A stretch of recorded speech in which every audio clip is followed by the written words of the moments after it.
Super Bowl ad, and then Matt and Shane sitting on a couch doing their MSSP podcast, just laughing about how angry all of them are.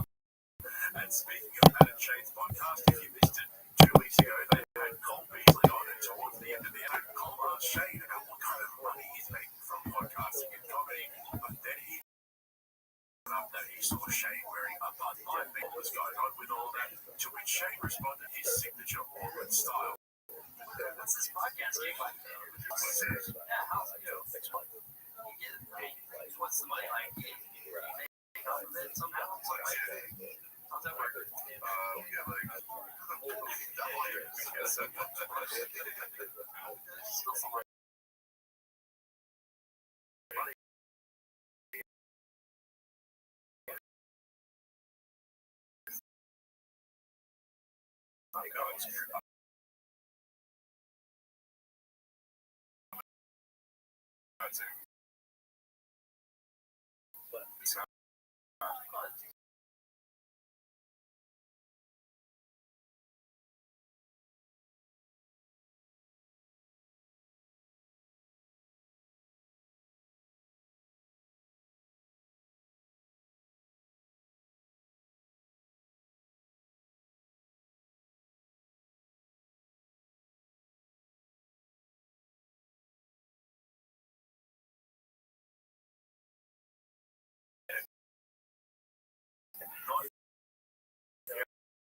Everyone's convinced.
For some reason, you can do it though. I don't understand. Never seen anybody consume beer.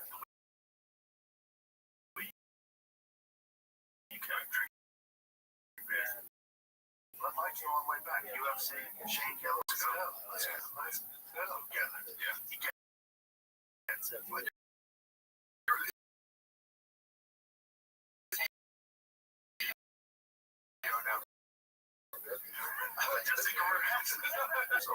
So happy. It just made so much sense. You never let them go. You never bailed on it. So a couple of interesting things there in the first 2 minutes of the podcast. Obviously, happy for Shane. It's a massive payday for his buddy, and Shane for fighting the CEO as well. And then Shane said it wouldn't have happened without this, presumably in reference to Joe's podcast. I think the CEO threw the UFC on board.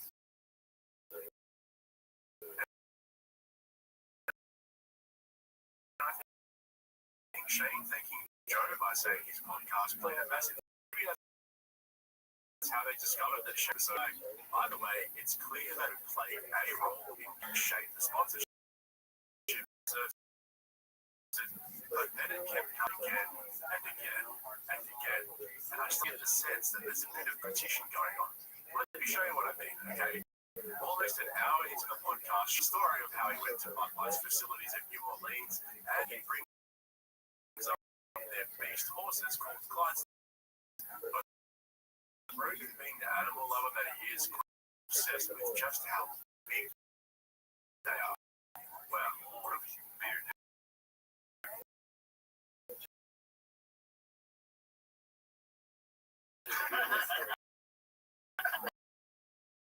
About the Clyde's house. He had to meet horses. I had to meet horses. And I got, called my dad, and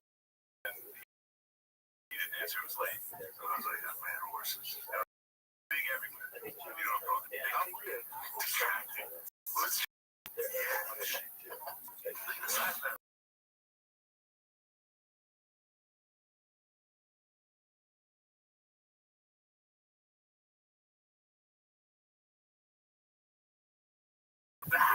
it's like, yeah, that's insane. It's crazy. How much bigger is Ringo? So then after Rogan's done,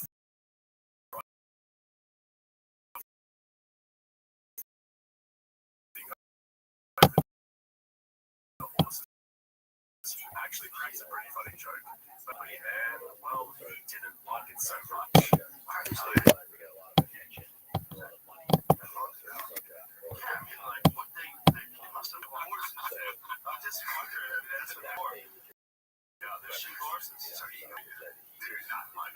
I was wondering the shot. They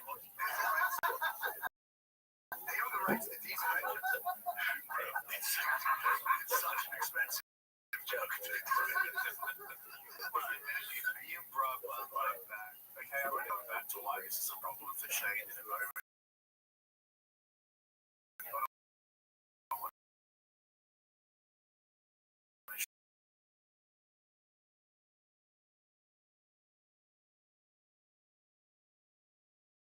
Show you guys this next clip first, where Shane gives a background when he brings up what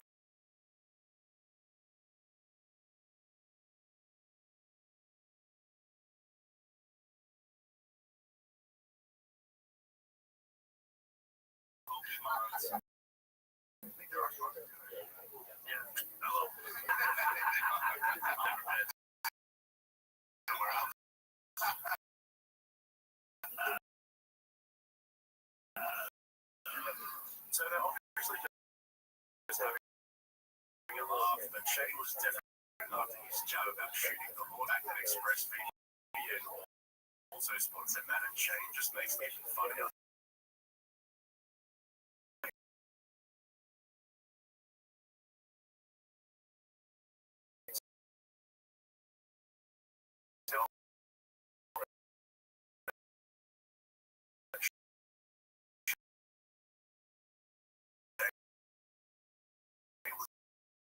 Getting frustrated, but I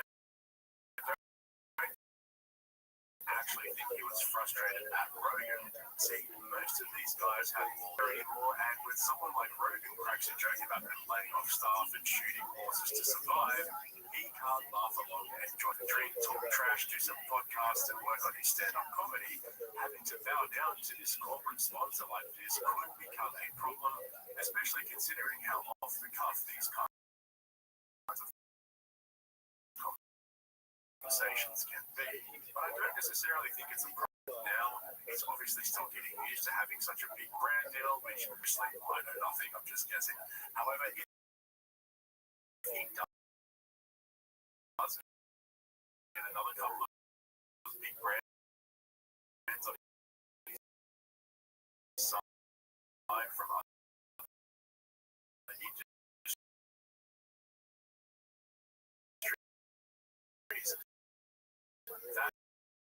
that's when I think he could start to really screw himself over. Careful, he could find himself slowly turning into Tom and Bert, who shield everything under the sun and always have to be in corporate mode. Shane's whole vibe is laid back and carefree, so hopefully he doesn't end up selling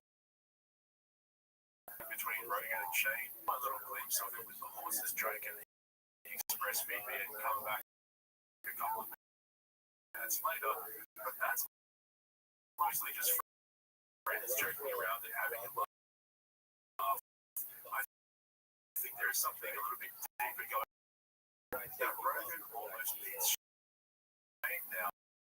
More than Shane beats Rogan. And I think it's starting to, for some reason, people seem to think that Joe is this really hard. Nothing could be further from the truth.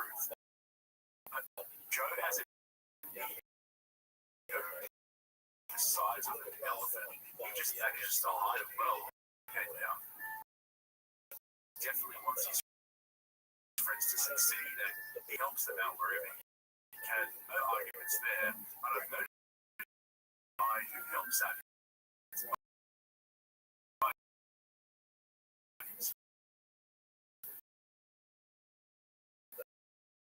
Just as long as they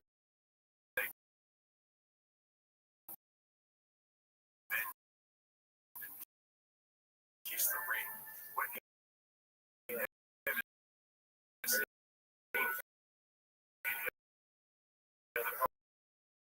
comedy runs go.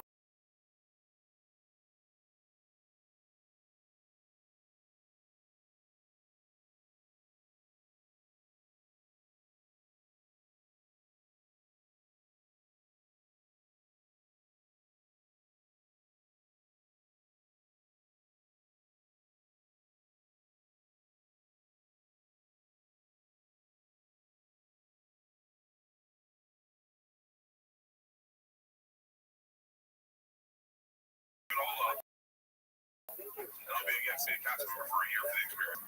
I'll get some numbers for them.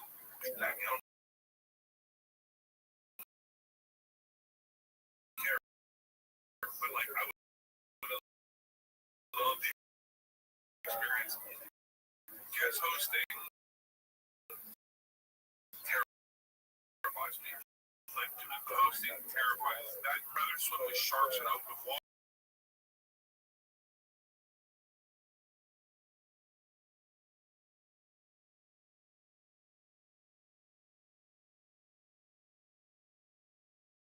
That he has an ongoing business towards the Hollywood establishment to turning their backs on him, and even though it has managed to do quite successfully is carve out his sandbox. That's what the comedy mothership was always about. It was meant to be the foundation for an independent comedy scene away from prime lines of Hollywood, where comedians like Rogan, who were rejected by the establishment, could create their own comedy ecosystem. And he's killing it. He's successfully challenged the status quo and created something out of nothing.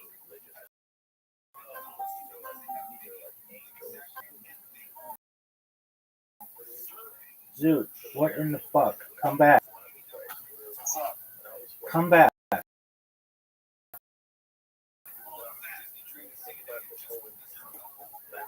Because you absolutely no fucking patience. Literally, you came in. I was just adjusting one of my computers, and I go, "Hey, what's going on?"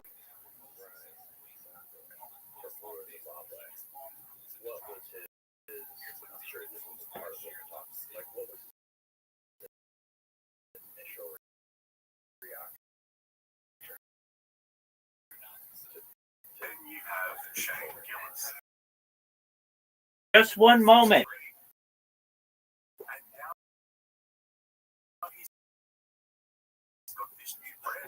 Multinational corporations which wanted shame comedian at the moment, whereas there's still people out there that have no idea that Joe Rogan is actually a comedian.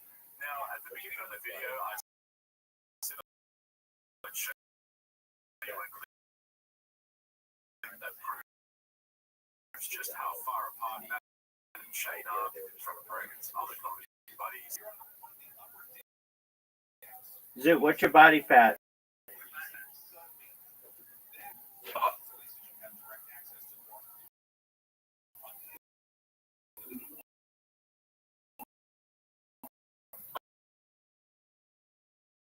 I'm putting them up now.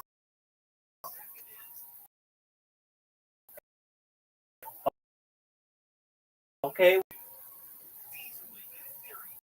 Gym today? You go to the gym today?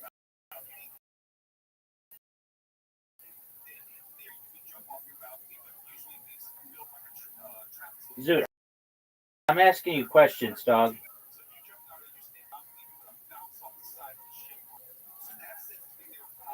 Zoot, did you go to the gym today? Zoot, you're muted.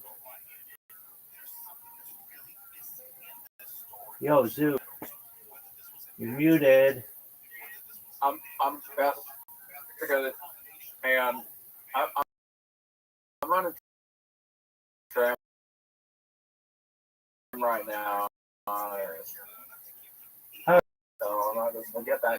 Good, peace, buddy. Riding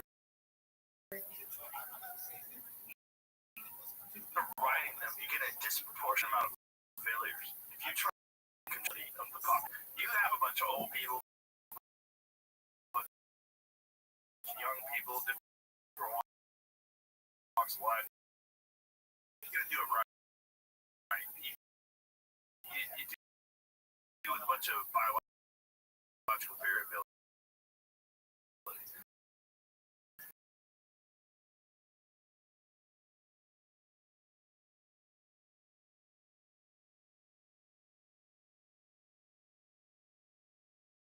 Propensity to look towards negative things because your brain is programmed to look for intruders, dangerous things. So with that in mind, let's take a look at how differently Matt and Shane handle the ignorance. So it's going to be knocked out. The thing to do. Yeah, true. Or you're just not going to be getting anything. Also possible. There's certain people that just never get good at anything. Really good at leaving comments on YouTube.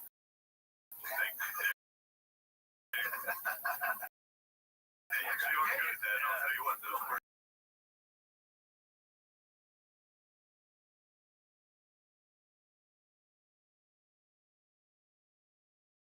7-Eleven. You can be targeted as big as, of course, and it's just like, you're like, yeah, that's not true. Yeah, exactly. Yeah. It's just a waste of time. Jeez, man, what's wrong with working at 7-Eleven? Seriously, Rogan's got to be careful. I'll tell you what, he's upset class people with an opinion, and he's starting to sound more and more like the Hollywood elites that he's been bagging for the last 12 years. But did you see how different Matt and Shane's take on negative comments was? See, these guys know, they get it. Matt nailed it when he said that it's all part of the YouTube ecosystem, and if you see a few of the same negative comments over and over again, then maybe it should make you stop and think. And Shane agreed with that. I've covered in the previous video how Matt and Shane are aware of what happened in Shaw, and the subreddit dedicated to hating him. Here's a really quick recap for you. I watched that whole Excel documentary about, the guy that made that documentary about. Yeah, so I know exactly what's going on in that subreddit. So I watched that documentary, and then I went to the subreddit. I'm like, whoa, dude, there's like a whole space. We just added some whole subculture. There's like a small city where 14,000. Yeah, small cities where the people, like a rural towns where the people are dedicated towards like watching your every move. Yeah. But the city they're punishing for him for is taking that attitude towards his fan base. He was kind of like, you guys are losers, I'm killing it. They're like, dude, we'll just high find make fun of you. It's like the battle instantly came. Yeah. I'm like, so I'll quit. You guys just This is the major difference between Matt, Shane, and guys like Tom, Bert, and Schultz. They have this high level of awareness of how powerful a backlash can be, and if you don't listen to feedback, I mean, look at what's happening right now with Tom and Bert's vodka announcement video. They must be absolutely gutted by the negative response to their new baby, especially after it was supposedly 4 years in the making. It's honestly wild how out of touch they are compared to Matt and Shane, who basically offered up a clinic on how to deal with haters without coming off as arrogant tools. So there's a lot to digest there, but there's just so much going on at the moment. I can't wait for the Super Bowl and also to see if Bud Light put out an ad with Gillis. If they do, he's going to be a very, very busy man. Anyway, that's my breakdown of episode 2098 of JRE with Matt and Shane. I hope you enjoyed it. Big shout out to my regulars. You guys are the best. You guys always turn up for me. So if you haven't subscribed yet, consider jumping on board so you get all my uploads right there in your feed. That's it from me. I'll catch you in the next one. You ever try to make your own pizza? You ever do the pizza oven thing? I worked in a restaurant. We were doing that. I'm not good at it. But now you have a nice yard. Like maybe you get a little pizza. Pizza oven would be nice. Yeah. I'm not doing it. Tomato Oh, sauce. I got Throw no. on the French mozzarella. I'm never gonna change. Basil. I've Put accepted. shit in I've there. accepted who I am. I'm gonna play Xbox and DoorDash and go to the show. That's it. Well,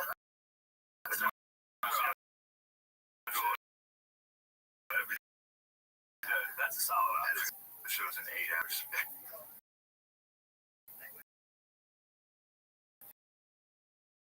what's the number for you guys? 40 million? 300 million. Really? Okay, but yeah, nice.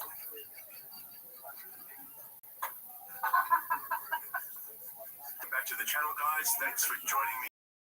I'm going to break down Joe Rogan's new 250 straight off the bat. It is a very different deal to his previous one, even though this new one is reportedly worth the same as the old one.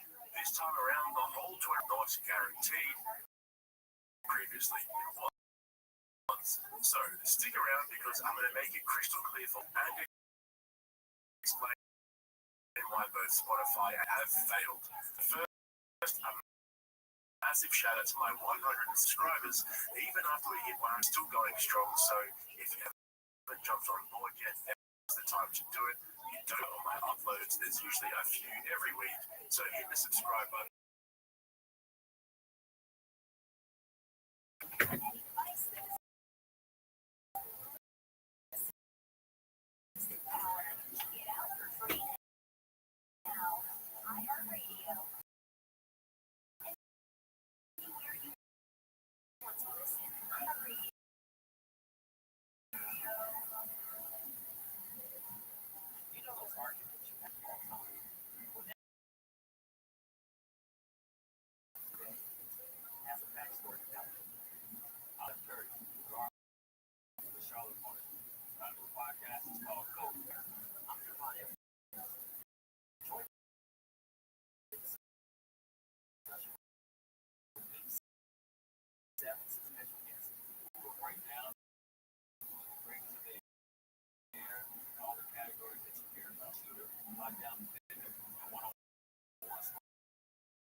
I've seen on this new Spotify so far is a whole bunch of sheep saying how Joe Rogan beat the woke mob and how they couldn't cancel people and trash the activist employees who tried to have JRE pushed off Spotify. That's fine. I'm there for that too. I just find it frustrating how there's a massive gaping hole when it comes to written coverage of these topics. So this video is not that. I'm actually going to take you through the details of the deal and give you my thoughts and opinions on why this deal isn't a good deal, why Spotify did it, and why Rogan pretty much had to accept it. Now it's oversaturated. Especially past years.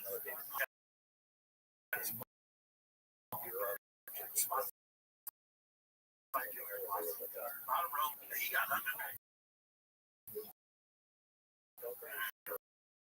You look at the valuation of their stock, how much companies worth now to the business.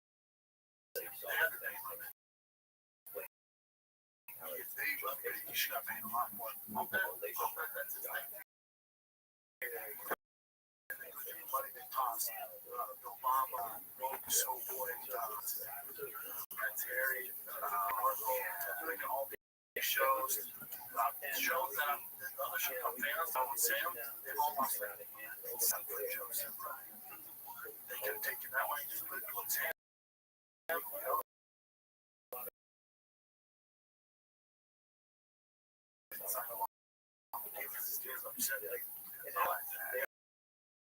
Spotify deal section.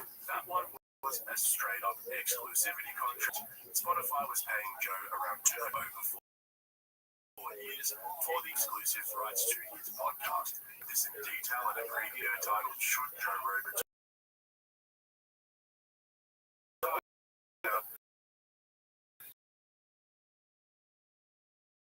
So you'll check that out for the full breakdown, but in a nutshell,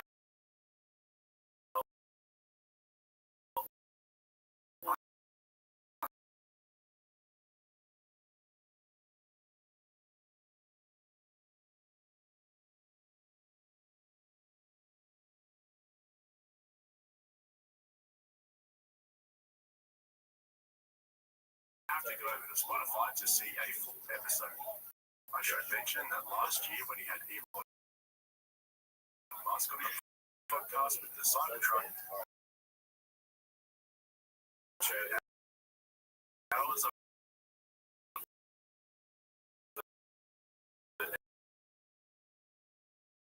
episode was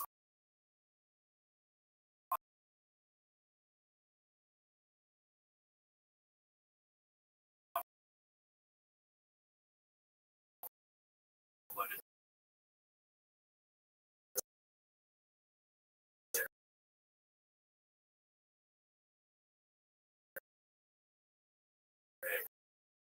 This is what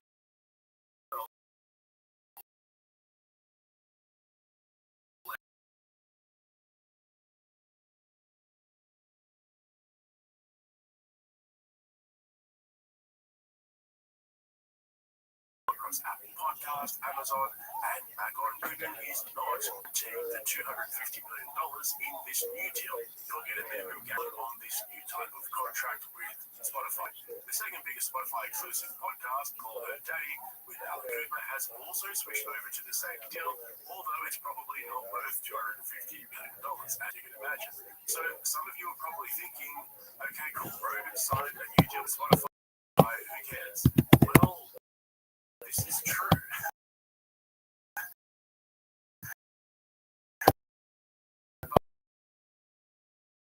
What if I told you that this new deal is different to the old one?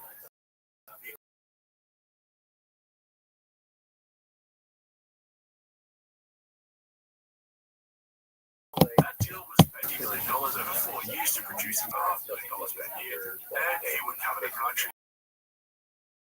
costs out of his cut and daily wide sales and all of the business side. But Crowder took down, not just because of the money, but because of a little clause that he didn't like. It said that if any of Crits were demonetized by YouTube, for example, which has happened before, the Daily Wire would not have to pay him for those episodes. Effectively, he would be working for free. Like if you go to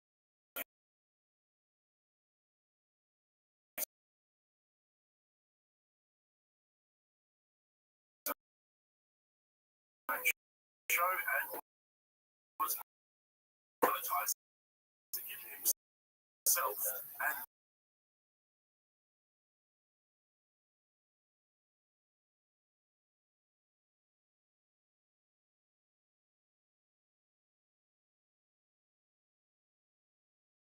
at this point, they're trying to find ways to make money. Right? Thing that is now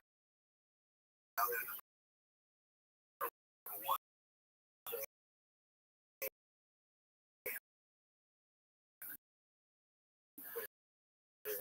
podcast listeners, they're going to probably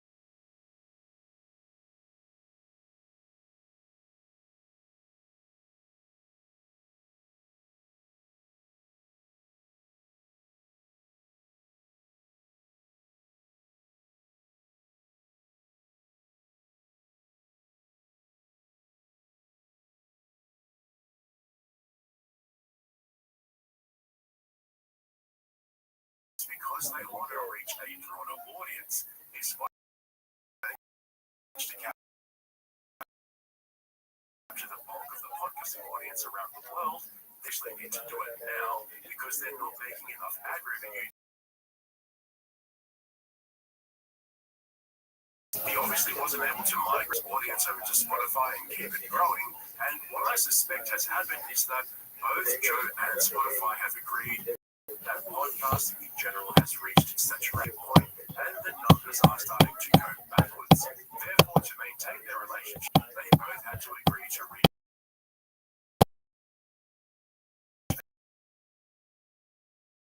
a broader audience. Spotify Rogan failed. My other question is, who owns the IP now? Is it still Rogan and JRE, or is it Spotify? Because so I suspect Rogan will just license JRE to Spotify with a whole bunch of conditions. So there's probably nothing to really worry about here. I'm sure Rogan's got some decent lawyers doing all of this for him, and it's not just him and Jamie fumbling their way through the contract with a dictionary and Google. But don't be mistaken, Joe has basically given control of his podcast to Spotify for a fee. I mean, Spotify has basically become a podcast network now, right? Why? Why don't they just stick to music and do that better than everybody else? Now they're doing exactly what Podcast One does, for example, and look how it's turned out for them so far. And so hopefully by now you are, well, you know what? Rogan could just do all of this himself, right? I mean, he needs Spotify to do all that distribution for its digital. It's not like that whole Hollywood system where the big studios own the movie theaters and control every aspect of production, marketing, and distribution. It would literally be Jamie uploading an episode onto a podcast hosting site and the RSS feed spitting out the podcast to all of the platforms. I mean, that's how everyone else does it. So why do this with Spotify just so he can make this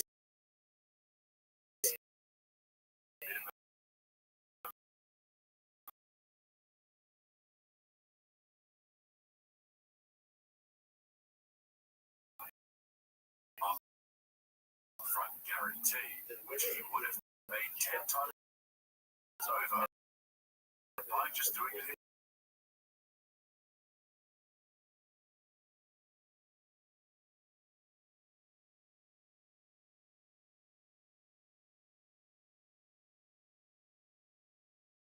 You guys, I'm going home. I'm just going to do this on my own again. But I don't think it's more than that. You see, Rogan wants to be the guy with the deal. If you look at Tom Bird,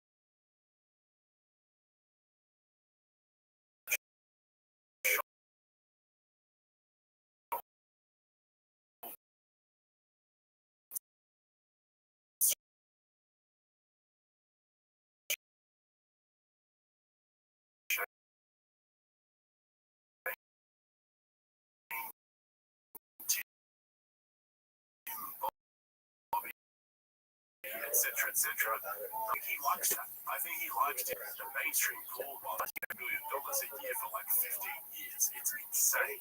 And we know Rogan's very competitive. Don't forget, Howard Stern thinks podcasters are losers. There's definitely a beef there, even though they're old friends. Chuck Deal guy of broadcasting. Seminars with Howard Stern. That's the new thing I want to Howard Stern over.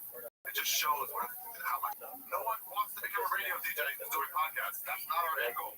So that means anyone who listens to a podcast and listens to Howard Stern, just so you know, Howard Stern called you a loser for listening to podcasts as well. And I hear that when I like that.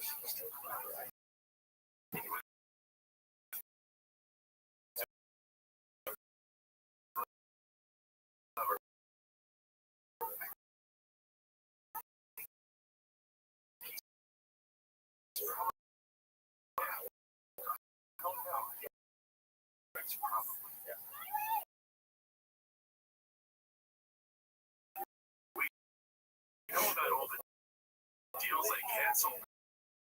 Prince Harry and Meghan Markle and these, and they weren't able to recoup their losses. So now they're basically taking JRE and Call Her Daddy and monetize seriously in. So when I put on that, it sounds stupid, right? And you could say, okay, sure, but doing it yourself would require work or responsibility. Rogan's been doing up until now anyway. The relationships with all of us, he does all the ad reads for, not Spotify. So now they're actually making the real change because Spotify will now take over all of those relationships and manage all of the ad revenue across all platforms. Similar to Crowder, the big problem with Rogan's content gets demonetized by one or more of the platforms that Spotify is. Like they delete some of your episodes. Yeah. So we're very apprehensive guests that they had on, and there was a lot of pressure from advertisers. There's a lot of pressure from to the inevitable conversation with Spotify because of the theme.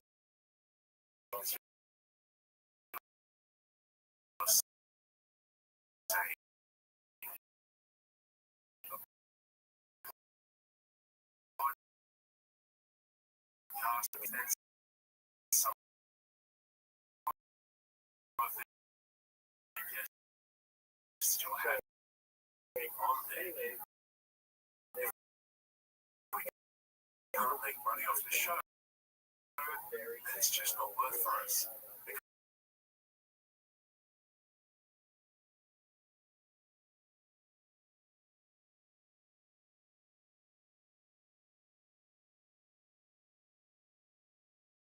They're shaking their head at censorship, but now it's different.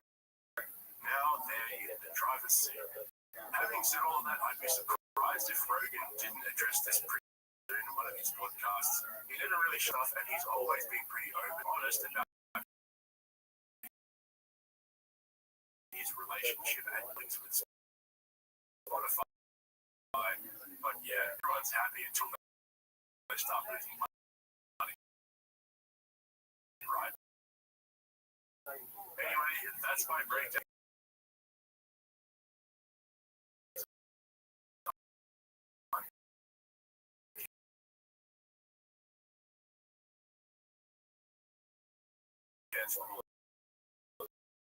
I haven't seen anyone make a serious attempt to go over the.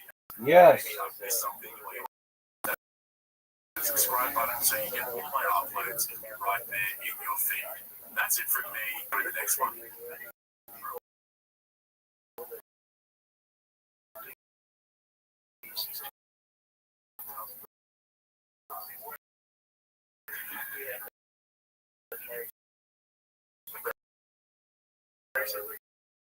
And have fun. It was just a fascinating thing. No one ever thought it was going to be a business.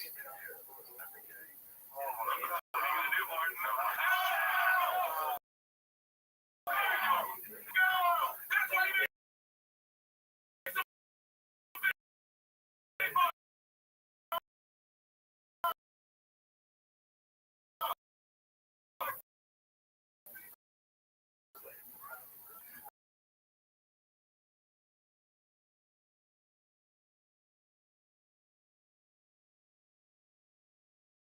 the sober October crew. I took my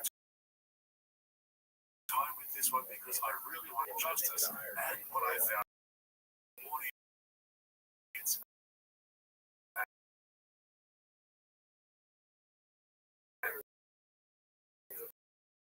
himself. And at the front of the pack is Rogan himself, who is basically what's going on. Ari Shafir along the way as well. Surely Joe Rogan has signed multi-year 200 return to YouTube as well, ending Spotify's exclusivity.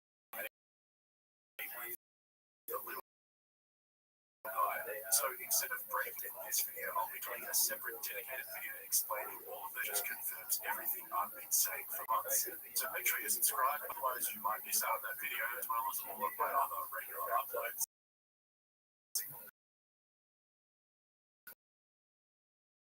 Now, in my previous video regarding Brendan Schaub's touring his clown show, I mentioned that there would be a crossover to his bodies without falling under this, and in turn causing an irreparable amount of damage to their lives. We've seen what it did to Brendan. He went all in on podcasting and stand-up.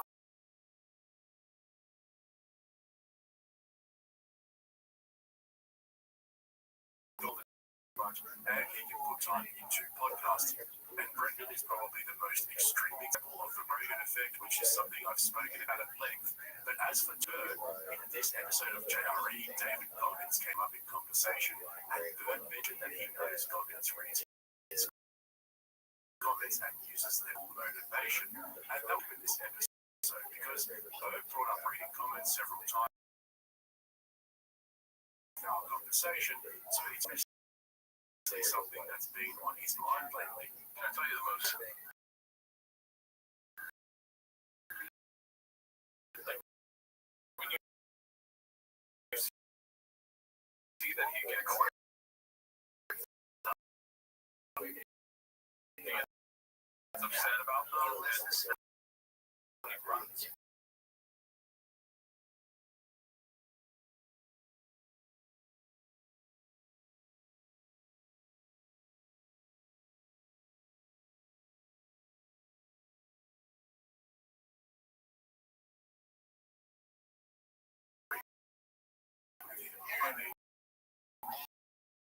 Something takes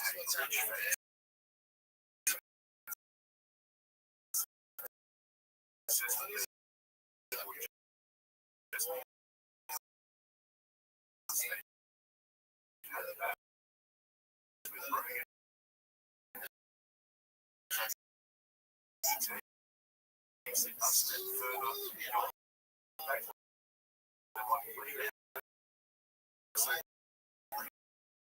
Basically, he mentioned that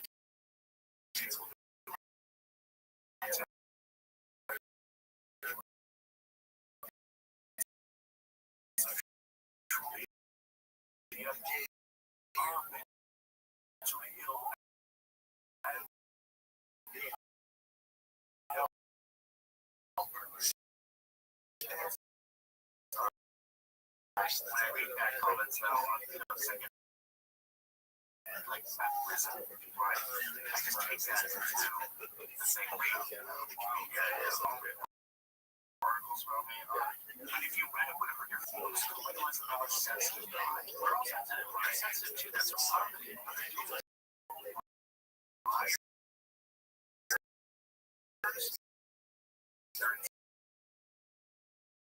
Saying it.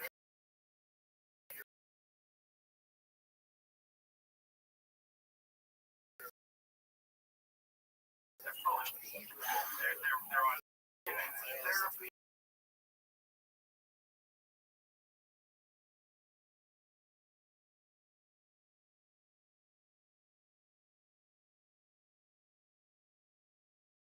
A lot of crazy people on these just get off of the same things.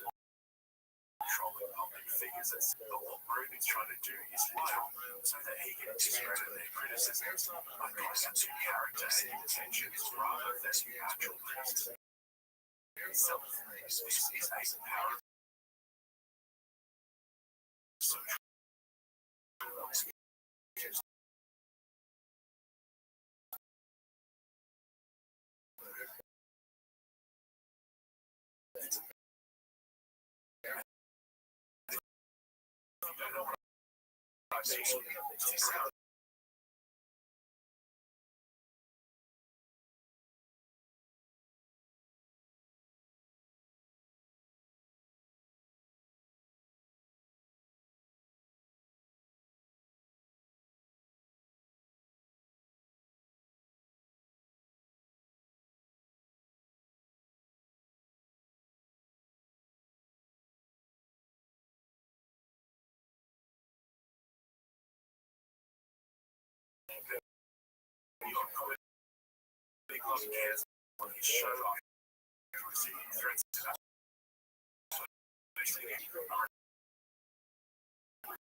And his agent dropped him as a client. So, Bird was saying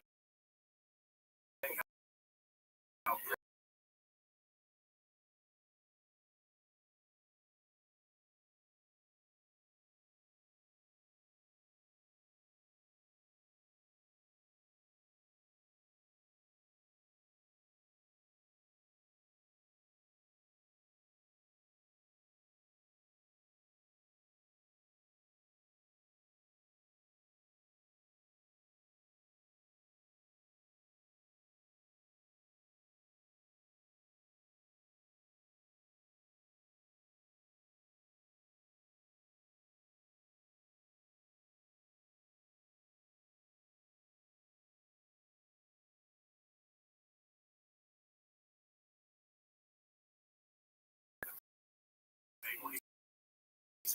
if you don't like him again, hello, sir. What? That's someone whacked out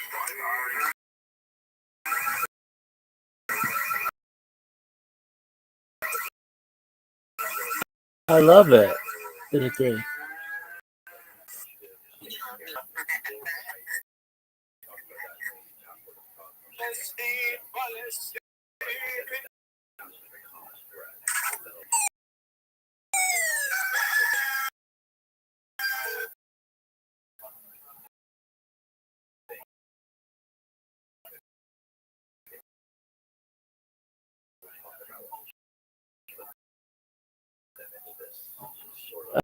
I like it.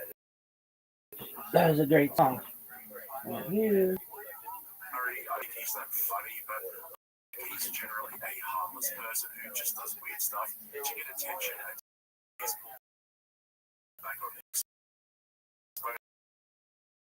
He cancelled his podcast and he just does stand up in JRE, Tony, etc. So he's not suffering from overexposure.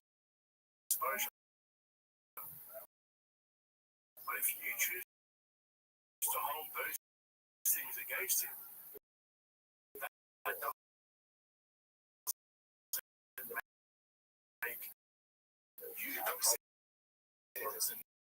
That doesn't make you a bad person.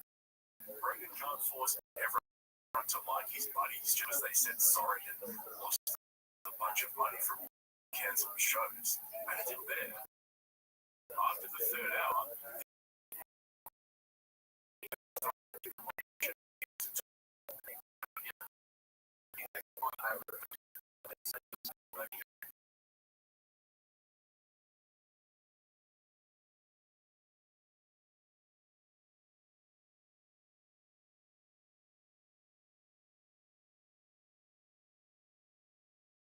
on without any regard for the consequences.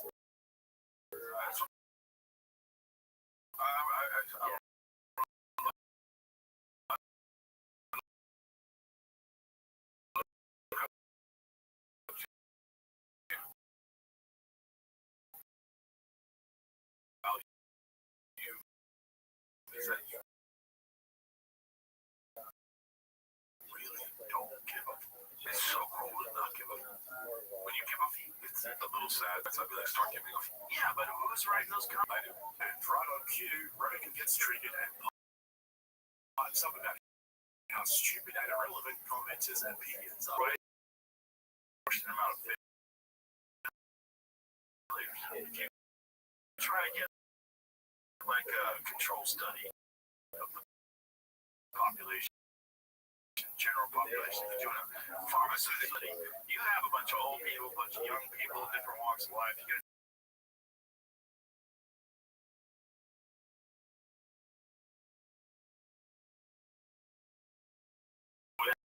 it's a nonsense way to communicate. You don't know who they are. You don't know what their background is. You don't know whether their opinion is valid.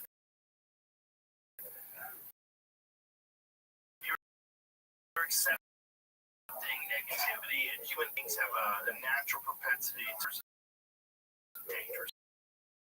Okay, I said this before and made again. Rogan isn't wrong. But here's the thing, it was actually a legitimate point. Let me show you what I mean. If you go to the most Repairs One Cave titled Does Cat Williams These are the top comments. Don't say I agree or disagree, but sorry to break it to you, and without question, the top comment with over 2,500 likes. Really love how Bird allows them to listen. Props to Bart for actually letting Tom talk about Japan for 2 minutes. Good on him about him. For the other boys like me who have to all of this, this is the part you're looking for. Times 3653. And yeah, that little snip is what they named it, and Bird not being an algo. Bird name dropping Shane Gillows just to compliment himself. Shane is wild. Shane texted me, I'm one of the top 5 hangs.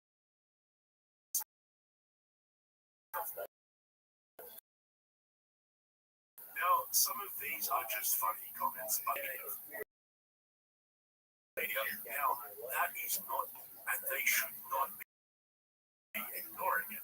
See, there's a difference between people trolling in the comments, and that's what Rogan's failing to understand. I actually have a larger point that I want to make about all of this, but to get there, let's hear about Bird's experience dealing with all these comments surrounding his machine last year. When the movie came out, I was getting a lot of negative, and I texted Tommy. I was like, "Can you just take a look at it and see if it's real?" You know, because I can't look at it to be up. So I just stopped looking at it and hired someone to do it for me. But I don't trust nobody. No. Just modern. And then Tommy read them and he was like, "That's actually kind of sweet." It's not that bad. I was like, "Oh, for real?" He was like, "Yeah, I love it." We were talking in that green room the other night. I was talking about this person who wrote this. They were talking about all-time great guitarist. They said Hendrix was mostly noise. Yeah. Like, that is the craziest thing I've ever tried. That's like, no, you like him, you just don't like him as much as everyone else does. It's just it's a contrarian perspective. I think it's fun sometimes just. Well, yeah, it is. No. I mean, you are. Yeah, you're number one. Just like, how they gonna rise? Yeah, it's a fun way to. Not me. I cruise by. Jerking my head. Wow, imagine a bunch of comedians complaining about people with contrarian opinions. Seriously, this stuff, at least our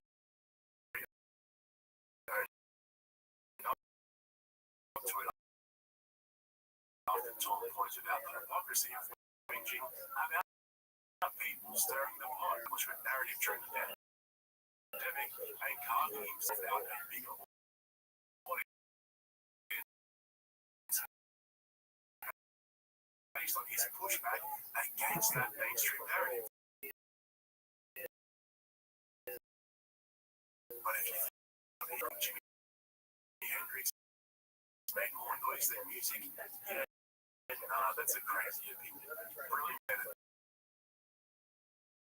Speaking of double standards, let's turn our attention back to Gurus. And I've been rooting for him lately, but I keep calling him out. Who is he kidding? Tom's got a whole team with clipboards walking around. Everything he does is carefully curated and scripted for limited times. Cameras, it's like they have a real production staff. Yeah. There's all these people running around with clipboards, and it's like, look at Bird's house there that hit media going crazy promoting. Does Tom really expect us to believe that he's an off-the-cuff warrior? Even his friends are calling him out for being overly. We all know about his deleted tweets from October of last year after his out. We forget his ongoing obsession with bullying his so-called fans and pretending it's just a bit. You see, with Tom, everything's a bit until he decides it's not. And he gets serious or angry. Nobody is more aware of his public. All of his comments to gauge public opinion, and he is one of the best free dinosaur people that perceiving him. That's why he's made such a massive image recently.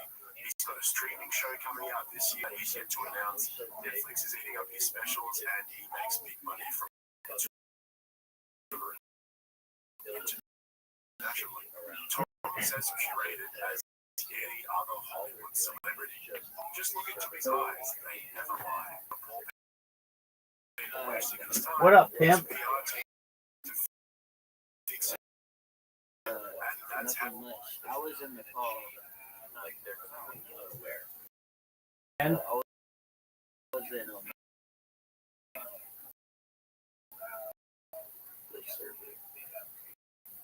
Ego World. Yeah. I don't get it. 10:29 p.m. That's 1:30 for me. All right, very well. Do you mind if I tell you about myself? Yeah. Yeah, sure. Excellent. I'm Rabbi Rothschild. I share about 365 days a year for world peace. I've been doing so since the pandemic. More than 3.5 years of content. I'm live on 22 different YouTube streams simultaneously. I'm also live on Rumble, Twitch, Water Greenhouse.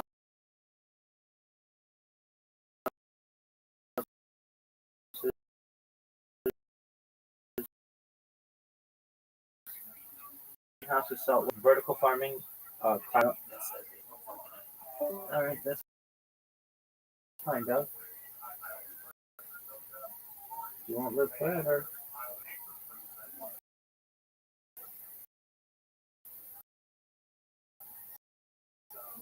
How we gamble Tom on JRE.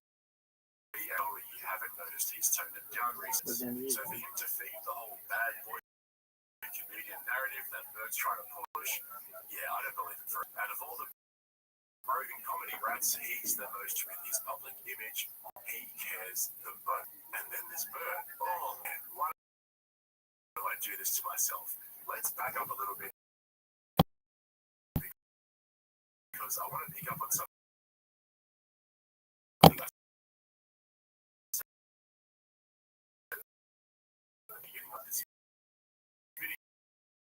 Where rodents holding their hands and walking them in the bird due to his low IQ and tendency to blindly follow anything Rogan tells him to. Like Brendan Shaw, what I can't seem to get my head around is how Bird so clearly annoys Rogan, yet he still continues to be out of there. Like when I talk over you, or talk, like I would just not talk over people. Hey, totally, just robot. Tough. You don't need a robot. I told you I bought your album. I bought it in '93. The year before, '92, was a deep cover. I bought that, and you're still Snoop. It's crazy. It's 30 whatever years. Yeah, he's got the best longevity of any. And so I just admire that. He says everything cool.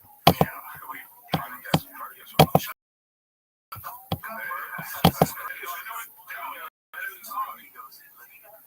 On the one hand, I get it. Bird and Joe have been friends for a long time. They have a history there, and Bird owes a lot to Joe. I'm not sort of health professional. I'm not trying to diagnose Bird or anything like that. I'm just going on publicly and his own comments. So we crack one podcast anymore.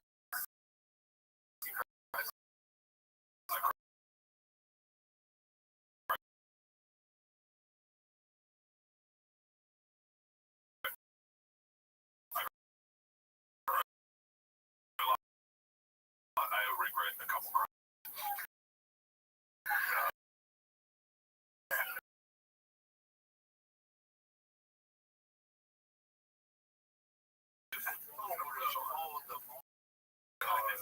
For real? Schultz gave me the opportunity.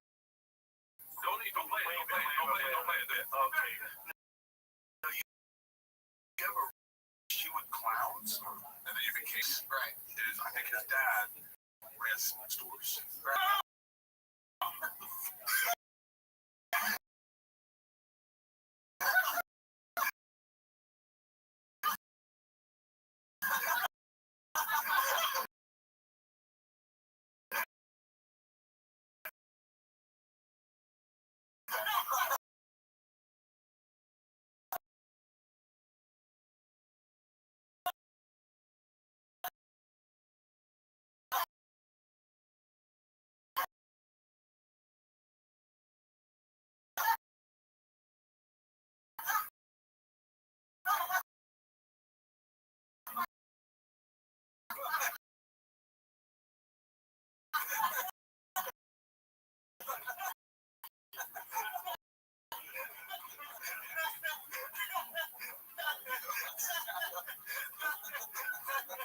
Listen, you got a great friend that sounds like start popping it.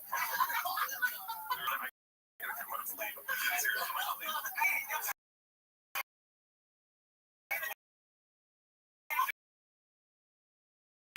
Stand in the door. One more. Let's shut this gentleman up. They're really hot. They really are. These are really lights. No, those aren't even hot lights. Even if they pop, it's just gonna make a noise. Oh, dude. What is that? That little screen. Okay, it smells so much better.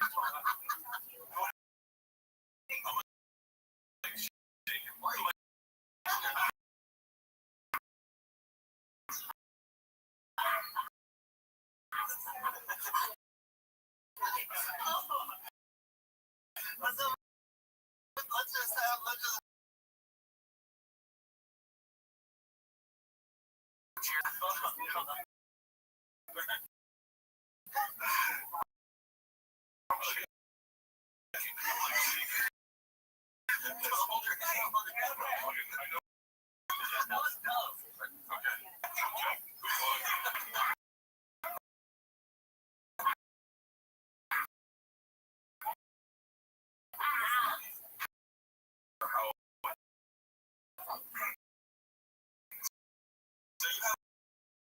You have like a fear of clouds? Clouds of balloons. Balloons. No, I have no idea. I have no idea. Hey, dude, give me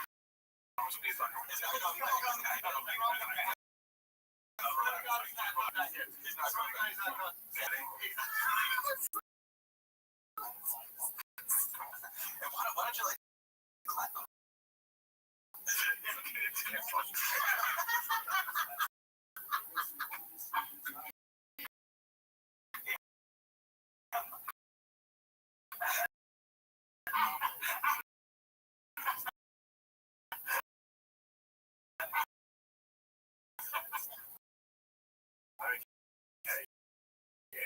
watching this right now who knows someone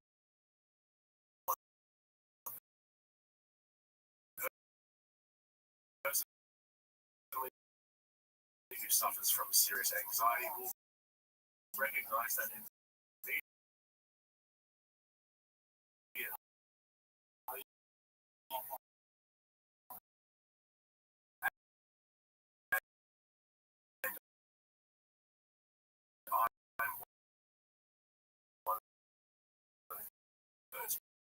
people watching that honestly brings up that memory.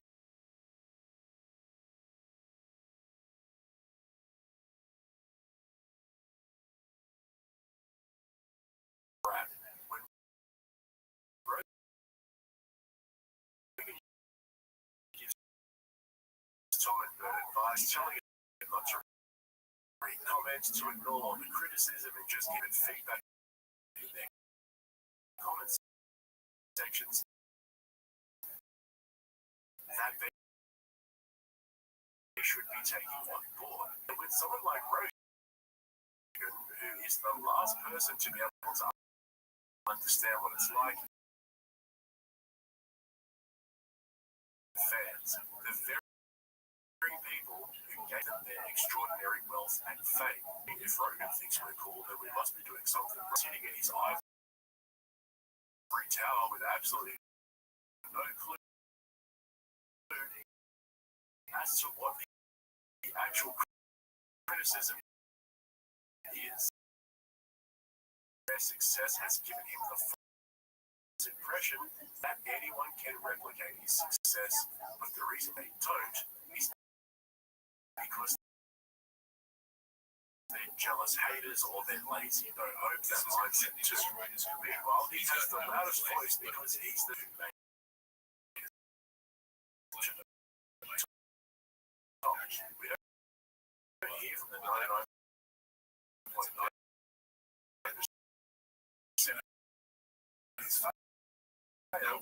He's not because they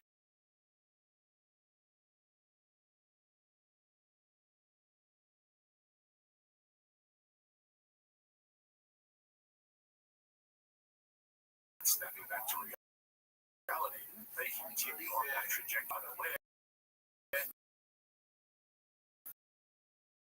that they're becoming delusional.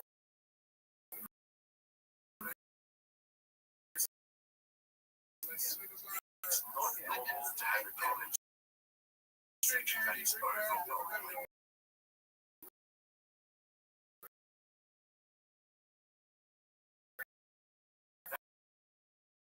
that's just physical reaction.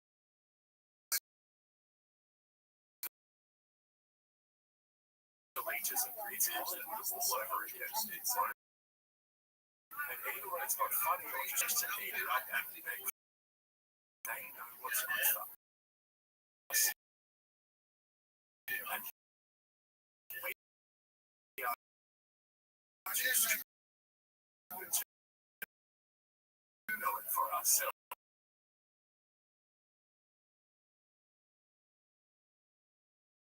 Peers and their audience is this parasocial elitism where they do what you do the listeners and if we just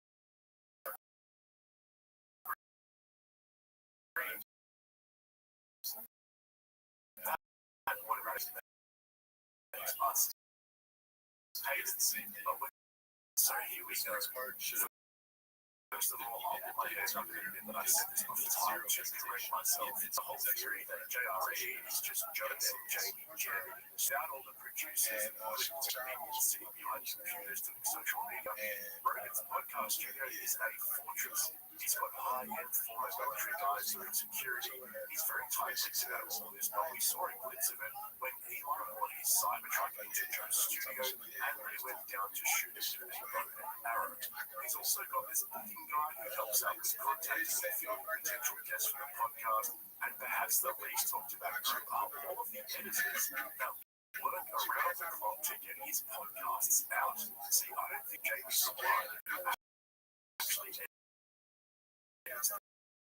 podcast episodes. We've heard Joe talk about this where he'll say something like, "Don't worry, we're She's went to time for 11 people. Good luck. Yeah, careful. No, there's always well to do it.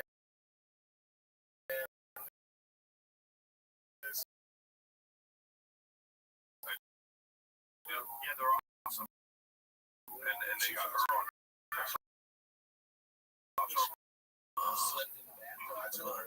So I think there's episodes out there, which is fine, but it just comes with the territory, right? But when you also throw in the fact that Joe has a company called Superman managing all of his content, making copyright claims, I actually think that Rogan has more staff than Tom, and he just uses them for different things. They sit more behind the scenes, they're out of sight.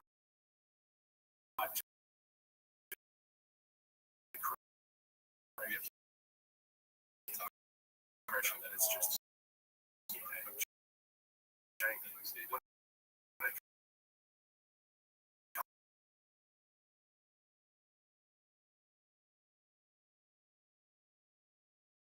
every night. Do you have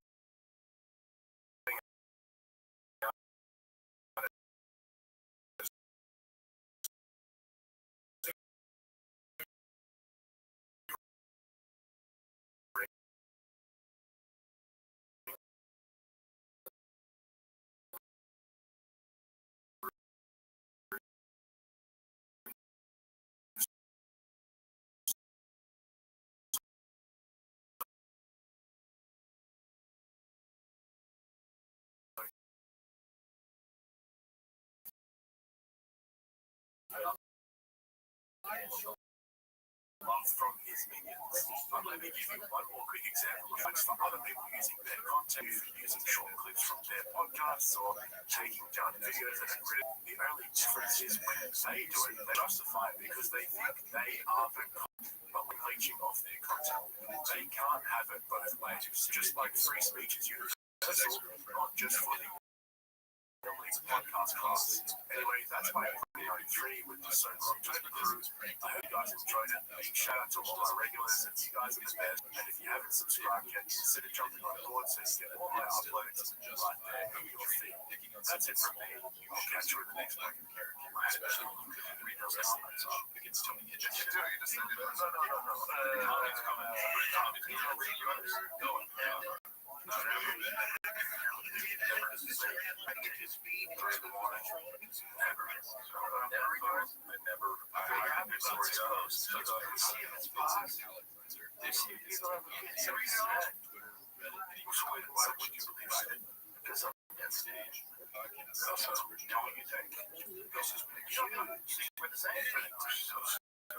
That's taking jokes from Twitter. Wow.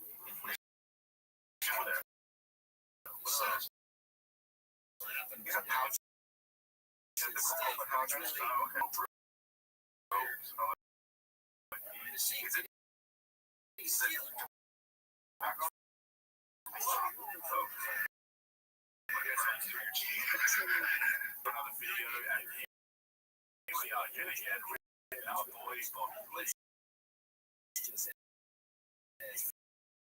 Finally had his first appearance on JRE after years of anticipation. His buddies have been on there. He's ranked up over 1 dozen appearances on there. So Bobby Lee really is one of the last ones in that big circle of LA comics on the Joe Rogan Experience. And the irony is that he's 51 years old without a comedy special to his name. I want to talk about that in a lot more detail because they actually discuss this first appearance, which is quickly we're about to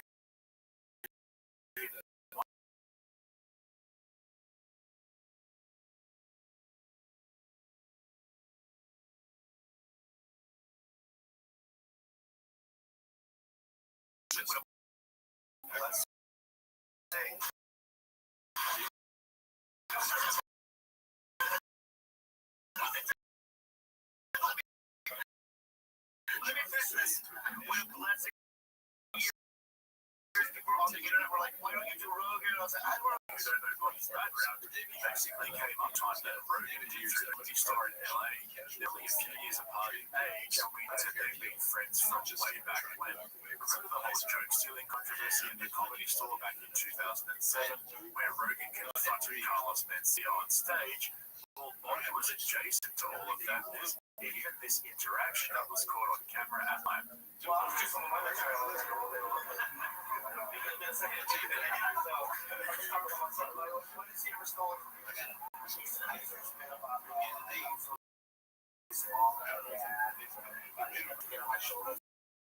Just because he's innocent, because it's actually happening in this video.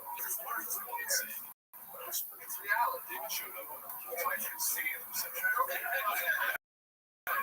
is the reason why me is going to steal comedians like you are free of consultation. So Rogan and Bobby have been friends for a long time. They go, and even more recently during various controversies, we know from both Rogan and Bobby that they have each other's phone numbers and they reach out to each. Rogan's previously reached out to Bobby by calling him and texting him that he has Rogan's support and not to worry about him so much.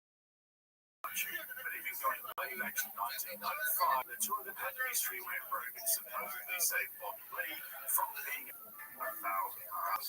Never have seen the David Lucas. People thought they like, we have a problem. We know. In fact, here's the deal, Joe. Not only do we not have a problem, right? We're really being assets here on the phone. Yes or not? Like when I'm in trouble, you call, you're helpful, and you got me through a lot of hoops. So when the opposite of trouble, we're getting like family. I just didn't know how to do it. So I always said, anytime you want to do it, okay, and that would be like, you're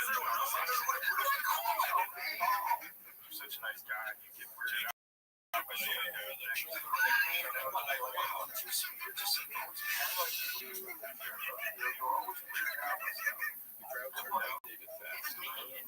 We had 6 months later, still like me. And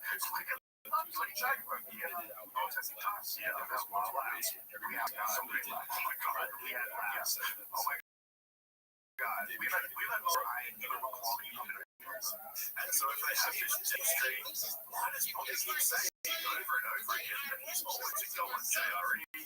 But how? Well, obviously it's complete yes. I think the real reason why he hasn't gone on there yet is because he's been waiting for the right time to maximize his exposure and capitalize on his appearance. This whole, I don't know how to go about getting on the narrative, he's been spinning this for years. Yeah, I'm not buying that for a second. And it was pretty obvious why he chose to go on there. Now he's in a new movie called Drugstore June, which we'll look at in more detail later on because Jamie pulled up the trailer and they all watched it together and they both basically agreed that it was terrible. So stick around for that, that was pretty funny. But let me ask you guys this question, right? If this was Bobby Lee's first appearance on JRE, he's been waiting for years to go on there, it's the holy grail of podcasting, you guys know the drill by now. Why is it that when he finally goes on there, all he has to produce is some crappy little influencer movie that doesn't even have a Wikipedia page where he plays a supporting role? Think about it. When most of Rogan's other buddies go on there, they've got a book to sell us or a comedy special supply or even their own movie, like Birds the Machine movie. Bill Burr's Roll Dads went on there in 2022 to sell their movie 4th of July. Bobby went on there to plug some random movie that he's only got 4 scenes in. And this is where things get interesting. You see, like I said, Bobby's been already when he would have had something big to push. Supporting roles, he's never really themed up that his podcast about friends. Tiger Belly, which, don't get me wrong, they're pretty popular, right? Seems to be doing a dress later okay for the most part. So if Bobby's been doing stand-up in 1994 at an amateur night, and he's been in so many TV shows and movies, he's got successful podcasts and all of that. Why hasn't he ever done a comedy special? Something. The reason why I haven't done a special is because the fear of a new. Yeah, of course. Of course. But it's shameful. Yeah, but this idea that you have of a Bobby Lee new joke night, that's what I myself to do it. Perfect. Yeah. You know, sometimes when the headliner, the guys with names leave town for the weekends, you look some of the lineups there, you know what I mean? And so when they're not as strong. So when I'm in town, I'm in the main room, I'm in the prime spot, it's packed. I am sure to crush. Yeah, because I just know that they're there to see me and I want to give them a good show. Okay, there's so much to break down here, so let's get straight into it. Now, as we go through this, just keep in mind that Rogan and Bobby are both stand-up comedy veterans. They've been doing it for decades. And so you'd think that as a comedian who is so well known, 30 or so years under his belt, multiple supporting role appearances on movies and TV shows, 2 huge comedy podcasts, you'd think he'd be capable of writing new. I mean, how is this even a conversation? How are 2 comedy veterans sitting down in front of millions of listeners complaining about having to write new material? Are you honestly telling me that Bobby is incapable of writing new stuff? It'd be different if he was like, yeah, I'm not into the whole comedy special thing, I just want to do clubs and theaters. And he does say that, right? In this episode of JRE, Bobby literally said that he doesn't like arenas and intimacy of clubs and theaters. I've got to understand, and I kind of respect that as well. Absolutely nothing wrong preferring to connect with the audience in a tighter, more intimate setting. But to say that he hasn't done a comedy special because he's scared of writing new material, bro, that is wild. I'd understand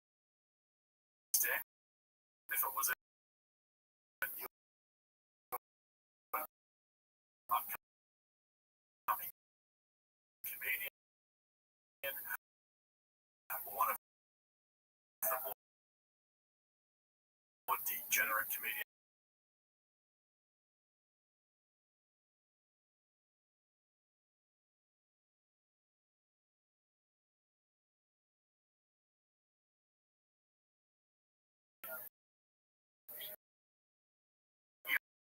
And I'll just start playing Starfield or something,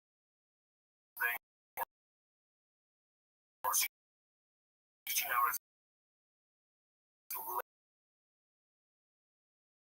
later I'm on a planet and I'm making an album. I'll create a farm. Yeah, right. I think it's a haunting thing, like with the computer. You're wasting your time. I'm wasting my time. I know that if you do the work first, like say if you sit down and say, I can only play computer games if I write 1,000 words.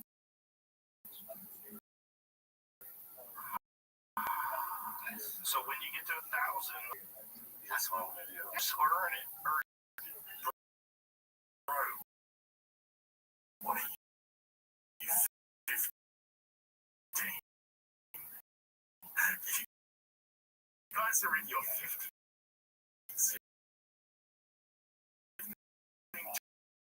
Doing this for over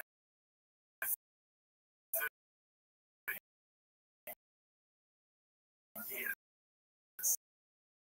Oh man, what are we doing here, B? This is being very absolute brain dead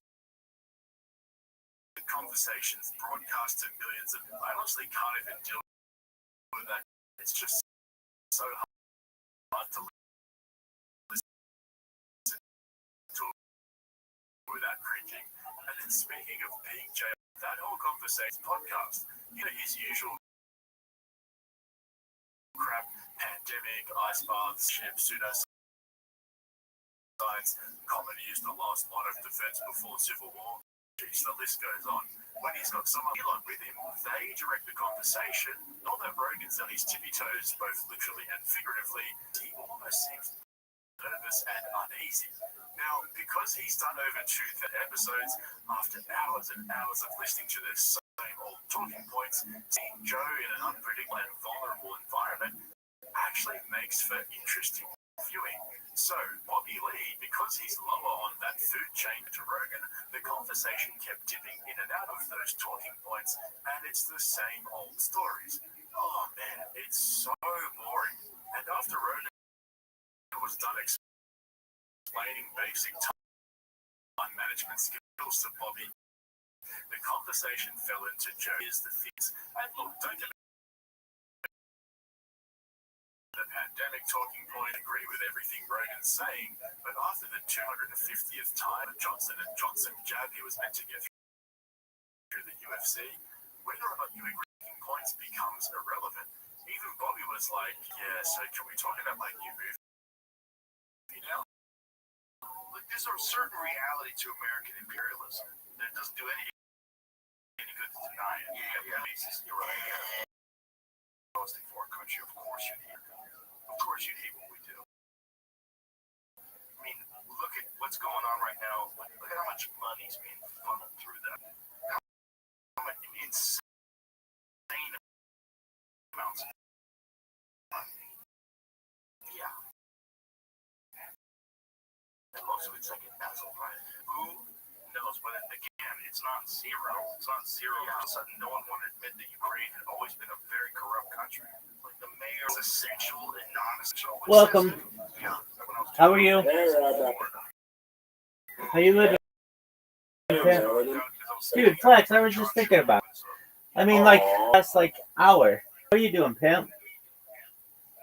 I'm just chilling. I said, let me check on Rabbi to see if he's a link. Yeah, well, good move. Boy, I have a bone to pick with those fucks over at Kick.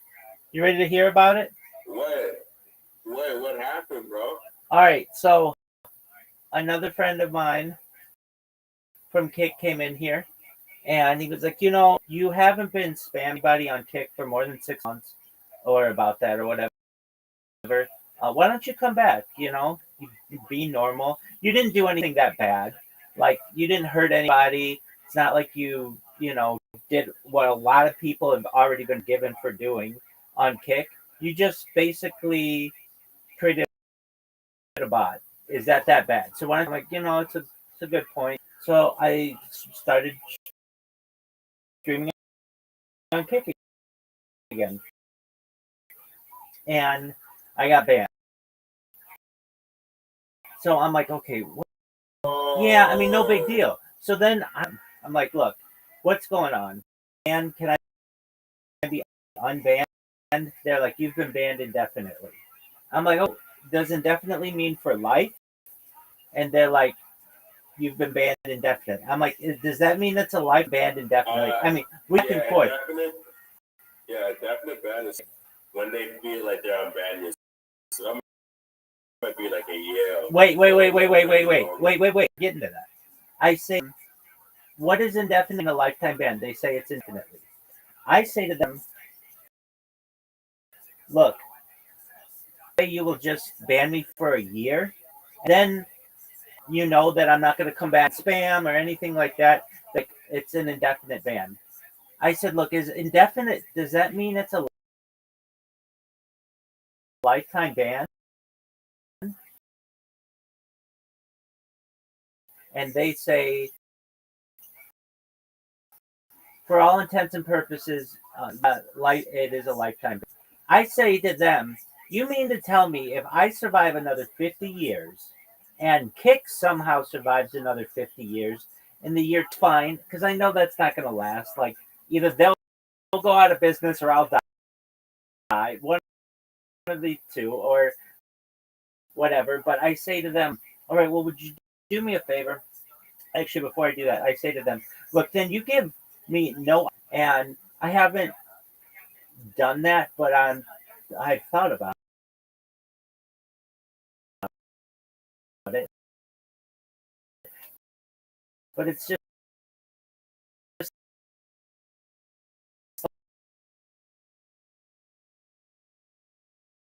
like, honestly, Kick doesn't have that many people for me to do to like I get more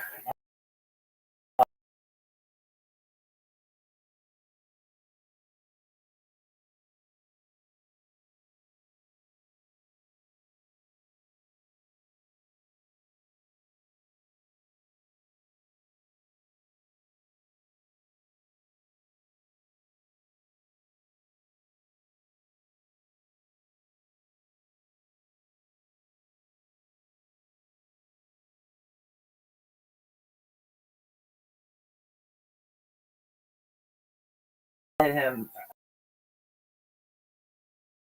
uh, at the time on Twitter.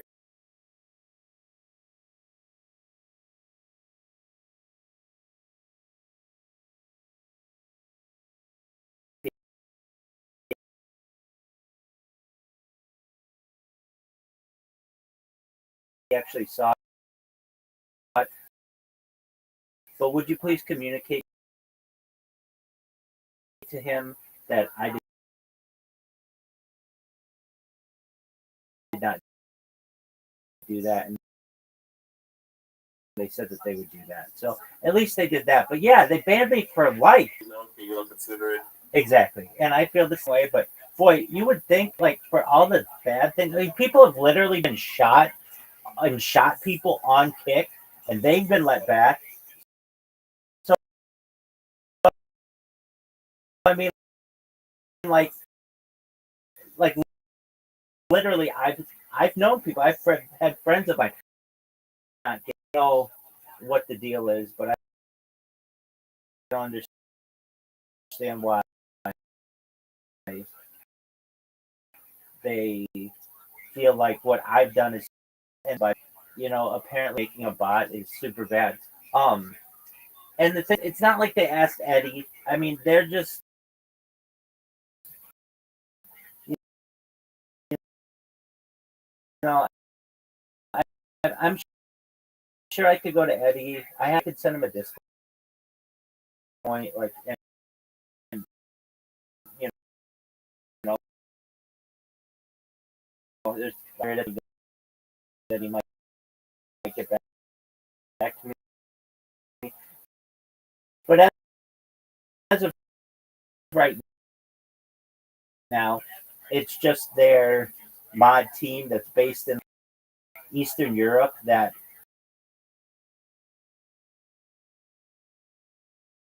That's make the situation worse, yeah, no, I get that. I mean, there just aren't that many people on Kick, frankly.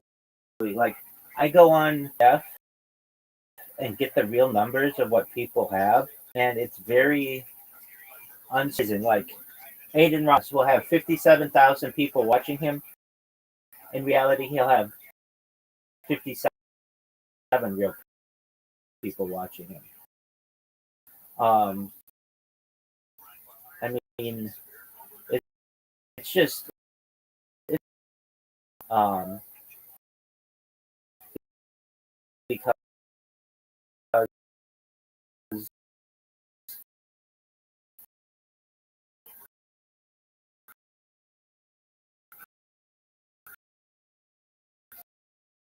there are just so many people who bought themselves.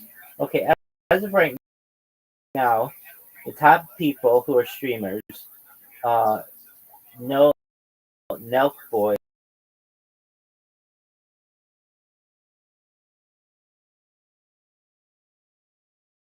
How about a flag slash? What's a flag slash guy?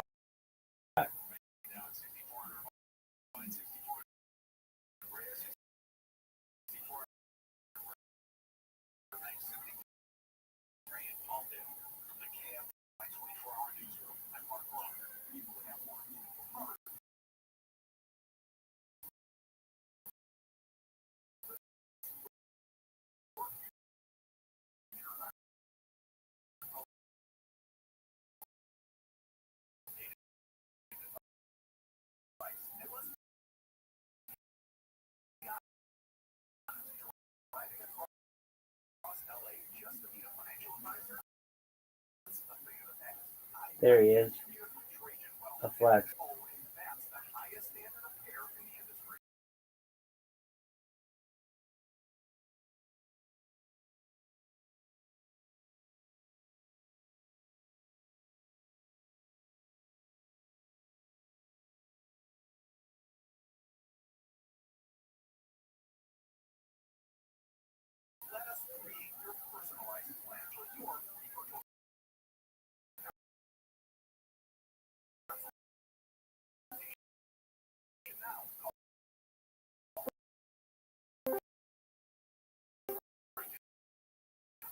There he is.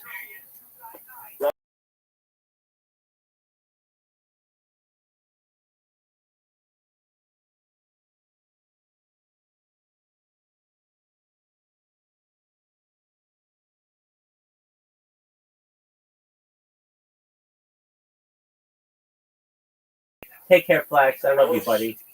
I'll check up on you, man. I love you. Please do. I love you too. Take care.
a cancer cell.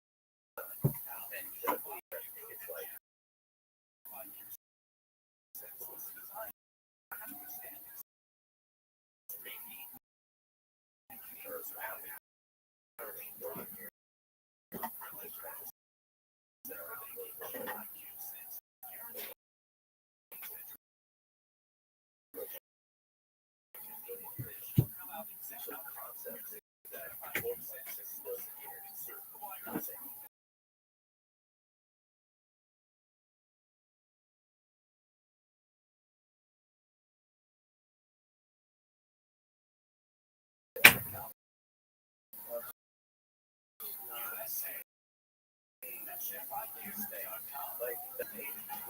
they're afraid of their that was a big deal. Like I think we were forced to do that because we had to keep up with China.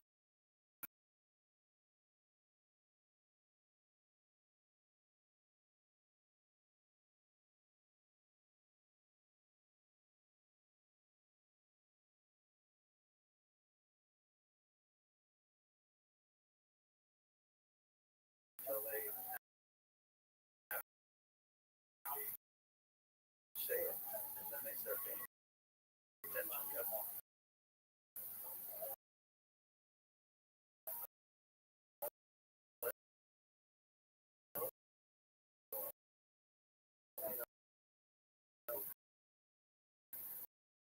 So that, you know, how much do we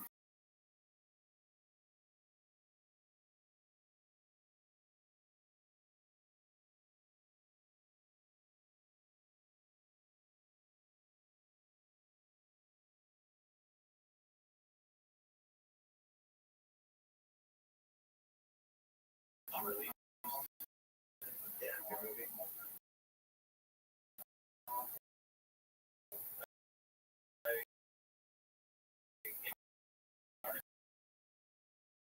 I had to stop answering my email because within text, and the most important, people saying thank you for validating this message. That was, you know, get them better or better.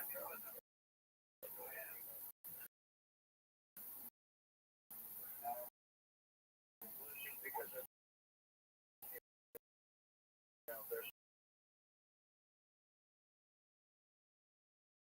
appreciated this.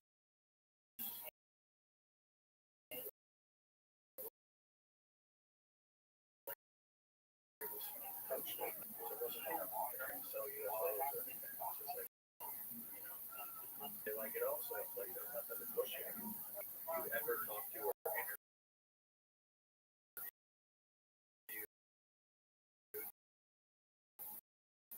that went through experience, had multiple experiences, you were like very hesitant to bring it up towards the end. Exactly what something. Okay. I remember what it was now. He said that one night in the middle of the night, and you know, again, it's really hard to because of some ego talk.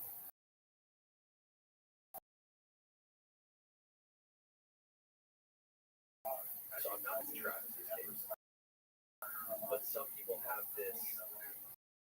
So they have these dreads that this for sure happened to me.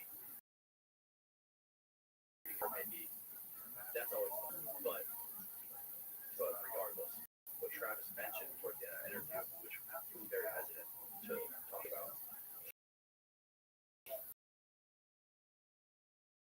was that one night he found himself sleepwalking. He woke and then when he got to his son's bedroom, he found his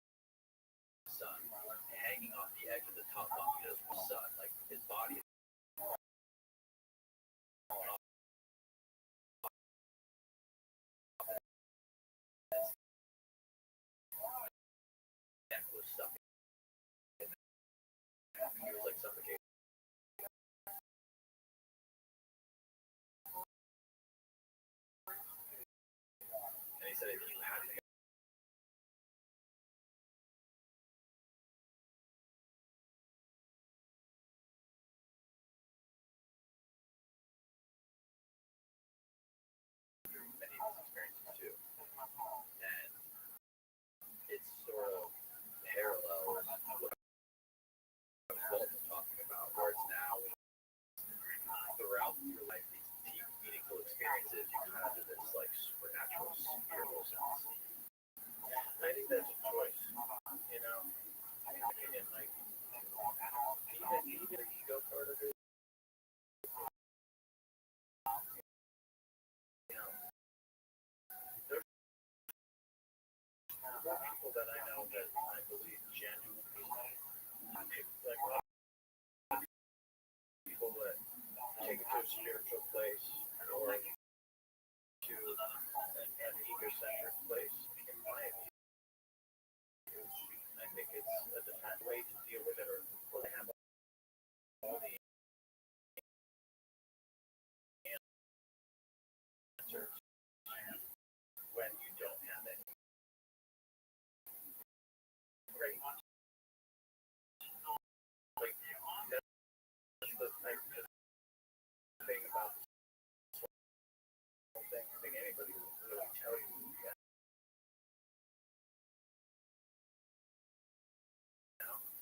Because it is that.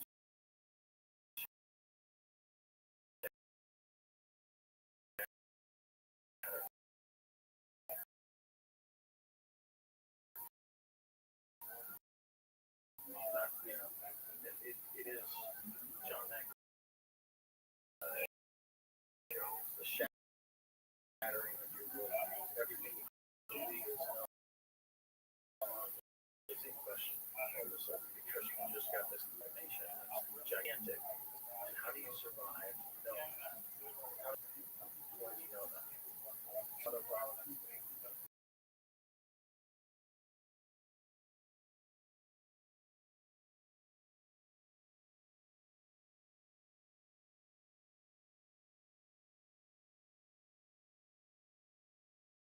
That's just the way it is. And what's wrong with just having the question?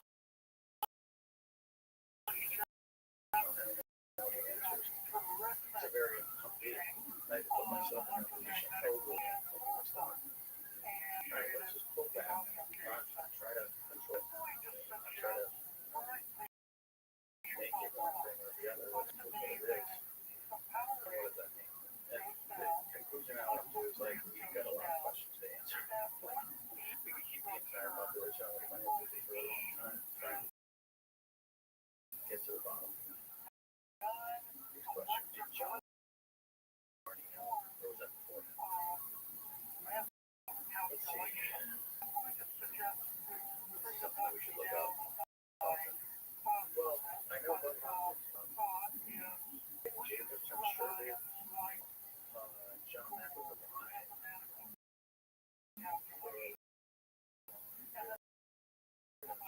sure they must have had contact at some point. But by that time, it's about abduction, right? He had talked to a lot of people, particular cases to point out particular things.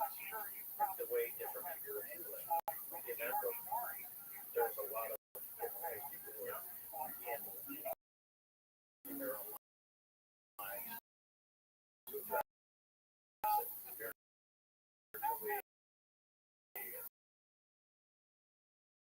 Yeah, you know, just right from that. So a lot of people have just the worldview.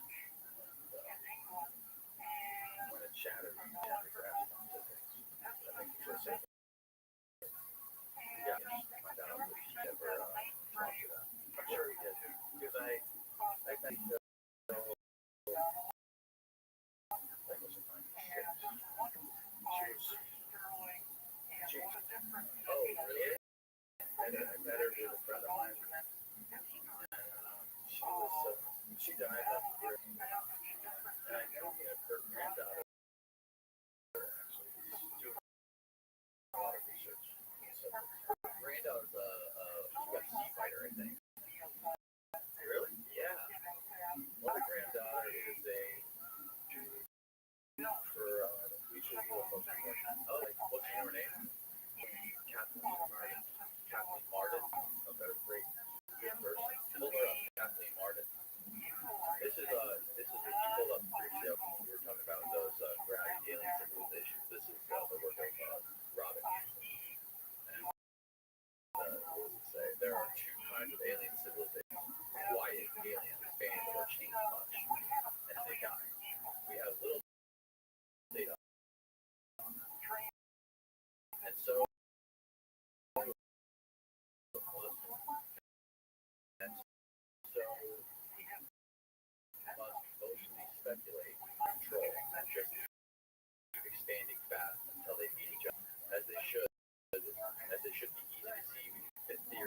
allow him to our data and say much about them as S.J.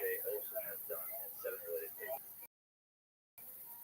Oh, that's interesting. I mean, yeah, so that graphic that he has there, that's all the different alien civilizations in the universe, and eventually they will all just be touching one another, and there will be no more room for people for new civilizations because the universe was built for all the space. Well, it's okay. You know, again, I always go back to wildlife. You know, people can give them an opportunity to move into that area. You know, exactly. That's what we do. Yeah, that's what being do. We explore and gain more resources, and is what we do. And you know, it's funny he compared it to malignant cancer, and it like speaks the exact equalization. And he's right about the biomass too. You know, we just discovered a region. You know, I think it was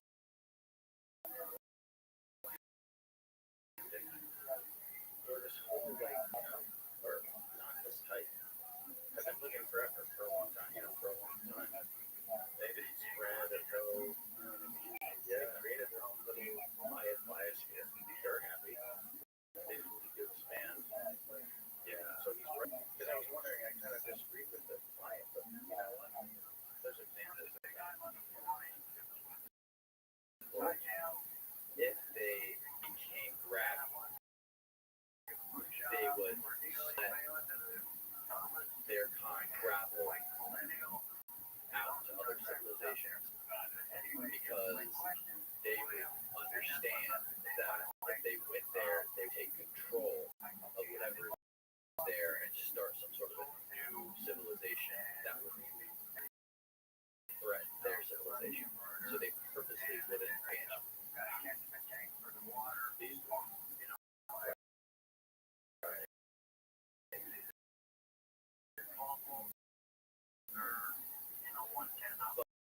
how do you explain to us?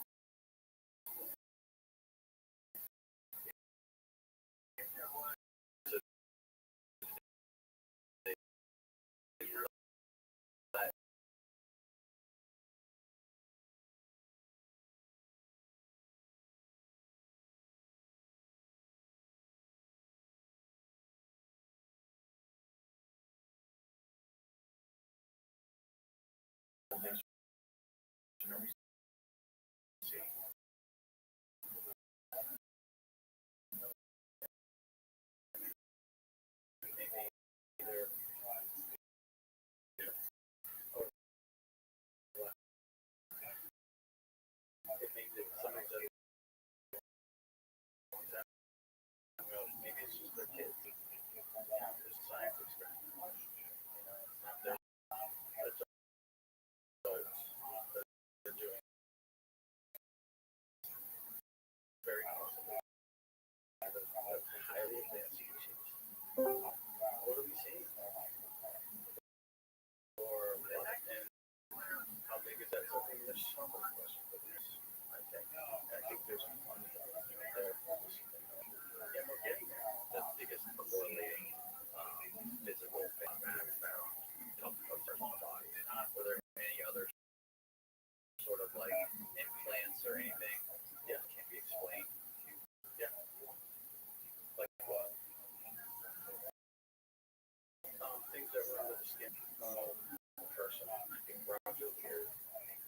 Who I am. Too much of that. Doing the deep dive on these exercises. Phenomenal. They have scars on their body and how things that were on their body that were resident. He was analyzing.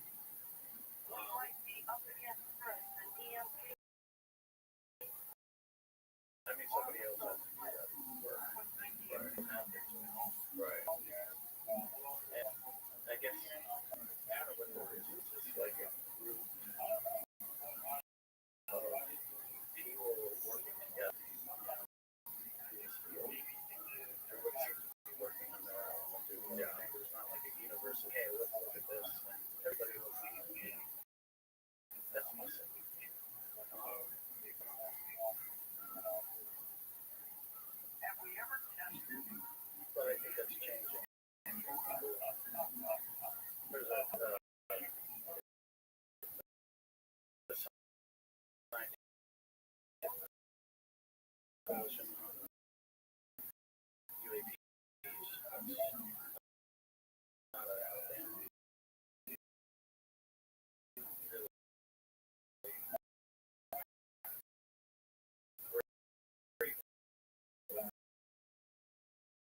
second report, and back of them.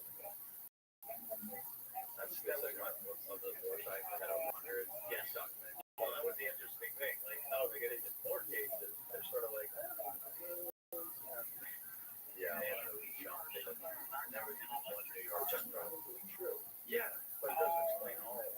There was also a New York Times article, maybe you can find this, where they actually said it's one of the recent ones where they talk about the additional reporting coming out of over 500 documented cases, which came out that 3 weeks ago, 4 weeks ago maybe. They said that some sort of analysis was done that claims, and they claimed in the article that things was only going like 40 miles per hour, which I find kind of odd. Yeah, I have like listened to those pilots' reaction. Yeah, they're having trouble. They're having trouble walking on or something at 40 miles per hour. Yeah. Yeah. No. I mean, looking at that video, looking at the way those are swells. Right. That's why this is weird. The thing to me, it's not very quick. But, you know,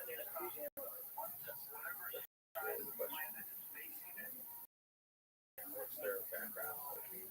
Yeah, scroll down.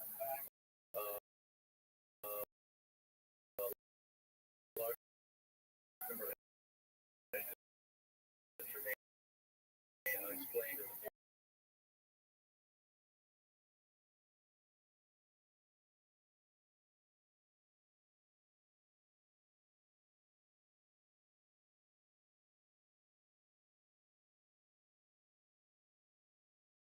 the classified program,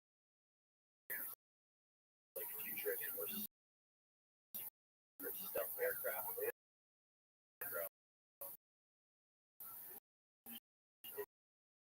The cause of focus on these little things that they was in the first thing. Now they only focus on the latest program. They didn't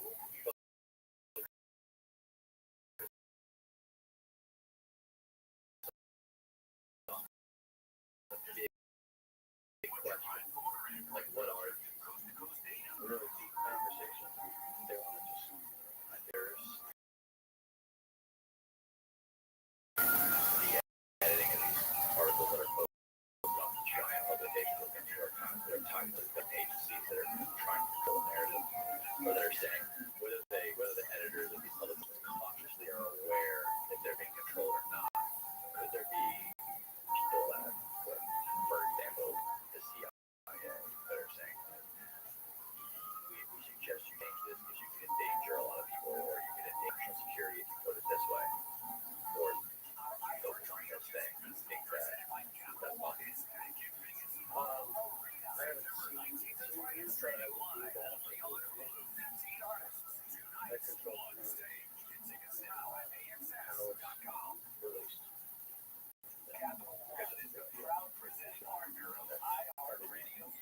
So I really want to be in control of how it works out. That just makes sense. Because it's not. I don't have an example of that. But for their calls with their press release. And I don't see any. I think there's an awareness in the press that this has to be taken slowly. Otherwise, people are just not going to. It seems like it feels like they're right. And I think it's nice. It feels like they're following a script, and they know what's going to happen in Act 3 and Act 4 and Act 5. They have the plan of order. Yeah, I mean, first of all, you got to talk about these things that are in our industry that pose a potential threat to safety. I agree with that. We get down further down the road. Talk about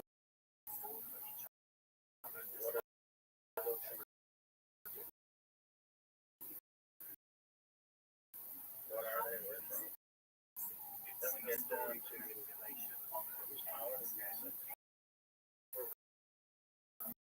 get to the place where like, okay, we had heard about this for a long time. Yeah, people are crazy.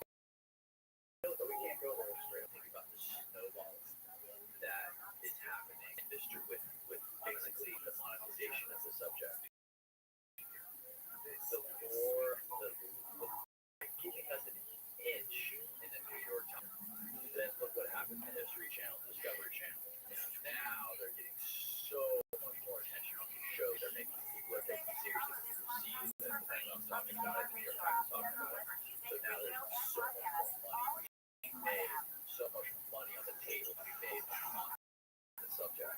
And the whole film, like you're about other people make films like this that are getting more attention. And bureaucrats coming out about it. The industry will build it more. And that's like a fucking positive feedback loop. The more money that gets sucked into this subject, the more pressure goes on the government to talk about it and come out about it. The problem is how we know it's true. Then from the government perspective, like from whenever they come out with, how do we know how much of it is real? It's almost like I'm a cynic to the point where whatever they say, I feel like the opposite is true sometimes. Yeah. I mean, that's something we should talk about. Like, what is conspiracy? That word so casual, but it's asking for like conspiracy. Things that don't go away for a long time.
Or even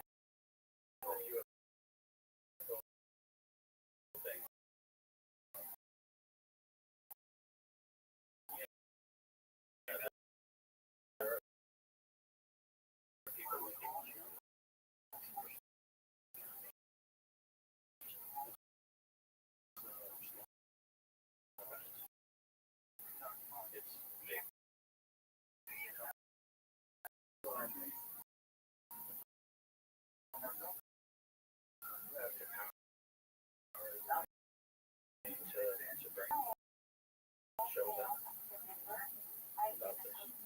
Yeah, I think it's changing. Podcasts are changing that. You're right. Changing that whole environment. This is which is they have that other perspective or a different perspective that cares. But you get other things just maybe that right. Yeah, so fascinating. Have you ever listened to bases out in the lobby bases?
makes it back to it. A long time ago, is it? Yeah, like Skunkworks or something. Skunkworks. Oh, it's locked. The company locked it down or something. Skunkworks.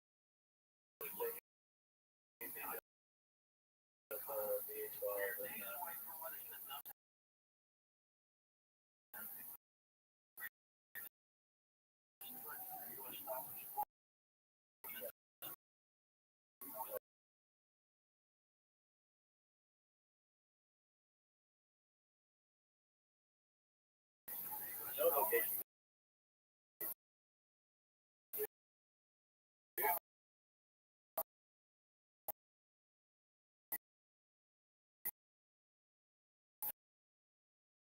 United States Air Force Plant number 42 and United States Air Force Plant 4, most notably at Maine for the P-38 Lightning Shell in 1938.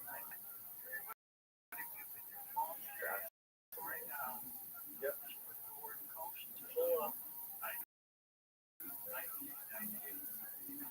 Something called Lockheed Advanced Development Project that is responsible for a number of aircraft design,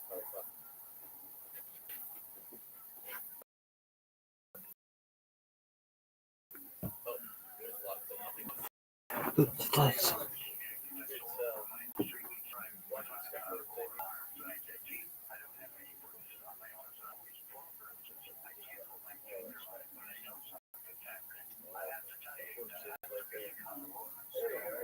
official pseudonym for Lockheed Martin's Advanced Development Program, ADP, called Lockheed Advanced Development Project, that is responsible for a number of aircraft design, highly classified R&D programs, and accelerated aircraft design launch. No locations include United States Air Force 2 and United States Air Force Plant 4, most notably a major classified testing, most notably a majority of classified testing is thought to be conducted at sites such as the Nevada test site. They're known for the P-38 Lightning, which was developed in 1938. Fascinating. Yep. Yeah, so pull up the video of that object getting like a flying saucer at Skunkworks. You know it. So, what do you think that was? That's a big picture. People were making fun of the video or something on Twitter. As I was reading the comments, they were just like laughing at it. It's not very difficult to spot that. Yeah. Right. Devastating. Do you know?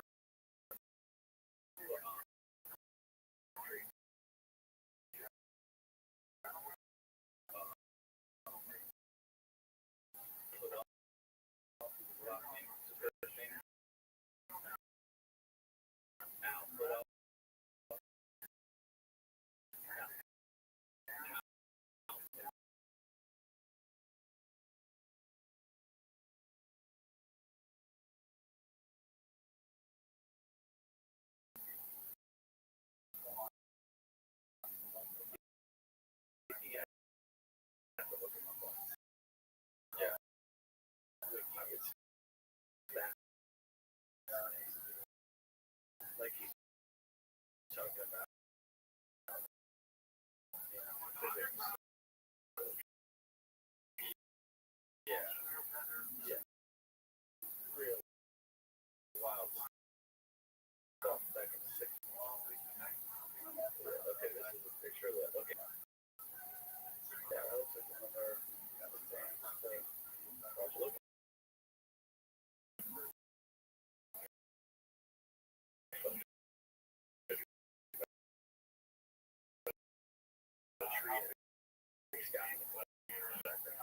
That doesn't look like any sort of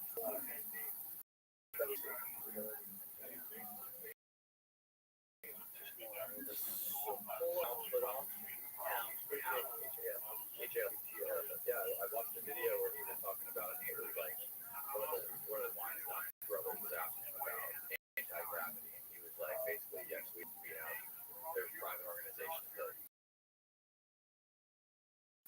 have figured out and are sharing it with modern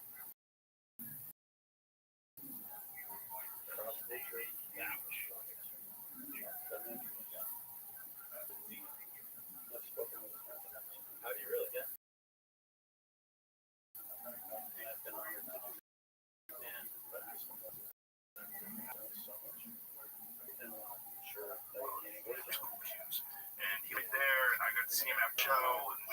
till like 3:30 in the morning, but I was exhausted. I had like 5 margaritas, and then I got sick. But other than that, it wasn't that bad. But my point is, like, my whole family got it, and I didn't get it. I remember I worked out 2 days where I was tired, and I realized I was fighting something off. Like, there was 2 days where I was in the gym. I was like, go through the emotions here. I'm just gonna lift light weights, and just like let my body like break a little bit of a sweat, but no exertion. Just get some circulation going. And once your immune system stop this, or is it something that you 100% get? No, it seems very infectious, but also it seems like if you have a healthy immune system, this isn't a death sentence. This isn't what's going on. I was there on a Friday for the UFC, and they said you have to go to the clinic. And I said I can't, I don't have the time. They said you come back Monday. I said no, I'll be back in 2 weeks. And in that 2 weeks, they pulled the Johnson & Johnson blood clots, and 2 people I knew got stroke. The redistribution of wealth was insane. Yeah, the redistribution of wealth to big corporations like companies. Oh my God, so many people did that. Give me that. How about the movie I'm promoting? Yeah. Oh.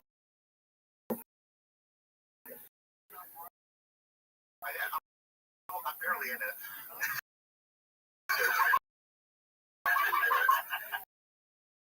And they're making me a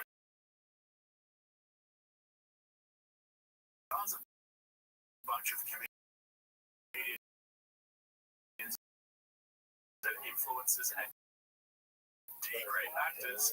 The synopsis reads, after lives at home with her parents, takes matters into her own hands to solve the crime boyfriend and become more of an adult. Wow. But it's not Adam Sandler's wife in it, so it must be good. Right? Anyway, like we heard Bobby just say, he mentioned earlier, this is his first at JRE, the holy grail of podcasting and promoting. This is always got to promote. And even Rogan tried to help him out. Nobody wants to actually say it out loud. Did you watch it? No. Well, that's the first time. Yeah. Well, Abby Levin. She saw it. She was like, "That's pretty good." When she said that, I was like, "Oh, I want to." But you don't get it. No, I'm not gonna promote it. I'm sure you're great.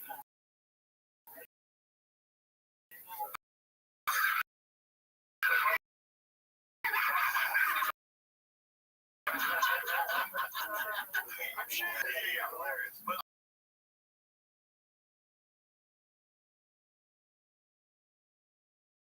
Bobby, he's the stand-up comedian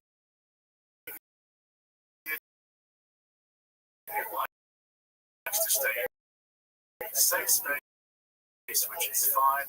His acting career never really took.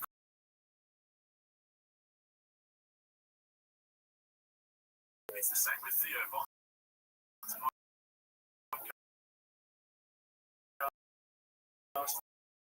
I'm a huge fan of his, but the whole shtick of Torture was good 3 years ago. But I only catch short clips from all those shows, and that'll do it for me. They're funny, just not for 2 hours straight every week.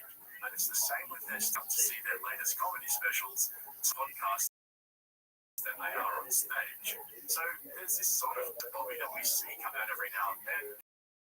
Really insecure, unhappy, and just confused at who he is. Lazy's videos that was critical took down one of 2 made episode, only to be reinstated and massive backlash from 2 lazy subscribers. Shout out to all of you guys who helped him out. I speculated earlier on the week that Bobby Lee was behind the takedown, and while 2 Lazy came out with another video, do you know who was behind it? to see Bobby on JRA, I'm kind of thinking it was still Bobby who was behind it the whole time. As to who did what and when and where. But towards the end of his appearance on JRA, Bobby actually addressed his paranoia about the comments backlash from fans and how it Bobby is. I've never really followed him closely because, like I said before, he just seemed like a funny. And so they were discussing how much it has changed because of podcasting, how back in the day it was all about getting on a TV show or into movies, but now you can kill it just doing stand-up and podcasting. I was going to talk about this in a bit more detail in this video, but because there's so much to unpack there, I think I might leave that to its own dedicated video because Rogan went on and on about Bobby moving to Austin to join his scene. How he's improved so many comedic. He's incredibly about all of that, which right now is still growing. What I want to focus on here is how Bobby Lee is still so bitter about the the story that he first told on Opie and Anthony. Rogan brings it up, but then awkwardly tries to change the subject. So take a look, and I'll pick it up afterwards. In the early days, how much of what we used to say was shock.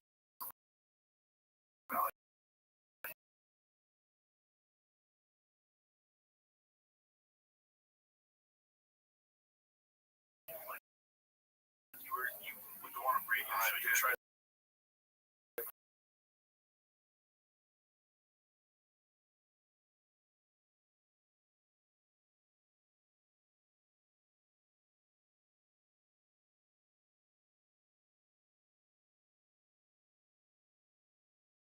so much more honest name.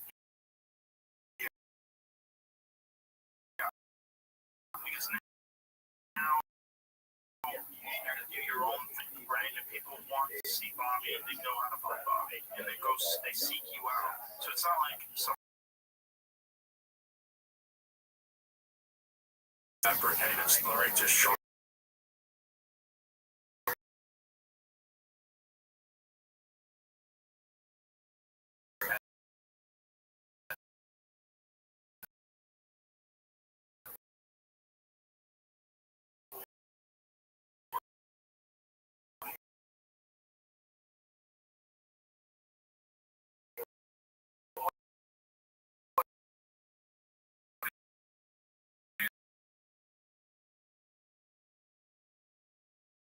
Single week. And that's why I think Bobby is in such a bad expectation, that fact that behave in a certain way, and he just can't keep it up. I think the same thing plagues Theo Vaughn and Tim Dillon. They've got those funny psycho vibes that just make them so interesting to listen to, but it dies out pretty quickly. There's a novelty to it that wears thin after a while. That comment, write that into that it's like it's attention.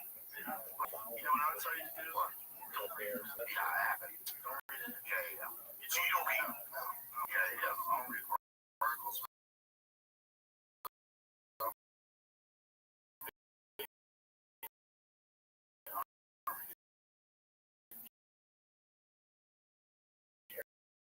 But if you read whatever your feelings,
I got bullied for a full year, and it turned me into if somebody tried to bully me, I'll show up at your house and kill you. That's what happens.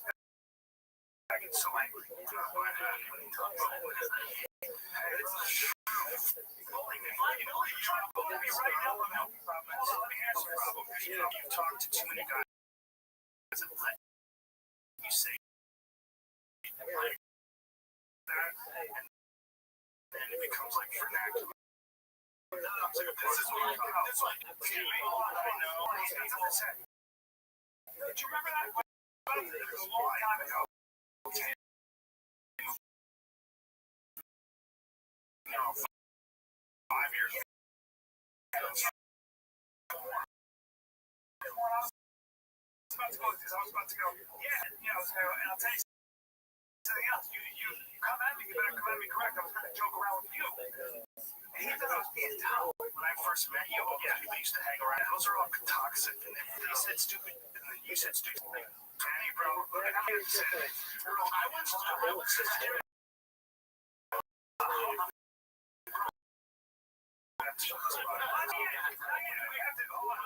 Scary movie with them. It was the most annoying thing. I tell you what.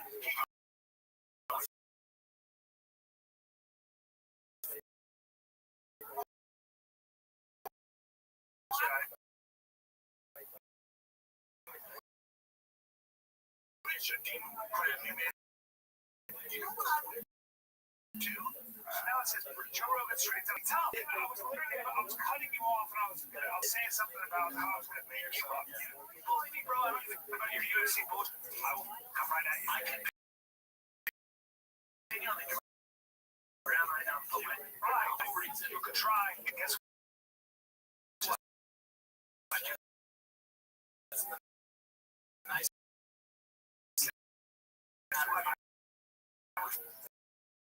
Come right to your house. That's right.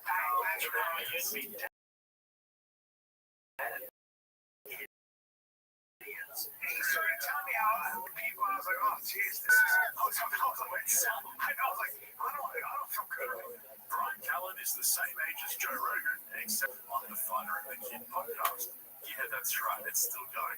He also makes regular appearances on Joe Rogan's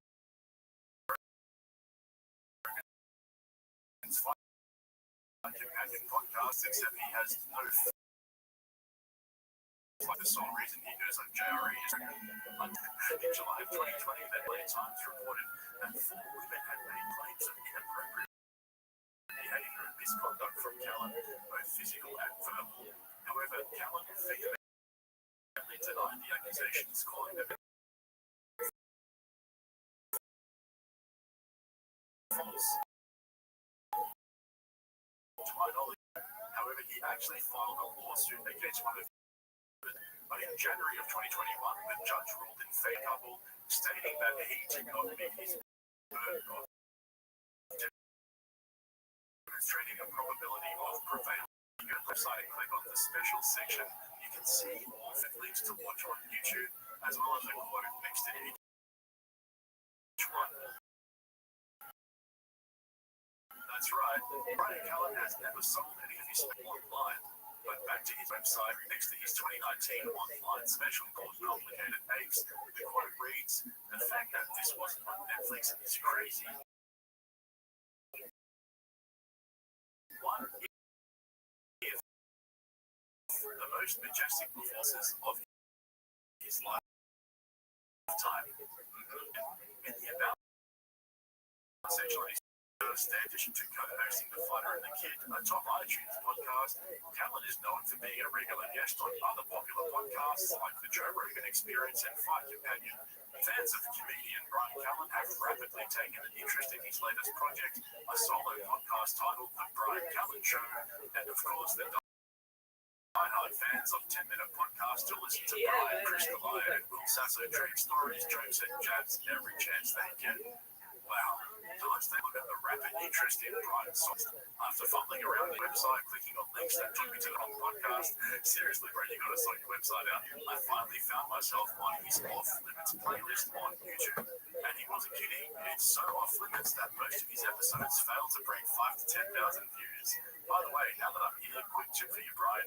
When you upload a video, then unlist, re-edit, and upload it again, make sure you remove it from your playlist. Curry Chad. Everyone can still watch it. Just in case we're trying to hide something. Whoops. And speaking of whoops, we're finally at the number one spot on Cat Williams' Brogan 6. He calls himself a business shark, but we all call him a redactor. Ladies and gentlemen, he's a numbers guy, the one, the lonely beast.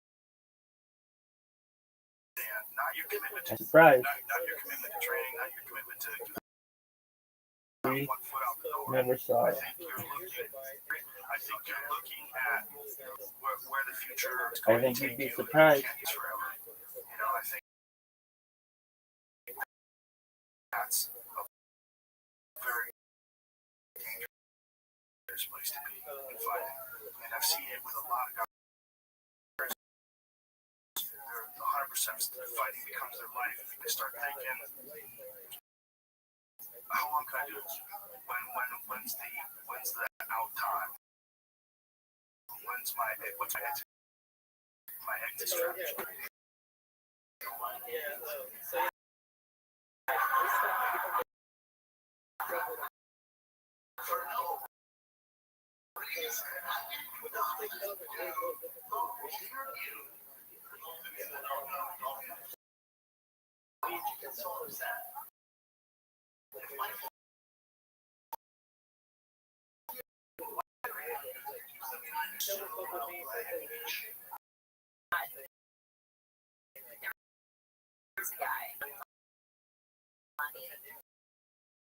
I came back with, oh, there will be that something cool. And that's something about a beach emoji. Oh, no. But I didn't say your name. After failing to secure a spot on an NFL roster,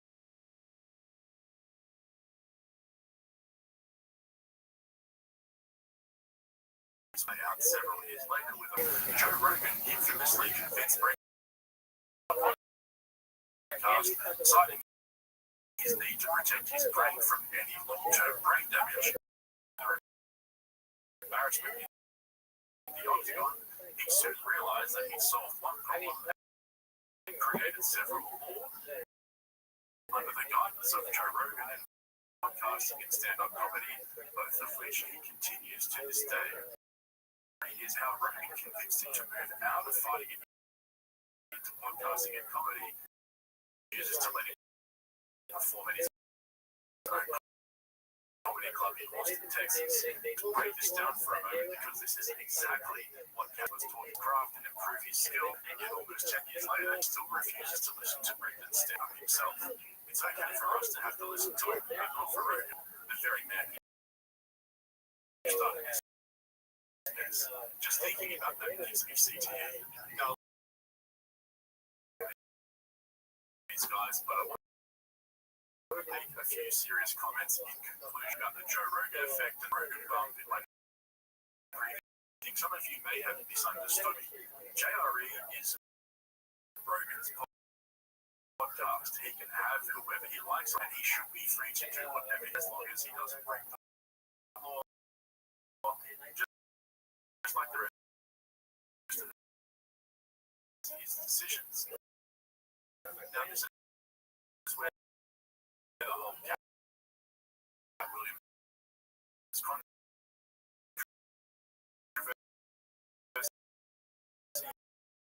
and the Rogan effect and all of that come together. No man's the power and reach of JRE better than Joe Rogan. I understand that he's just being advised to do something good with his power. Influence. Fine. But with all that inside knowledge that he has, I think he's doing this irresponsible. Not to us, but it's irresponsible to his friends. That's the point of this conversation that I think people have been missing. someone commented on my previous video that what Rogan is doing is like winning the lottery and then giving away dollars to friends and family. You guys have all heard the stories. It almost never is an interesting analogy because what we're seeing now, and it's is that most of these Rogans have started to fall off. Now, all of these guys are wealthy millionaires with property investments and share machine around your newfound wealthy. Like almost all these guys, once it starts to crumble, you're actually part of that machine. That's why you see these guys with their open therapy sessions lasts, crying about the strangest things, endlessly sharing too much information. He's lying to them, but presumably he has the experience and awareness to know.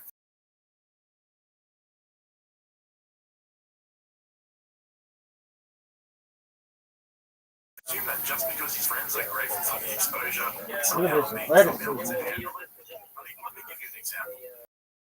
Remember the time when your company was brought up in the most hated man on the internet, and Rogan straight away implied that it could be Brendan Shaw, and they both cracked up laughing. Who is the most hated man on the internet? His name is Hunter Moore. I don't know. Brendan Shaw is only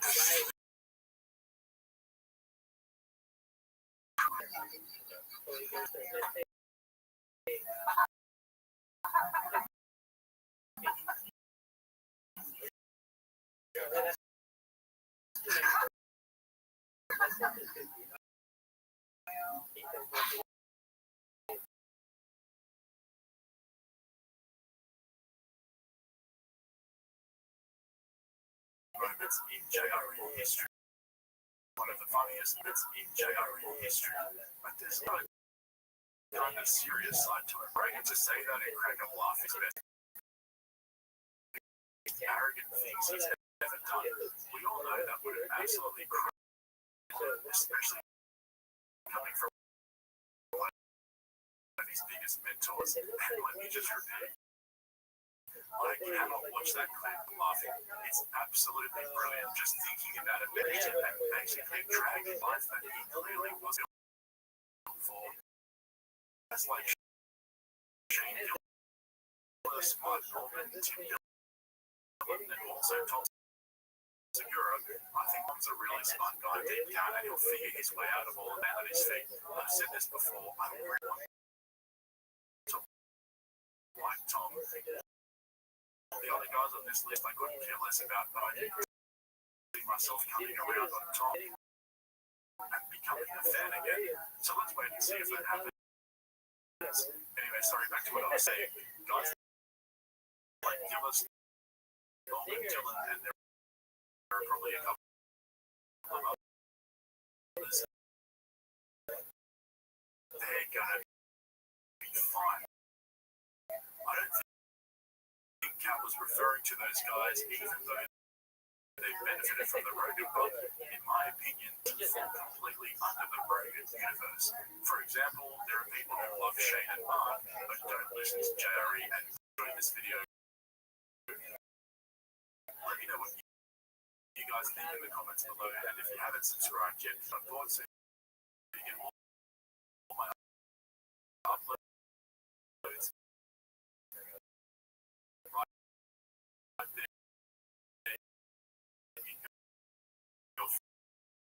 Feed. Shout out to all my regulars. Love you guys. I'll catch you in the next one.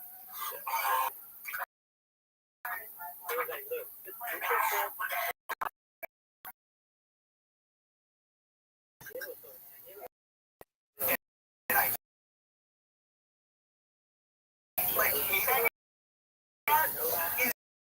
so intense that I never acknowledged it, I never talked about it, you know, because it was like I think people think my life is like so easy or something, and I have like money or whatever, so they're just like, I can just be a total punching bag or maybe because I did the growth, we get paid to trying to entertain people. So when people are, it sucks a little bit because then I go like, well, what? Dave Chappelle and Ricky Gervais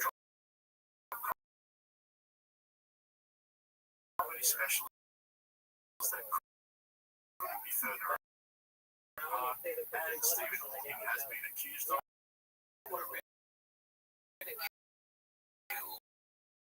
by the mainstream.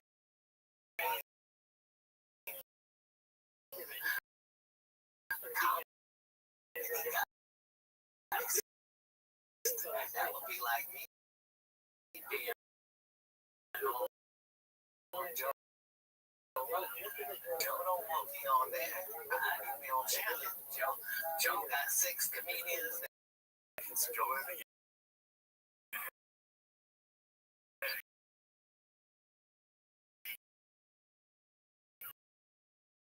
I don't let the significant at that level explicitly talk about him all the time. If he's down, I'll make it happen. From what I've seen, the tweet replies to a few commentary channels that have covered, people have been praising Bro for taking ownership of what Matt said, not backing down, etc., etc. And I actually don't agree with any of that. Bro boys couldn't have come in about that time. The broken comedy brats who Cam was referring are starting to crumble. So I'm going to show you just how toxic this so-called Rogan effect really is. It happened to me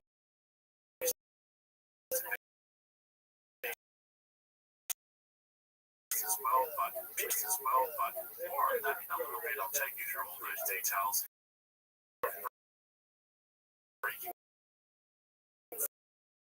Free from Rogan's orbit and still being able to, you'll quickly realize who the real ones are. The last men standing.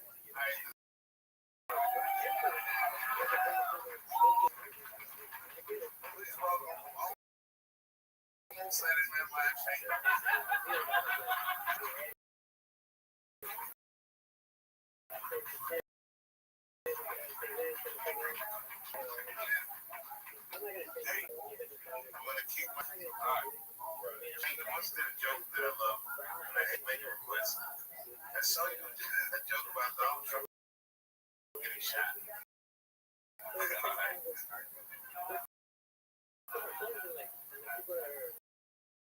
Try to remember.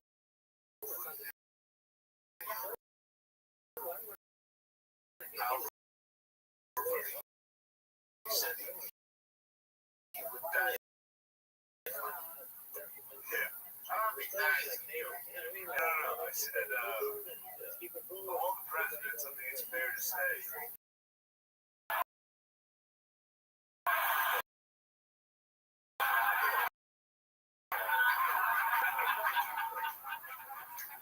Shooter would be coming out and going, sit down. Sir, get down, sit down. The noise he would make when he got hit. Even if you love Donald Trump, it would be funny. As soon as he got hit,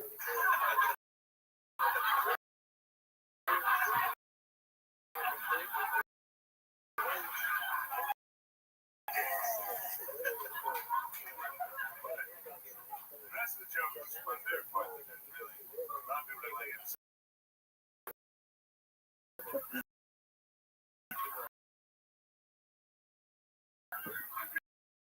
Just walk right up to Mr. President.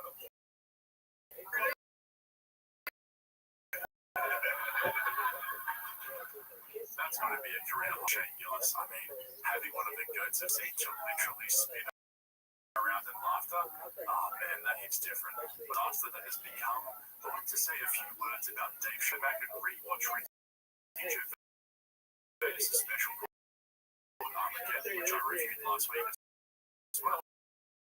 And I also rewatch Shane Gillis's most recent special called Beautiful Dogs for the 50th time, which is his second special, mind you.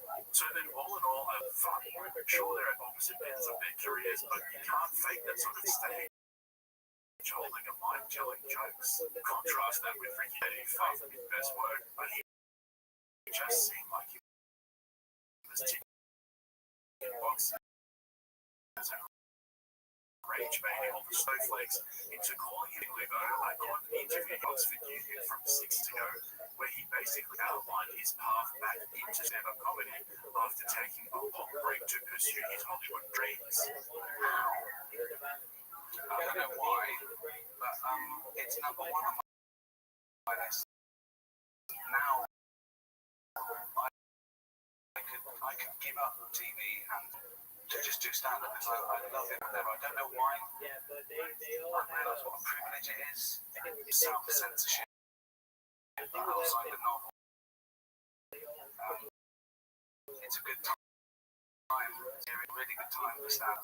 Now, as you guys know, I'm not too much into the things that these guys say, right? That last little bit seems a little bit sinister. I think he spots a business opportunity to stand up. The guy literally pulls his phone out on stage and reads his Twitter replies. Then he'll go over to sip his beer and read from his notes. Like, seriously, dude, you're a comedy. I've a sick, a stool, and a packet. He didn't even end up humping the stool. And so creativity in comedy specials has become a thing of the past. Now it's free publicity.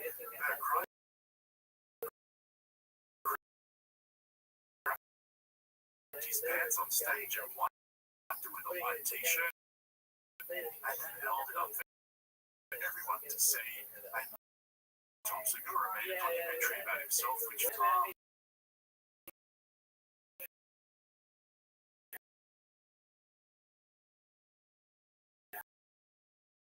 I mean,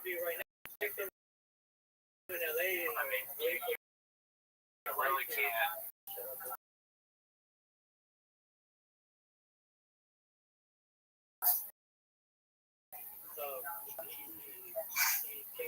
I mean, it's just to be completely clear, that wasn't his age of a comedian. That was his fitness trainer. Guys, this is the state of comedy in talk. A bunch of narcissistic self-congratulations.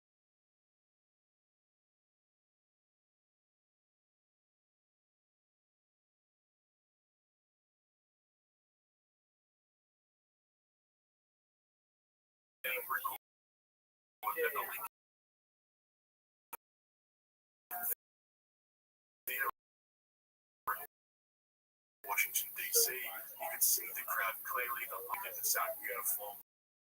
The Chappelle special, though, I could tell a few people changed around in the front rows because it would have been recorded over several nights, and it's his local comedy club to work on some material.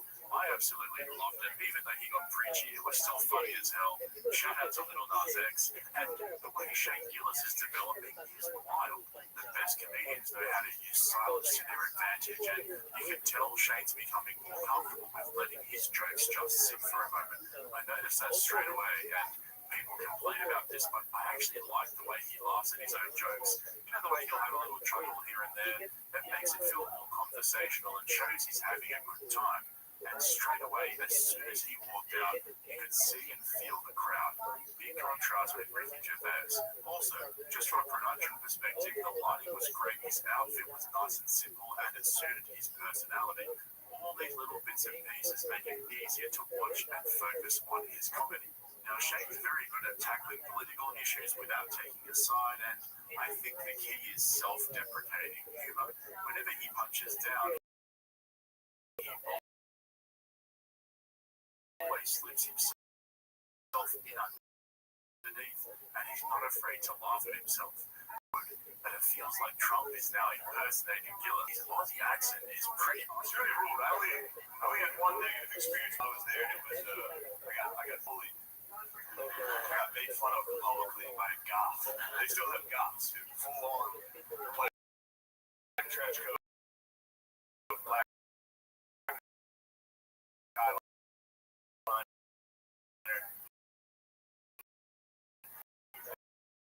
He made fun of me. In his defense, the reason he was making fun of me is because I was wearing a bucket. That's the thing about these countries. I was just in England, Scotland, Ireland, Australia, no black people. And I know you're thinking, yeah. No, you need black people. You need black people to keep the whites in check. The last thing you want is a whole island of whites that think they're the coolest people on earth. It's a disaster. That's how you end up with Conor McGregor just walking around. Shut up, dude. Foreign whites are out of control. Now, thanks to Shane Gillis, I'm legitimately scared of gay violence. Thank God I live on an island. Wait. Anyway, don't worry, focus on what Cat Williams said about Rogan being unfunny and coming to the stratosphere and explore the damage that Rogan has done under the guise of helping out his buddies. Shane Gillis, of 2022, and they started talking about the Rogan bomb, which is how much of a boost it would go on JRE as a guest. Now, this is something that has been speculated on, articles have been written 5 times, was that he claimed he didn't get much of a bump from that first appearance. Remember this. If I hear whatever, I'll just go to Joe Rogan next week. I'll be fine. Anyway, I was like, I literally thought that. Oh, okay, be fine. Well, yeah, I was bummed out. No, it was fine. It was just funny that it's truly, really, even when Michael's in the middle. That's hilarious. Now, just before I go ahead, I'm not really aggressive with their copyright claims. Normally, I just use it and fight back, but I never use the link, so it's not that makes sense. It's kind of like a commercial decision, if you like. But I'll put a link in the description. Really insightful if you're interested in the Rogan. However, I do have the full transcript, and so this is how he explains it. He said, I did Rogan once, I was nervous, we talked about SNL, I was just nervous, I never met him really, so he went on to say,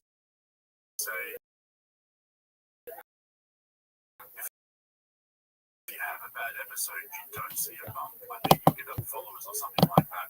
But then we started doing me, Ari, and Norman with it. But the idea that just got JRE once is going to blow up overnight.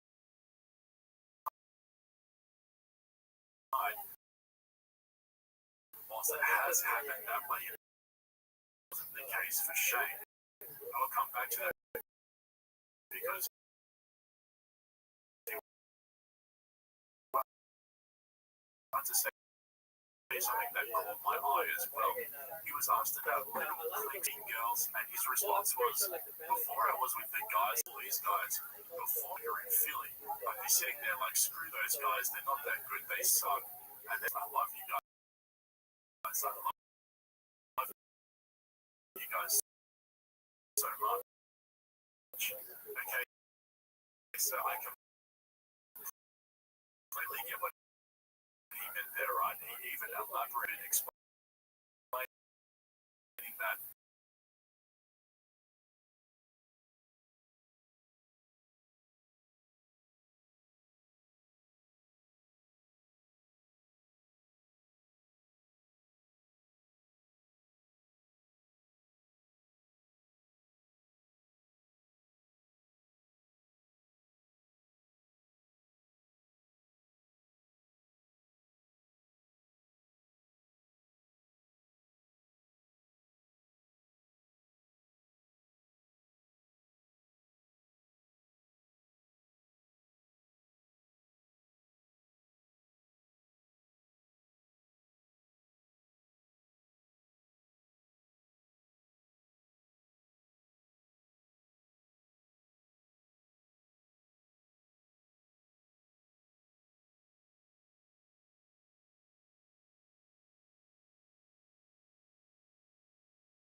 somebody up, helping them to achieve their goal onto the big stage, and then when you can make it through this coding montage I put together for you guys with a straight face, let me know in the comments below so I can personally congratulate you for your valor, stoicism, on something like that. What do you smell? You shouldn't do stand up like this to no audience. So the key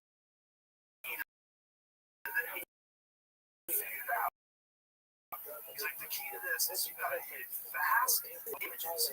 So like he would use all these visuals while he figured out a new way to do comedy. He figured out a way to do internet, Instagram, 10-minute comedy.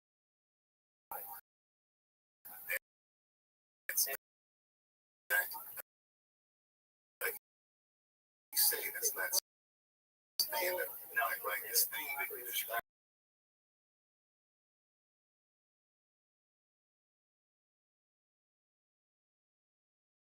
Statistical, but it's just like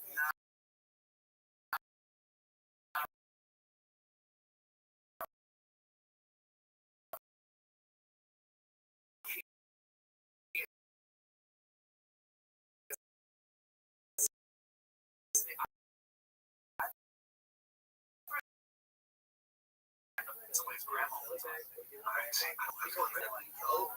Chappelle's on Rogan. He's driving this like kind of YouTuber internet comedy. And you know how we all are. Does that even tell me about like a funny YouTuber or a funny Instagrammer? Yeah. We're like, oh, what that it is, a little slideshow and it's stand-ups. Yeah. Stand up, so it's just like that first reaction, right? The amount of hate I get is heads that I never acknowledge it or talk about it, but like I think every now and then, I think when I'm around people like I love it, I don't like judge me or like make fun of me. Like there's a lot of emotion that I never like processed a little bit, you know, because it was like, you know, why are you so check it a lot? I think what is it? Do you want to talk about what it is? Sure.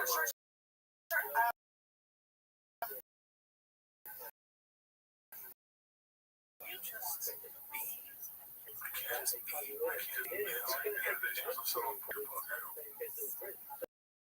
Read a book about me. You don't need to read my book or something like that. And Tom's book, I'll read his book. We're gonna fuck with it.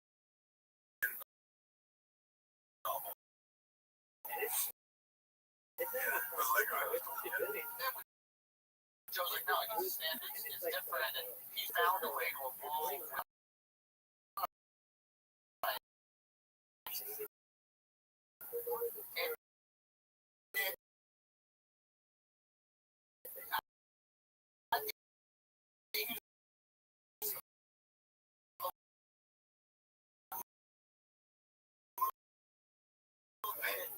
Dismissive to it, and he was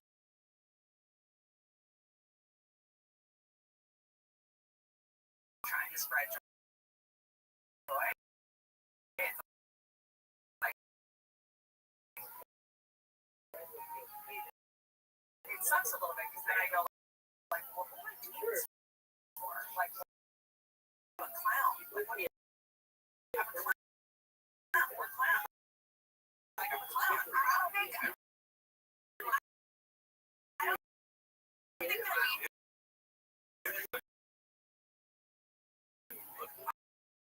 I need the reminder too. When I say this thing, that's not about I would get it. I would love your face.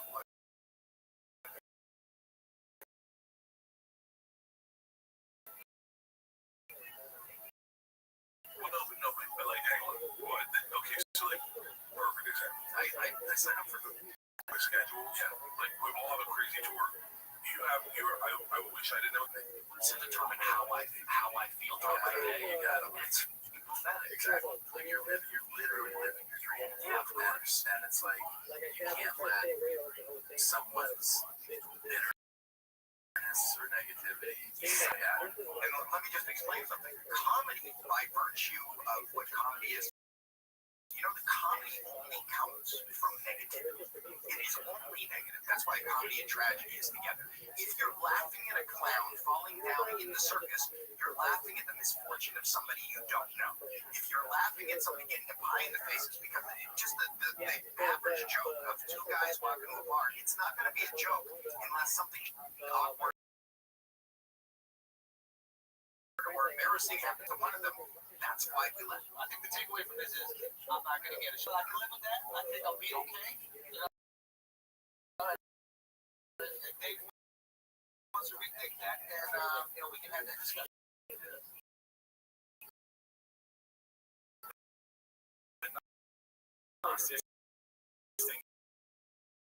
You can say to a comedian, is you don't deserve to be famous through life because everyone will love you. And then when they become adults and go into the real world, only to realize from one rude shock to another that they're just ordinary, average people like you and me.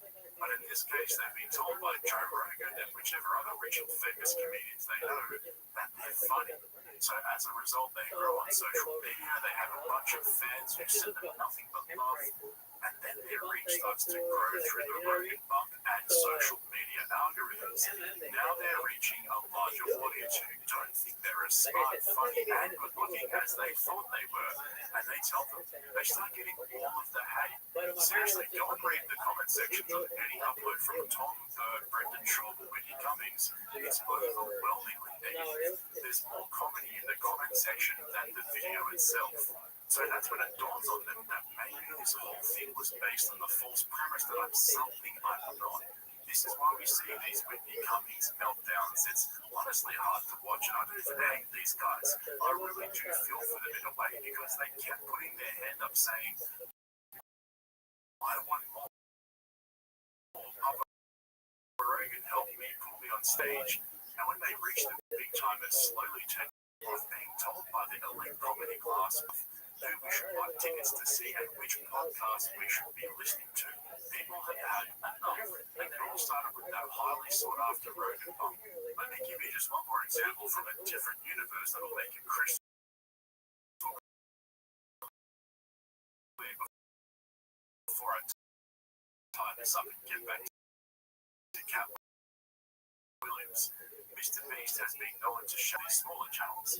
One of those channels was Amelia and Brody, who were just over 400 subscribers when Mr. Beast changed their lives. Get this, only 400 subs to over 100,000. That's insane, right? Like, just imagine that. So why did they end up deleting their channel?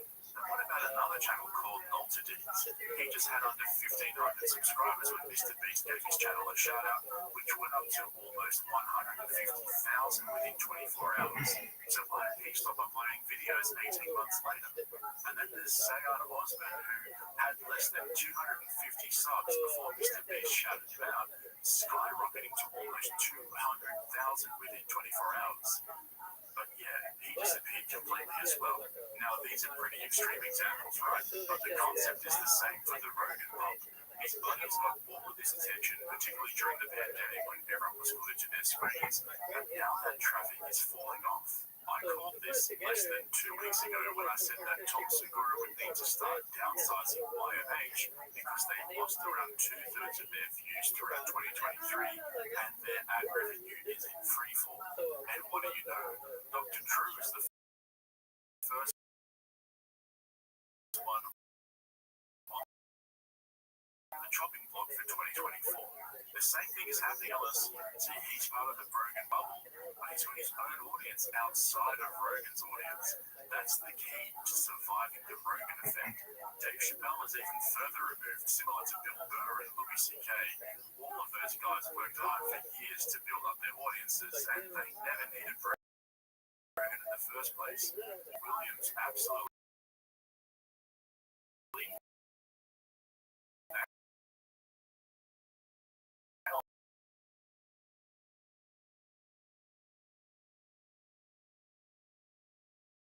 that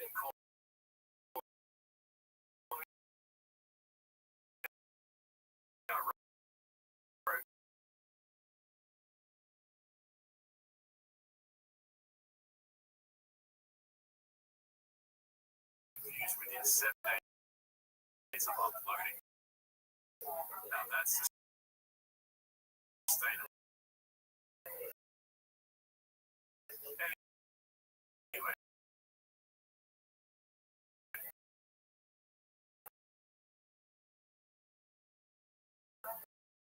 I wonder if Cat will actually go and gave him an open invite, and I can see Cat rejecting it and just moving on. But I can also imagine him going on there and just speaking his mind.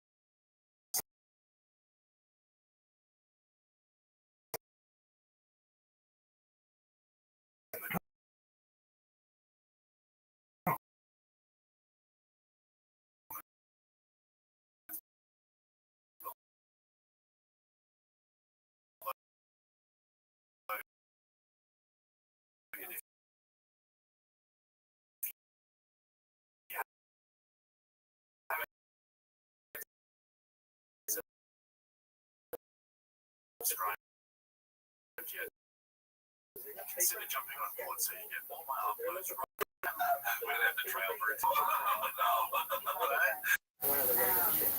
I have CTE for sure. I got a little of that. Yeah. Welcome back to another video. This is such a big week.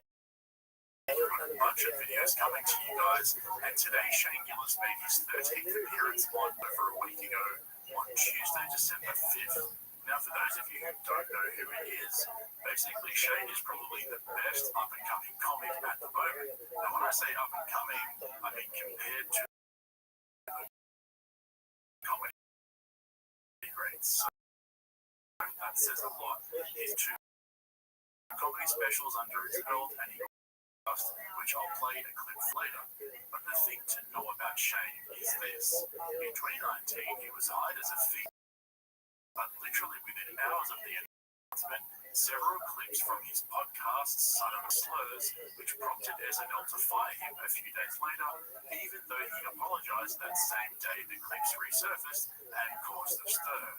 To then fast forward to July of 2021, Shane made his first appearance of the Joe Rogan Experience, and towards the end of this video. Here's the thing, right? Gillis is probably what comedians going around today. Joe Rogan, on the other hand, is probably one of the worst famous comedians in history. Right next to Bert Kreischer and Brendan Shaw, obviously 2 of his creations. So when Shane first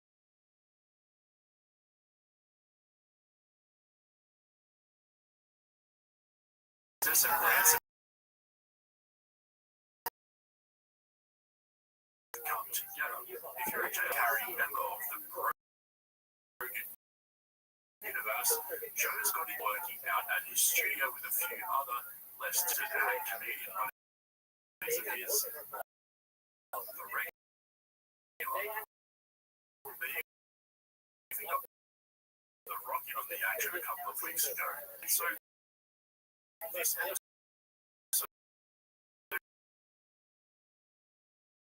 with Shane started off with the eating healthy, but now Shane settled in a little bit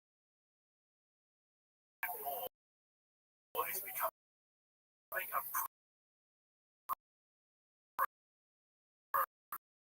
and steering the conversation in the right direction.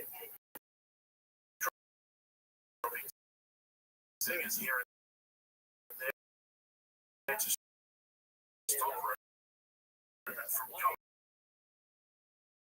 going into autopilot. Check it out.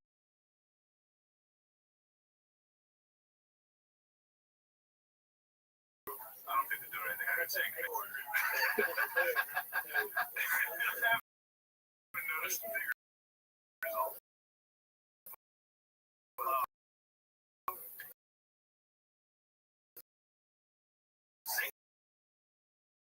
It's difficult to get into your bloodstream.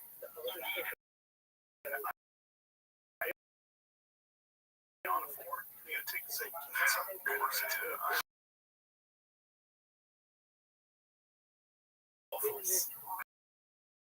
trying to prove, what are they called? Is it Viking waffles? And so after Jamie received instructions and pulled it up, Greg and Jenny found passion for protein waffles. Sorry, I can't say without interested in Reagan's waffles, and took the company in a slightly different direction. 200 calories. And they're good. It tastes like a real waffle. People love Vikings. Who doesn't love Vikings? Irish people.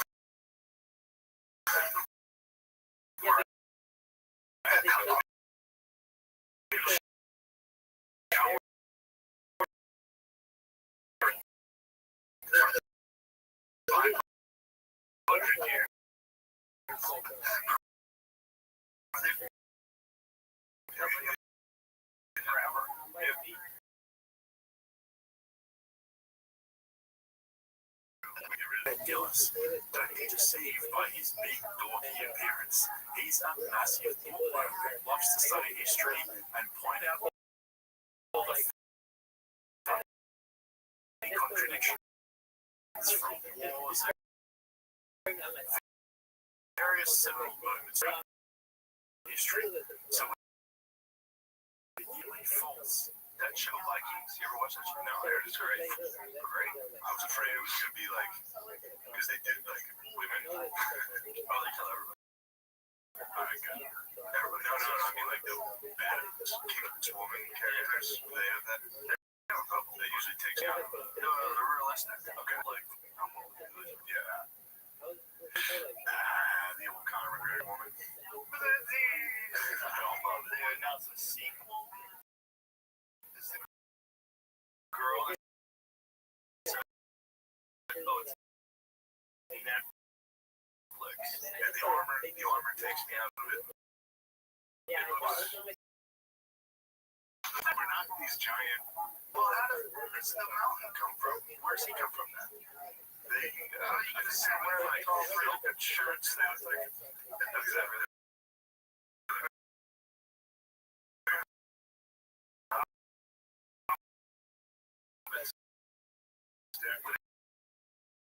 That's I mean,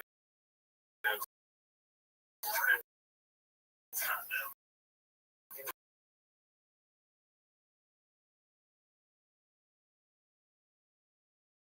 Up facts, Rogan wasn't very happy that his bubble had been burst. I mean, what's next? Santa isn't real?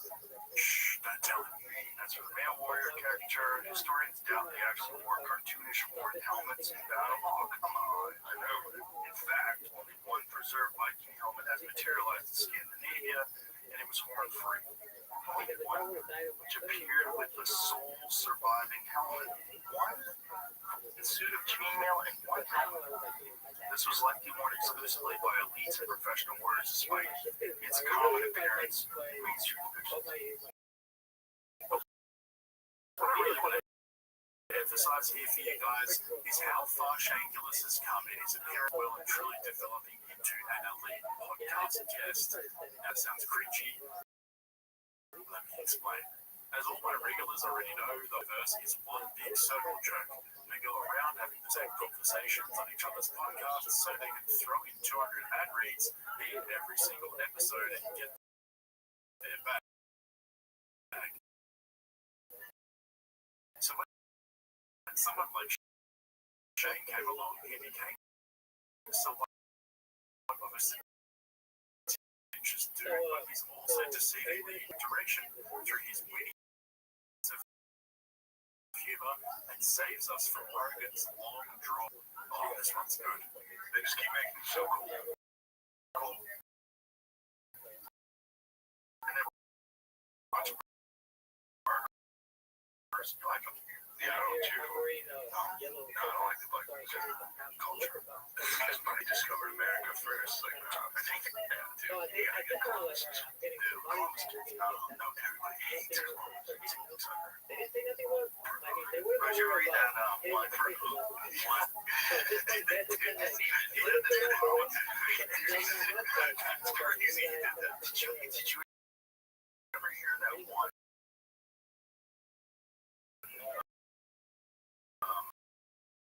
there's one. Because you're not allowed to go across the ocean. There you go, one. So I should say, believe it or not, I'm actually a big fan of Podcast Joe. But after over 5,000 hours of podcasting for more than a decade, he started to get a little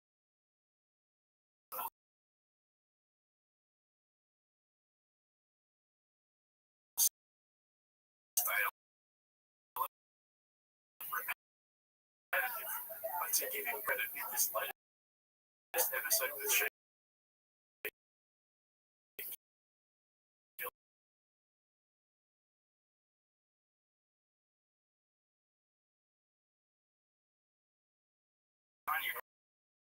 before all that.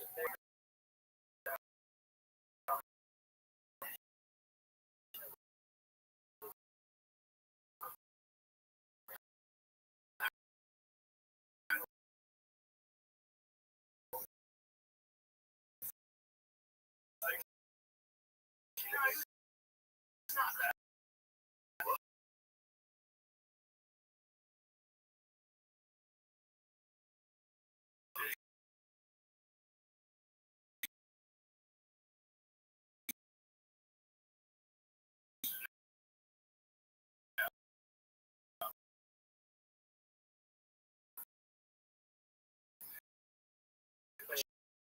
She was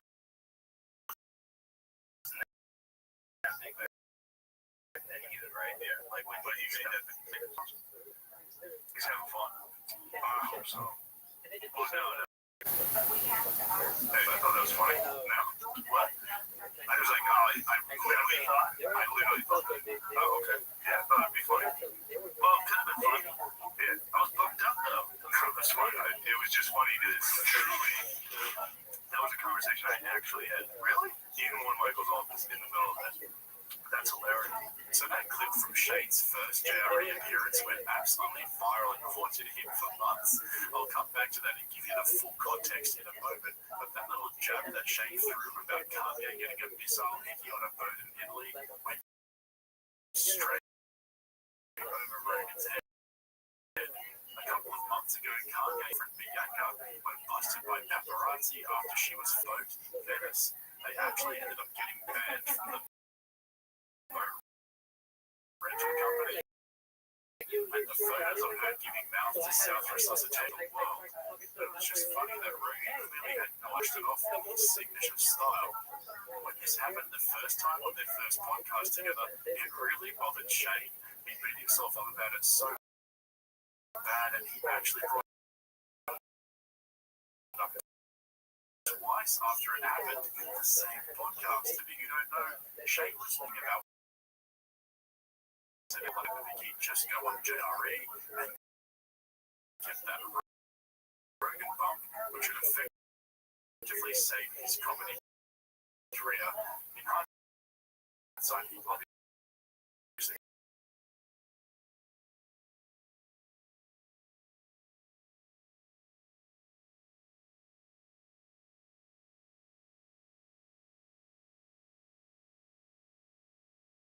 oh, sorry about that. I wasn't it'll do that thing when my 5 minutes or however long it's been. You don't say we'll have a rhyme when he gets the ring in his ear.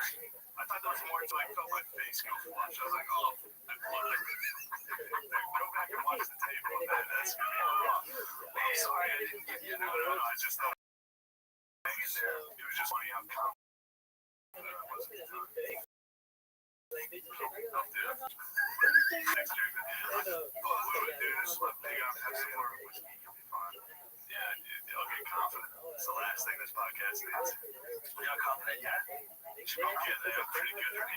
Should be confident. I really do want to. I mean, that part, that SNL part, was great.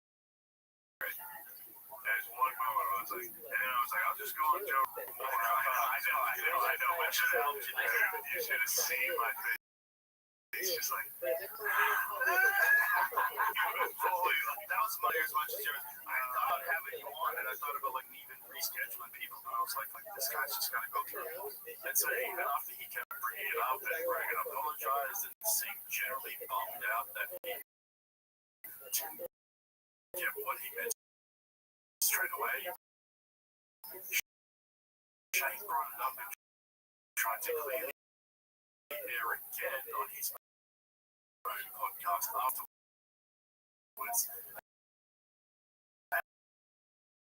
And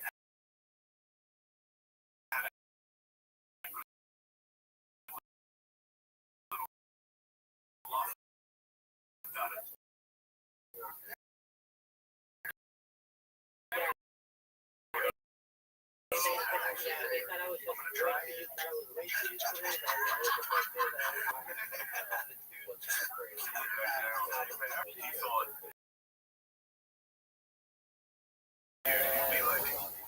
You're accusing me of not helping.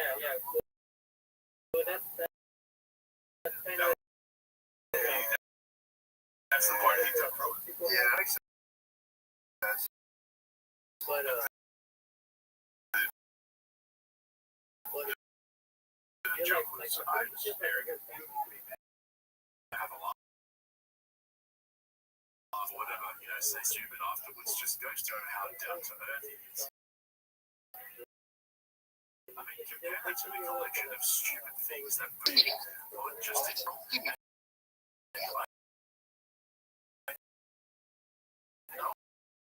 I think Shane's praise, but I don't really think he's an important part of the universe at the moment in a similar way to as often as possible. And this is a big call, so wait for it. At this point, I think Rogan needs Gillis more than Gillis needs Rogan. Here we go. Let me explain. I've said this before about Bill Burr and Dave Chappelle, and there are a few other guests as well in this category, but particularly those two who are comedians. Whenever they go on JRE, it's an open and relaxed discussion, and Rogan opens up and he seems to have a good time, and they're the best episodes. But I think the reason is that Rogan respects those guys because they give him comedy legitimacy. And that's what Rogan's about these days. He's got the comedy club, he's putting on more and more comedians onto JRE, he's moving into legacy mode, and it seems like stand-up comedy is where his heart lies. Like Gillis is turning into a Bill Burr, Dave Chappelle style of comedian guest that gives Rogan legitimacy. And the dead giveaway don't always agree with everything, and they can push back comfortably, unlike two. And that's to say, Brendan Shaw, for example, he'll say one thing, and then when Rogan disagrees with Rogan 100%. So that's what I mean when I say Rogan needs Gillis more than Gillis needs him. Because Shane's profile is rising so quickly that Gillis makes up for all the Rogan comedy race that we've had to put up with. And I think Rogan knows that. But anyway, I know it seems like I've been fangirling over Gillis lately, but I think that's just more of a reflection of how bad podcasting has become. When a funny, down-to-earth comedian becomes such hot property.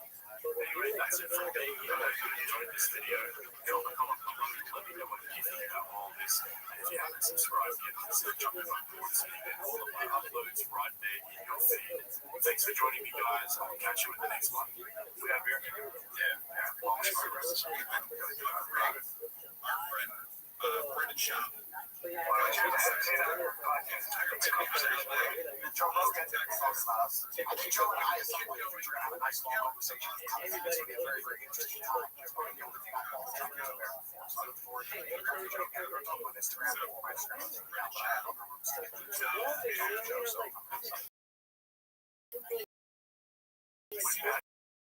President David went on JRE a few months ago.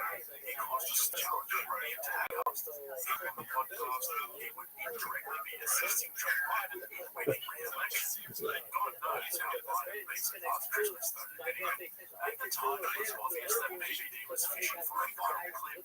But I remember thinking at the time, don't worry about Trump. What about Patriots? see Rogan talks about every time, he's totally glued into everything happening as well, that it's an ongoing case in Romania. Now I understand that Tate has been under house arrest in Romania, as his case obviously continues. However, this weekend that he made an application to travel to the United States to his dying grandma or something.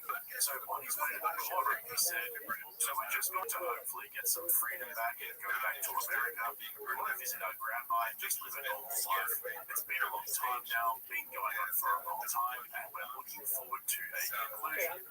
Now, from what I've heard, as of Monday, December the 11th, him and his brother are now able to travel anywhere in Romania, but I haven't seen any reports about them being allowed to travel to the US. But already the speculation has mounted that, number one, if he does get permission to travel to America, he'll never come back. And number two, when he's in the US, he should go on JRE.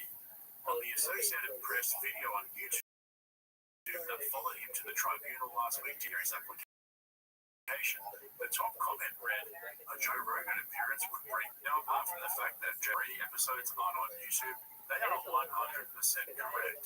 Rogan and Tate face-to-face on JRE would be absolutely mind-blowing, especially after the highly anticipated appearance of The Rock recently that turned out to be a massive train wreck. But here's the problem. Rogan simply has, which he ended up apologizing for and declaring his intention to have a more balanced variety of guests on JRE. I do all the scheduling myself, and I don't always get it right. These podcasts are very strange because they're just conversations.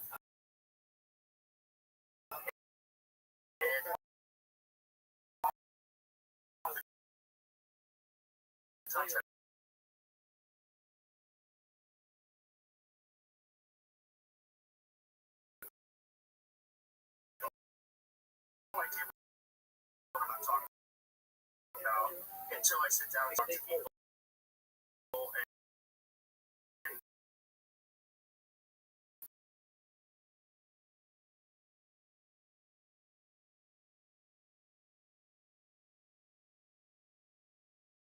in future.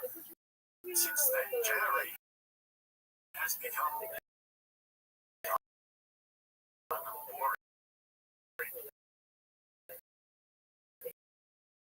But you know what? I don't actually explain in detail why Andrew Tate has Rogan by the nutsack and why Rogan has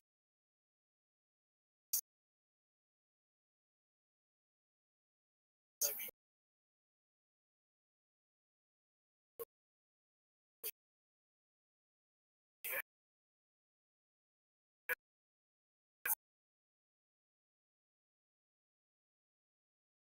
side of the man himself, as well as his massive fan base. And just as a quick side note, just pick up the Pink Floyd reference in today's video gets me.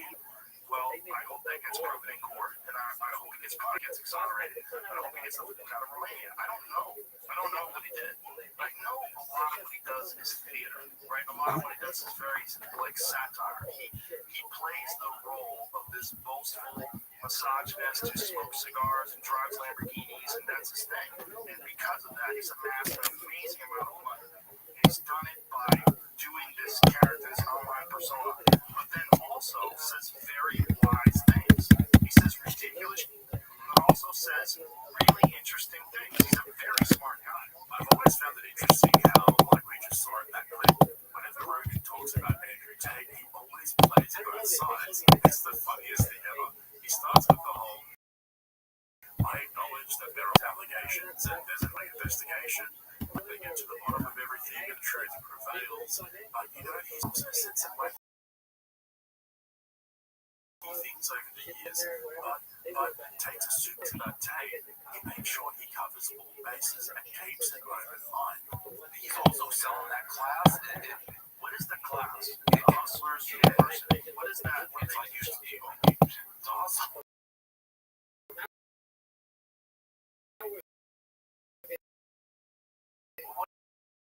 What are they teaching? That's a little, I mean, is that bad? I don't know.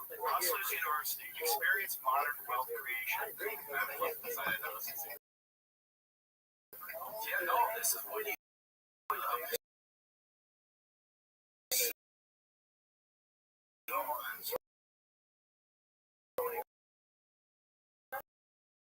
grifters. Me.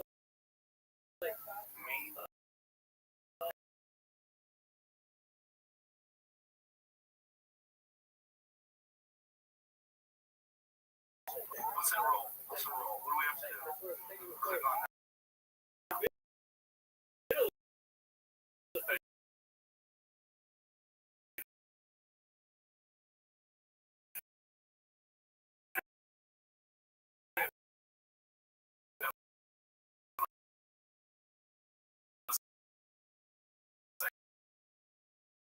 Actually pretty funny.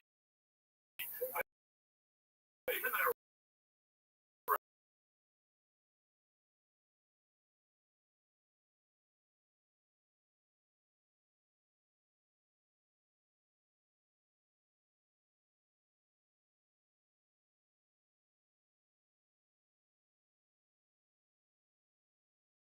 someone like tape is necessary.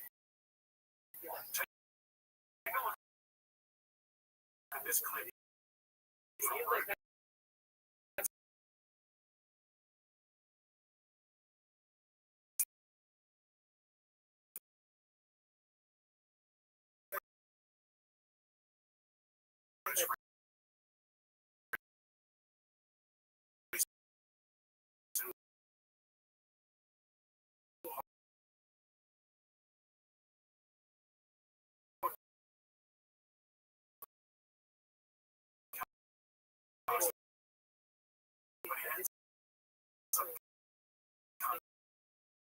Describing himself. There's this thing that's going on. Men do not feel like there's any. Like you're never going to see it on CNN or NBC or it's not. No mainstream media platform is ever going to tap into this. What is obviously a lucrative market. Young guys who don't talking about equity. They see this guy like, oh. You got the money. What do you mean that you know? And they just close the doors, they get in the car, and they drive off. And I'm like, what? And they took me to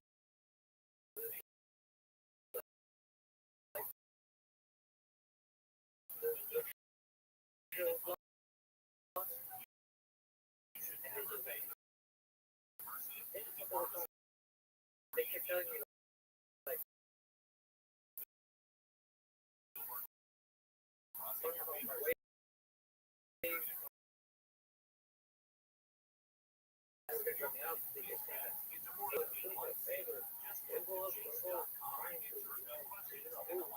look at this fucking thing.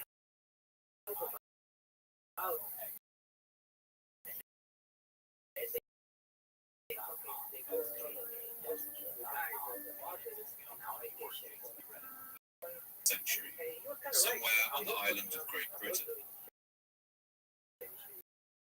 An unknown British poet clambered through the rubble of an overgrown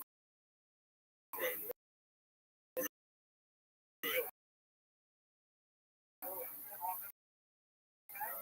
Like so many people from this age, called the Dark Ages. It's athleticism, folks. Look at this move. Look at this move.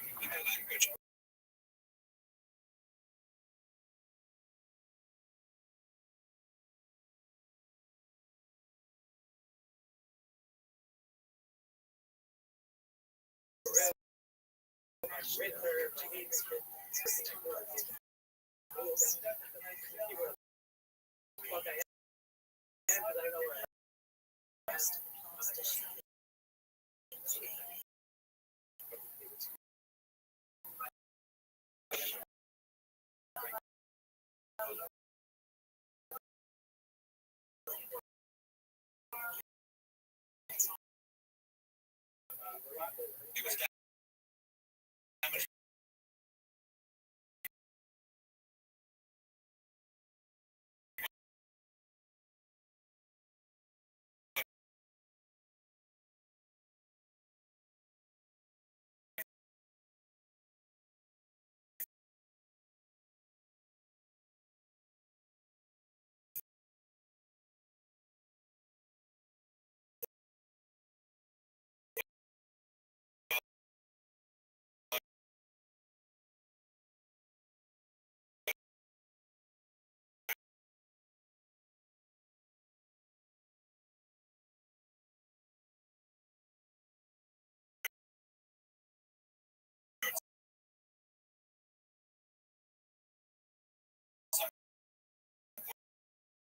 point in history is that its words break off and cut out.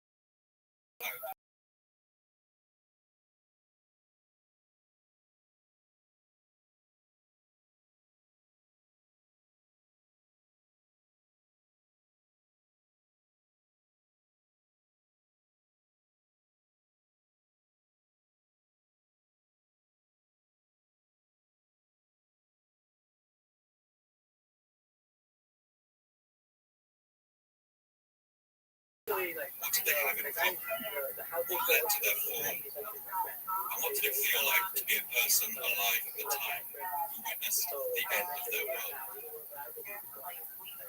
In this episode of Fall of Civilizations, I want to look not at the collapse of a whole empire, but at just one part of it, the island of Great Britain, as it was under the rule of the Romans.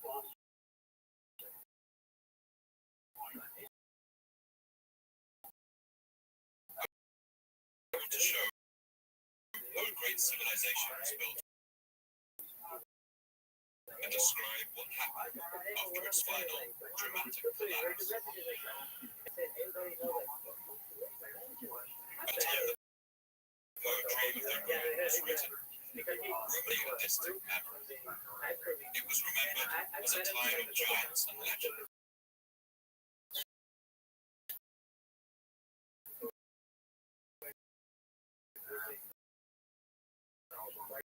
Empire's most enduring possessions for centuries. To the 1st century BC, when the power and confidence of the Roman Empire was at its height. A kind of democracy. While power was concentrated in the wealthy landowning class did hold elections, and the power of the Senate acted as a check on the might of its swathes of territory across Europe, into Greece and Turkey, and along the north coast.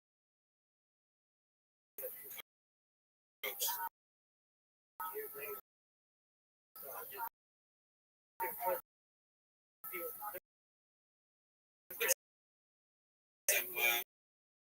was vast and constantly expanding. But at this point,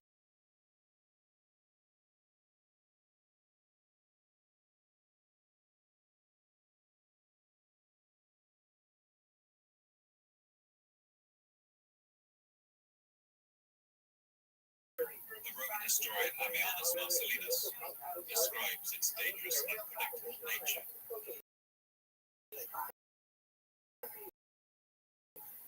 The narrow space of sea was swelled to the plains. By the middle of the 1st century BC, this treacherous and unpredictable crossing had already defeated the ambitions of several generals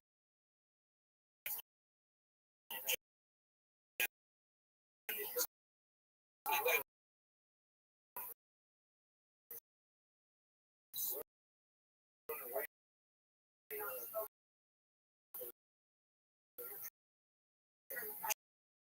Julius Caesar famously invaded the British Isles twice in 55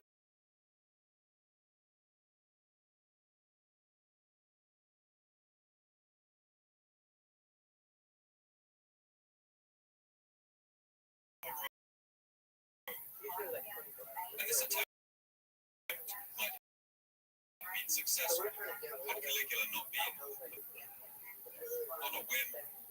He ordered his men to give up the invasion of Britain and gather seashells from the Normandy beaches instead.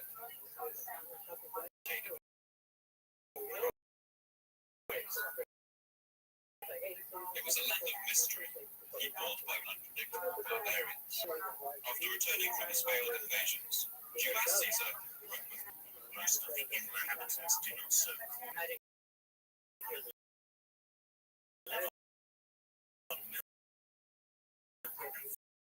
flesh and skins. The Britons dye themselves with wool, which gives them a bluish colour. Except the head.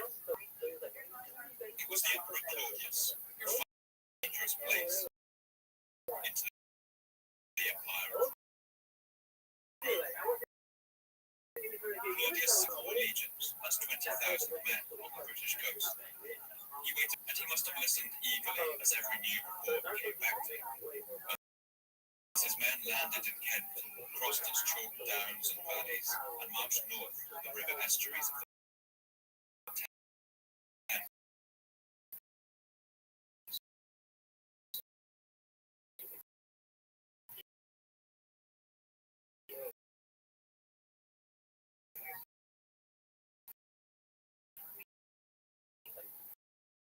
There, an enormous mass of British fighters. Engineering expertise to build bridges across the swampy ground. And after a final bloody clash, British resistance assured that the Claudius himself arrived on British shores. Famously, he brought with him a terrifying symbol of Roman power, a tamed war elephant brought from Africa. The poor Britons witnessing the arrival of their conquerors, the sight of this animal, the heavy thuds of its footfall. From there, the Roman troops swept across the rest of the country.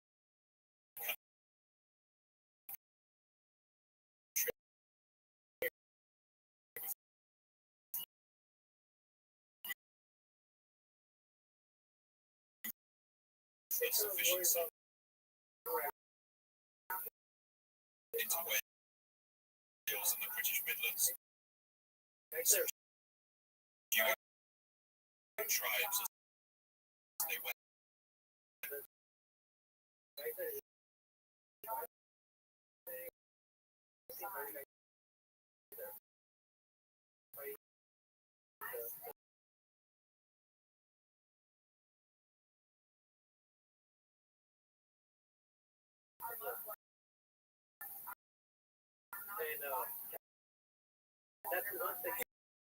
We don't know what the names called.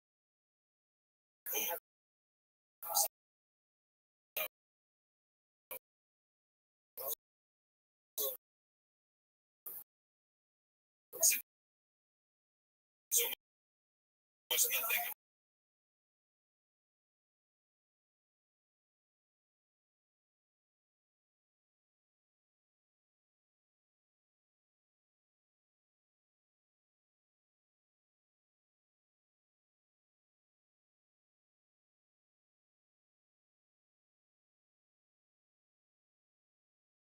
Romans knew when to quit. They ceased their advance and declared the border with Caledonia to be the final limit of their empire. They built forts along a jutting cliff that ran the whole width of the country. A shelf of igneous dolerite that formed a natural barrier between the Roman lands and the lands of the Picts. One rare writing tablet, found in a rubbish heap in one forts and dated to the year 92 AD, shows the Roman Australia battles with this bunch of ragtag natives that are unprotected by armor. There are very many cavalry. The cavalry do not use swords, nor do the Britoculi take up fixed positions to throw their javelins. The word Britoculi has never been seen in any other Roman source. Bang usually translates nasty little Britain, and it gives you a sense of how the Romans felt about their new subjects. In the year 120 AD, the Emperor Hadrian visited Britain, and he was dismayed to find the Roman troops there still beset raids, but rest with a natural fortification given by this rich volcanic stone they were camped on. He ordered this barrier to be made more fortified, with the construction of what would become the largest Roman artifact in the world, a mighty wall stretching 135 kilometers from coast to coast.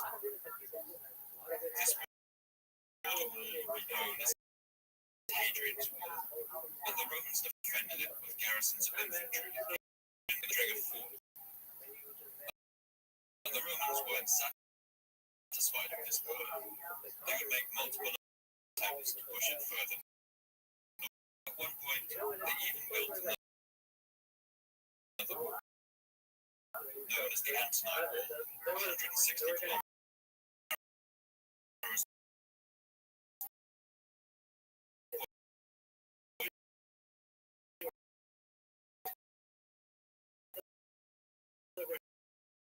Giants, 3 kilometers from coast to coast, but it turned out to be the Antonine Wall was abandoned each time it was tried. Its stones left to crumble into the peaty earth moors. But Hadrian's barrier stood, shouting parties out into the space between the two walls. They went to the truces exchange hostages and initiate trade. And the Romans knew when to spot a bargain, such as Rome was paying what they wanted to hold back their attacks. Meanwhile, south of this snaking line of stone, Roman Britain settled into a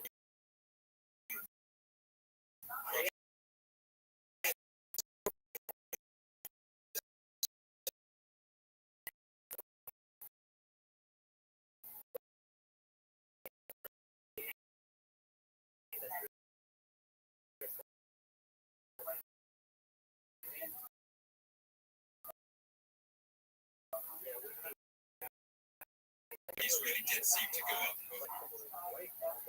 If you compare Singapore or Dubai to photos of those cities in the 1980s, after the Romans arrived, they transformed in the space of only a few decades into a glittering metropolis.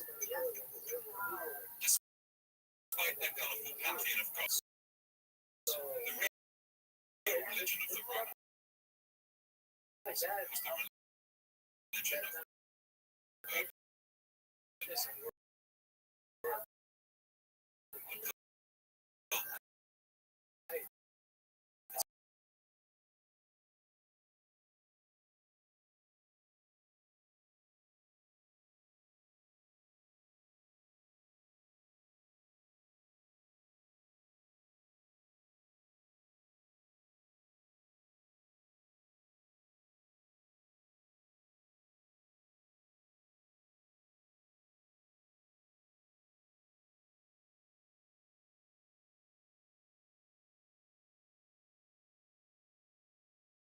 In exchange, Britain supplied precious metals to the Roman world, gold and silver, as well as lead and iron. Most importantly, the shores of Cornwall and Devon were rich in tin, a rare metal ore that was crucial for making bronze. But despite these benefits, it was always a costly possession. Records show that larger amounts of resources were poured into the island were taken out, and some at least must have run this outpost forever.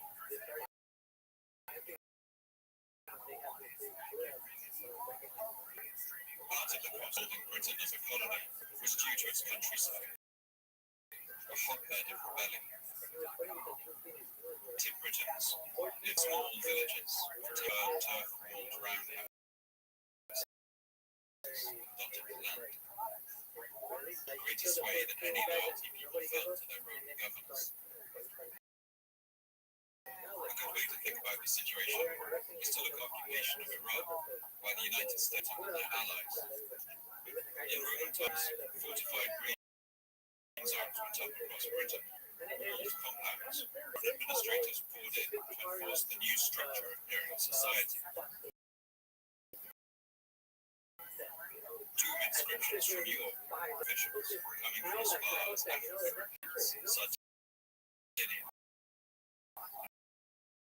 Greece, a rotating cast of them too, and stayed in their post for only 3 years or so, and none of them. And although we don't have complete records, also no evidence of native Britons ever rising to the social rank necessary to govern.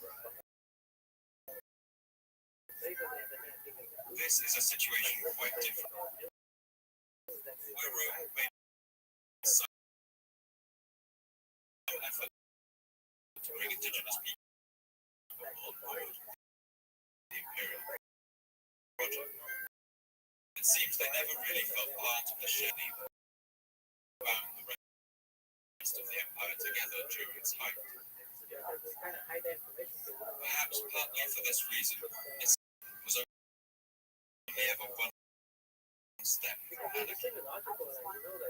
When pigs and the mayor table northern, and the rich traffic of trade coming to and from Europe also created a booming industry of piracy. Seagoing names like the Saxons became increasingly braving the storm waters of the North Sea to rat shipping, and even making incursions onto the British coast. So even in this first century of Roman rule in Britain,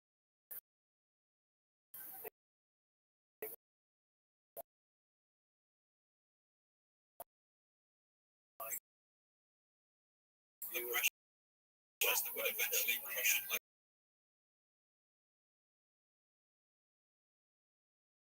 this to look at. Put yourself in the position of a person living in the ancient world. When times are good, you feel secure enough to store your silver coins or your gold jewelry in your home or in the family vault, or even in an early form of bank.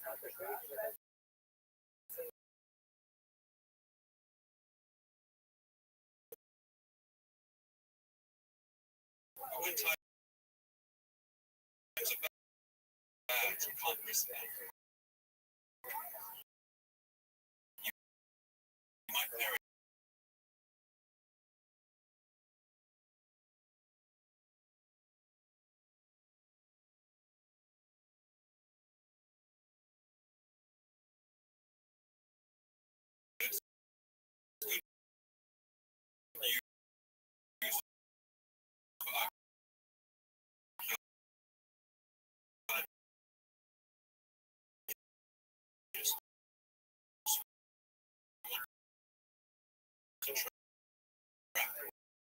Regions history.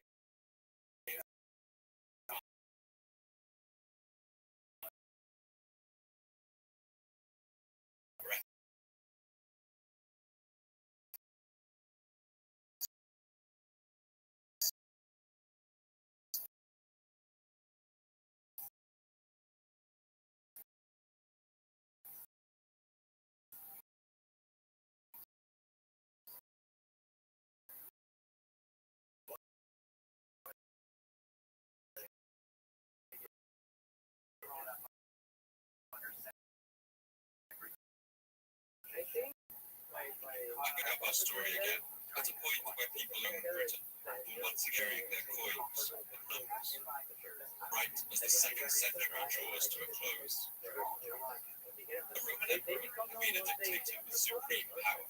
The Senate and judiciary were nothing but agents of his command, rather than representing any kind of popular will. And wherever absolute power exists, there are always men who will risk everything to claim it.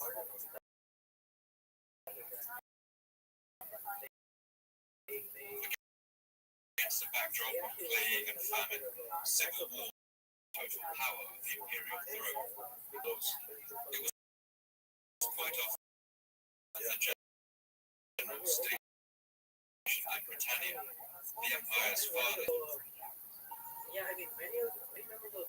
To To understand why Britannia was such a source of trouble, you only have to look at the particular paradox that Roman Britain presented.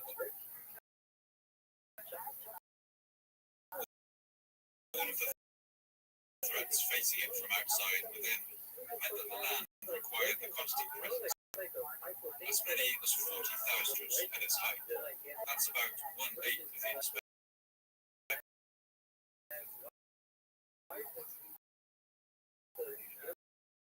And this meant that any one man put in charge of Britannia's defense force was automatically one of the most powerful men. The paradox might not seem apparent at first.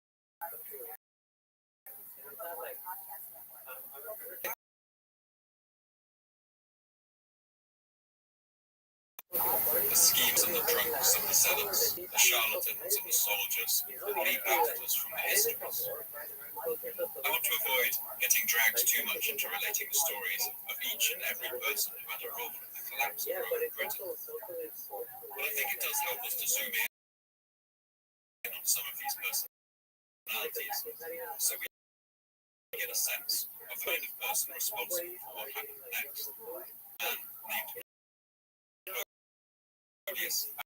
That's because Albinus is one of the first generals to reach the last.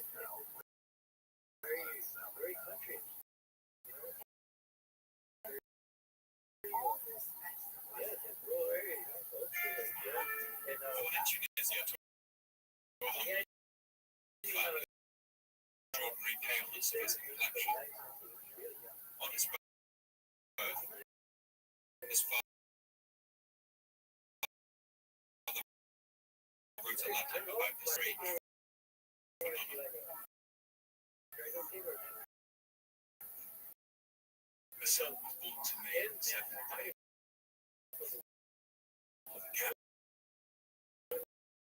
of December. So white was his body at birth.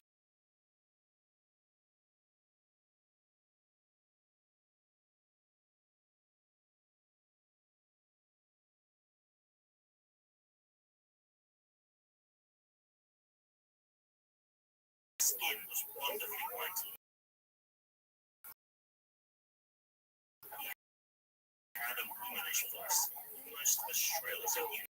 Britannia, governing well and rising through the ranks of Roman society. Were it not for the events that were about to unleash us across the wide span of the West Roman Empire.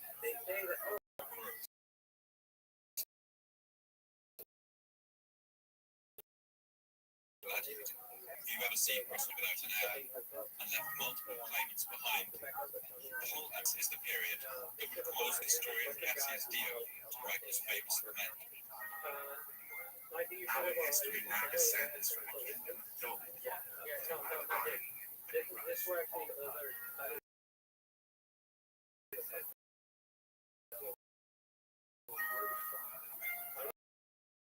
The name given to this time, the year of emperor, to the imperial throne, fought and died.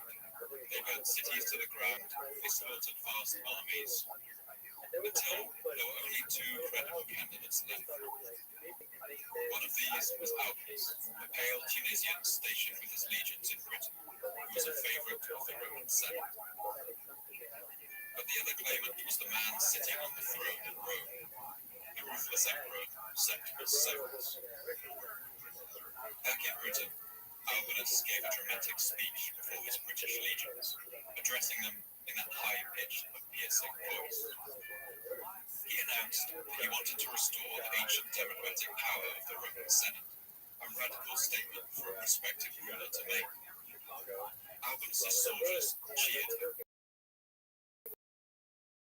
And they announced that he was the only emperor they saw a declaration of rebellion. The Senate soon sent Albinus messages of support, and with his men's loyalty secured, Albinus decided to march on Rome. He would have to act decisively, and he couldn't spare a single man, and sailed for the mainland in the year 195.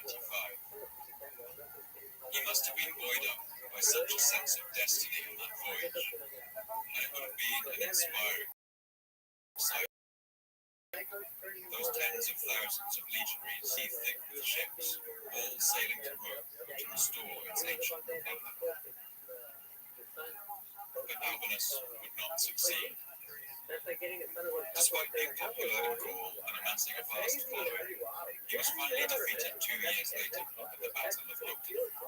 It was a bloody and drawn-out affair, lasting over 2 days. Again, an excruciatingly long battle in this era. The clash involved as many as 300,000 soldiers, and for a time it looked like Albinus would win. But then the tide turned. His men began to flee the battlefield, and Albinus realized that all was lost, that all his sacrifices had been for nothing. He ran himself through with his own dagger, and the Emperor Severus wasn't kind in victory.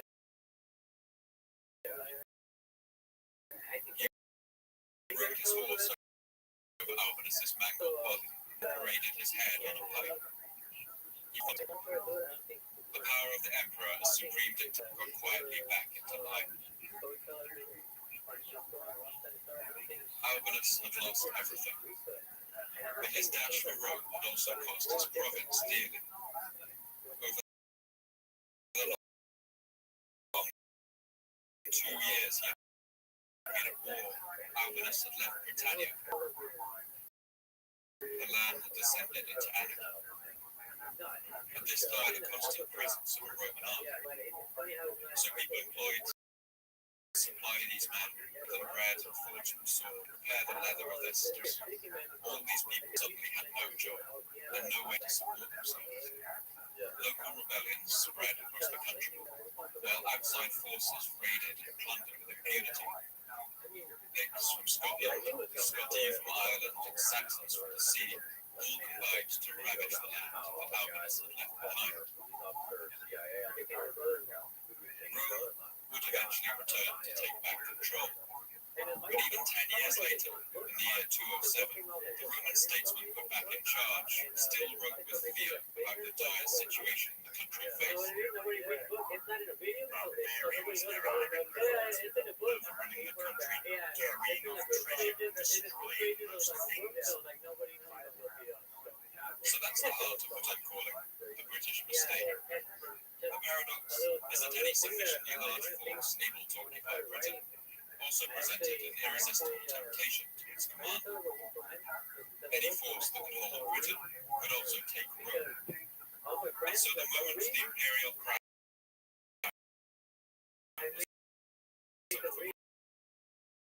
grabs, Britain's governor could pile all his Britain undefended. The Emperor, soon after trampling Albinus's body beneath, sailed to Britain to ensure that never again would another challenger arise. In response to attacks from the north, he led a huge army into Scotland to drive the attackers from their land.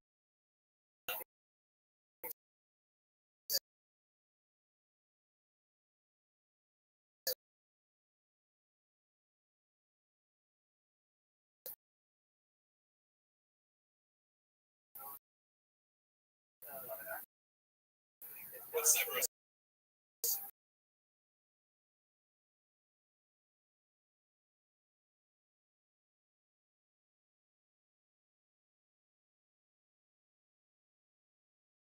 general to make this mistake. He was far from the last.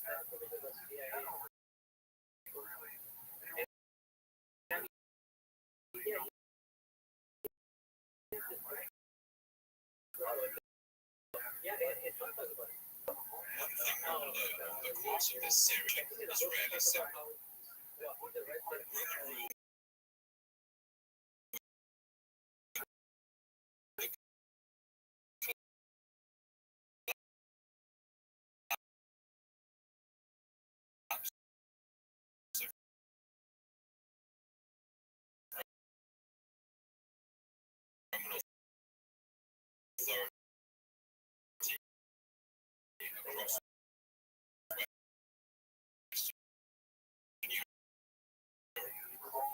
occurred after the time of Albert, rebellion. In the year 260, for instance, a Roman commander called Potter 10 years before it was retaken by Rome. A quarter century later, in the year 286, a Roman naval commander called Carausius, a common man who had risen through the ranks, declared himself emperor of Britain 100 years before it. And it wasn't all history. In the year 306, the man who would become known as Emperor Constantine the Great was crowned emperor in Europe. He successfully marched on Rome. And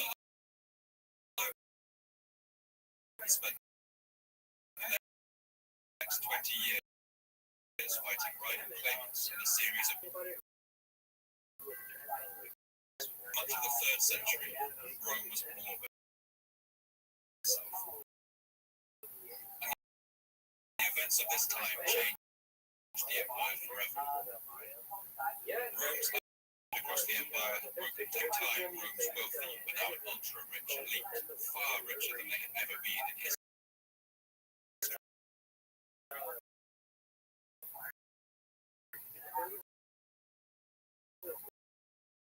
Meanwhile, the empire's enemies grew stronger. Learning how to play would only increase. One event soon lay bare just how far the Roman Empire's power. To imagine the winter of 367 on the road in Hadrian's Wall. The winters in this part of the world are harsh.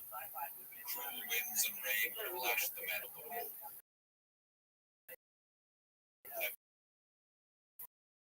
Breath visible in the air.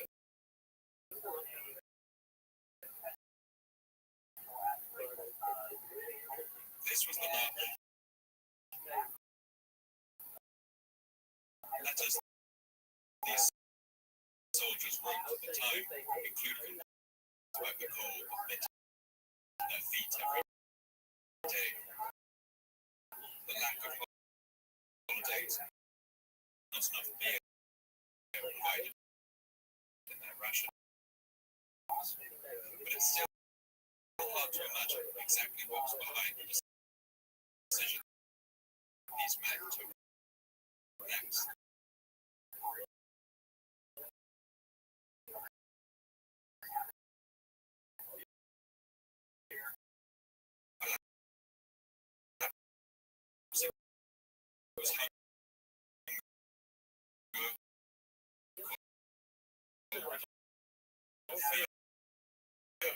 Perhaps they were even right.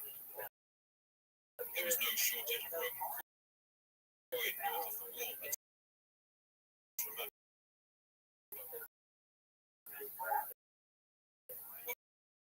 Whatever the reason, the soldiers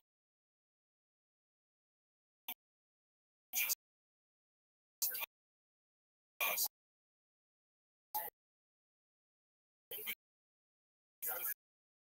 defending the empire's northern border mutinied to cross the wall.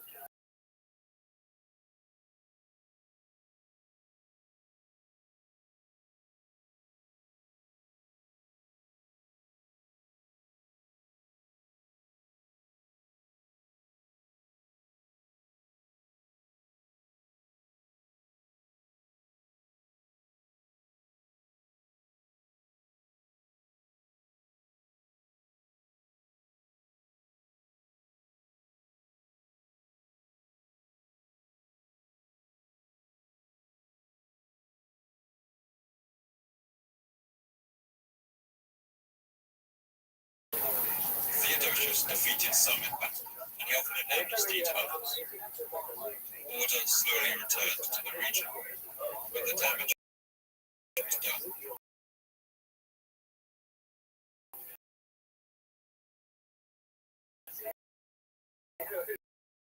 The think of this as something like the September 11th attacks in the United States. These were coordinated, brutal strikes that caused maximum fear and damage, and they shook in the face of the barbarian threat.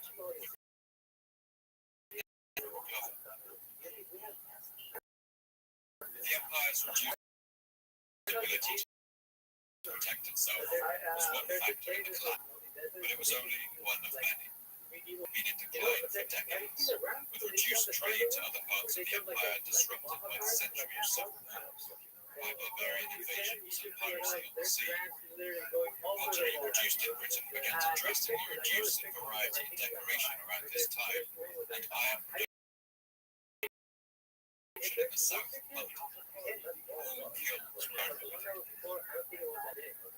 Around the year 350, the Roman sewers in Canterbury started popping up, and no one bothered to realize a thick layer of silk.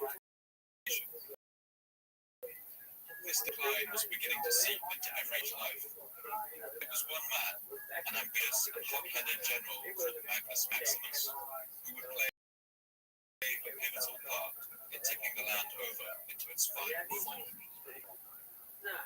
It's often said that history repeats itself. We're told that if we study its lessons, we can avoid making the same mistakes twice. But I think that happens a lot less than people realize.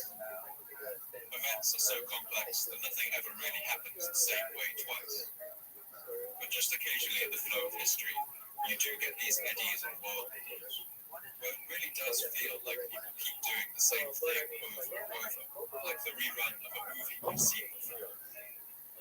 And if Magnus Maximus had been a reader of history, if he had read the story of that previous governor of Britain, Albinus the White Tunisian, and his ill-fated march on Rome, he might have done things a little differently as the 4th century entered its final decades.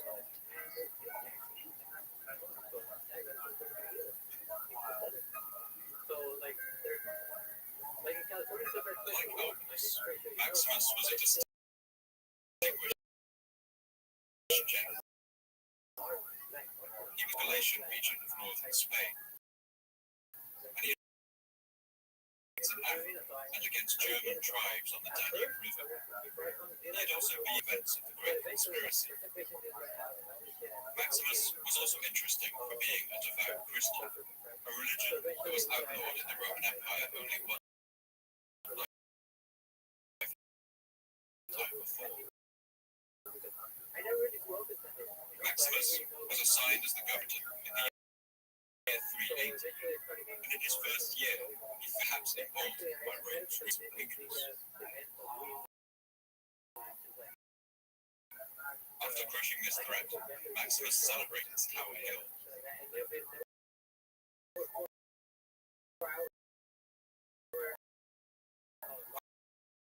But like other governors of Britannia before him, Maximus had ambitions greater than dominion.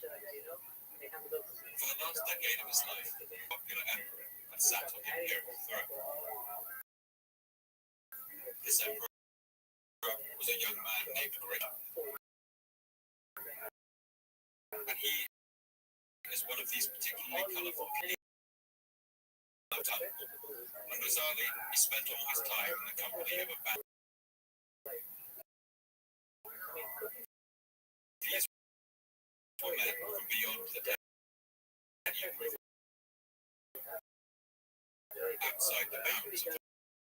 He even used to appear dressed in the full traditional garb of Scythian warrior, an ornately patterned overcoat and furs. And the Roman people seemed to tolerate this eccentric emperor for a while. But in the year 378, Rome would suffer a horrifying blow. Who ruled over the eastern to crush 10,000 strong. Confident in his coming, he attacked them without waiting for reinforcements. These Goth rebels stood and fought. Valens was killed along with 20,000 of his men, and his body was never recovered. This loss shook Rome to the core. Barbarian armies were now causing havoc across Rome's eastern territories, flouting the authority of the empire. And suddenly, the emperor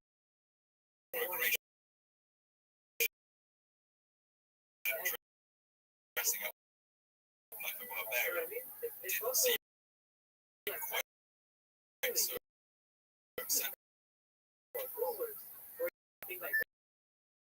And once again, the British paradox came into play. The hot-headed zealot, Maximus, just like Albinus before a vast army in Britain, and he, like his predecessor, was a garrison of Britannia, piled it onto a fleet of ships and set sail for Gaul in the year 383. With Maximus on,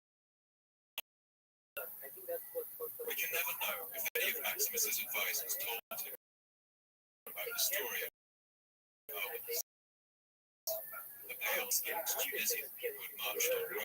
Did no one on that creaking ship sailing it? I find this hard to believe, but that's part of history. It teaches us lessons, even as it convinces us that these lessons don't apply to us. But we'll be the ones to break its endless chain. For Maximus, at least, nothing mattered to him except reaching Rome. And the zealous Maximus did seem to be blessed. Legions that were sent to fight instead joined his cause. Enraged, Emperor Gratian met his army outside, and Maximus was with his Scythian bodyguards, and he was killed soon after, while Appius Maximus declared himself emperor. But this is where the luck of Maximus runs out. Before he'd even begun to rule, his support slowly collapsed, and it did so in part because of the anarchy he left behind in Britannia. Like Albinus, he had left his home province, the heart of his support, just as before. Raiders and pirates now devastated the towns. The departure of the Lance Garrels and economic collapse, too. And Maximus had also taxed Britain brutally to pay for his wars. Now rebellions, E3, is the last date ever to be found on Roman coin in Wales. It's the last date, too, for any archaeological trace in the northern Pennine Hills. In these places, it marks the end of Roman Britain. The 6th century British clerics put it more bluntly in his searing rant entitled On the Ruin and Conquest of Britain.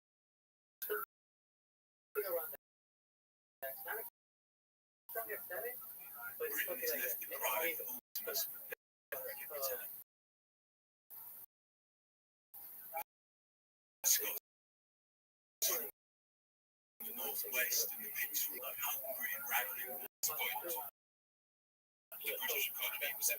After this time, British coffins stopped being sealed with nails. And boots lost their hobnails. This shows how iron had become. British people now slipped on icy ground and rotted in flimsy coffins.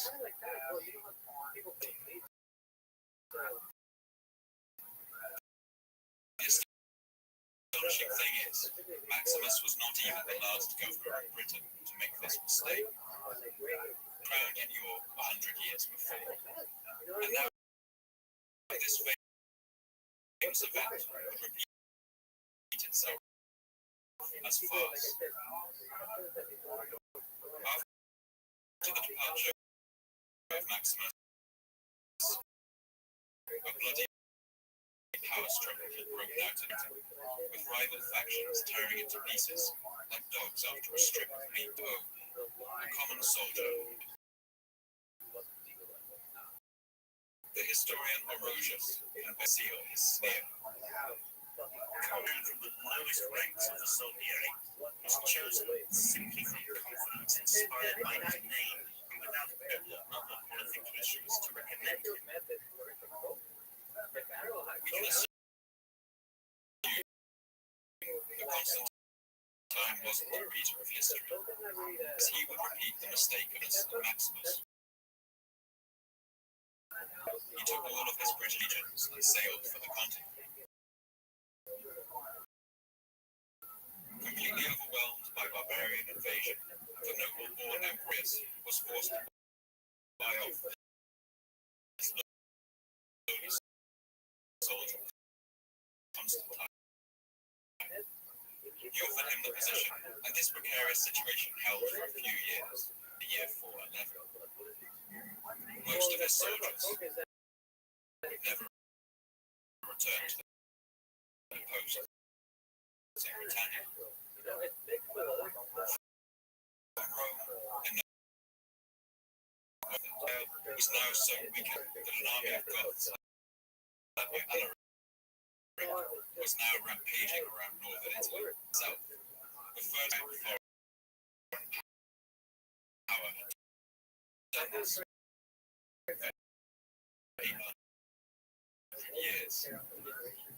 The collapse of the Empress finally declared the end of the official Roman presence. He famously told the British to look to their own defences. Rome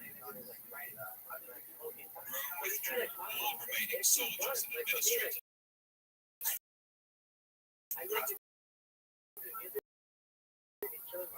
They stopped collecting taxes in the province, and this released some of them. Also stopped paying those who ran its cities and managed its trade routes. And they ended the wages and supplies flowing to the local soldiers, with population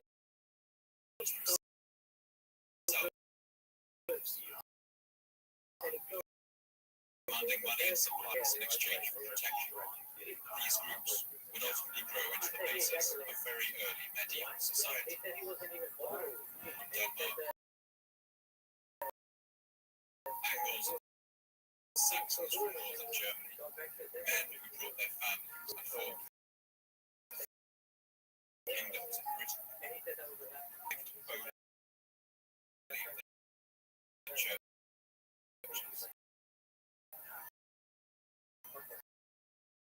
They stopped writing as far as we can tell, since no texts have survived.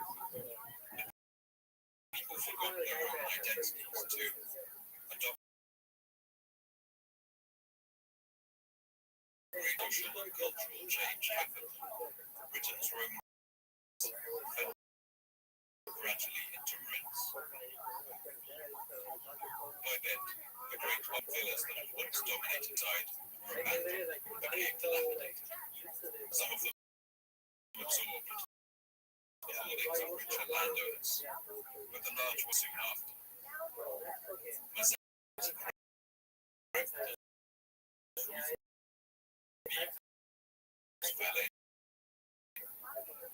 While private bathhouses became waterweed. In his 5th century work, The Life of St. Germanus, bushes and brambles, and among all the many rooms that they once contained, there was scarcely one left that was fit to live in.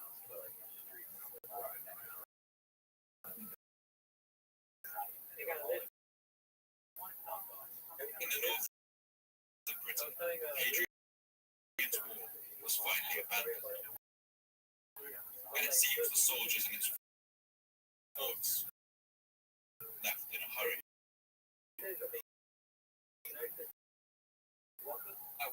well-preserved sites, unexaminable resorts simply abandoned, dropped on the ground and left there.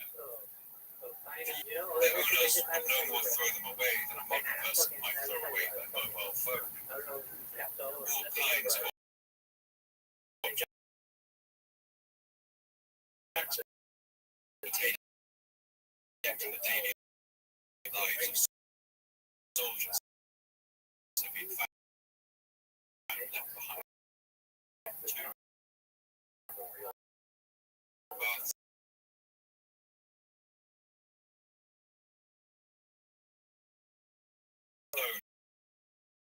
to build their own houses, even churches, so that now the woven into the fabric of countless medieval buildings across the region was built using a large amount of material stolen from the war. Just half a kilometre to the north, you can still see which legions were stationed on the walls, some of whom had been officers in the Roman army until recently on the wall and used them as private castles. In one fort known as well, it seems the descendants of the original garrison still lived there a century on, passing down their uniforms, flying regimental insignia, and building timber. They probably received pay in supplies from people living in the area in exchange for protection. And they maintained a kind of Roman identity in order to increase their legitimacy.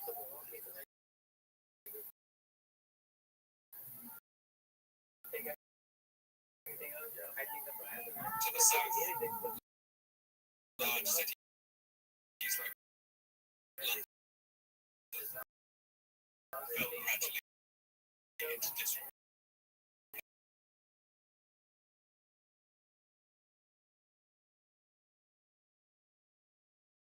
Lacked either the knowledge, the resources, or the will to rebuild it. London's great Roman fort, quarried for stone, and its public bath was torn down. West Europe was also taken up.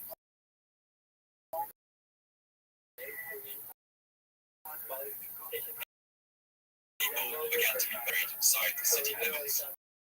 The Roman authorities were never had slicing weapons than in the previous period. London's population, nearly 30,000 people, began to drift back to a similar existence in the countryside, to timber longhouses and roundhouses built. In some places, the ancient hill forts of the pre-Roman British now burst back into life. Excavations in these sites have found objects that seem to have been looted from the abandoned Roman towns and villas that now lit up the countryside. Dressed stone, glass, and parchment. And amid this slow hollowing out of London, existence in a kind of gated community. They enjoy the same wine and olive oil they always had, presumably imported at great expense. They denied the writing on the wall. The rest of the city ascended into chaos, and nature crept back to reclaim its straight out of the River Thames.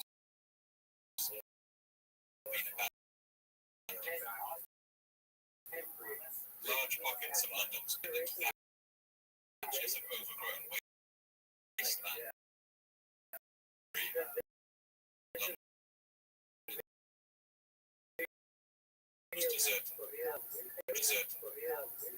It was now an uninhabited ruin of the river. By the end of the 5th century, London was deserted. Crumbling. Two young trees pushing their roots between the bricks and stones. The only people left in London were scavengers. They came to find things like iron nails, which could be recycled. The forest of London would also have been cut down, so the loss of usable timber would have been that left decaying city or London Park. One artifact known as the Williamscape brooch tells the story of the scavenger who looted it, feared being robbed, or by someone exploring the ruins who simply dropped it and couldn't find it afterwards. Either way, it's a fascinating artifact that speaks of the afterlife of the ruined city of London.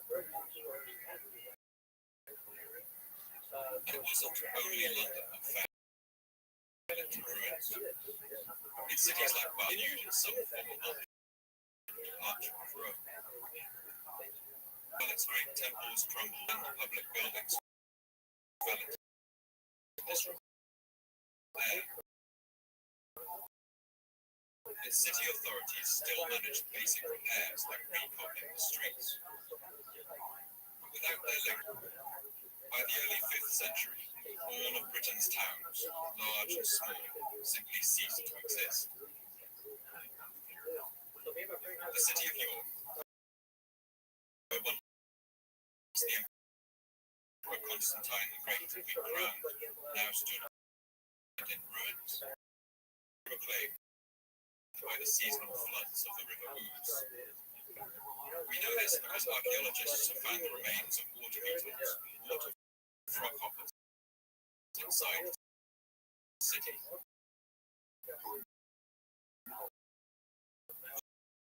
All animals live only in flooded and swampy ground in the Roman era. The incoming Saxons had built their settlements far away. But some sites like Caia Calemia evidenced that the well-decaying city were filled in to prevent people from returning. Ritual objects were also left behind, perhaps to ward off the curse that was the giants from such a prominent part of British folklore. To see why, you just have to imagine the mighty temples and public buildings that were left behind in the wake who knew how to build these things. These crumbling walls, these awesome constructions of bygone centuries, must have seemed the work of a race of gods who had once walked England's rolling fields and ancient primeval forests.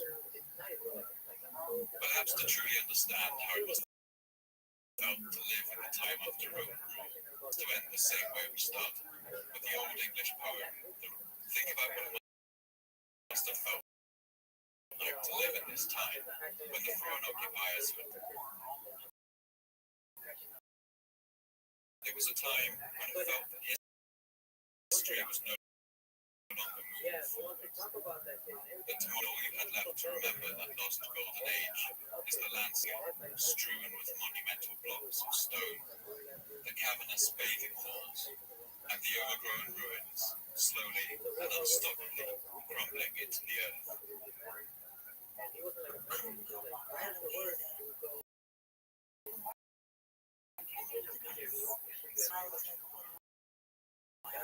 Our lives in slain perished, death took all the great the places of war became places city decayed. The rebuilders perished.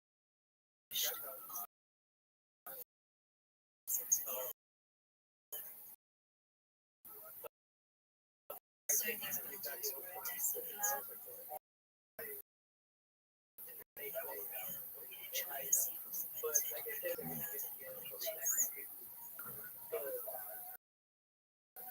Thank you once again for listening to the Fall of Civilizations podcast. I'd like to give a special thanks to my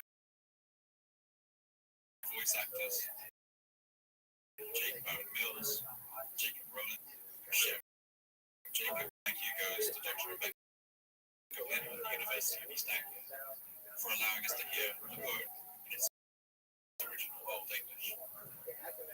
responses on Twitter, so please come and tell me what you thought. Cooper. And if you'd like updates about the podcast, announcements about new episodes, as well as images of the episode, you can follow the podcast at Fall of Civ Ongoing in support of our generous subscribers on Patreon. And keep me running. You help me cover my costs, and you also let me dedicate more searching, writing, editing to get the episodes out to you faster and bring as much life and detail to them as possible. If you enjoyed this episode, please consider contributing and helping. For now, goodbye, and thanks for listening.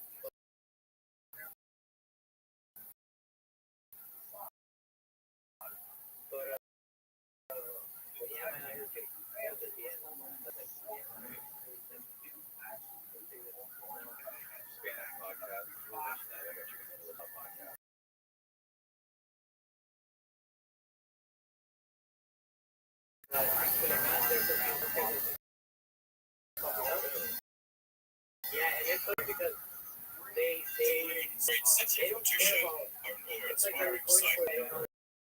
They sit right in the center of what we outcrop overlooking a banded river.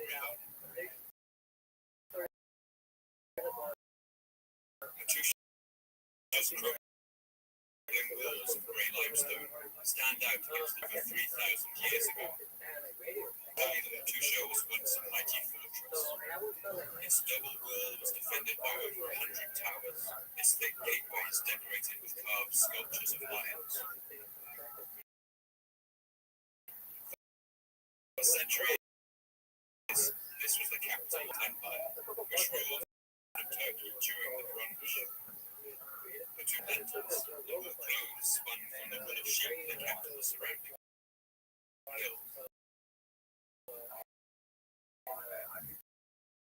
But if you take down into the ruins of Tusha, what you find is a thin black layer right above the screen. Around the year 1200 before it started, Christian Adam, taking all the details, it's a little breathtaking.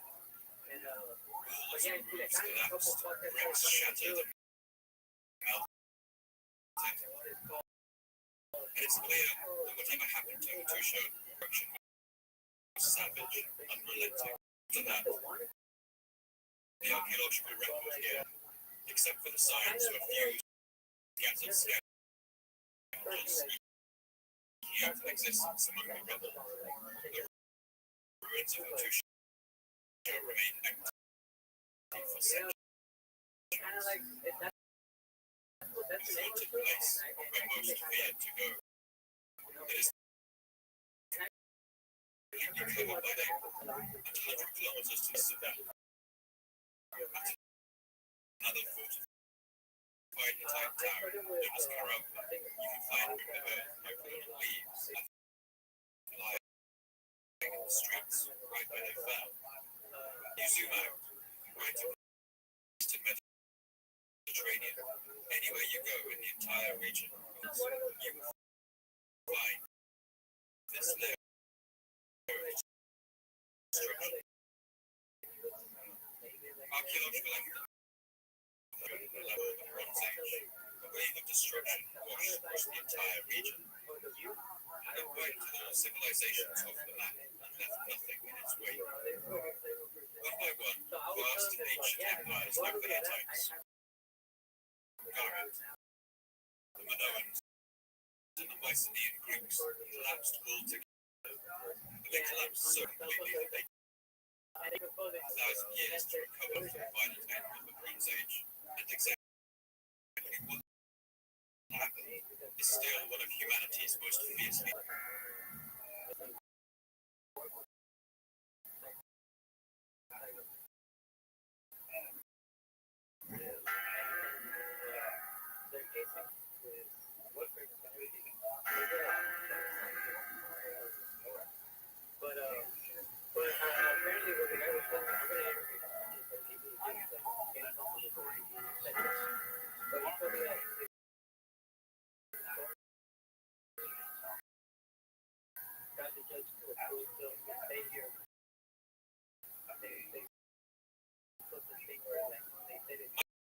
episode, I look at the civilization of the past, rose to glory, and then collapsed into the ashes of history. What led to the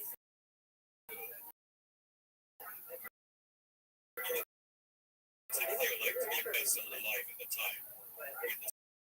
In this civilization, the collapse of many. This catastrophe, which historians have called the late Bronze Age collapse, has become one of the enduring puzzles of archaeology. I want to explore how so many societies have collapsed at once and seemingly without warning. As it might teach us in our increasingly interconnected world.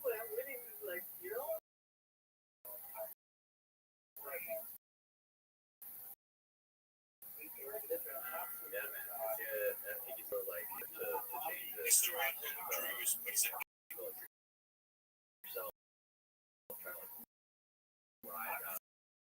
in a period of significant city in the eastern Mediterranean, many of them never to be opened. For a long time after the year 1200, it is safe to say that there were no cities in the east. One of the ways in which the Middle Age collapse may have time, you may have heard of some of them. It relates to the walled city in the eastern Mediterranean called Troy, named Homer, who may or may not exist. These bones were passed down, which we call the Greek Dark Ages, with each poet singer using astonishing skills of memory to memorize and pass them on, lengthening and embellishing them along highly written. The poetry of the Iliad especially relates the story of a great that took place in the eastern Mediterranean, most of the manpower of Greece. This war was led in Agamemnon, the king of Mycenae. In the second millennium BC, the state of Mycenae was one of the major centers of Greek civilization. A mighty city about 90 kilometers west of Athens, Mycenae was a military stronghold which dominated much of southern Greece and had a population of over 30,000 at its height. Like Hattusha had decorated the gates of its mighty citadel with carved stone lions. Over a millennium later, 2nd century AD, the Greek travel writer Pausanias wrote, "This is the only part of the ruins still remaining. Is a work of the cyclones made of unwrought stone. The smallest place to the slightest degree. That's what the cyclones would have had the strength to move the adults of Mycenae. It's a 2nd century version of the History Channel's ancient aliens conspiracy theories today. Even then, people found it hard to believe that people so distant to them could have possessed such ingenuity and skill and then disappeared forever. But Mycenae's leading role in the truth was what cemented its place in the Greek imagination.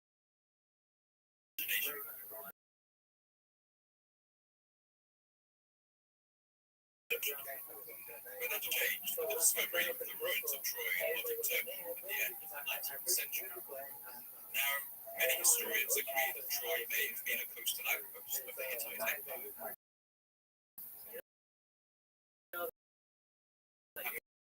We now know that it was a grand city of groves, with an impressively fortified city. Troy were built by the gods Poseidon and Apollo, but at the time the Iliad may have taken place, they were certainly impressive. 9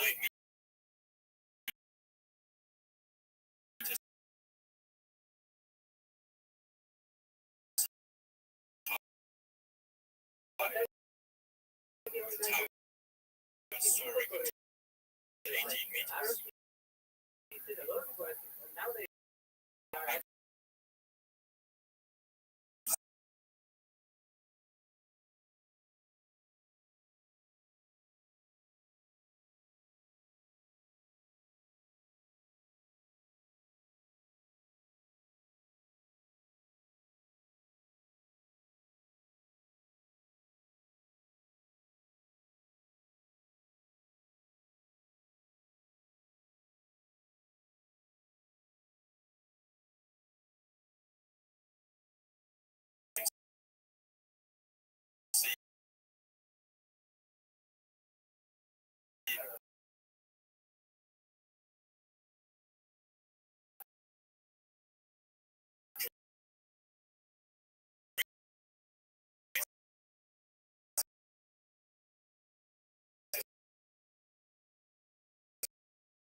End of the 13th century, right around the time the destruction was beginning to wipe out. I don't think it's unreasonable to argue that these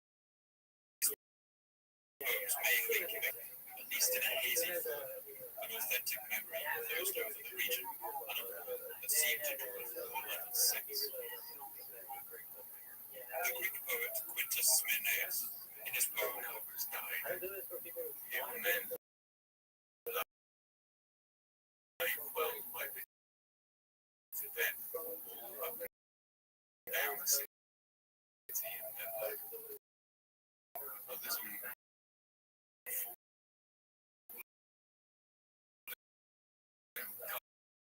gasping forth the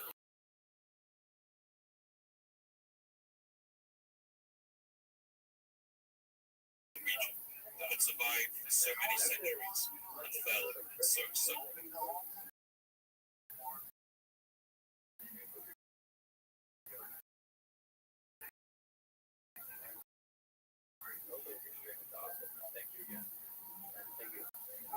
We often make the mistake, king of the ancient world, as a series about the monumental remains of their societies, makes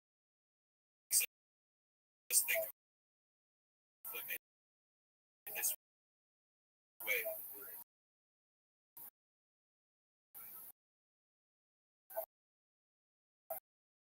And it's true that their worlds were smaller than ours today and around the year 1200 BC.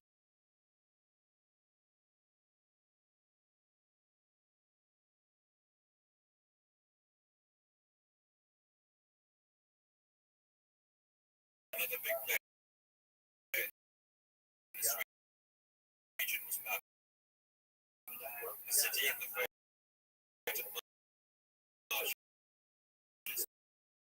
southern Prague, which was ruled by a dynasty known which gained and to the north of them, the Hittites. These small city-states were suspicious of each other, and they often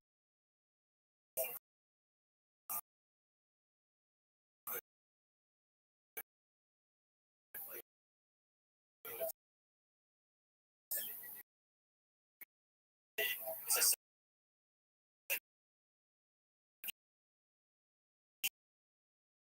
clear vast inland lake, relatively free of waves and storms,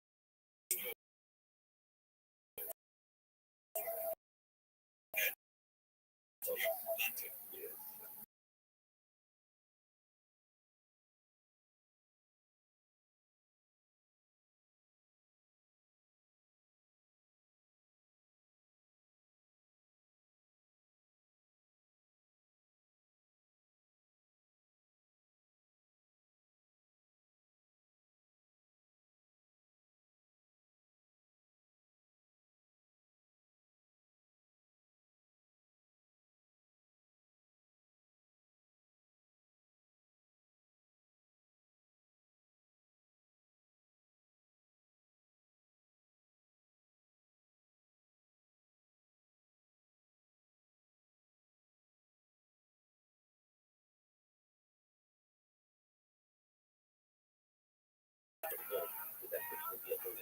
Baron shipwreck contained goods from at least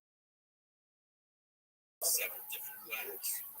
So it's easy to see how this rich trade would have drawn all these disparate nations together.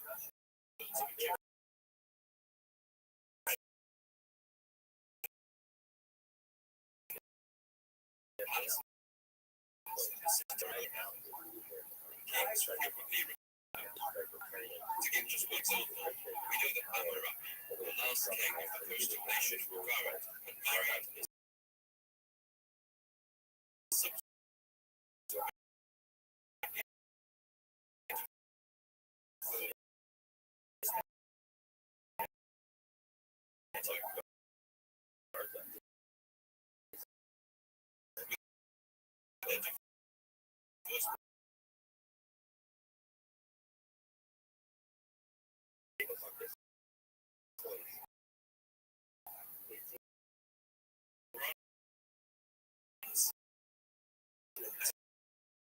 alloy of copper or tin on a rough bound on the Uluru wreck. 10 tons of bronze and 1 ton of tin was accepted.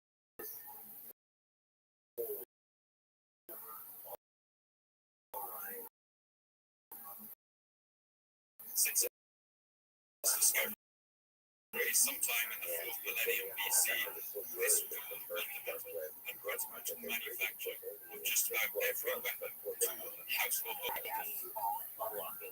Without a steady supply of this metal, armies would have no weapons. Chariots would be unable to shod their wheels, and craftsmen would have no tools, parallel to the reality of our modern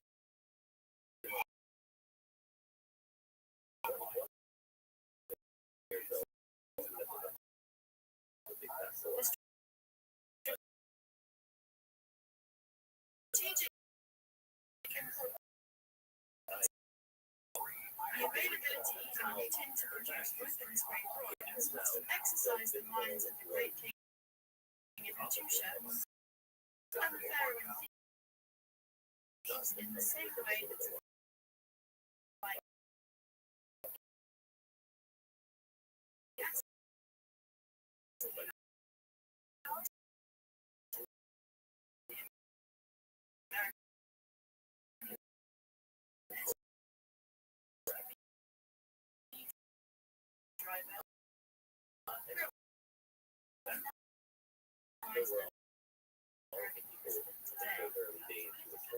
mines in the Balashal region. From there, a perilous journey across mountains and rivers until it reached the great cities of Mesopotamia. From there, the cargo of tin spread. All of them depended on this various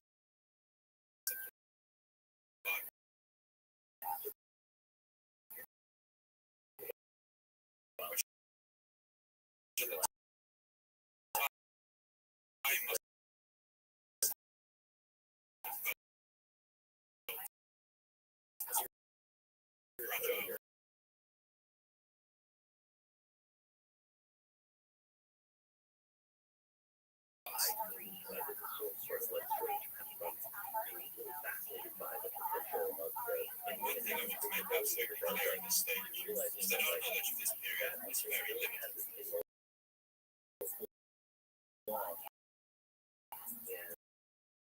This work involved around the dates and the events of some time to describe this sees narratives that are born out in lively debates and just about, but I think it's worth noting when talking about this period. There are essentially 2 sources we use. The first that ancient science and seeing what we find. This doesn't mean anything, and so it needs an archaeologist to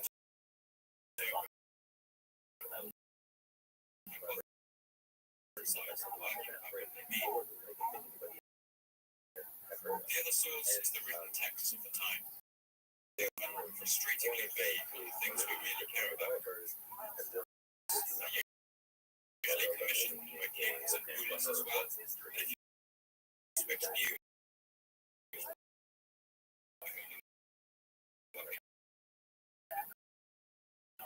president's Twitter feed outside, I want to tell as clear a story as possible that's consistent with available.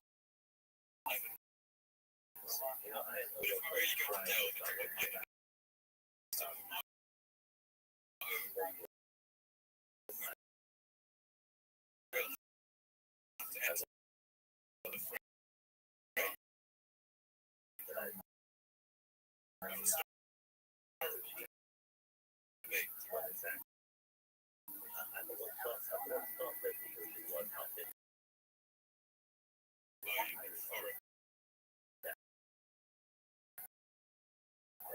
something not of this world. They sound like one anything to go by. They certainly did. Who the sea peoples were, where they came from, or what language they spoke, is a mystery. Many historians have offered their guesses, which range from Sardinia and Sicily to Libya and closer by in the eastern Mediterranean.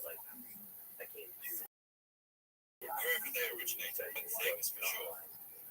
Around the Great Collapse, a horde of these invaders began landing on the shores of the eastern Mediterranean in huge numbers and with fearsome flows. The Egyptian pharaoh Ramses III wrote about this invading armada on the walls of his temple in Medinet Habu near the Valley of the Kings. No land can stand before the hordes. From Kato, Kod, Kamesh, Awaza, and Anishawan were cut off. It desolated its people, and its land was like that which has never come into being. In some of these ancient sources, the sea peoples begin to sound like something from a Hollywood movie, like Independence Day or The World. An invasion force of insurmountable power, landing all at once, completely by surprise, sweeping away one nation after another. And at least some of the societies that fell during the late Rothschild collapse fell because of this single cause. One example of these is the city-state of Bukhara, a booming trade city on the coast of northern Syria.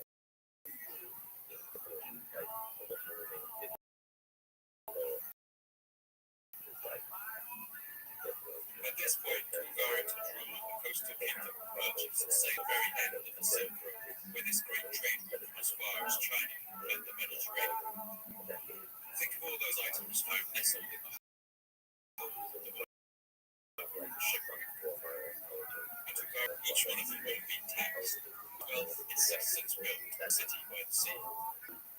Like most successful trading towns, Bulgaria was multicultural.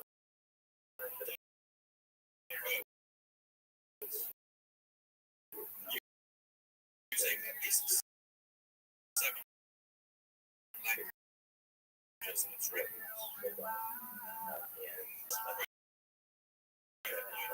One of which we know belonged to Nekroplan. To also borrow the oldest surviving girl by him. Dedicated to the moon goddess Nika, which can still be played today, playing on the temple's power. Washing over its streets and markets. Thriving city was soon to come to in Bulgaria, archaeologists found a clay tablet containing king, a man called Amaranth, the same one who spent years trying to divorce his Hittite wife. In it, he begs the ruler of nearby Cyprus to come to his aid.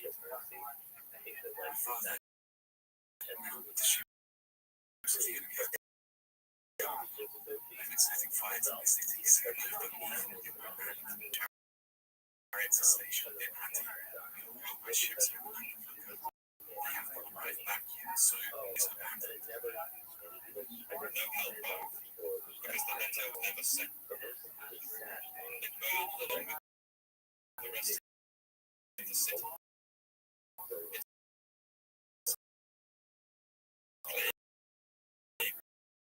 Baked hard in the ensuing fires. are caved in and scorched, and its streets are littered with arrowheads. People buried their valuables in a panic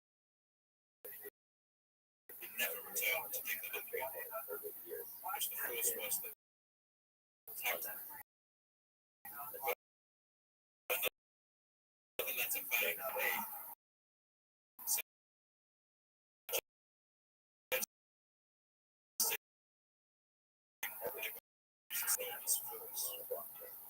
was never sent. Wherever they were attacked was a surprise. And across the region, it seems the Seals employed the same tactic. They appeared without warning, wreaked havoc, destroyed cities, and then disappeared before anyone knew what happened.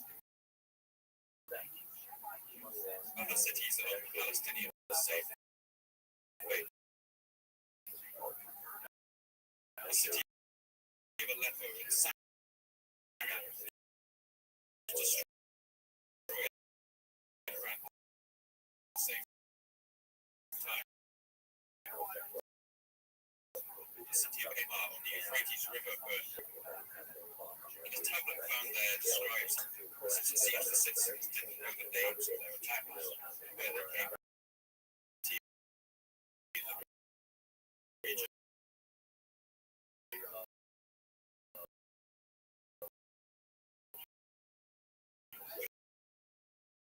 It was finally destroyed so finally that when the Israelites moved into its ruin, they were unable to clear the debris.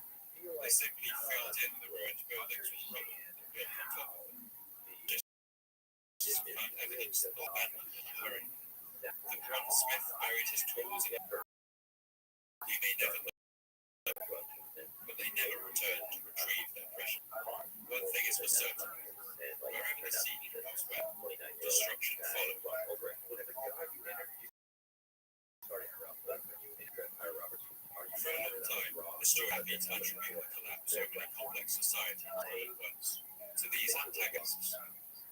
They provided a convenient scapegoat. These sea peoples were imagined to be something like the Vikings that ravaged medieval Europe, crossed with Attila's horde of Huns.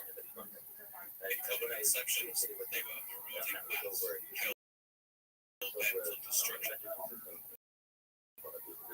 And since the sea peoples have played some people traditionally viewed them, it is worth spending some time on who were these mysterious conquerors. Some of these questions we can never answer, and in this story, the sea peoples don't get to speak for themselves. They left no written sources, and precious few mineral traces have ever been found. Traced back to them, giving us clues about their origins. But little of a good idea would seem to apply. That's because of the vast low-relief carving that the Egyptian pharaoh Ramses III chose to adorn the outer wall of his cavernous temple in Medinet Habu. It shows an image of a lot of prisoners taken during Egypt's battle with the sea peoples. Figures on the carving aren't the inhuman monsters you might have imagined. They wear kilts and a very distinctive kind of headdress that looks like a sheep or feathers or perhaps reeds, fixed in place with a strap that goes under their chin. Not all of the sea same. Some wear skull caps, while others appear to wear helmets. And together with Egyptian swords are not being one cohesive army, but a loose confederation of different peoples, choosing to sail under the same banner. Some of the names of these different peoples are known to us from Egyptian texts. The Danuna, the Chicken, the Pelisson, the Shad, and the Weshish. Even if the motives and identity of the sea peoples are unknown to us, evidence suggests that at least some of the ethnic sea peoples. In fact, in certain groups, have sought employment in Egyptian wars and armies in the past, and there's evidence they had diplomatic contact for as long as a few centuries before the Great Collapse occurred. One group of sea peoples known as the Shah, even supplied mercenaries to the Egyptian pharaohs such as Ramses II. But that's just about as much as we know. At some point, this unknown mass of people arrived in the eastern Mediterranean by sea. No leaders or kings of the sea people.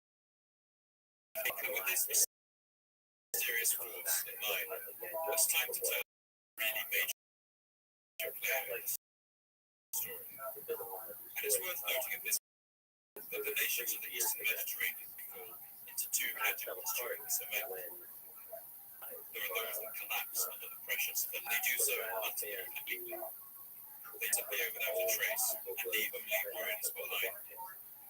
Into that group, we can place Mysore, the Hittites, Ugarit, and others.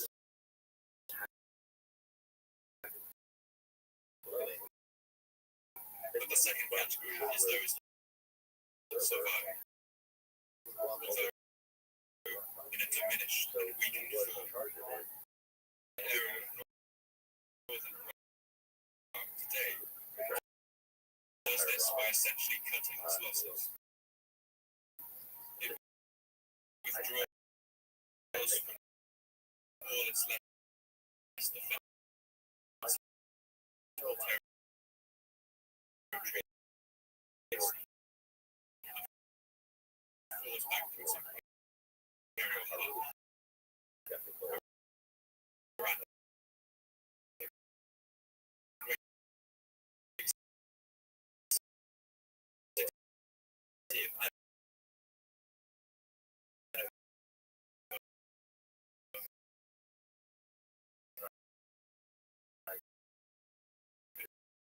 Between the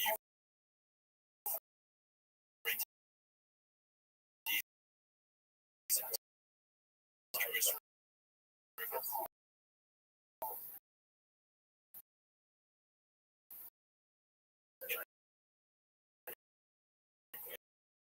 Wales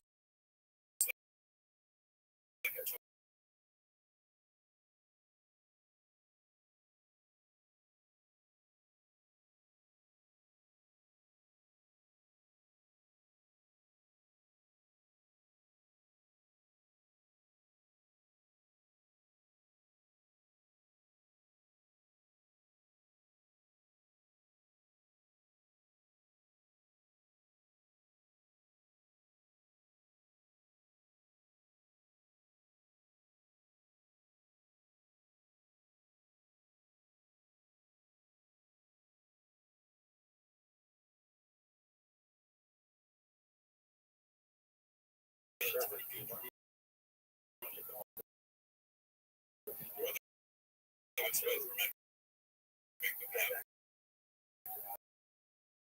only his inscriptions to go on. But it's clear Ramses at least wanted to be seen as a king who did the best he could for his people. And he mentions planting trees to increase the shade along the harsh desert road. Protecting the rights of women, so they didn't fear violence. He mentions allowing soldiers to go to their families during peacetime. Other records show that they took huge amounts of land and wealth to Egypt's temples and also copper mines that boosted Egypt's wealth. When he brought back rest decline, as far as we can tell, in fact, his actions would ensure that Egypt's cities didn't follow the fate of those like news of the sea people's attacks came to Ramses. He had been pharaoh for 8 years. Upon hearing of the destruction of other cities of the region, he must have felt a chill run down his spine.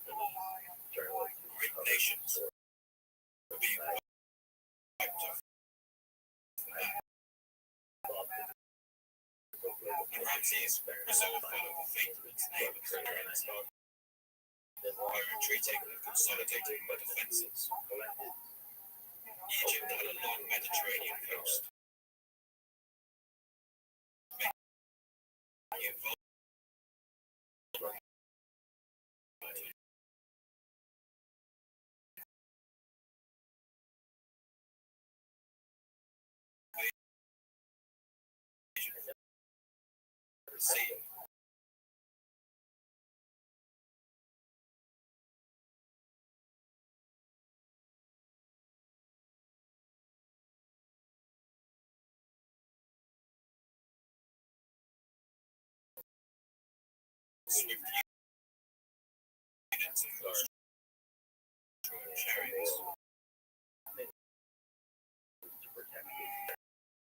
Tactics, which would fast with a wall of infantry,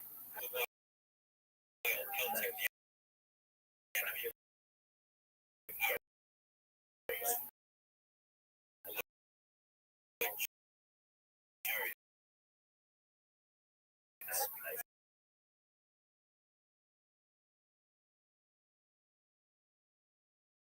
using charges of heavy chariots.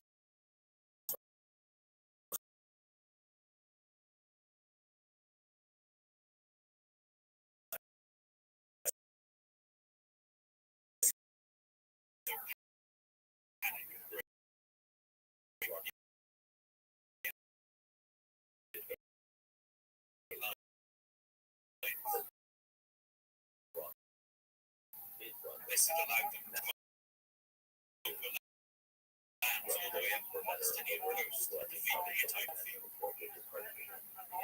6 members of the Sea People tribe, red lotuses bloom here in the autumn, and papyrus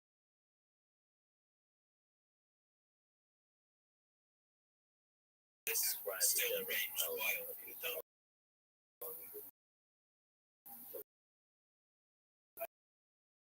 It was in this challenging terrain Ramses knew he had to mount his he decided to lay an ambush and give the Sea People a surprise attack from the home. As the enemy's suicide dalted, Ramses gathered a vast army of his. He gathered archers on the banks, supported by spearmen. The tension must have been tremendous. All the soldiers of the Egyptian army had waited for the first sign of an enemy ship to come in from the sea. At last, a ship round the bend in the river. After that came another, and another, until the seaborne might of the Sea People was in sight. The Egyptians must have been able to hear of 10,000 words of the drums below the deck, the shouts of helpless soldiers.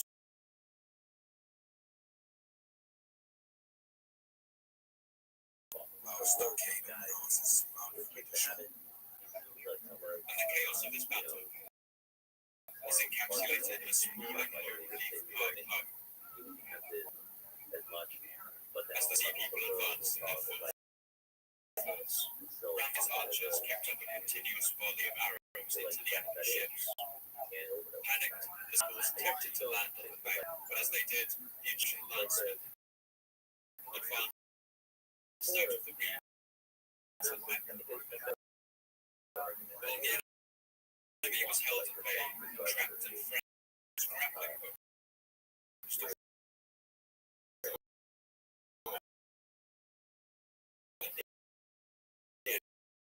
enemy ships. It's clear that this was a frantic struggle of ship-to-ship fighting.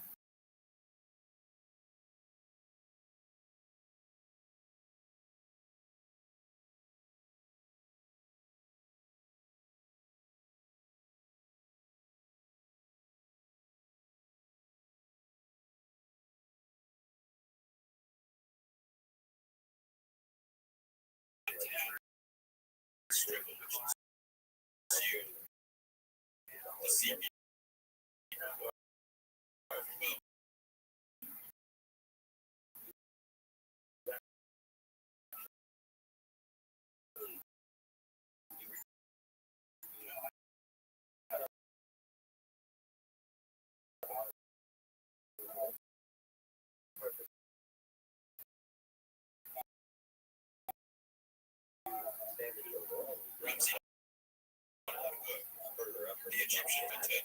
these seagoing invaders and stop their campaign of destruction. For hearts 1 meters long, that's longer than the Boeing 737, just for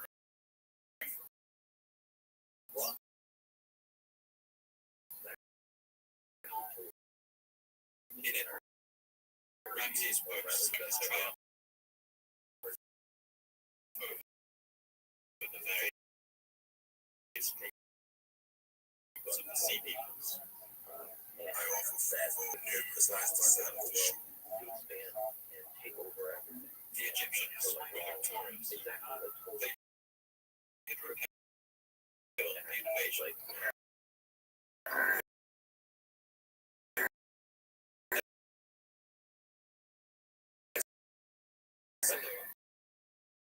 Would not say to see why, you just have to look at the situation. My dynasty of Babylon, all of these venerable societies elapsed over, and civil order had given way to chaos.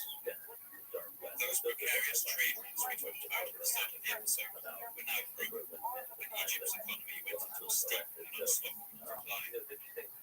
By the end of the late Bronze Age, Egypt was utterly diminished, a shadow of its former self. As other enemies encroached on its borders, Egypt was able to fight them off, but its treasury became so depleted that it would never fully recover its imperial power. The first known worker strike in recorded history happened during the 29th year of Ramses III's reign. It happened when Egypt could no longer provide food rations for its elite royal tomb builders and artisans in the village of Deir el-Medina. Ramses III ruled for a total of 31 years, but his death was followed by years of bickering among his heirs. 3 of his sons would become king at different times. And meanwhile, Egypt was increasingly beset by droughts, lack of seasonal floodwaters, famines, civil unrest, and official corruption. While the power of the pharaoh fell, that of the priests and thieves grew. The last pharaoh of the dynasty, Ramses XI, grew so weak that these priests became essentially the true rulers of Egypt. The Egyptian empire finally fractured. It was lost forever less than 80 years after Ramses III's reign.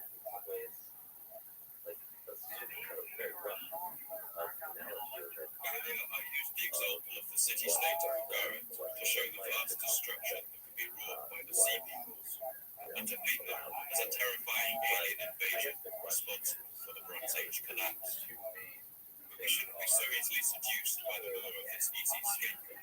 That's because the fate of other sites is actually a little more uncertain. The great city-states of Mycenae, for instance, the main belligerents in the Trojan War, was certainly wiped out along with all of its surrounding cities sometime around the 13th century BC.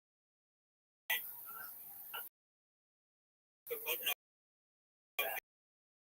archaeologists believe this was actually not the work of the sequels. And today it's thought that the we do have evidence of sea and coast, but it seems more likely that while weakened and distracted by this outside threat, the Mycenaeans were no longer able to defend their northern border when the Dorians seized their chance.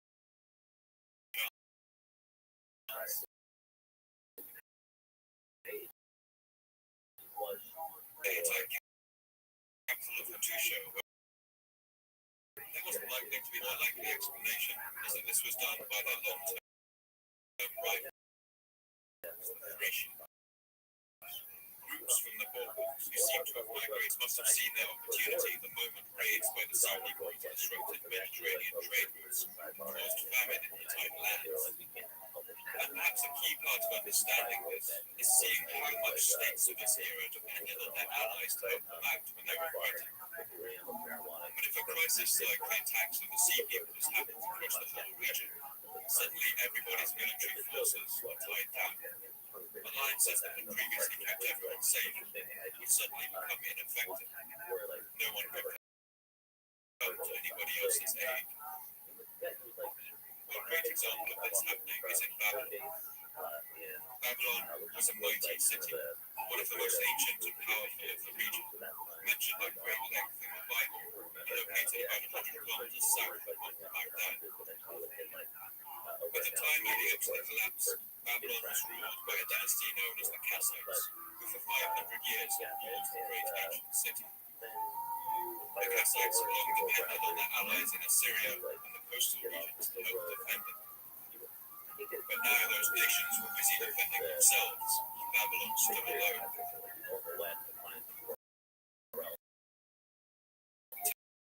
To the north was the land of Elam, a hardy people who lived in the mountain. King was a man named Ketur, who believed that the crown of Babylon belonged to him. He threatened an invasion with fearsome rhetoric. Son of a king, seed of a king.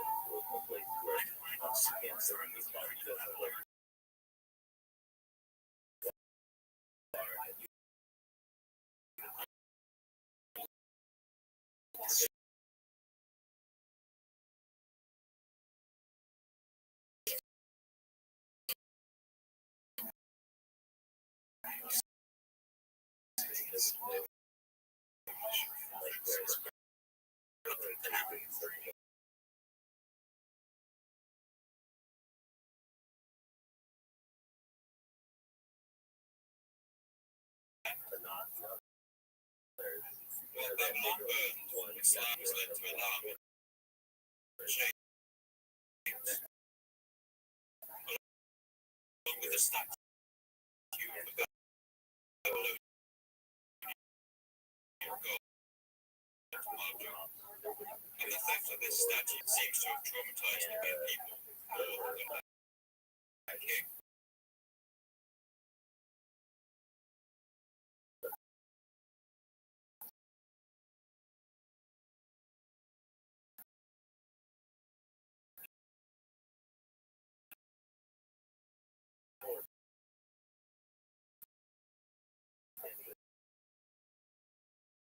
One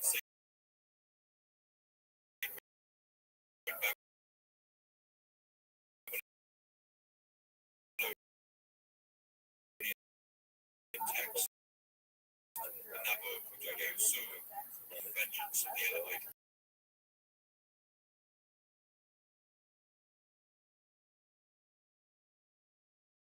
So, I see that as an opportunity.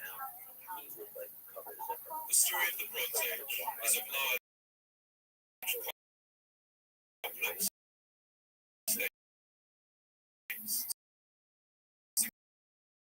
successfully defending themselves against the smaller states of power of these less complex nations. During the Bronze Age, empires like Egypt, Mycenae, and Hittites had monopolies over the production. When the importation of horses and the building of chariots, smaller, less complex, was beginning to grow at this time, and due to their import, one thing that would bring the Bronze Age to an end forever, the iron they found in meteorites that fell to the earth. It was considered a sacred metal, perhaps due to magnetic quality. But as an everyday thing, iron presents an 132 degrees centigrade.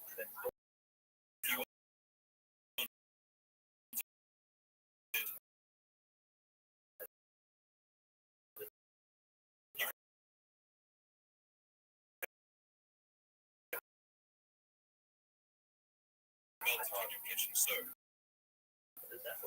But iron requires a huge amount of heat. This requires advanced furnaces and technology.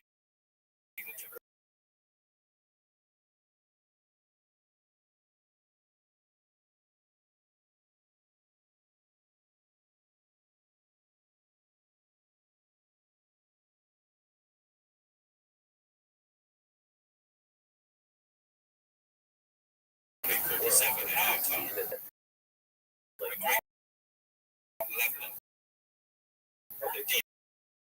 stabilized regions.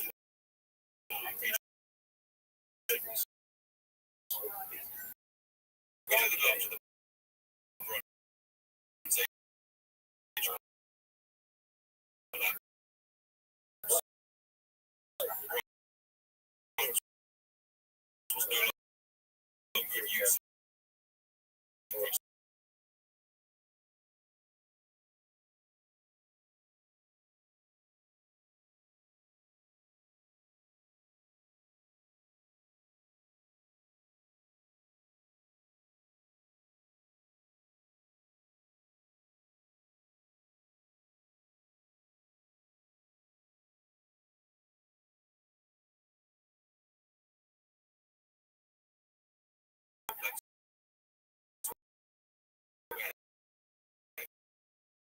of interdependence.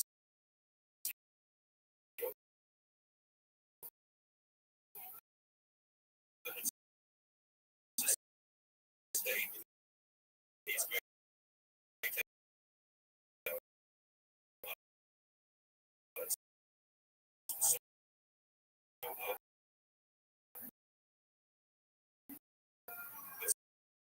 some historians go even further.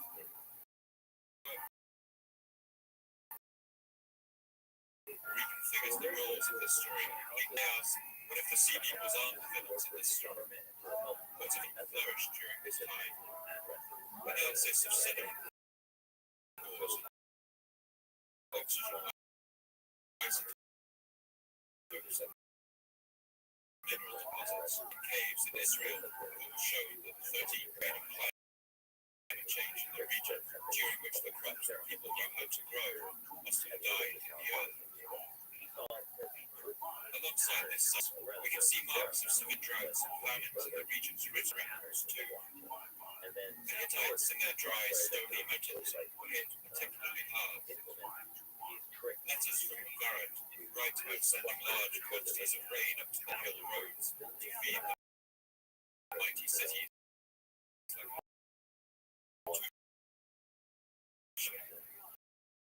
And the crisis seems to have lasted.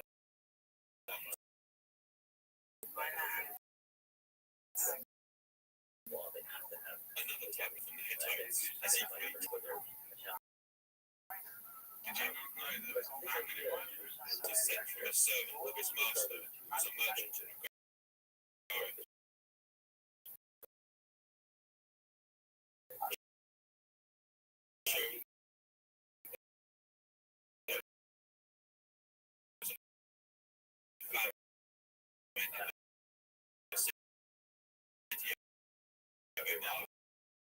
In Syria.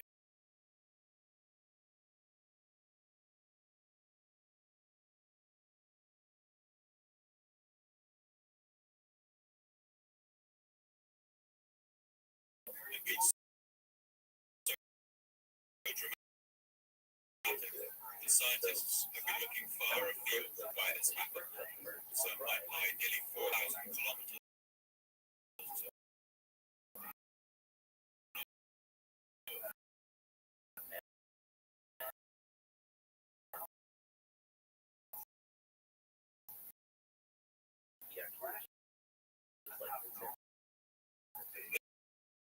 Zoom out.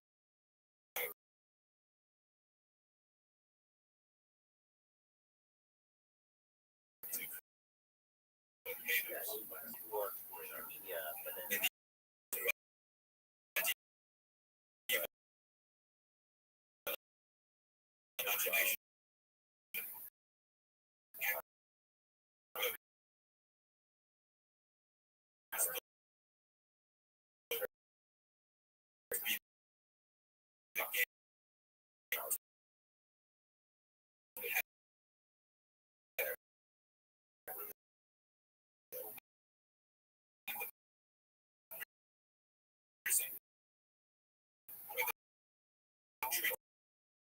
Judas was taunted. Right as the Bronze Age collapse reached its height. This eruption is known as Hekla 3. Look through Nearly 700 tons of volcanic rock into the atmosphere and covered the sky in a dark shroud of dust that would have lasted for years after the event.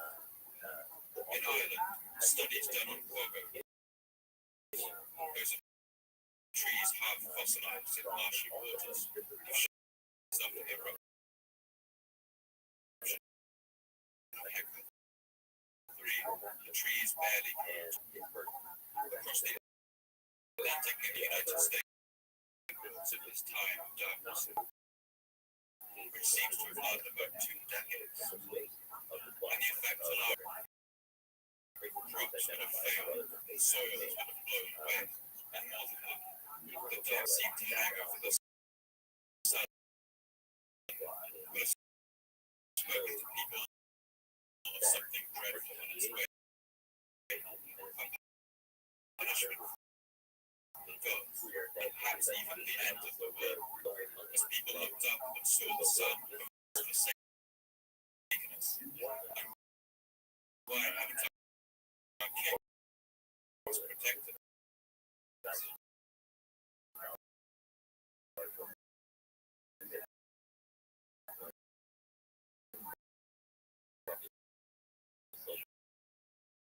When we dig into the archaeological sites and find traces of destruction, we can burned this building, destroyed this wall, or buried the city in rubble. If the gods were angry with the king, so were the people.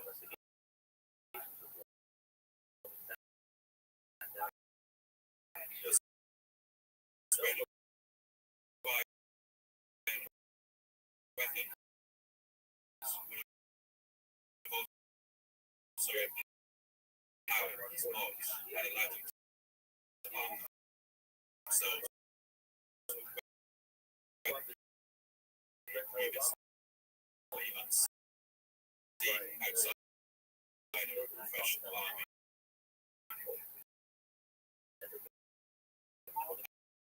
I don't want to do too much speculation, but with famine, droughts, and the citizens of some of these ancient heavens simply rose up, burned their own cities to the ground.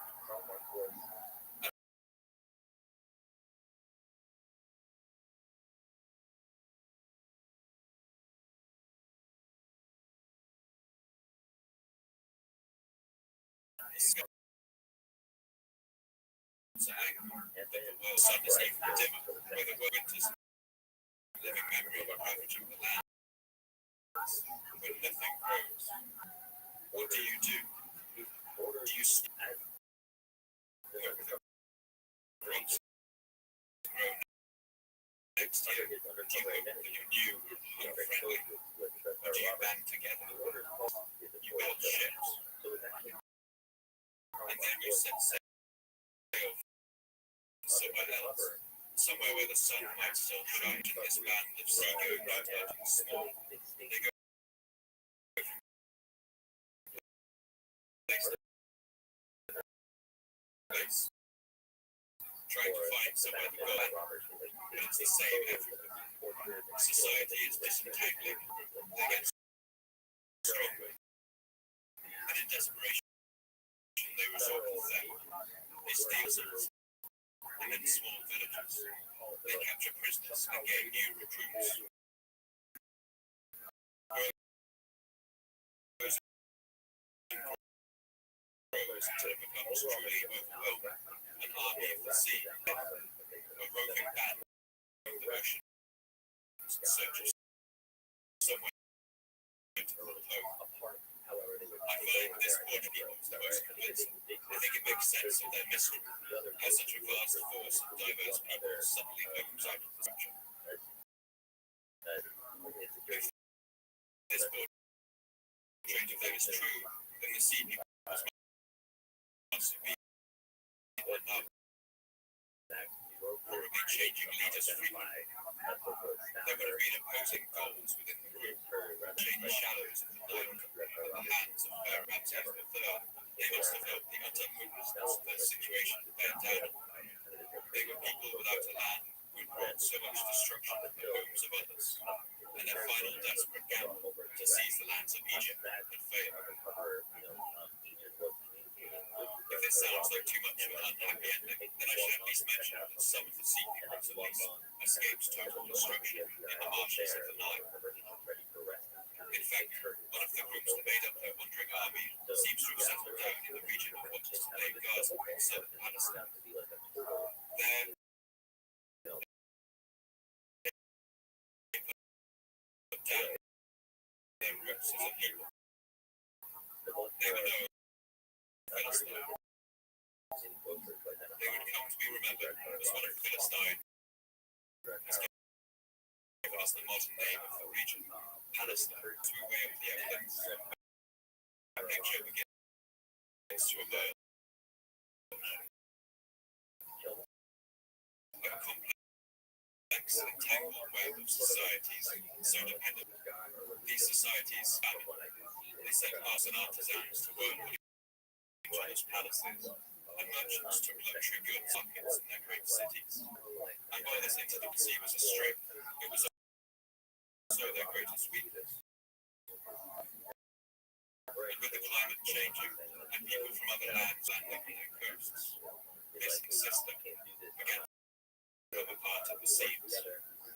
When white civilizations fell, the trade routes that had saved them fell apart, and the basic necessities that allowed their empires to continue were no longer available. Meanwhile, the spread of iron weapons allowed smaller, less complex kingdoms to amass vast hordes of infantry and challenge the typically chariot-based warfare of the previous era. Rebellions seem to have robbed at least some of these nations, further weakening and toppling them over into chaos. The events of the late Bronze Age remind us just how fragile it is. It reminds us that we too live in a complex and interdependent world. And once war and violence are set into action, we can rarely contain its consequences. Think about how it must have felt to be a person alive at this time, to see the collapse of so many great civilizations all at once, and how it must have felt to pass from a golden age of civilization to one of rubble and ruin.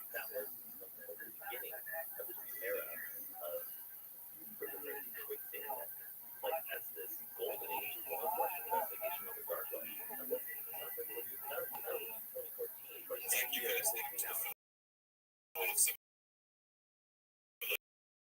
Civilizations podcast. I've been Paul. I'd love to hear you can follow me on Paul and if you'd like updates about the podcast, announcements,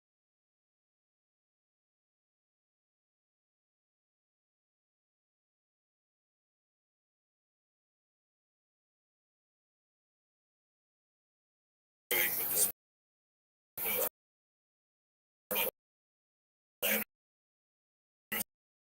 subscribers on Patreon. You keep me running. You keep searching, writing, record as much life details as possible. I want to thank all my subscribers for making this possible. If you think you can spare anything, please do help us today. For now, all the best, and thanks for listening.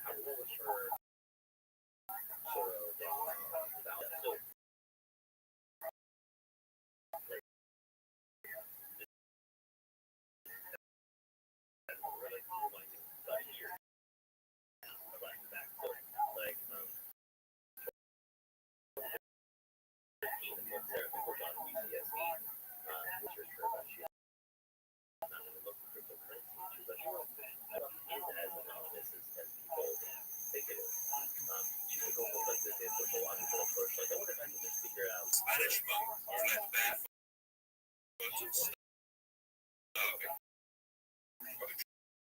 from forests of Central America.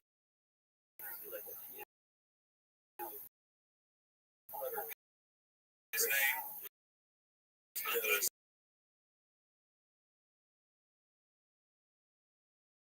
Was a city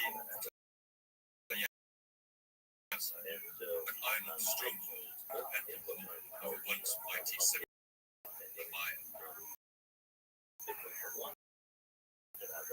Avendaño's mission had been to convert Christianity and to accept the dominion of Spanish control, which had now spread to become a host of Central and South America. But Avendaño's mission, the Mayan people of Tayasan had rejected him. Now Avendaño and his men fled through the jungle back to Spanish land. Their journey was climbed over hill after hill through thick forest cover, desperate for food and water, their legs almost giving out from under. But then they came over the crest of one hill and saw something that stopped them in their tracks. It was an enormous pyramid of stone jutting out of the forest canopy, tangled with roots and vines. And although Avendaño was weak from hunger and thirst, he still found strength enough to approach the ruins. There's a great variety. They were very high, my strength was little. I coming down with some trouble. They were in the form of compacts, the small cloisters, many living rooms all roofed over. Large wagon, light at the time. Seemed to us that the elements now to be still. We found ourselves, as we saw afterwards, very far from settlement. Avendaño stumbled across this ruined city. Civilization was a shadow of its former glory. The invasion of the Spanish in the 16th century had spread diseases like smallpox and harrowed the Mayan population before the Spanish conquista arrived with guards and bulldogs to subjugate the remaining population. Avendaño had seen Mayan people living relatively simple lives on the northern coast of the Yucatan Peninsula. But what he encountered here was something different. These were the ruins of a city that rivaled the ancient capitals of the Old World in size, magnificence, and grandeur. Avendaño couldn't have known, but he had stumbled across the ruins of the great Mayan capital, Tikal. For 7 centuries, Tikal had ruled a vast empire. Conquered its enemies and raised monuments of astonishing size and quality. Every single other city in the area. Rabbbi, the forest swept in and reclaimed the stones of Tikal. Its imposing pyramids were left to crumble one by one into the earth. And the story of exactly what happened is still one of the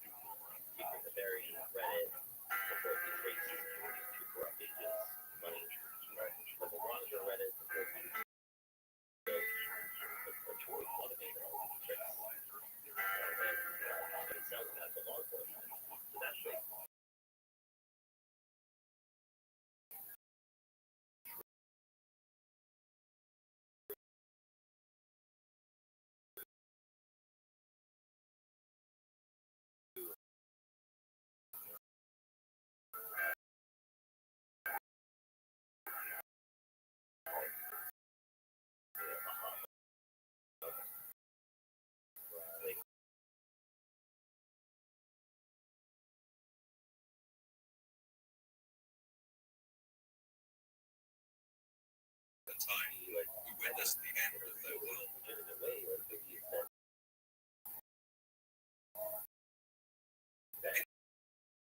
In this episode, I want to look at that great romantic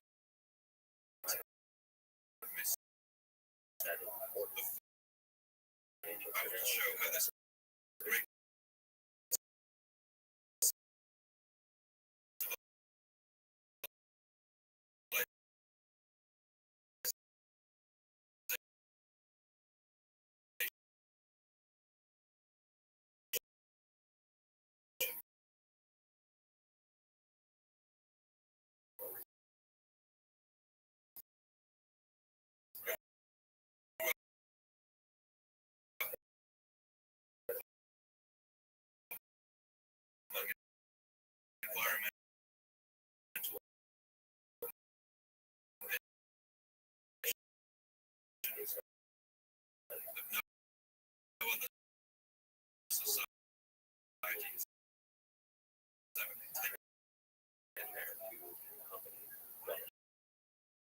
explore the fatal flaws that lay beneath the surface, and recognized. It was the top of a tower just visible above the trees. We ascended by large stone steps, in some places perfect, and in others thrown down by trees which had grown there between the crevices. We followed our guide through the thick forest, among half-buried fragments to 14 monuments. Another locked in the close embrace of branded out of the earth.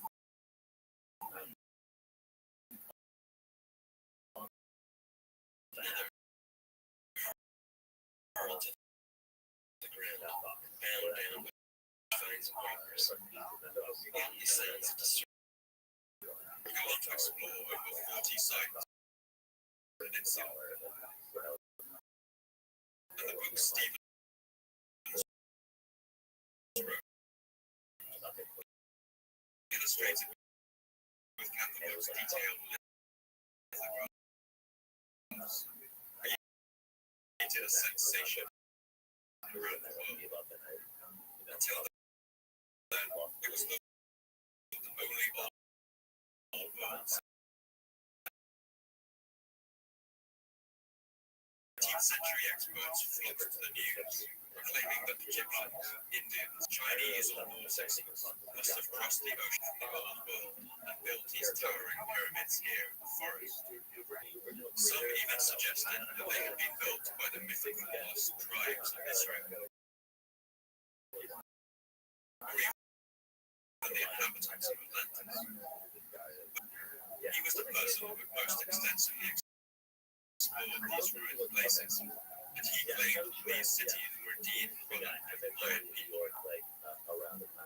Making our way through the thick woods, we came upon a square stone column, about 14 feet high and 3 feet wide on each side, a sculpture in gold relief.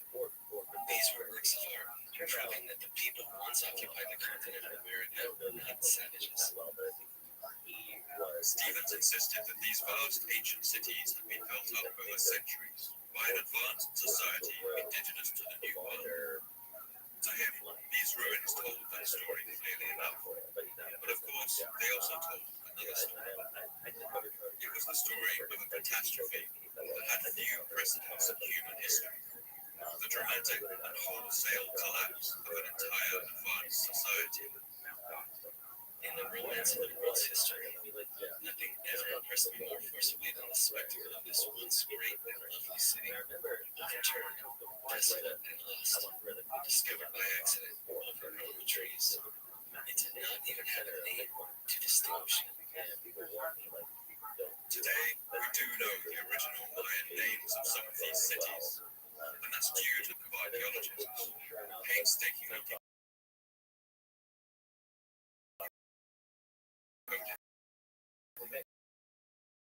Mayans written language.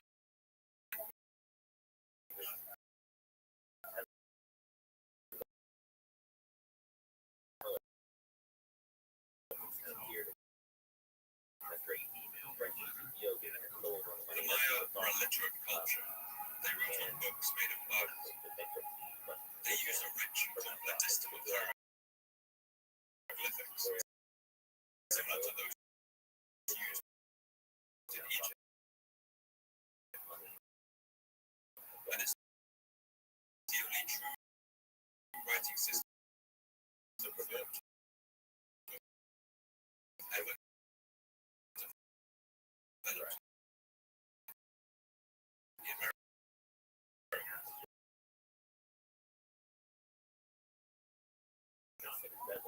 The span of Yolanda's life neatly matches up to the Spanish conquest of Central America.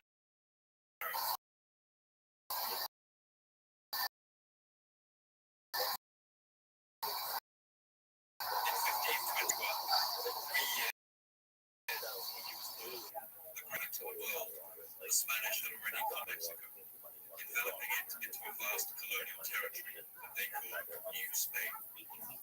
And from there, the Spanish conquistadors, or conquerors, moved south into the densely forested lands of Yucatan, the lands of the Maya.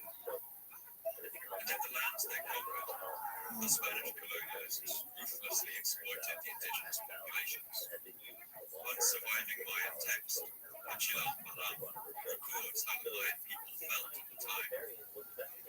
It was the beginning of tribute, the beginning of judgment, the beginning of strife with guns, the beginning of strife by trapping of people, the beginning of robbery with violence, the beginning of forced deaths. But the Mayan people, without steel, fought fiercely against us. So fiercely, in fact, that it took the Spanish 200 years to conquer them completely. As the peace of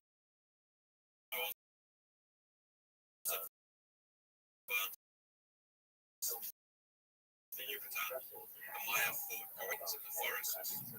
Their fighters who protected the Spanish soldiers with great effect and laid spike traps for the Spanish horsemen. And it was into this atmosphere of insurgency that Diego de Lando, a young man at the age of 25 when he first set foot in the New World. The year was 1549.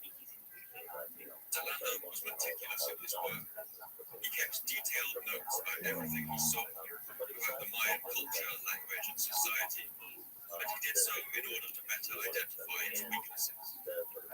As a missionary, he soon earned a reputation for being fearless. He would often venture deep into the jungle, into areas that had only recently been conquered by the Spanish, where hatred of the Europeans was bitter. And perhaps it was this fearlessness that meant he was eventually put in charge of bringing the Roman Catholic faith to the Mayan people.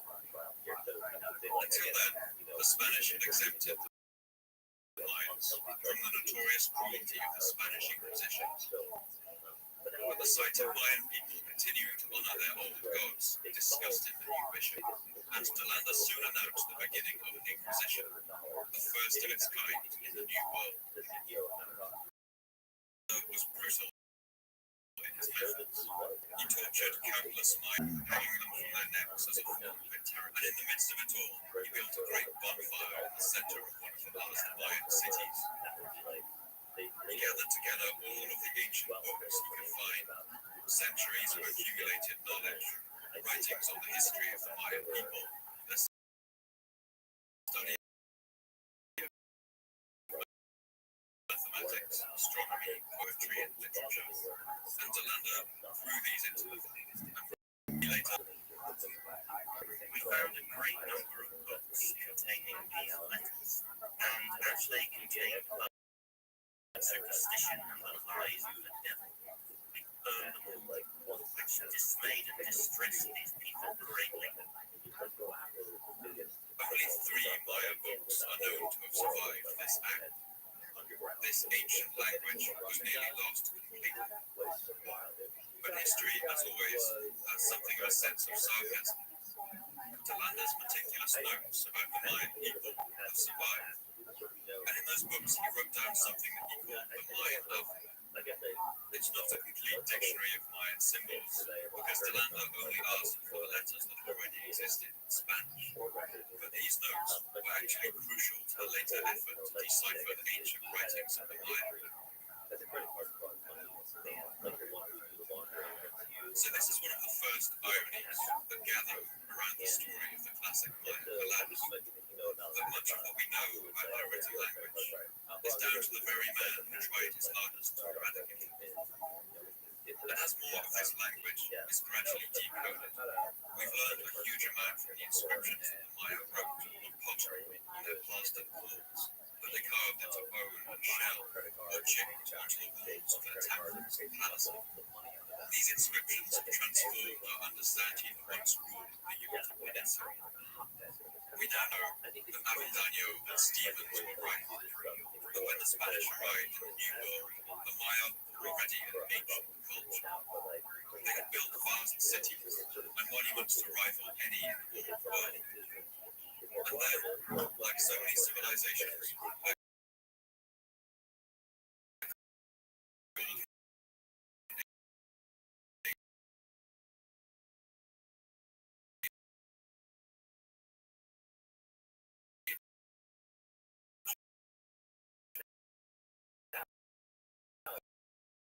past. Over 500 years, first European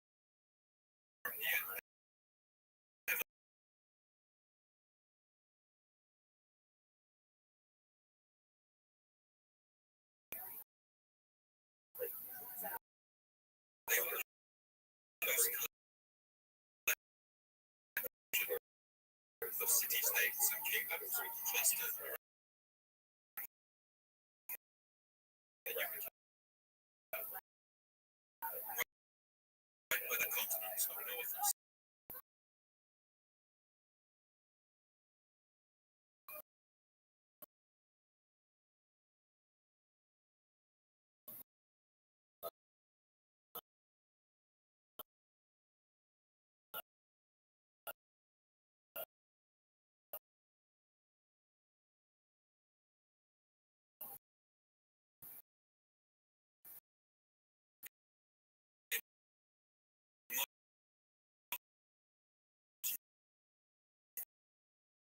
Terms, that's the area of Guatemala, Belize, Honduras, in the very south of Mexico. The Maya tattooed their skin with green ink and painted themselves with red and black paint. The Maya believed that time was circular, that history really did repeat itself, and that the future could literally be foretold by learning about the past. They worshipped a complex pantheon of gods, including the sun god, the god of corn and rain, the gods of the sky, and the gods of the underworld who lived in deep caves and sinkholes. And perhaps you already have an idea of the Maya as having an insatiable appetite for human sacrifice. We should be cautious about how we approach that subject.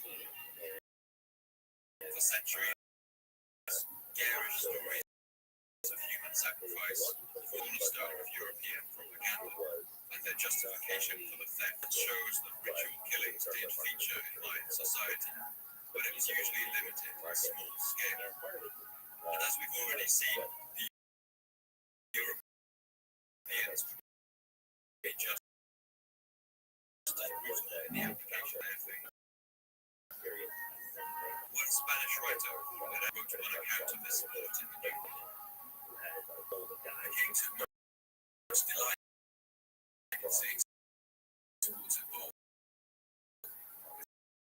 Spaniards always made of the government short countries, but hardened heavy to the hands and did bound to likewise our football. And if we knew nothing else about the challenges that might have faced the forests of Guatemala, you really appreciate the monumental achievement that their cities represent. The Yucatan is a shelf of limestone, or a sort of karst. It acts a little like a sponge, and over millions of years, rainwater has poured deep channels into this soft rock and filled it with holes like Swiss cheese. There are barely any rivers here, since any rainwater that falls is immediately drained away into the twisting burrow of deep underground caves. Instead, the water gathers in vast underground sinkholes, cenotes. These are pools of still water surrounded by echoing cave walls, often overgrown with vines and creepers. These were sacred places to the Maya. This is where you could access the underworld and its gods. Crucial to them. The Maya were constantly battling to preserve water, and to do this, they dug vast tanks, plastering the bottoms of the cenotes to make them watertight. They built complex systems of water control that allowed water to flow from higher tanks to lower and to irrigate their raised fields. And in all of this, the Maya couldn't rely on four-legged help. In Europe and Asia, the domestication of animals like the horse and ox was one great driver of civilization progress. Even in the Andes, in Peru, Chile, or Bolivia, the presence of the llama allowed people like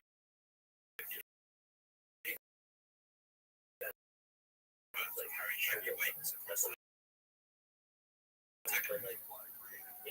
But another challenge was the inefficiency of Maya farming. Their staple foods like corn were very low in protein, but the harsh landscape meant that agricultural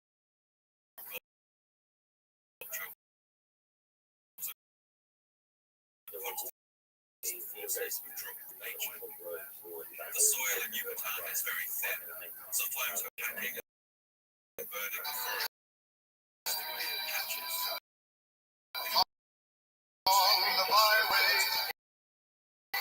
Before letting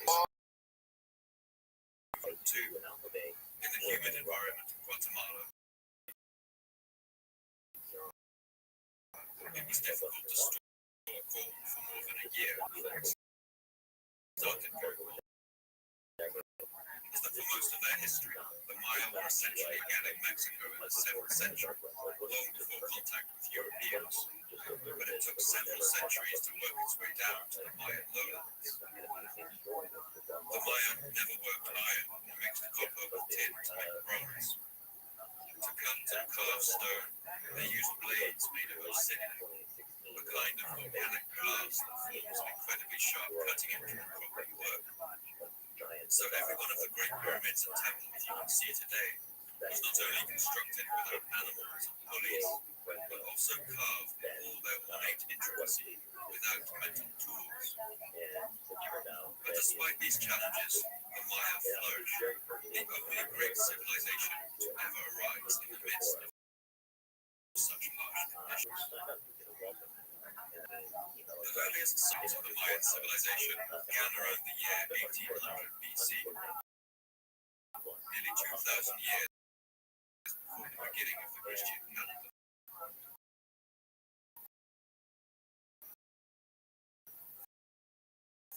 From this time, Mayan used to make a rich drinking chocolate. Inscription on one ornately patterned vase from the city of Mashal, called the Vase of the Seven Gods, shows that chocolate was often drunk in celebration, and new groves of trees were planted on special occasions, like the birth of a young prince. This drinking vessel for the fruit of a new grove of cacao trees. It belongs to a smooth-skinned sprout, the young boy Ulysses, son of the general, the owner of the trees. The Mayan world was essentially divided into two zones, the highlands and the lowlands. The highlands were of crucial importance to the Maya. A spine of rocky mountains covered with pine forests that follow the line of the continental shelf. In those cool hills, the Maya found obsidian and the greenish precious stone jade, which they carved into marvelous trinkets. And the highlands were also home to the quetzal, a bird with bright emerald green feathers that the Maya used to create headdresses for their kings and priests. And if you stood in these highlands with your back to the Pacific Ocean, you would see ahead of you the flat, undulating plain stretching out into the distance. 400 kilometers away, the peninsula of the curving Atlantic coast, broken with bay, and it's within this huge roads. This was a network of societies that looked a little like the classical Greece of Sparta, Athens, or with the Pope ruling in Rome, the Medici family, Florence,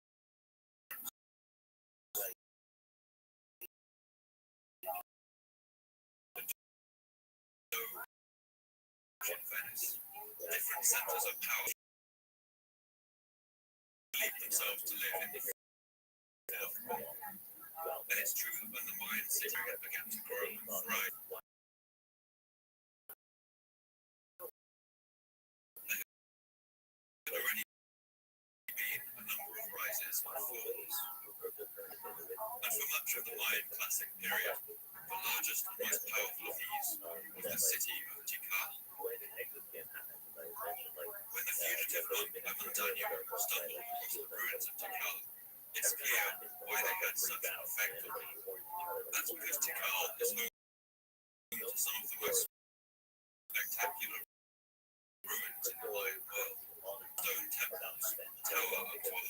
60 floors, almost as high as the towers of the Brooklyn Bridge. These temples were topped with enormous masks of the jaguar sun god, and originally painted a brilliant deep red. When making the first Star Wars film, George Lucas used Tikal as the setting for his Rabbit base on a moon of the planet Yavin, and it's not hard to see why. Today the ruins do look otherworldly. The tips of those ancient pyramids just peek out of the trees. But Tikal is also one of the Mayan cities whose history we understand. A long list has been discovered, and excavations have uncovered the tombs of those same rulers. Archaeologists now believe that this city may have held as many as 90,000 people during its height. But to understand the history of Tikal, we also have to introduce another huge player in this region. And this player stands as a shadowy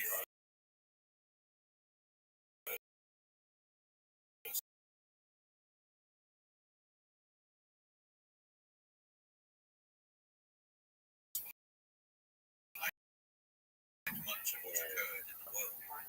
This was the city of Teotihuacan.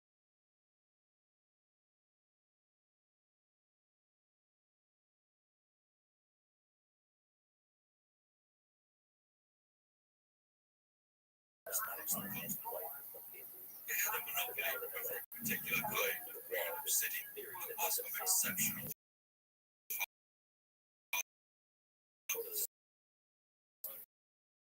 quality.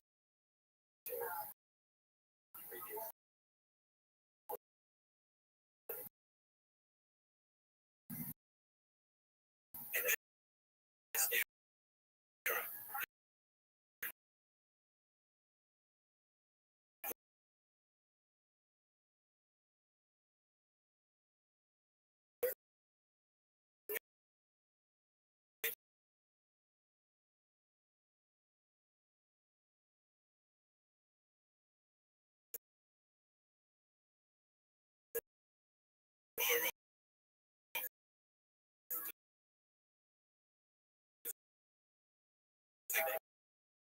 Teotihuacan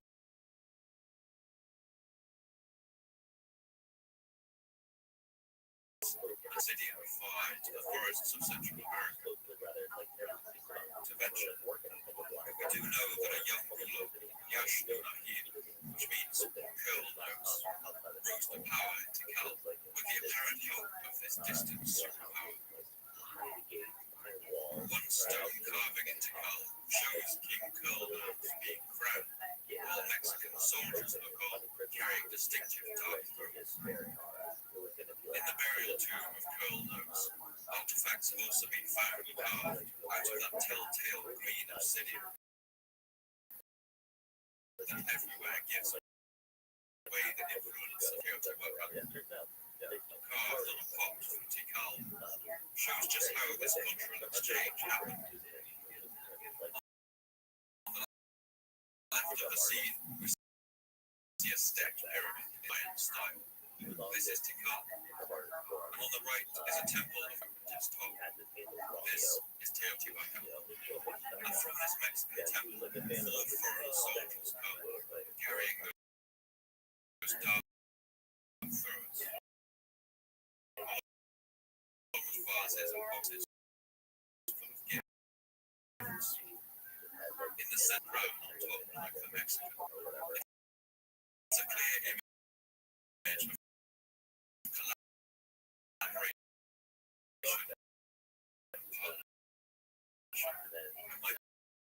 Team will show the construction of an embassy in Tikal.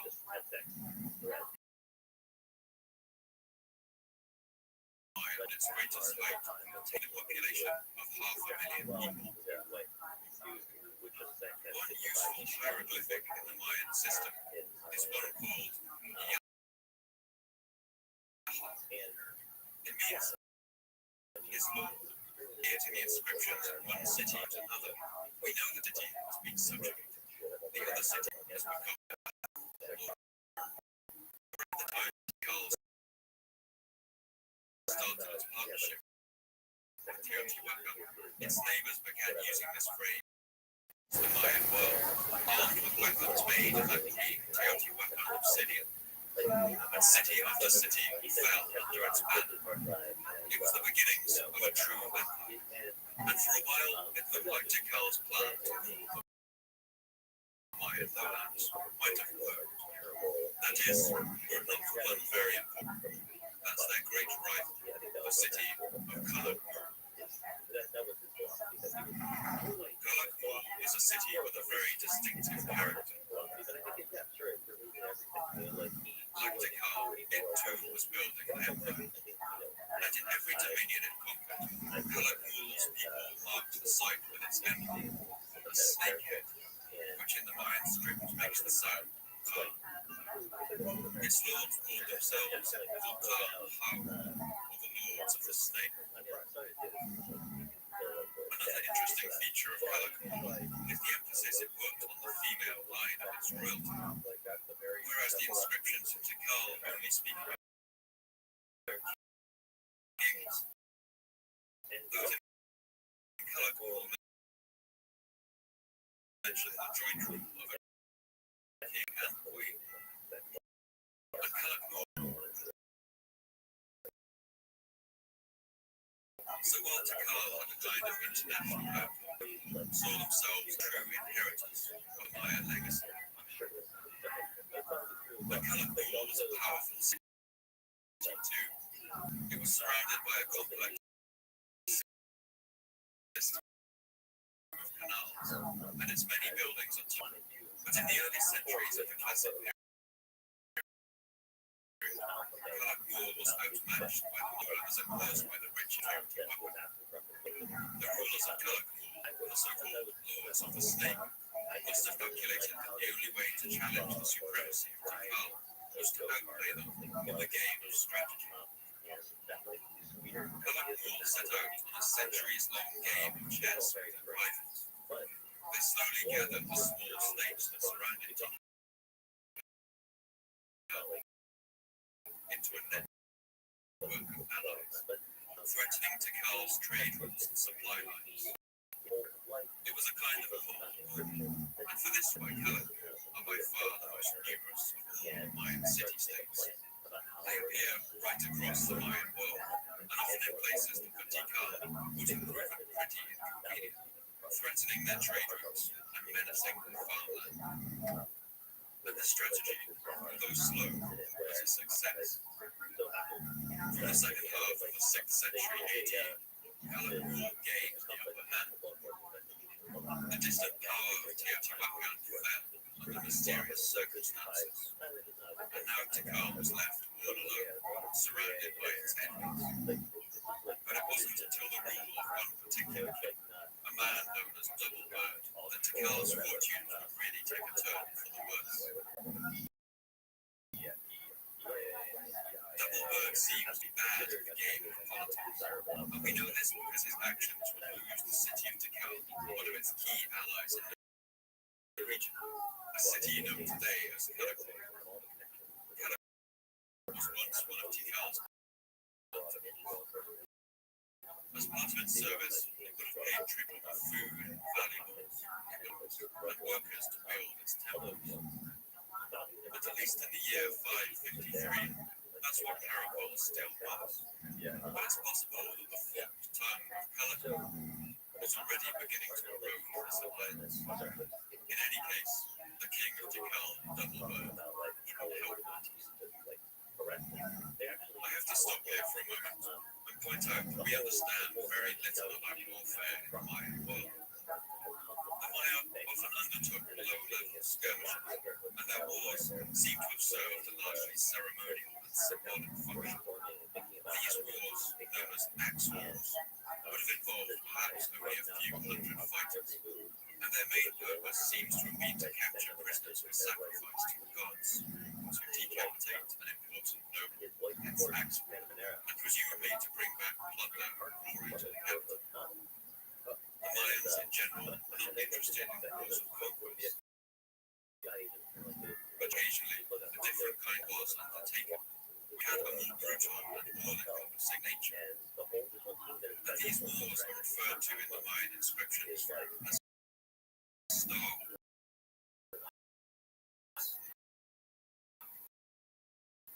As far as I can tell, the previous connection to George Lucas is a coincidence. It's a more specific type of glyph used in the Mayan, showering the earth with fire. And this war seems to have been something quite rare, a war of total conquest and destruction. The descriptions, as always, are hard to decipher.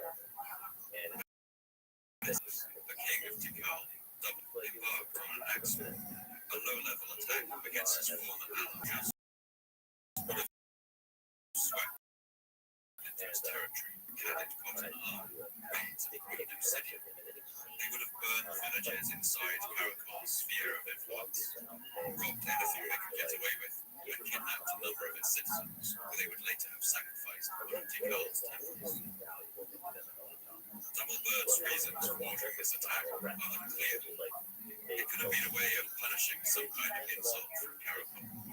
Perhaps Karakol hadn't been fulfilling the duties expected of it as plunderling, or Tikal feared that it was falling under the influence of its great enemy, Karakol. Whatever the reason, the rulers of Karakol didn't take this action in good humor. In retaliation, they announced the beginning of a true star war against their former masters in Tikal. We can assume that Karakol gave every help it could to Tikal's enemies. It lived up to its reputation as the kingdom of the state, putting its pieces into place for centuries, building a network of allies that surrounded Tikal and cut off its supply routes, wrapping itself around Tikal and choking the life of the once great city. And now it seems a crushing grip tightened. In the year 562, the once great city of Tikal was surrounded, besieged. Its defenses were overwhelmed, and its enemies swept into the city, smashing shrines and temples. Tikal's enemies uprooted the stone monuments proclaiming the achievements of its rulers, broke them and buried their pieces. They vandalized carvings of its kings, lopping off the heads of its sculptures, chipping at their faces with stone.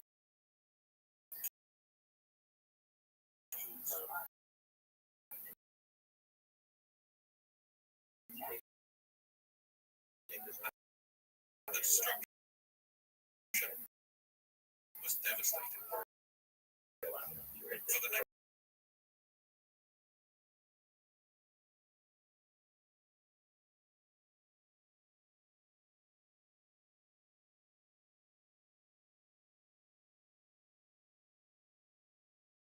animals fell. And although we know almost nothing about him,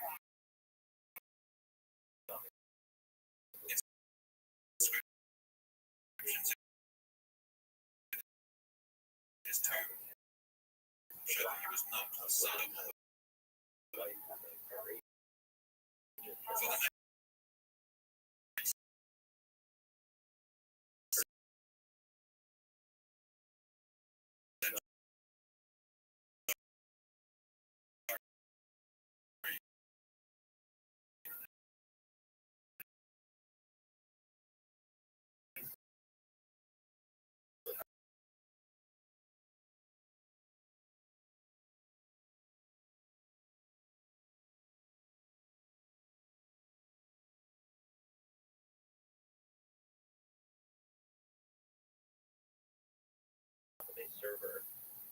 is by looking at tracks that left. When times were good, the Maya erected new temples, palaces, and carved monuments. So we can see that around the year 500, as the classic Mayan period just got started, the number of dated monuments was quite low. In the city of Copan, for instance, there were only 10 built in the year 514. But as the years went by and Mayan society grew, the number of monuments in Copan skyrocketed. It increased to 20 per year just a century later. But by the year 750, over 40 monuments were being constructed. Each of this, the number of dated monuments begins to fall. Only 50 years later, in the year 800, only 10 monuments were built. New monuments had been built.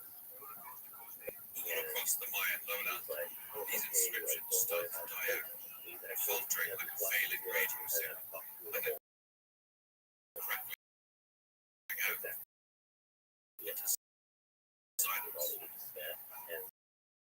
Each of these cities goes out like lights blinking out in the dark. Along the Uzamasynta River,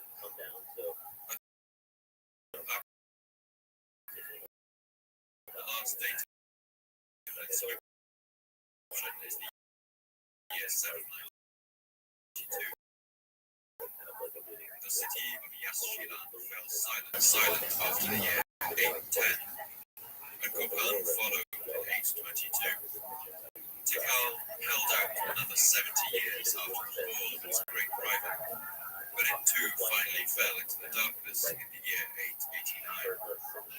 The last Maya inscription of all, in the remote city of Toledo, comes in the year 909. And the strange thing is, none of these inscriptions give any sense that anything is wrong. There are no prophecies of doom or accounts of terrible events.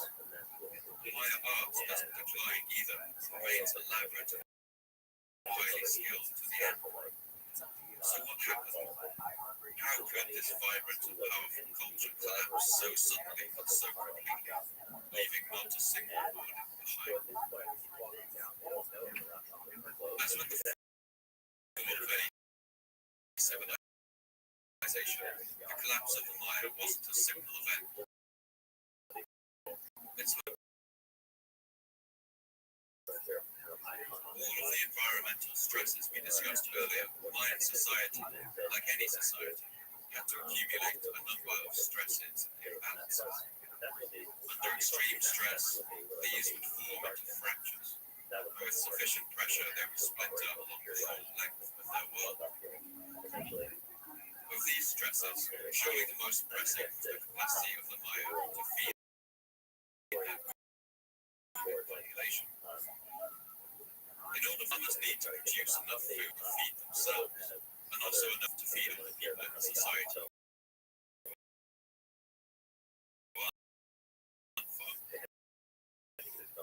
The soldiers, carpenters, and masons, and of course the king always noble.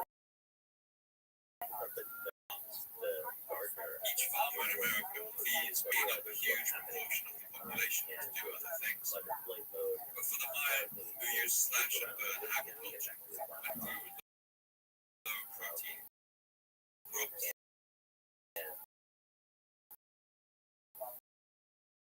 each farmer could feed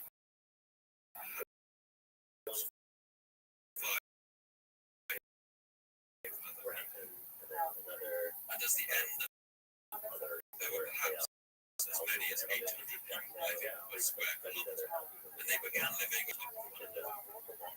Today, when we walk through the spacious plazas and temples of the Mayan cities, it's hard to imagine that those empty, overgrown terraces were once teeming with dense residential population. And as the population of lands exploded, culture only increased. Another huge problem is of what we've seen of overgrown ruins of Mayan temples. We have a romantic idea of the Maya as a people who lived out their lives beneath the jungle canopy. But by the end of the classic period, the Maya lowlands had been more or less completely deforested. Studies of pollen samples found in lake beds and swamps in the region show that by the end of the 8th century, hardly any forest remained in the Yucatan Peninsula. The Maya cut down the trees, not only in their cities, but between them as well. So if you stood on top of one of the great temples in Tikal and Calakmul around the year 800, you wouldn't see the thick forest canopy you see today. You would have seen houses and streets stretching out in every direction, and beyond that, people toiling in the fields. The Maya used solely the extremely hard wood zapodilla, which is naturally resistant to termites. But most of the trees would have been used for burning. In order to create lime and water, the construction of their great temples, lavishly coated them, the Maya burned limestone in a great pit-drill process, would have used up a great deal of the forests, and the forest land would then be given over to agriculture. But you can't grow crops on a patch of soil endlessly. The nutrients and minerals that plants depend on soon get depleted unless the soil is given time to rest. The Maya, just like slash-and-burn farmers today, must have understood that the soil needs to be given long fallow periods between growing. The ground needs to return to nature to regain its nutrition. But as the demand for food from the population increased, it's easy to imagine that the farmers were placed under increasing pressure. With the population growing, the rulers of these cities may have ordered their farmers to grow crops on the same soil again and again, with no fallow periods allowed. It would have been a short-sighted strategy, a courted disaster in exchange for short-term gains. But at this point, the Maya may have had little choice. Another huge factor is the role of trout. As we discussed, one of the greatest challenges the Maya faced was the collection and storage. And the climate for Yucatan is such that variation fact of life, and in fact Mayan infrastructure was designed around planning and mitigating their effects. But every system has its limits. Archaeologists who've looked at sediment in the region estimate that in the year 760, the Yucatan Peninsula suffered its worst drought in 7,000 years. This was caused, it seems, by something the Maya, as the Maya knew, the sun is a fickle god. The radiation it gives out is not constant. It's subject to varying, going through peaks and troughs. Ice cores taken in Greenland confirm that levels of solar radiation around this time have been seen for millennia. This caused a harsh, dry cold to descend over the northern hemisphere, and global weather systems shifted northwards. All the rain that arrives from the Mayan lowlands comes from the Atlantic on the trade winds, bands of air that move in predictable patterns across the Atlantic Ocean. With a northward shift of these winds, a brutal drought will descend on the Maya, and this event coincides neatly with the Great Collapse. Archaeologist Betty Megas has combined physics and anthropology to propose a fascinating theory. She asks us to think about human societies as simple thermodynamic systems. For Megas, our societies are like machines or organisms. They require a strong, stable flow of energy to flow through them. And she is what allows the system to organize itself into increasingly complex forms. Increased complexity allows greater collection of energy, and so the society grows. But if this strong flow of energy is cut off to a system, that system then collapses to a level of organization that can be supported with the energy that remains.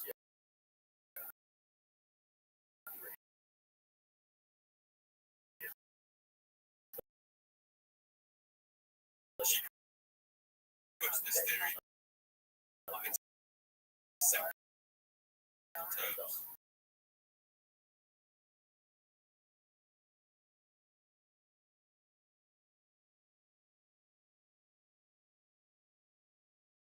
The result of the sun's sudden drop in radiation. In some places, the collapse was so drastic the entire area was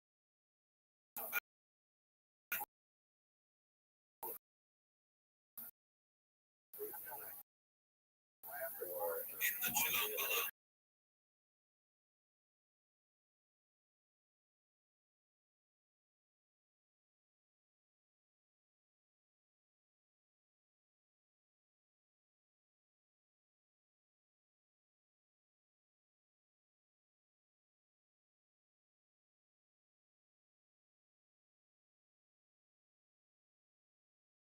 So it was said one night, the face of the sun was eaten, and the face of the sun was dark, and his face was drenched of good blood.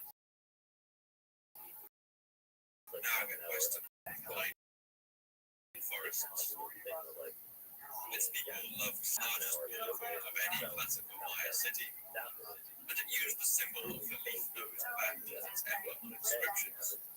For much of its history, it was a close ally to Cal and fought wars on its behalf. Copan was a trading outpost, perfectly positioned to profit from the trade in obsidian, jade, and Quetzal feathers coming down from the hills. In the fertile alluvial silt of the valley floor, Mayans could feed themselves on a thriving agriculture, staples of. But the soil on the hills around Copan is less fertile.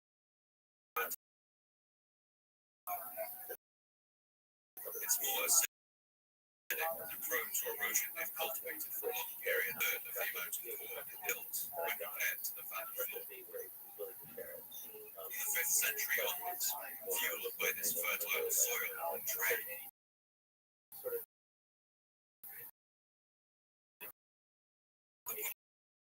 population of Copan, by the year 800, may have reached as much as 10,000 people.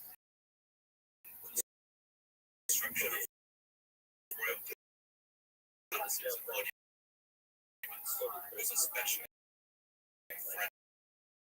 Nobles other than the king even less, but the Opiar nobles had to be subjected by the hard work of Copan's farmers. As Copan grew through the 5th and 6th centuries, it expanded to fill the bottom of the river valley. But as the year 650 came around, space was beginning to run out. After that, people began to build their homes on the valley sides. It must have looked a little like a Brazilian favela today, houses climbing on top of each other on the slopes. But these dwellings were inhabited only for about a century. And the reason for that can be seen in the layer of sediment that today covers their floors. As the people built up the mountainsides, the ground was eroded. Pollen samples taken around this time show that the pine forests that once covered these hills had been gradually cut down. As these trees disappeared, their roots no longer held together the fragile soils of the valley sides, and the earth would now be swept away by the rains. This acidic, low-nutrient soil would leach down to the valley bottom, reducing its wealth. And as the hills were certain of feeding all of Copan's people would have fallen increasingly on the valley bottom. The fields would now need to be worked harder than ever in order to avoid famine, and this would have reduced their fertility even further. Farmers would have likely fought over the last remaining pockets of land. Analysis of skeletal remains from Copan paints a chilling picture. From the year 650 onwards, signs of disease and malnutrition among its residents increased. Their bones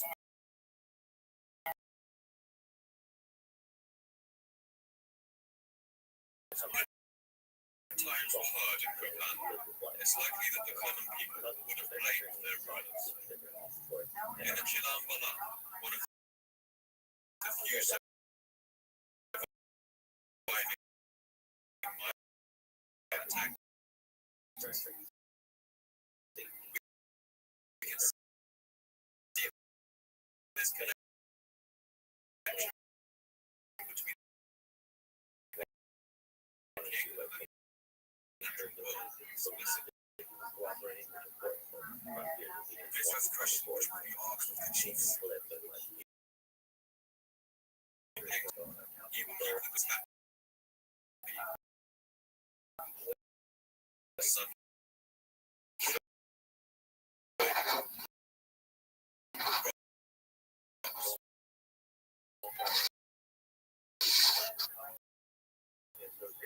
With the king of Han's last note, the man called Wit came apparently a period of violence and chaos. He began the carving of a four-sided monument just like his predecessors, but it was never finished. One side shows him being crowned, the next is half carved, but the remaining two sides are blank. It's as if the carver just got up one day in the middle of his job and left. Whoever Hugit's tomb was, he couldn't muster enough support to keep the idea of royalty alive. 3 decades later, in the year 850, the royal palace of Gopal was burned, and history in that city came to an end. With the flame of chaos followed in Gopal, but the population didn't leave all at once. In the year 950, a full burning of the royal palace, there were still roughly 15,000 people living in the very bottom, about half the world its height. But the population continued for centuries. There is no sign of any inhabitation in the valley. Pollen samples show that past this point, the forests crept back to recover the ruins of Gopal. At Tikal, we don't have the same level of detail, but we can trace the collapse of this great city by looking at its monuments and inscriptions. During the mid-8th century, Tikal once again gained the upper hand over its enemy, Kamakul. And with its return to glory, Tikal boomed to an impressive height.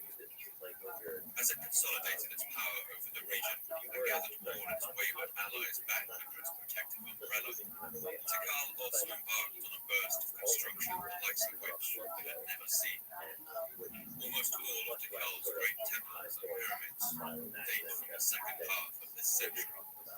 But as the year 800 rolled around, all of that would come to an end. By the mid-800s, it's clear Tikal was coming apart.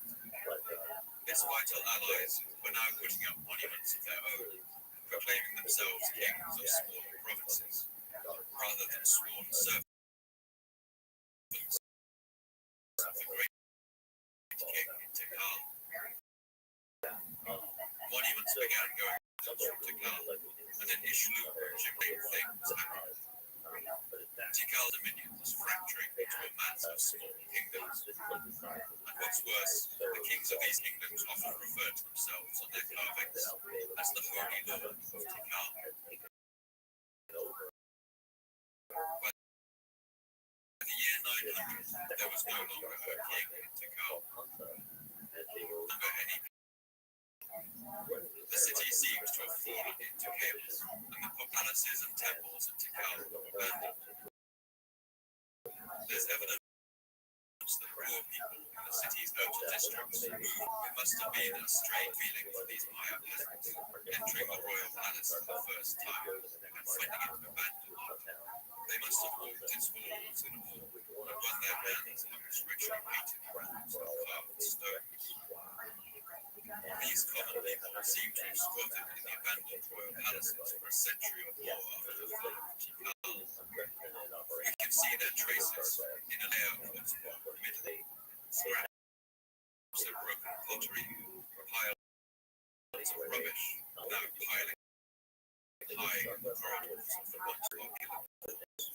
These common people also scratched graffiti, images of temples and animals, caricatures of people they knew.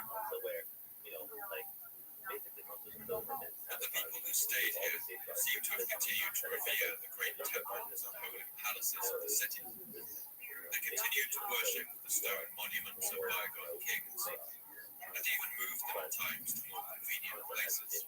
But it seems they weren't able to read what the inscriptions said. Some of the monuments they moved contained writing, and the people who moved them put them back into place upside down. This pattern was repeated around the main lowlands, where common people made journeys into the abandoned cities to pay respects to the slumbering gods. One by one, all of the cities in the Mayan lowlands were abandoned, and it may give you a sense of the scale of the catastrophe.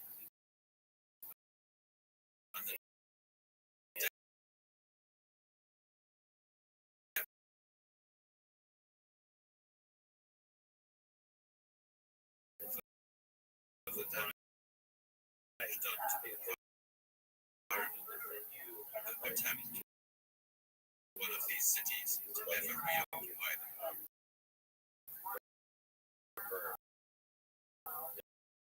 The forests of the Maya lowlands and it's thought that when the Spanish political system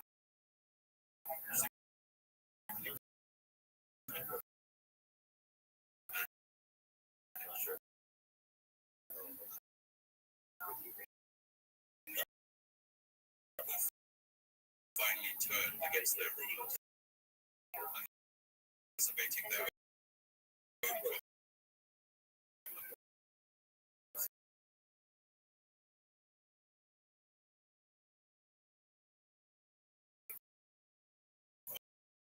causing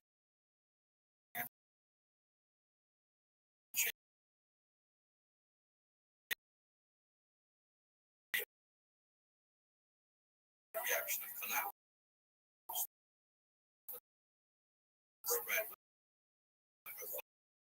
to color came apart.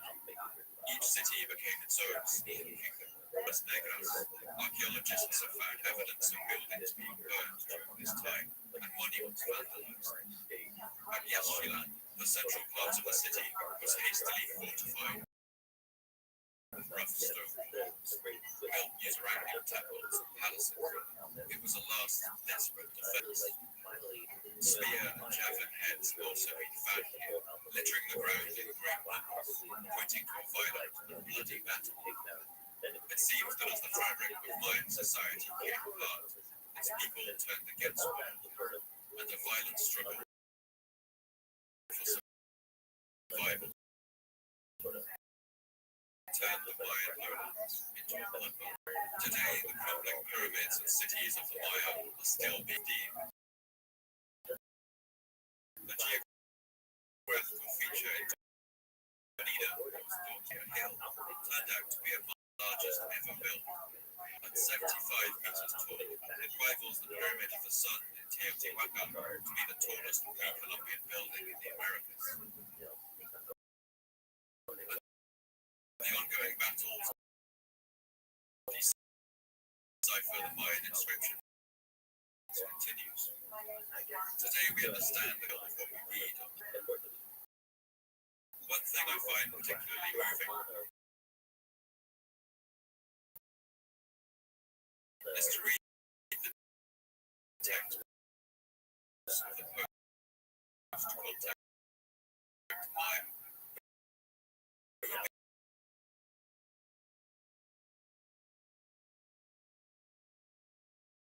Tried to hold generation to generation, sometimes in secret. And some of these texts survive to this day. But it's a strange kind of survival.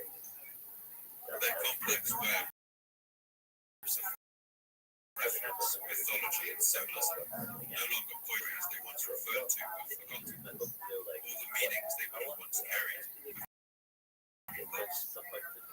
But so these texts remain, not just the crumbling stone pyramids do. They stand as a silent testament to the loss of a whole world that will never again return. I want to end the episode by listening to an extract from one of those texts, called The Ritual of the Backhouse. It's an incantation written down by a Mayan shaman after being passed down through the ages with the golden age of their civilization. Today, although we know the meaning of most of the words, we can barely understand any of what the text means. But as you listen, I want you to think about what it must have felt like to watch this great civilization fall, to watch its great monuments, its palaces and gold courts crumble into the earth. Imagine the feeling of doom that must have crept over the whole world, over the wide plains stripped of their trees and scorched with the smoke of burning lime, over the hills and mountains where the Quetzal birds still fall, and over the empty pyramids, slowly but unstoppably crumbling into the earth.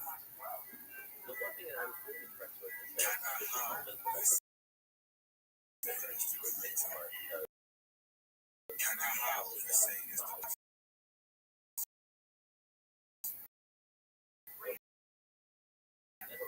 from the fifth level of the sky. The head of the dragonfly. The head covering its neck, the blood and the stars. Now then, refer to the demented creator, to the demented darkness. Thank you for listening to the Wheel of Civilizations podcast. I've been called.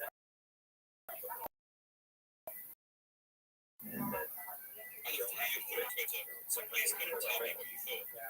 You can either call and then at us at Wheel of Six _ separated words. This podcast can only keep going with the support of our generous subscribers on Patreon.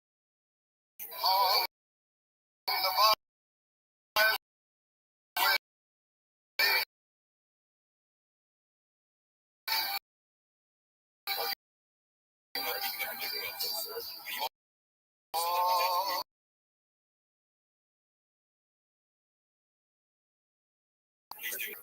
For now, all the best, and thanks for listening.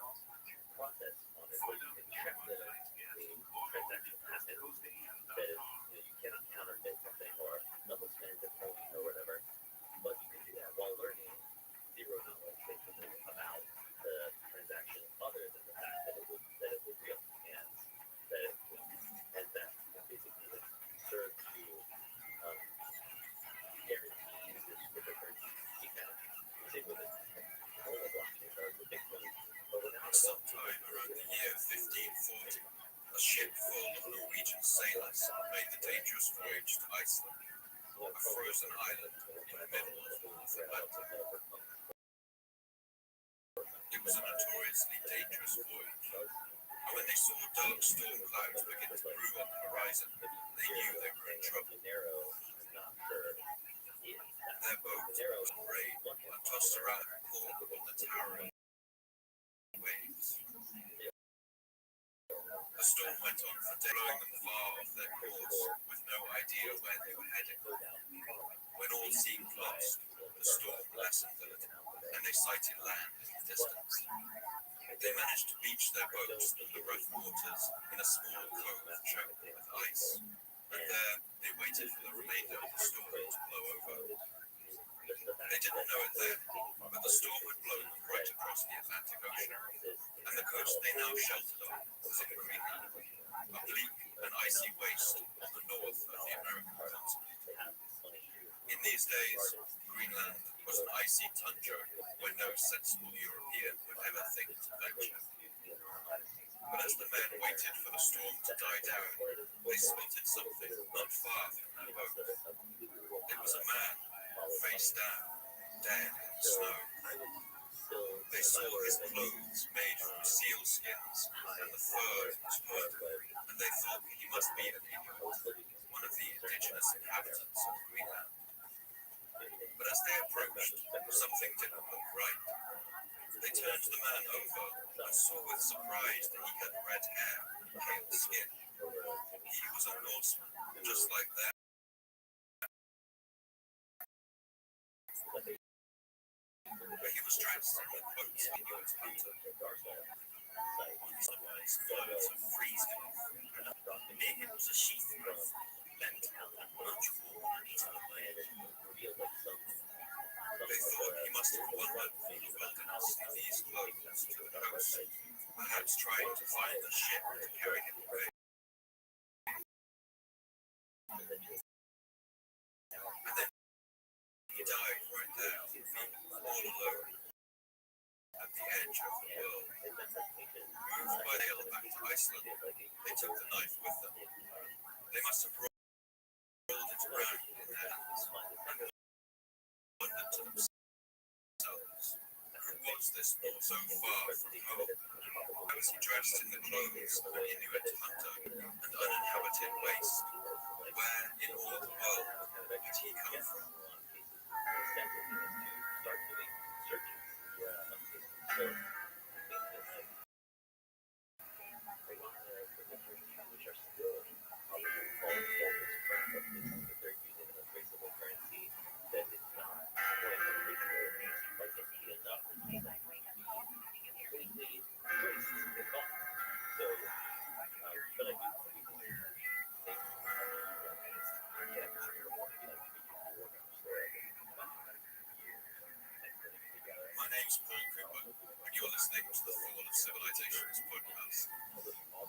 episode, I look at a civilization of the past that rose to glory and then collapsed into the ashes of history. I want to ask, what did they have in common? What led to their fall? And what did it feel like to be a person alive at the time who witnessed the end of their world?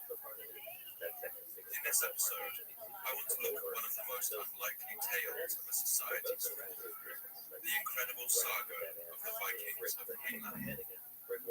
I want to show how these European settlers built a society on the farthest edge of their world and survived for centuries among some of the harshest conditions ever faced by man. I want to explore how this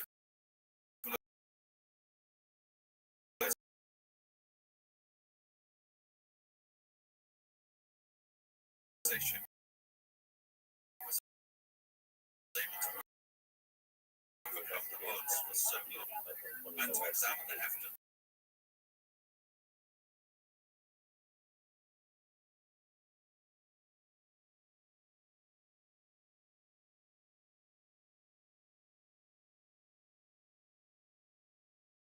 Columbus was even and their story begins over 1,000 years ago.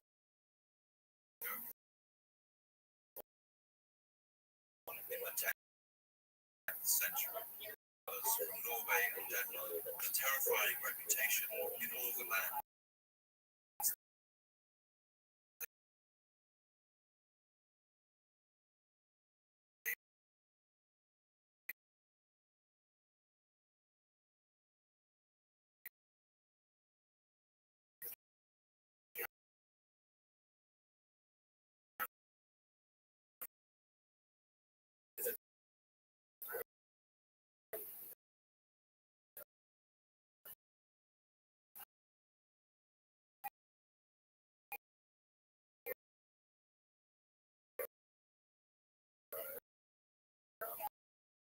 They were known as raiders, pirates to their enemies, but they were also expert sailors and shipbuilders, marvelous writers of poetry, and perhaps some of the largest exploited hardwoods cut from the American forests. In Greenland, they hunted wolves and even captured live polar bears to send back home to Norway. In this impossible landscape, they grew and thrived. And then, after centuries of survival at the edge of their world, their civilization collapsed into the hard, icy earth. What happened is still one of our most chilling mysteries of two of the great Iceland sagas. These are pieces of epic poetry passed on by word of mouth that relate the great deeds of heroes of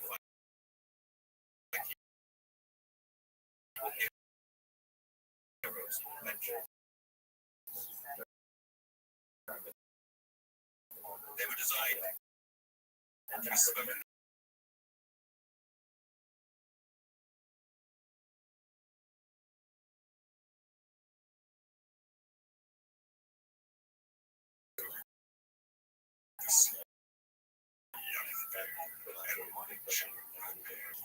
so that it might bring the way of the ice breaking, and the places within the mine ships,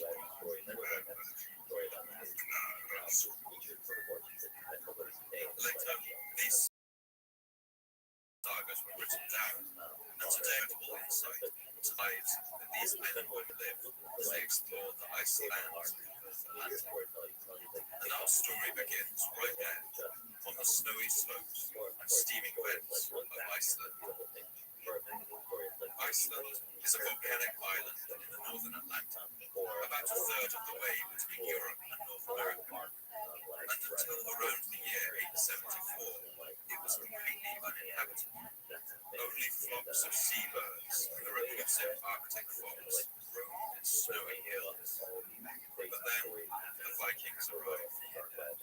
From the overland of Norway, it was a journey of over 1,500 sea through some of the harshest of earth. The Vikings sailed in slender wooden longships that were the very height of medieval technology. Their ships had perfectly hydrodynamic hulls and strong square sails that were perfectly adapted for plying the freezing and stormy waters of the Northern Ocean.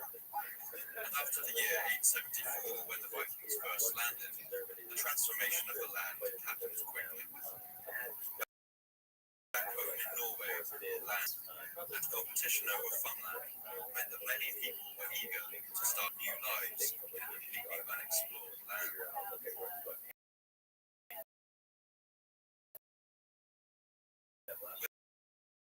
Within 60 years of their first landing, the Vikings here.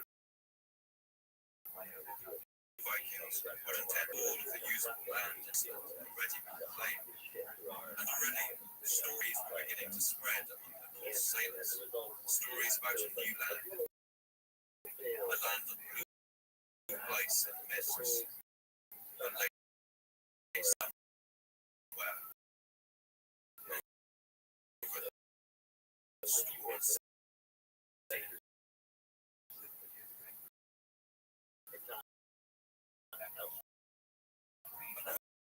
According to the sagas, the first person to attempt to find his new land.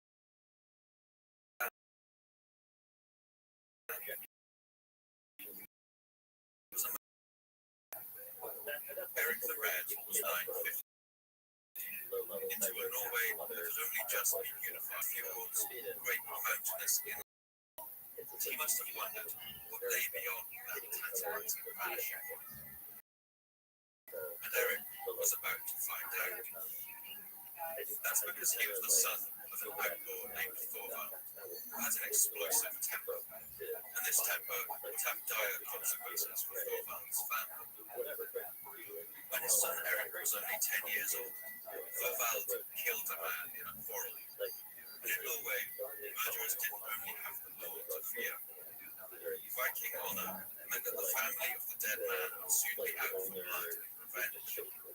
Fearing reprisals, Eric's family managed to gain passage across the sea to Norway's newest settlement. The freezing land of Iceland was said to rise from the very earth. The young Eric must have looked out from the ship on that voyage and seen the sea stretching out in directions grey and bleak,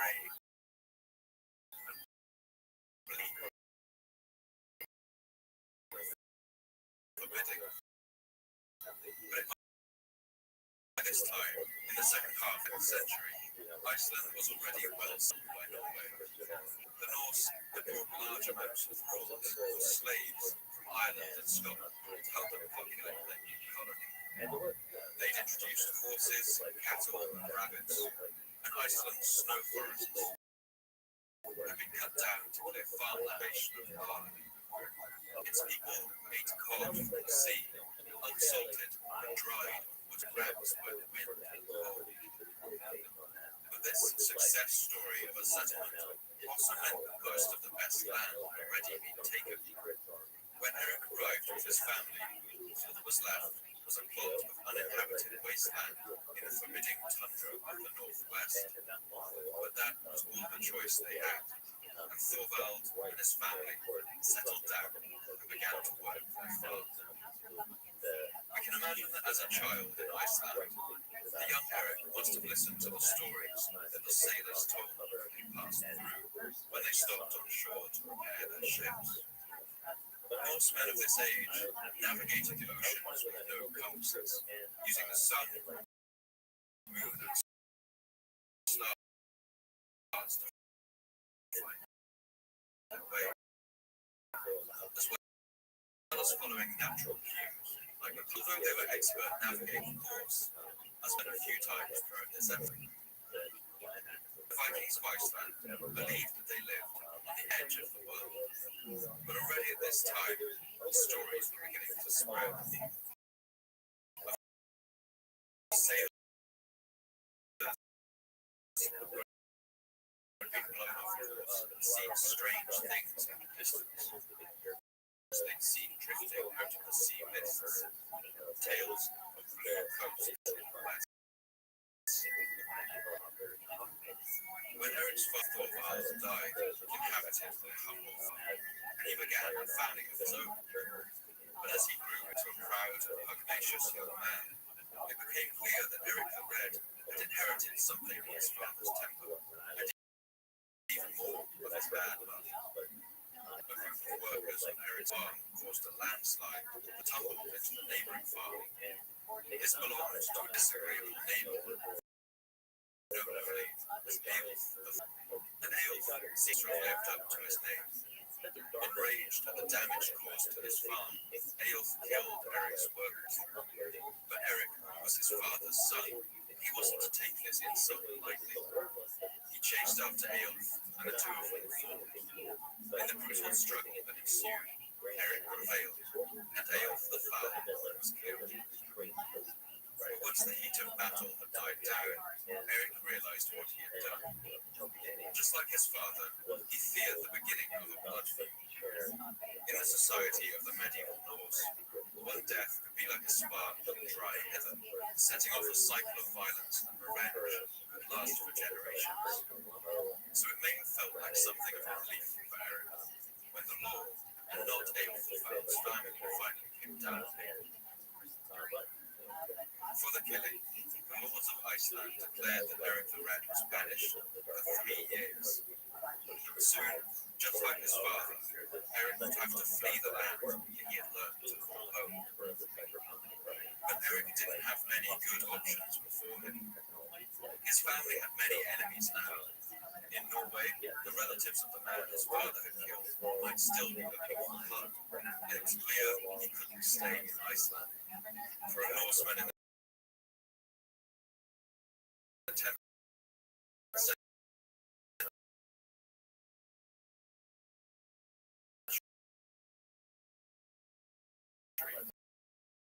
that didn't leave many other options.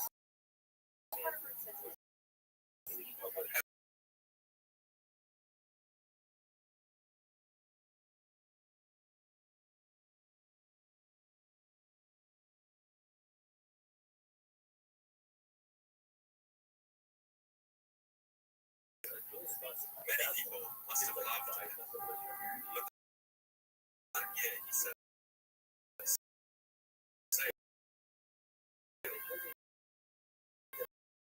that his voice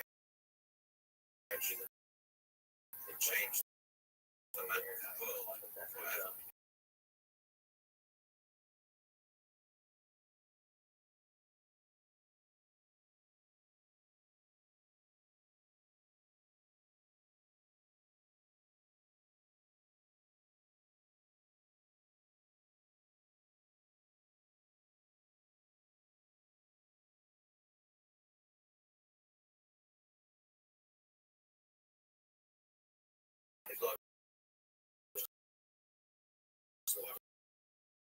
Ice. The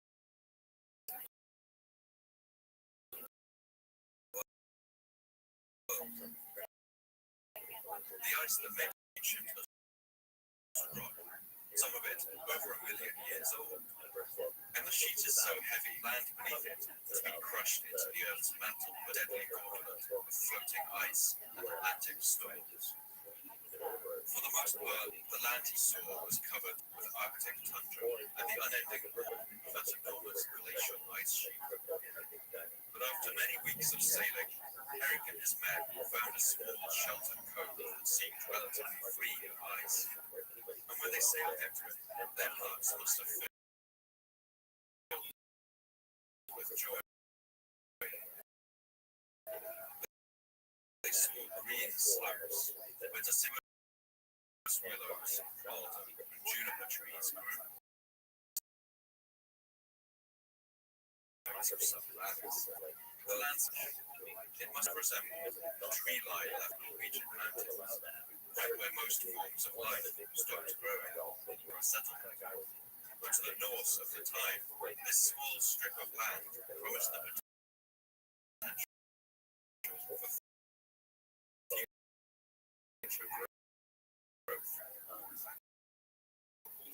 Eric would spend the next 3 years, and then his sentence of exile was only returned to Iceland with a plan in mind. He was going to gather as many settlers as he could to this new land to settle in permanently, but he knew it was going to be a sliver of green on the edge of a barren ice sheet. Well, it seems that Eric the Red had something of a talent for salesmanship, and one of the key ways he tried to encourage him to follow him was when he aimed at his newly discovered land. The Icelandic saga of the Greenlanders recalls this trick with something of an ironic tone. There was a man called Eric the Red who travelled out from here to land. He gave a name to the land and called it Greenland, and said that people would be more eager to go there because the land had a good name.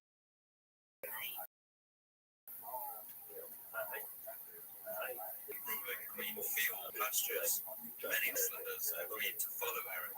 And when summer came back around, he set sail once again for the land beyond the ocean. But this time, he wasn't going alone. Eric the Red has amassed a great fleet of 25 ships, full of men, women, and children, along with supplies, building materials, wood and nails, as well as livestock, including cattle, chickens, and rabbits. It must have been an incredible sight. All of those colourful sails and dragon-headed prows leaving through the ocean waves. Of these 25 ships, only 14 reached Greenland, a less on the sea, and for those that arrived, the trials had only just begun.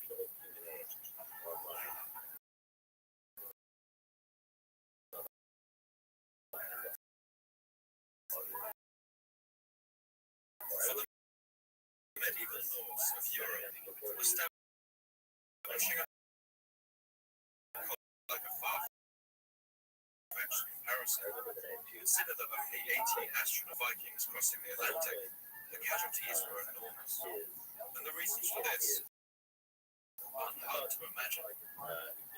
Firstly, the journey to Greenland took several weeks by sea through a freezing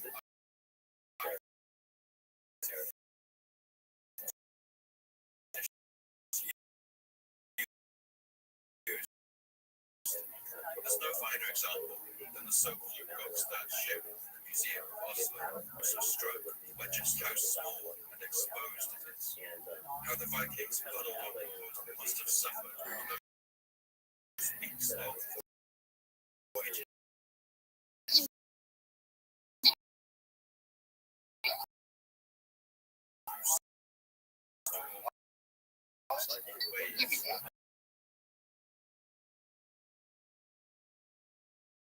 Journeys for about 1,500 kilometers.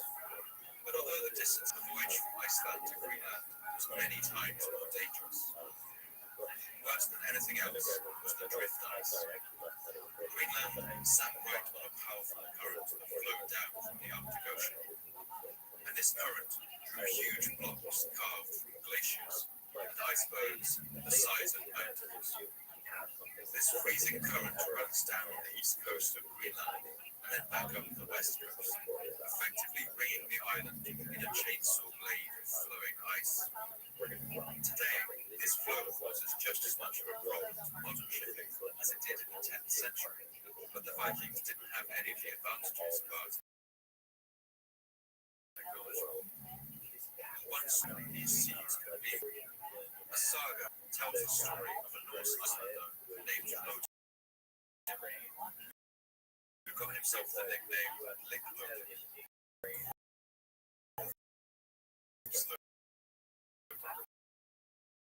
Because he made his living sailing up and down the east coast.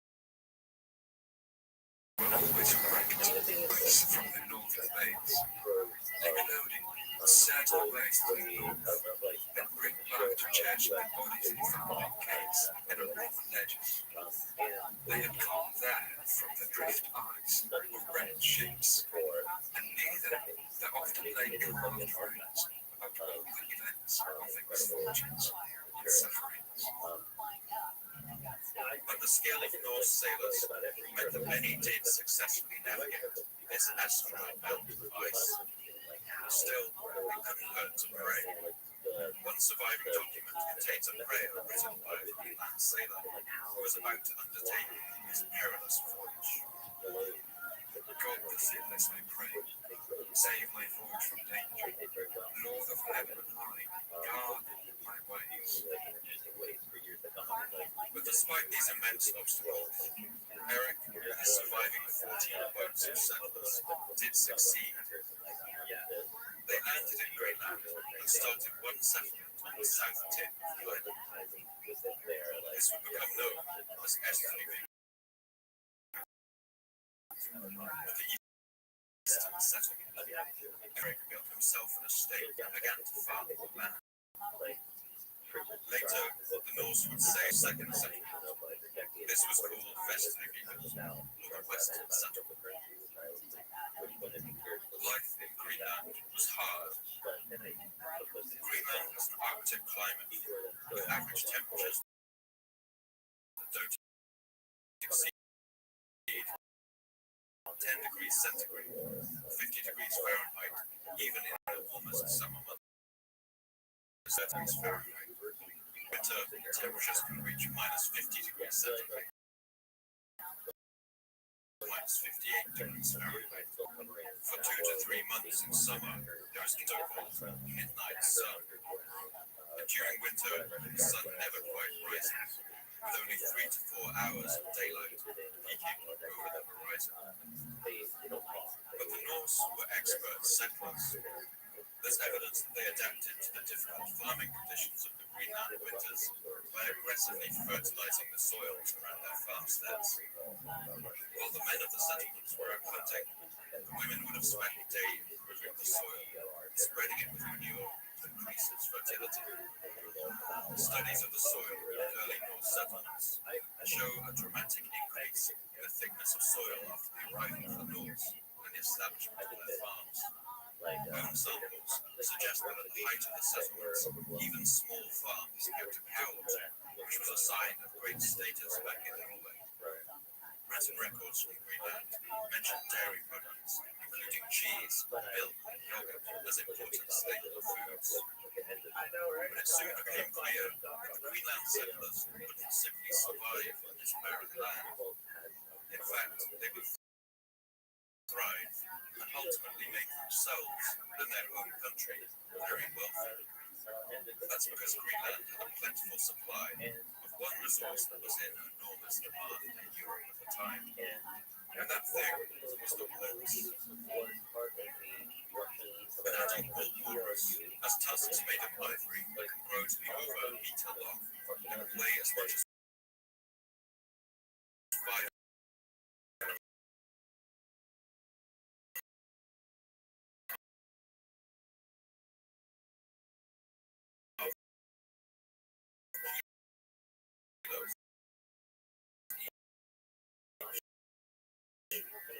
Ivory was hugely prized.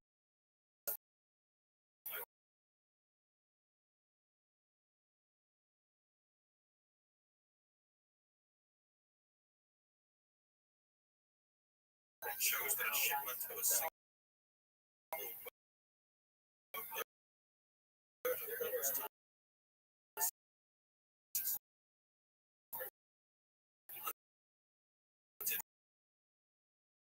for about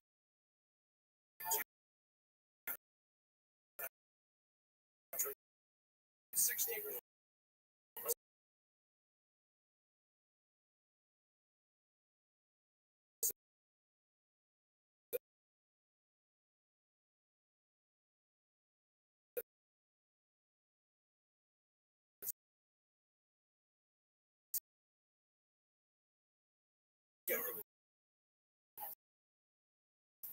The few walrus there were in Iceland had already been hunted to extinction for their tusks.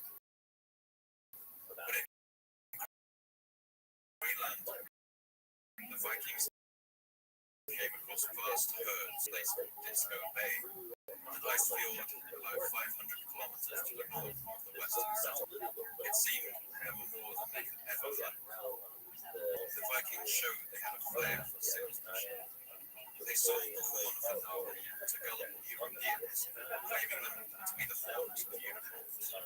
Unicorn horns would detect poison in food and drinks, and the horns themselves were used to make the scepter and imperial crown of the Austrian Empire, and the unicorn throne of the Danish kings, among other artifacts across Europe.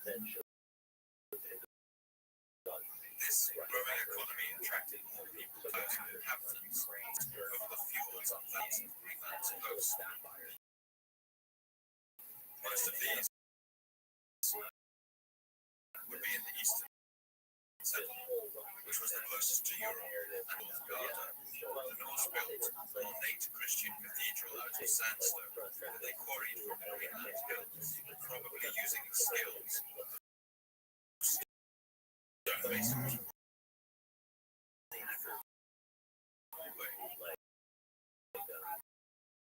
This cathedral was complete with stained glass, eerie lights of the aurora borealis. Like a blue, violet over this church. Streamers of charged particles 100 kilometers. Built of enormous solid stone blocks that today look like the pillars of Stonehenge. Here, the prized animals of the Greenland Vikings, perhaps as many as 100 cows, would shelter through the bitter winters, protected from wolves covered with banks of earth. Viking chronicles record that in spring, the Vikings would often have to carry their cows out of these sheds, since the animals' legs were so weak from inaction through the long, dark winter months. But despite their impressive advancements, the colonies of Greenland never became truly self-sufficient. We can see this demonstrated in the story of one Greenlander named Asmund Kastanrassi. In 1189, Kastanrassi built his own ship for Greenland, which is quite an achievement considering the lack of timber, steel, and other building materials in the environment. Kastanrassi's ship was held together with wooden pegs and lashings made of walrus sinew. Unamazingly, he sailed it successfully back to Iceland. Although we don't know exactly what this craft looked like, we can tell it was a strange sight by the way people reacted. When he landed, the Icelanders on the shore gathered around to marvel at his strange Frankenstein's monster of a ship, turned from beyond the edge of the world. But Kastanrassi's inventiveness would only take him so far. Somewhere on the next leg of his voyage to Norway, the tendons and wooden bolts that held the craft together gave way. The ship came apart.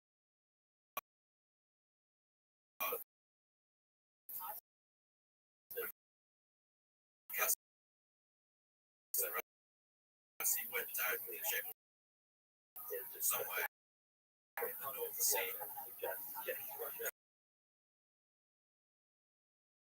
Missions of Greenland weren't the only opponents that the Greenlanders faced. When the Vikings first arrived in this new land, they began to find clues that told them they were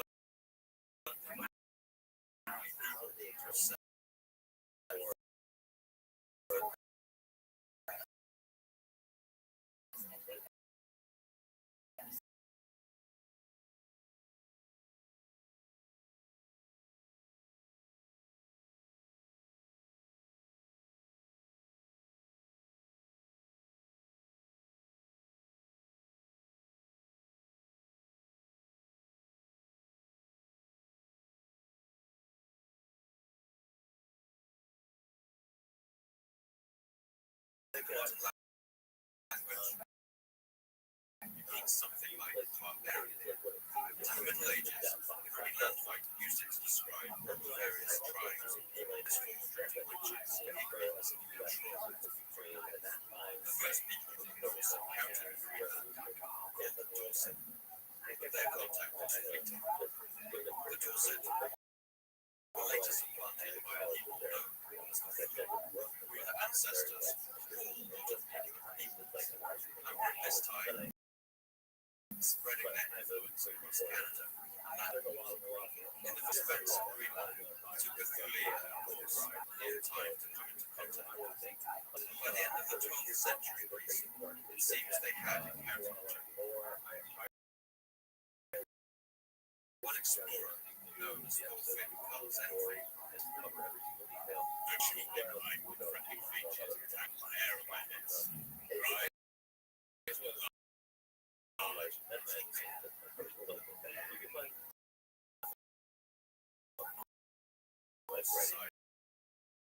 Story. Today, the arrival of the Vikings still to say is friendly. In the Inuit folk tales, the Vikings are sometimes referred to simply as the enemy. In their stories, encounters between Inuit and Norse are often violent. For instance, in this ancient Inuit tale, it once happened that a kayaker from Arpat-Sinnik came rowing up the river, trying his new bird javelin. On approaching Kakor-Top, where the first Norsemen had taken their abode, he saw one of them gathering, but presently the Norsemen allowed to him, and see whether you can hit me with your lance. The kayaker would not, but the other kept shouting at him to throw. At last, however, the kayaker lost patience. He threw his spear and killed the Norseman on the spot. When winter came, all feared that the Norsemen would come and avenge the death of their country. In this piece of folklore, this one act of violence begins a cycle of revenge that leads to a war between the Inuit and Norsemen. The Norse accounts also seem to indicate battles between two cultures did take place. Inuit stories cast the Norsemen as magic. The guy at the one day that to the minute and then he found there at the end of this Norseman joking inside. I was curious.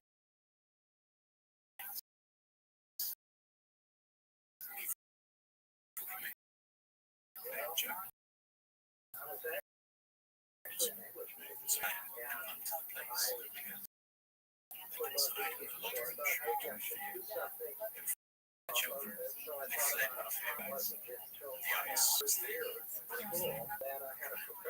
Said that some nights they could be seen went out. It is hard to surprise night.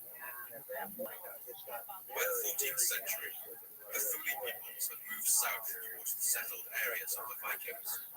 At some sites, they even occupied the same fjords, although at different sides of the water. And it's worth pointing out that the images of friendly Eskimos you may see in children's books shouldn't fool you into thinking that the Inuit were evil, pacifist people. Although they were not a particularly warlike society, they were themselves when challenged, and they frequently defended their southern borderlands against other Native American tribes like Rabbbi. Their warriors wore armor made of hard walrus hide and sinew, and they carried bow and harpoons and knives with stone blades.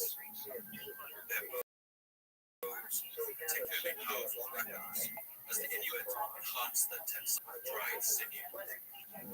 This all meant they could be a serious threat to the Norse settlements.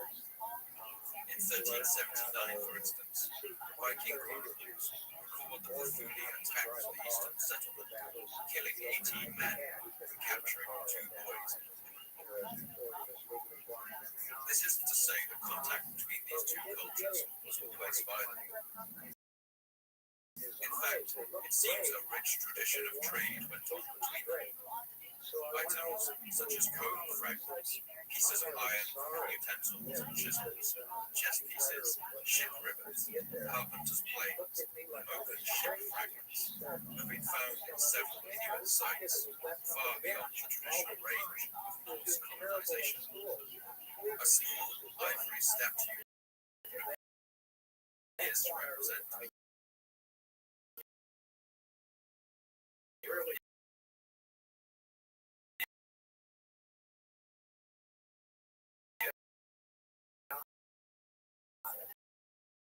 has also been found among the ruins of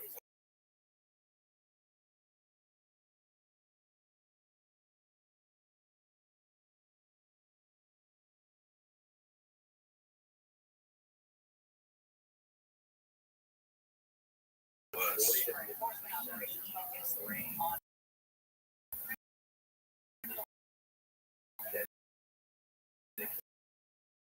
The Vikings did making friends in the New World.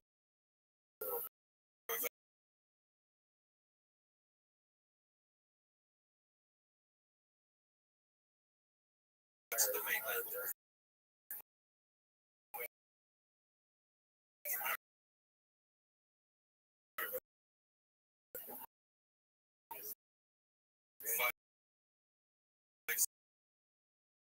Centuries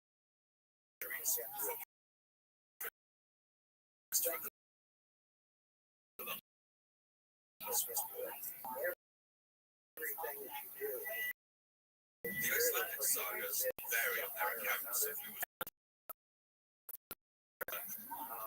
Ericsson shared some of his father's adventurous spirit and a little of his appetite for trouble. In the year 999, Leif traveled back to Norway as a young man with his ancestors, Thor and Odin to Loki.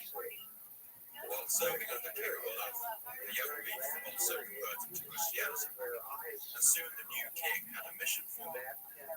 He was to return to his home of Greenland and convert the people there to Christianity too.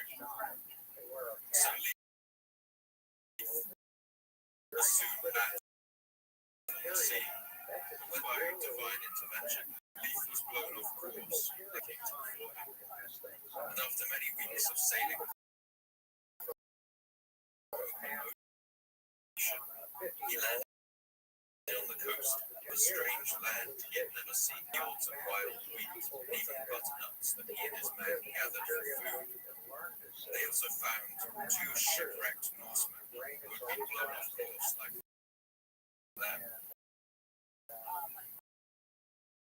They rescued the men and took them on board. And if Leif's story is to be believed, to ever discover America, we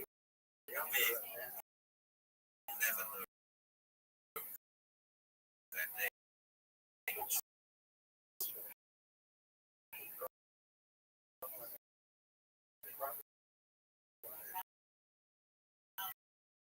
When he returned to Greenland, he determined to put together an expedition to explore this new land. From there, they sailed south to a place he called Markland, Forest Land. And finally, they returned to the land he called Finland. After the grapevines, he once again found growing. Here, there was a mild climate and bountiful supplies of salmon. This was most likely the coast of what we today would call Canada, where you can still find this particular species of frost grape growing wild. Leif and his men spent the summer in a small settlement they called Leif's Point. And when spring came, they sailed back to Greenland with a cargo of timber and grapes.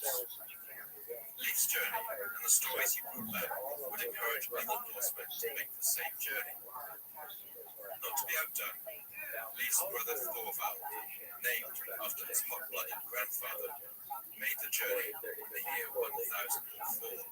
But he was to have far worse luck than his brother. At first, the journey seemed to be going well.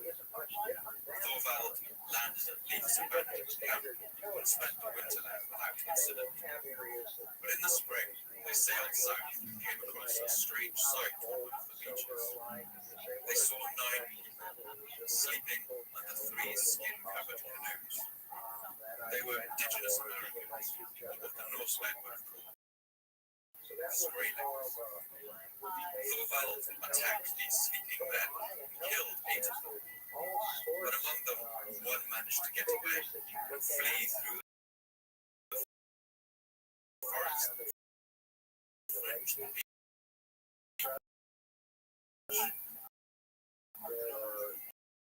The Norsemen celebrated their victory and set up trees. They realized too late time with reinforcements. Arrows began whizzing out of the forest, and the Norsemen fled back to their boats in disarray. Hastily throwing up a barricade while they had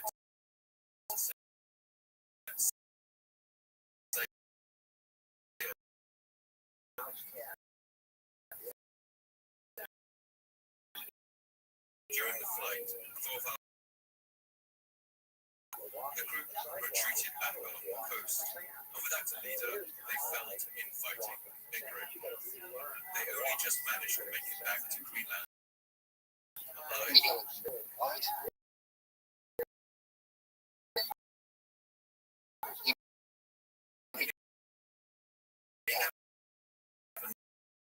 Know how things might have gone, had history been just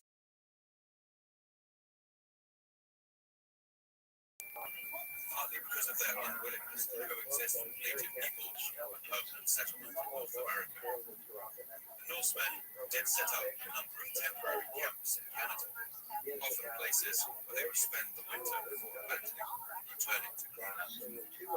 Today, only one confirmed Norse site has been discovered in North America, at a place called Lansomeadow, or the Bay of Meadows, in Newfoundland, Canada. In 1960, a man called George Decker, who lived in a small fishing village nearby, led archaeologists to what he called the old Indian camp. When the archaeologists began to excavate, they realized that these ruined buildings didn't match the profile of any native. In fact, the only thing they resembled were the Viking buildings in Iceland and Greenland. Rough stone walls covered over with turf to keep in warm. 8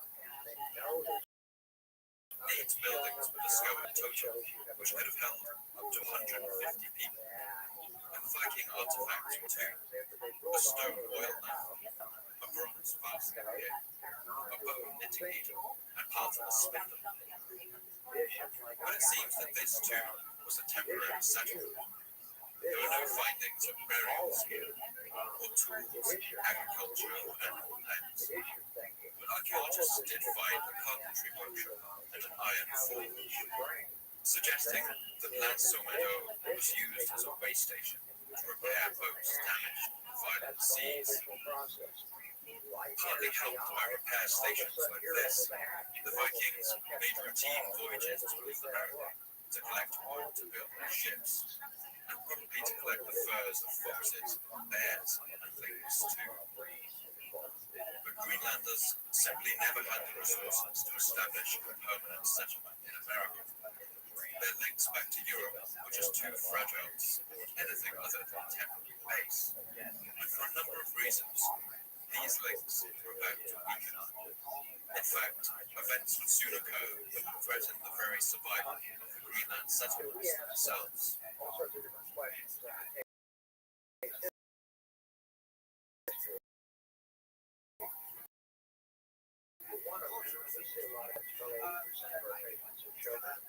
The furthest from Europe was the first Jubilee. And strangely, nobody at the time seems to have known what happened.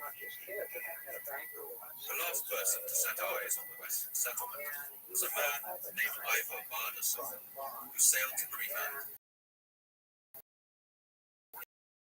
in the year 1341. For more than no one sent taxes to the Norwegian king, and although these shipments were from many years apart, they have never failed to pay what they owed to their distant homeland.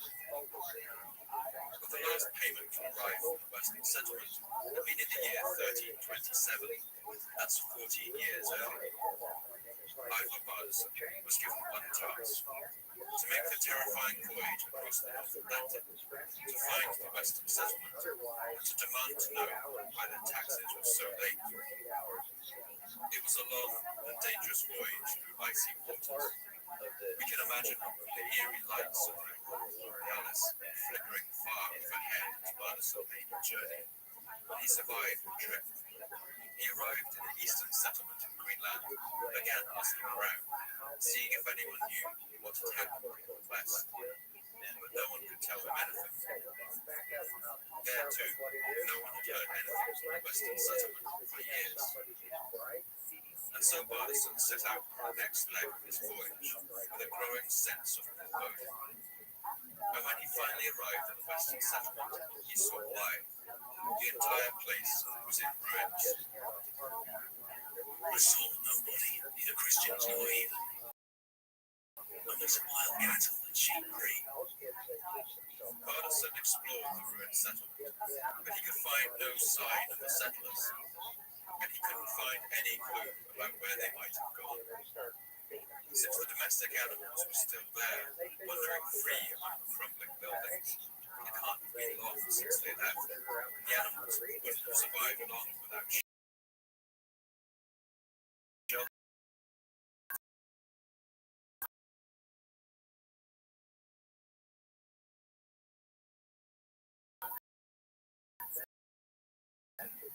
Bardason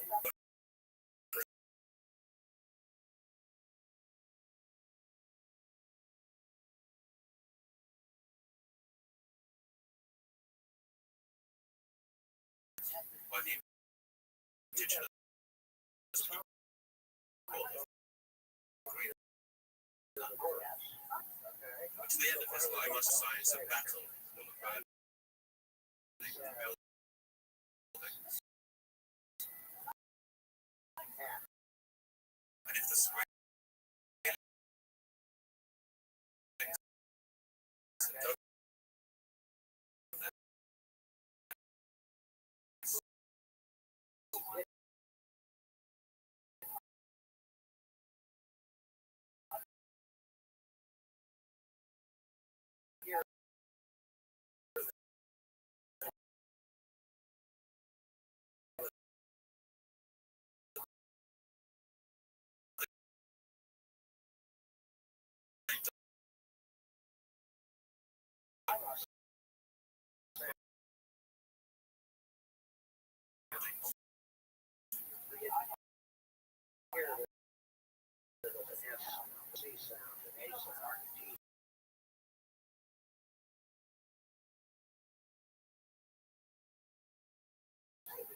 the longer summers meant that cattle, sheep, and goats could graze in the meadows along Greenland's sheltered fjords on the southwest coast, and the growing seasons allowed European crops to be cultivated in this northern land. This relatively mild climate meant that in the early days of their settlement, the Vikings were able to more or less transplant their medieval European lifestyle to this new land. During the summer, some might even have been able to imagine that they were back home in the quiet fjords of Norway. But Greenland would realize that they were actually very far from home. The medieval period was followed by a period that today began in the late 13th century, when summer temperatures around the world underwent. There are many theories about what caused this dramatic climate shift. Some scientists suggested astronomical causes, including the formulas of pointed to a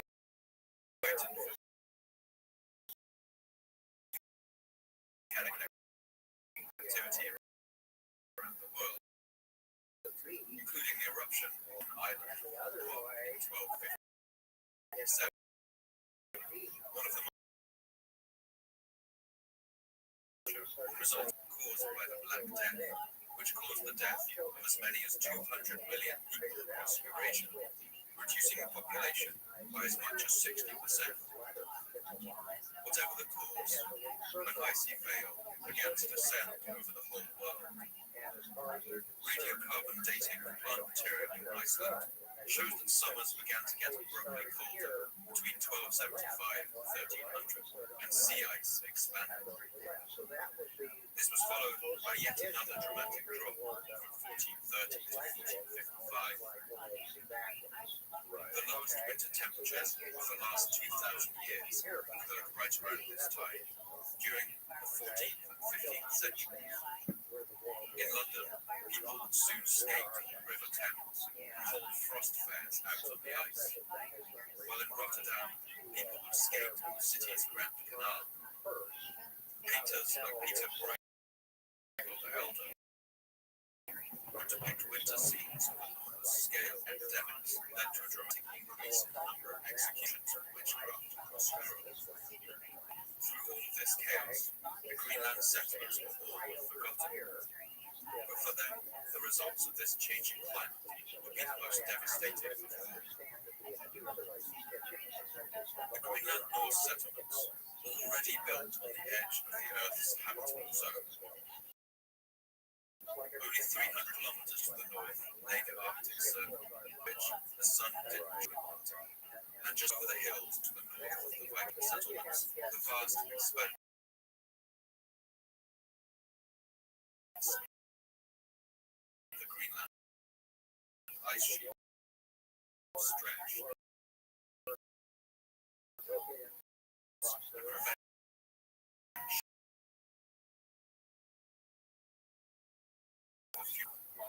The ice crushed the ship's hulls. The number of storms coming in from the sea also increased dramatically during this time. Studies of ice show that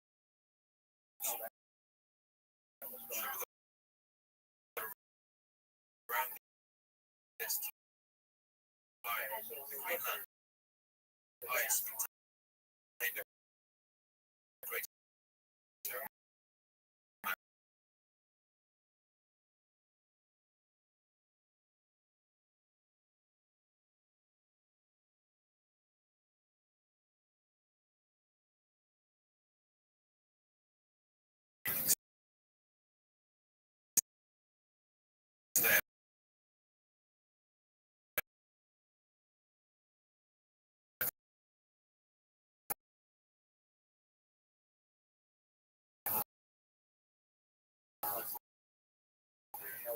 historians have assumed that the Greenland once terms outside the the environment, and then it gets colder. And to some extent, it's true that the Vikings clung to their European culture even when conditions worsened. Archaeologists have recovered clothing left behind by the Greenland Norse, perfectly preserved in the ice. Some even have the brilliant red dye still on their fabrics, as bright today as the day that it was left. And from these clothes, you can see that well into the 15th century, Greenland Vikings still wore woolen clothing, and even kept up with the fashions, hooded cloth, capes. Meanwhile, sealskin and fur provided the best protection against the cold. The Norse also seem to clung largely to their European eating habits. They never copied the Inuit way they did. And some writers like Jared Dykes found in the settlements of the Norse. They argued that this shows a cultural aversion to eating fish, and the Norse thought themselves simply too good for this lowly food. But I think the numerous references to salmon we find in the Icelandic sagas seems to refute this. And it's worth remembering that fish bones are very delicate and fragile. harsh environment of Greenland, they may be simply more prone to breaking down and being blown away. Still, we can see some stubbornness in the Vikings' refusal to adopt the ways of the Inuit entirely. After all, they were Norsemen, and if they began wearing seal skins and carving bone fish hooks, what would that make them? To the Vikings of the time, perhaps this was considered behavior suited only to the Skraelings. Perhaps to them, adopting these methods of survival would look something like cultural suicide. Some commentators also focused on the damage that they claimed the Norse did to their environment. They observed that the Vikings imported farming methods that were successful in Europe, but were less well suited to thin soils and short grazing seasons down the Greenland landscape, partly to create pastures for their farm animals. The Inuit burned seal blubber to produce light oats. The Norse continued to burn wood in their stoves and hearths, just as they had. This deforestation, in one sense, known as Vatnaver, the ruin of one Norse house, has been found completely buried in sand dunes, up to 10 feet deep, and surrounded by barren plains, once fertile farmland. So some of the collapse can be attributed to these factors: that the Greenlanders didn't sufficiently adapt, and that they caused some damage to the environment. But new evidence has shown this might not be a complete picture. New excavations of Norse settlements have shown that around this time, the Norse did undergo a dramatic shift in their diet. Like the Inuit, they began to hunt seals, and the amount of seal bones found in the rubbish heaps of their settlements increases dramatically around this time. Bone analysis shows that food from the sea would increase as a proportion of the Norse diet, until it made up about 80% in the final days of the settlements. And far from committing irresponsible environmental damage, it seems the Norse were careful to manage their scarce resources. For instance, they show that efforts to fertilize the harsh soil actually increased during the Little Ice Age. And another example is how the Norse conducted their seal hunting. There are two kinds of seals that live in the fjords of Greenland. The first is the harbor seal, and today this species is critically endangered. It's not hard to see why. Harbor seals are so called because they raise their young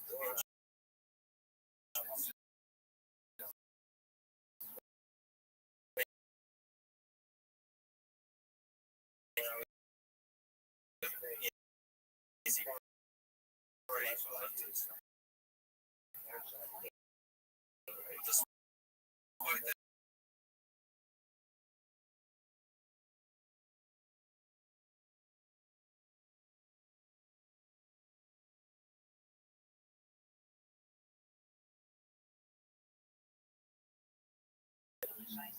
skeletons buried in the late period of settlements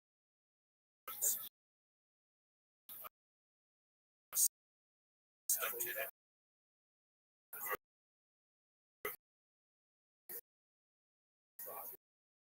the teeth are down.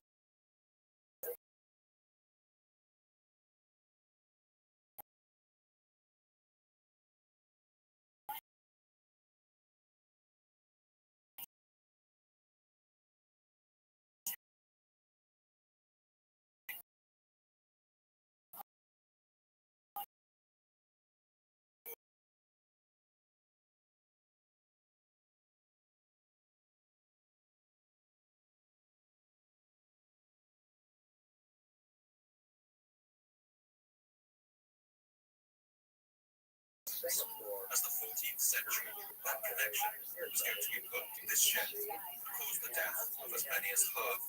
That's because, like all ships at the time, it carried black rats that fed on its grain cargo. The rats carried fleas that fed on the rat's blood, and the fleas carried the bacteria Yersinia pestis, known commonly as the bubonic plague, Black Death. Days after the ship's arrival in Bergen, familiar symptoms exploded among the population. People's skin turned black, they coughed blood, and their lymph nodes swelled from all sides. From Bergen, the plague spread, ravaging Norway for approximately 6 months. The annals say that roughly 2/3 of Norway's population died. In exaggeration, mortality may reach the streets. Every major, including those involved in shipbuilding and maintenance, would have suffered collapsed completely. Well, there's no evidence that the Black Death ever crossed the sea to Greenland. This epidemic would still be utterly devastating for the Greenland Vikings. Greenland would have departed. As Norway year 1378, and no new bishop was ever sent from Norway to replace him, and matters would only get worse. In the year 1393, a band of German pirates known as the Victual Brothers Bergen raided the port, pillaged Lugano, killed the garrison, and finally burnt it to the ground. The link from Greenland to mainland Europe was now all but severed. Imports of grain from Norway to Greenland virtually stopped, and this happened right as the cold weather swept in on the Greenlanders and their crops and cattle began to die. They became increasingly short on iron too. We can see this from the lack of any nails or iron objects in the top layer of their habitation. The Greenlanders now had to constantly reuse the same iron tools, and archaeologists have found the tragic artifacts of knives worn down almost to stubs by use, but still too precious for the Greenlanders to throw away. With food dwindling, the Norse in Greenland would have had little choice. They would now have to hunt even more seals and walrus in order to feed themselves. And to make this possible, they couldn't spare a single man.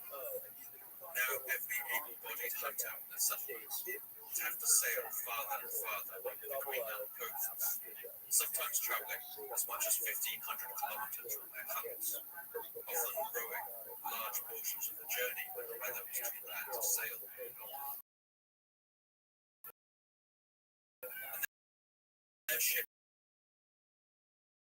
in this era might were going to resemble something closer to Castor Russell's it's not hard to imagine what could go wrong. For a historical parallel, we might look at another set of sea.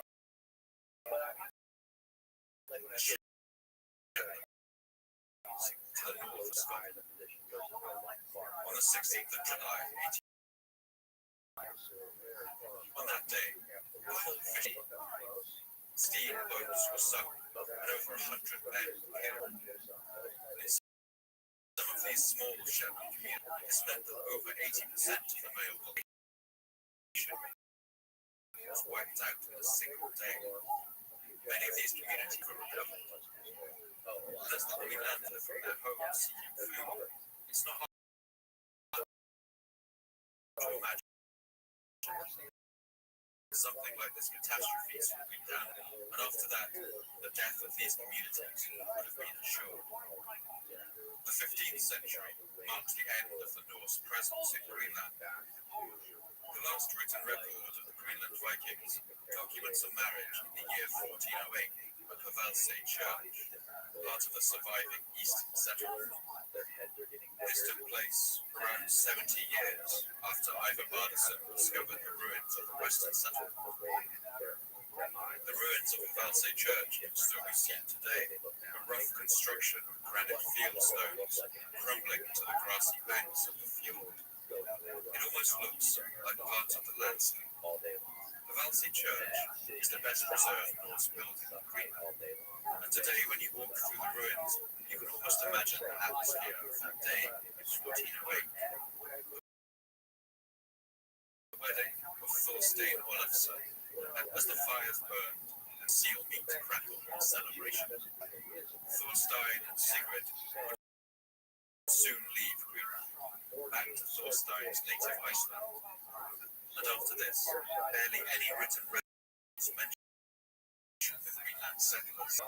By the year 1435, archaeological evidence suggests that all of the Greenland Vikings had disappeared. They simply vanished from the earth.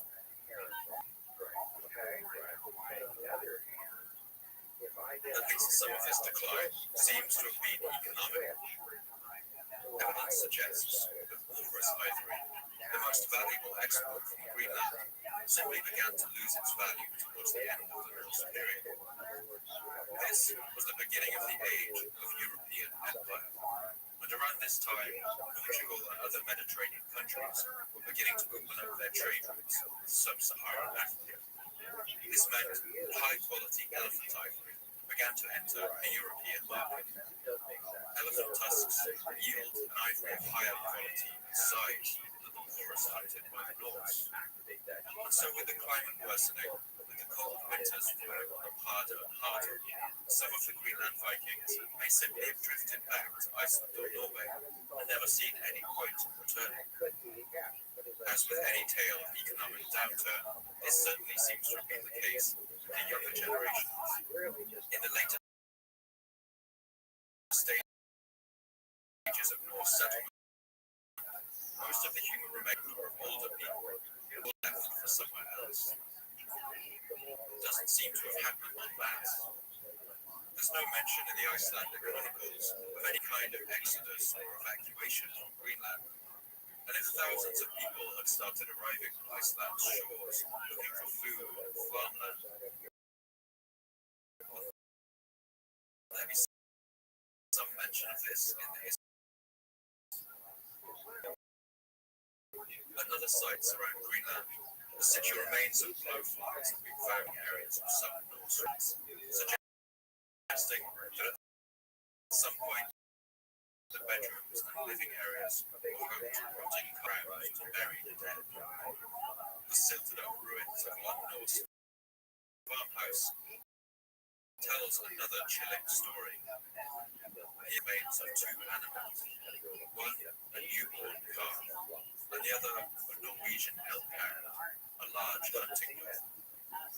Both sets of bones were covered in knife marks, meaning that these animals had been butchered and eaten. It's fair to say that no family would have killed and eaten this dog unless they were on the edge of starvation. Hunting dogs were useful. They helped the Vikings to catch animals like caribou in the spring, so they were vital to survival in settlements. And we can imagine that the Norse were probably no more inclined to kill those four-legged companions than we might be today. But at this point, they may have had little choice. Remains also show that the Vikings around this time began eating the hooves of cows and hunting small animals like birds and rabbits, but up until that point they wouldn't have considered worth hunting. So this is the most pessimistic theory. That as the climate worsened and ships from Europe stopped coming, all the Greenland Vikings who remained simply starved and froze to death in their homes.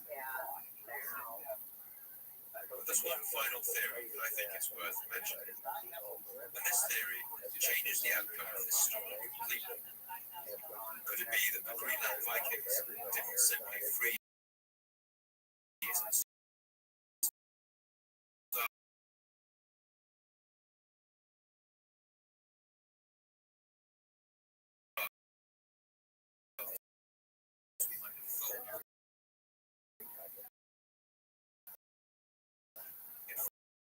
fact, I think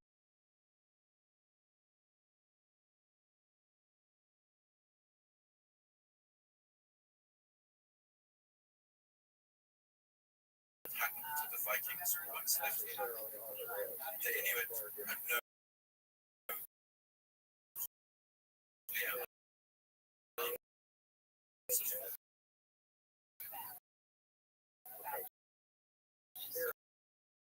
they showed him the ruins of a stone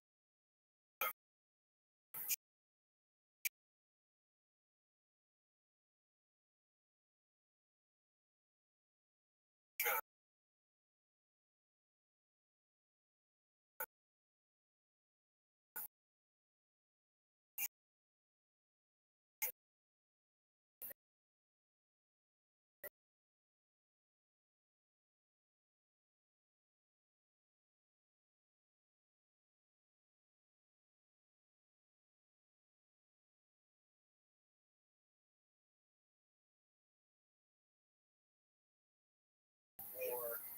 But when the climate came to the Vikings called Finland, and we today call Canada, was unknown territory for the Norse. But it's worth remembering that it was a much shorter journey than a voyage back to Norway or Iceland. With Arctic ice floes and the activity of pirates worsening, this might have been a major factor in the decision. And for a race of settlers and explorers, they might have found the distant shore a more tempting prospect than struggling to survive in the already well-settled land that their ancestors had left behind.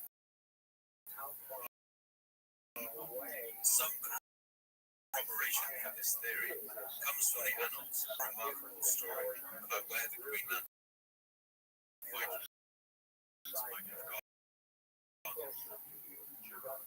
The settlers of Greenland lapsed of their own free will, having abundant good conduct and privileges they had to live America. And there is some more evidence that at least some of the Greenland Vikings may have the Icelandic Chronicles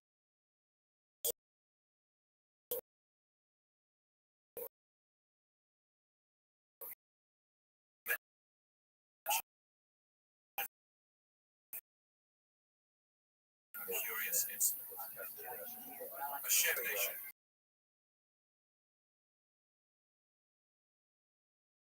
number of once life in Greenland had become impossible. What happened to these settlers, if they existed, we may never know. Did they meet a violent end like Frickson under a hail of native arrows? Or did they learn the lessons of their ancestors? Did they learn to adapt to their new environment, to make friends with the people who already lived in that land? Did they take up their ways and customs and embrace their new adopted country? Until any archaeological evidence is uncovered to support this theory, it will remain just a theory. But I'd like to remind you of the story that we opened the episode with, of that Norseman lying face down in the snow, dressed in the seal skins of an Inuit. Does this show that some of these Vikings actually did take that final step and blend in with the people? Did they learn their language, adopt their customs? While I'm suspicious of this story as a historian, as a storyteller, I do like to imagine this is a possibility. That at least some of the Vikings of Greenland may have swallowed their European pride and put on the seal skins that would keep them warm through the increasingly dark winters. I like to imagine that they once again set sail for a new horizon and lost themselves somewhere on the shores of a new world. I want to end the episode by reading a piece of ancient Norse poetry called The Voice. It comes from the era before the introduction of Christianity.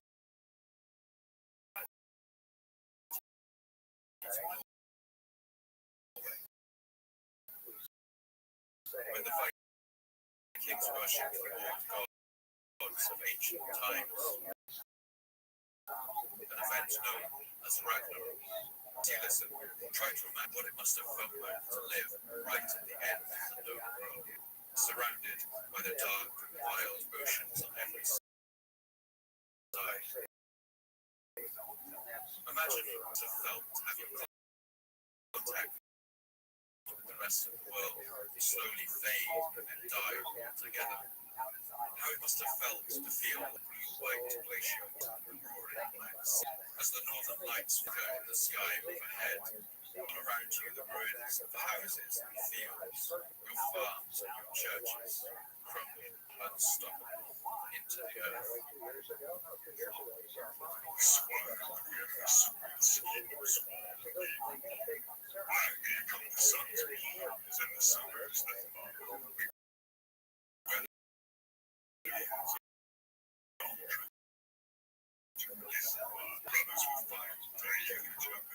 Sisters, children, we have mighty ride, and Axie, yes, she was jumping on the wind days, you will fade before the world comes out of fire. No man will have mercy on another.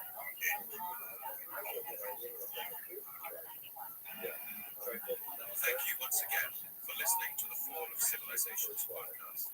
I'd like to thank my voice actors for this episode, Jacob Rollinson, Jacob Barrett Mills, and Sebastian Garbage. And special thanks go to Jordan Ashley Coe for letting us hear these poems in their original bold voice. Do check out his YouTube channel, Ancient Literature Dude, for more readings from ancient and medieval languages. I love to hear your thoughts and responses on Twitter, so please come and tell me what you thought. If you'd like updated podcasts, announcements about new episodes, as well as images, maps, and reading suggestions, you can follow the podcast at Fall of Civ Pod. Underscores separating the words.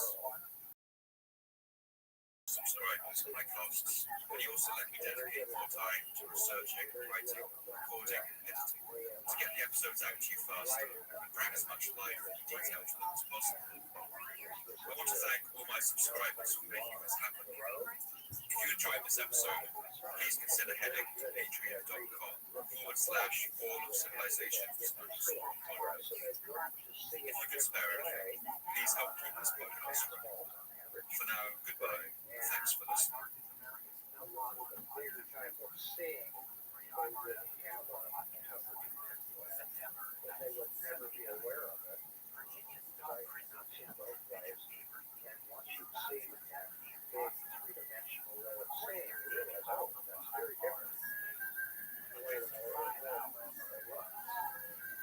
In the year 1586, towards the end of the 16th century, a Portuguese missionary called Antonio de Magdalena was part of a group exploring the deeply forested interior of Cambodia.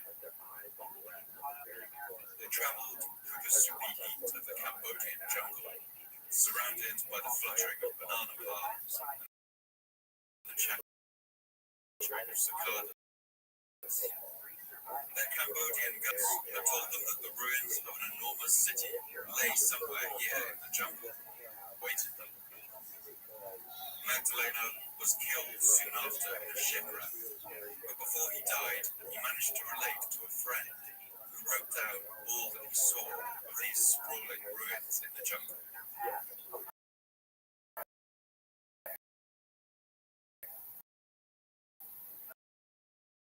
The city is with 4 principal gates, and the gates of each entrance are so perfect that they look as if they're made from one stone.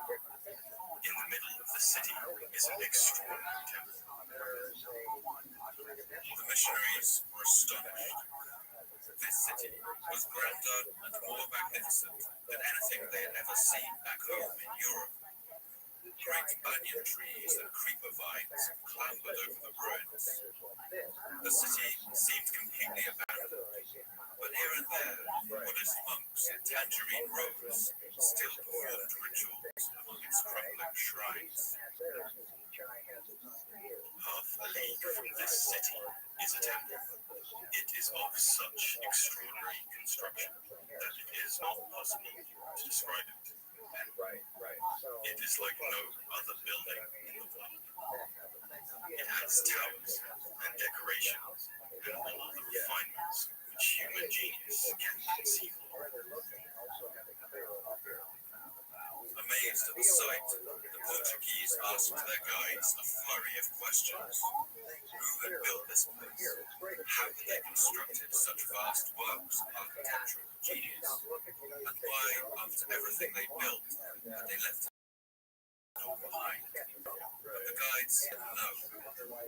They said only what their parents had passed down to them, that these great stone edifices had been built here over a period of centuries by more than 20 kings. The Portuguese asked what the name of this great metropolis had been, but the guides didn't know that either. They used just one word.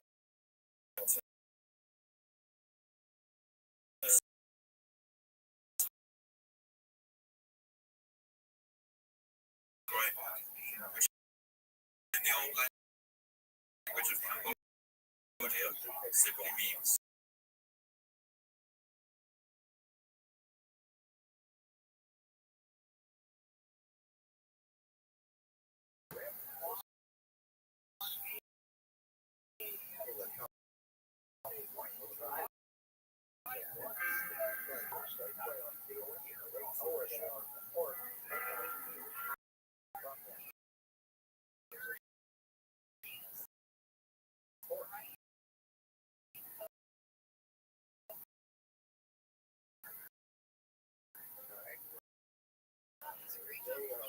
my name's and you're listening to the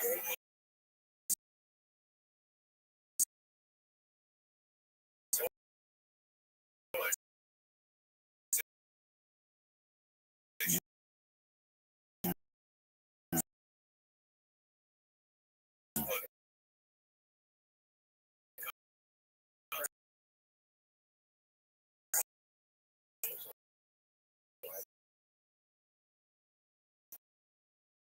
the ashes of history.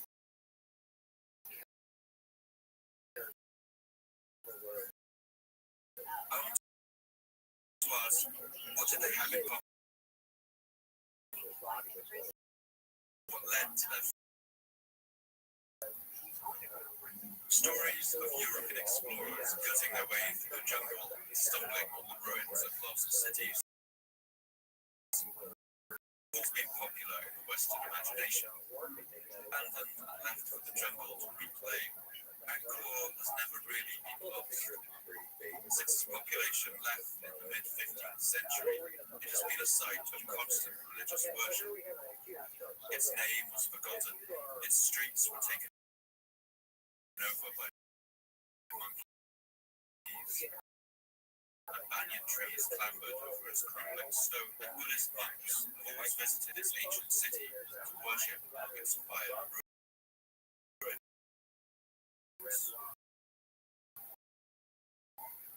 The Khmer Empire ruled much of Southeast Asia from the 9th to Cambodia, as well as Vietnam and Laos. And at the empire's heart was the megacity of Angkor.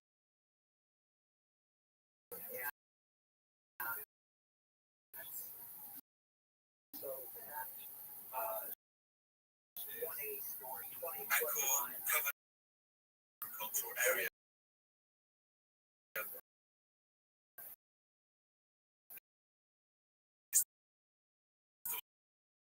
have supported at least 1 million people, or 0.1% of the world's population, lived in the city of Angkor, into a crumbling ruin. How could the Khmer Empire collapse so completely? And what could this teach us about the challenges we face in our own modern world? Our first European travelers witnessed the ruins of Angkor. A steady trickle of visitors began to descend on the magnificent ancient city. Before long, everyone had their own theories about who built it, as this early European source shows. We suppose that the founders of the kingdom of Siam came from the great city which is situated in the middle of a desert in the kingdom of Cambodia. There are the ruins of an ancient city there, which some say was built by Alexander the Great or the Romans. It is amazing that nobody lives there now. It is inhabited by ferocious animal people, the same as built by foreigners. One account written in Madrid in 1647 even argued that this city must have been built by the Roman Emperor Trajan, without explaining quite how he might have gone there. In fact, virtually nobody in Europe gave credit to those people who had actually built these great temples and palaces. That's the people of Cambodia, who called themselves the Khmer. The Khmer are one of the oldest ethnic groups of Southeast Asia. They arrived in the region from probably the area of southern China. Over 4,000 years ago. One of the first people in the world to use bronze and to invent the number zero. Empires of Cambodia, and since its collapse in the 8th century, the region had been broken up into a set of small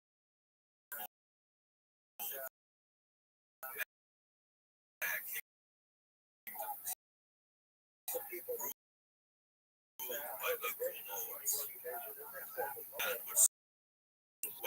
the beginning of this empire is conventionally dated to the year 802, and it would be founded by a man who would call himself Jayavarman II. Little is known about the early life of this shadowy warrior. Jayavarman II seems to have written no inscriptions or left many clues about where he came from. He appears to have been of aristocratic birth, began for himself, tells you everything you know. Jayavarman was the name of the last king of the empire of Chenla, and in choosing the name Jayavarman II, this Khmer revolutionary was making a very clear statement. I am the second coming of the kings of old, and I will return Cambodia to its glory days. At this time, the fractured mess of Khmer kingdoms across Cambodia were all under the umbrella rule of a power known in the inscriptions as Java. Some historians argue that this is the island of Java that today is part of Indonesia, but others believe that it refers to the channel of nearby southern Vietnam. The Khmer, sometimes called Chamian, is the most likely scenario, since the rivalry between the Khmer and Cham peoples plays on for centuries. We'll hear a lot more about this episode. The Cham people got their name from the Sanskrit word a type of tree known as the yellow jackal were not as delicate as their name might suggest. In Vijaya, now near the Vietnamese city of Huy, the Cham ran a full trading empire, built striking red towers, and could muster vast fleets of ships with dragon-headed prows that crushed any resistance to their rule. But their dominion over the Khmer people was soon to be challenged.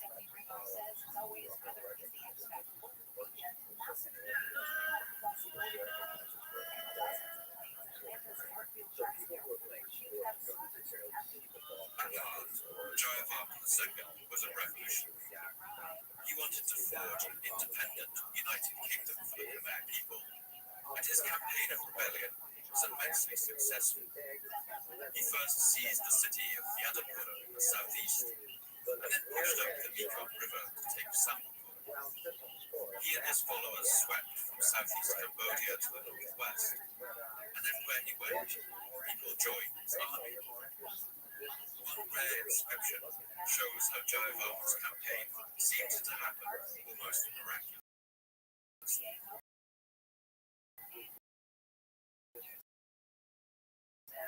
For the prosperity of the people, it is a perfectly pure. But the more power Jayavarman amassed, the more resistance he faced. And in the West, he found many Khmer leaders were still loyal to the king and Champa. They fought back against Jayavarman and managed to force into a retreat. Bloody Cambodia, known as the Kulin Lychee Hills. Despite its beautiful name, this was a type of jungle where creepers and roots clambered over rocks.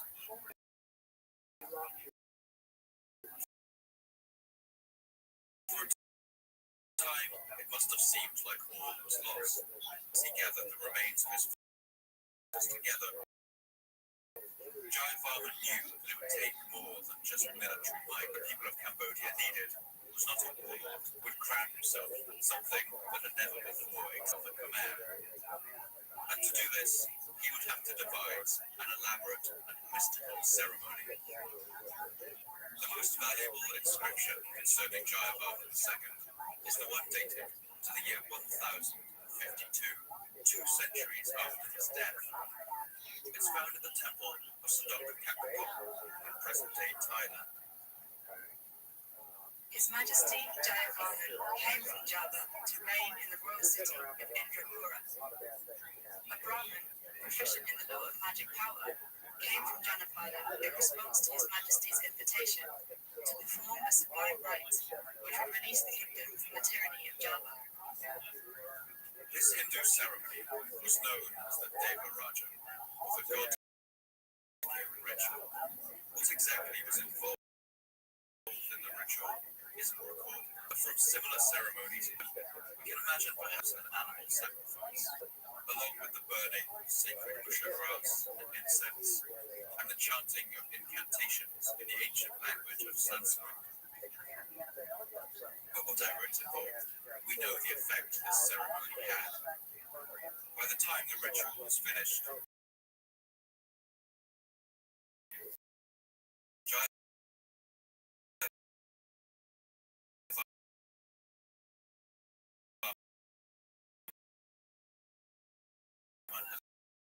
established himself not just as a king of Khmer, but as a kind of deity.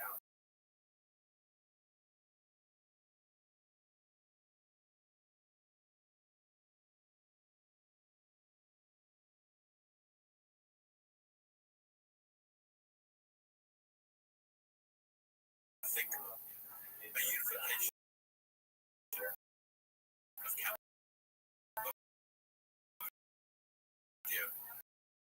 that stretched from China to the north and bordered the old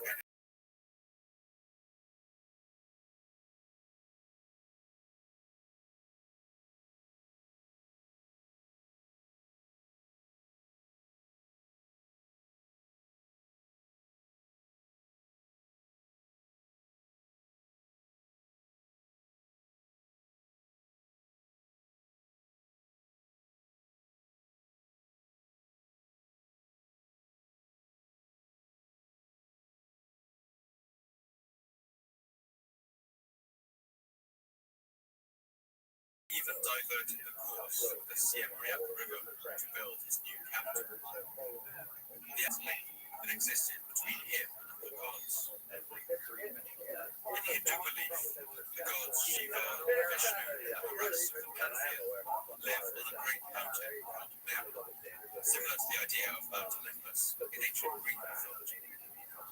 Meru is believed to be surrounded by a sea of milk. And when Jayavarman built his capital at Hariharalaya, he designed it to emulate its cosmic image, his palace on a hill overlooking a great reservoir.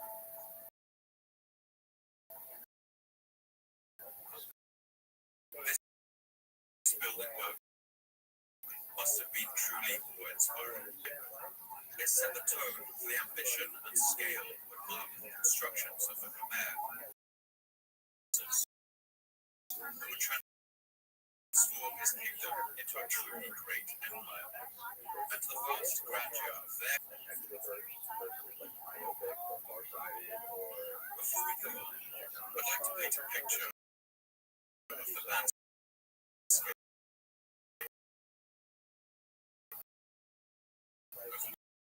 which this great drama will unfold. The world and creating the wide Tibetan plateau. This mountainous area, about 5 times, since its tens of thousands of glaciers and lakes, serve as a kind of water tower for the whole region, including the Yangtze, the Indus, and the Mekong. The Mekong is the world's 12th longest river. From the Tibetan plateau, it wends for 4,300 kilometers through China's Yunnan province and down through Laos, Cambodia, and Thailand, finally branching out into a delta of the south coast of Vietnam. And this river is utterly teeming with life.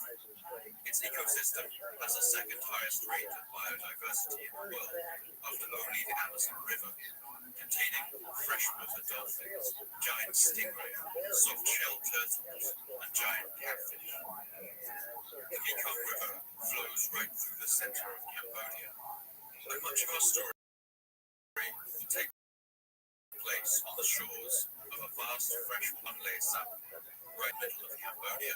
For most of the year, the lake drains its water into the Mekong River. When the southwest monsoon season begins in June, the Mekong suddenly swells into a raging torrent, but that normally drains the lake suddenly reverses its flow, filling this body of water until it has a maximum length of 250 kilometers, with a width of 100 kilometers. In these months, the lake looks like an inland sea, stretching off into the horizon as far as the eye can see. Today, the villages around the lake are famous for their houses perched on top of towering stilts, raising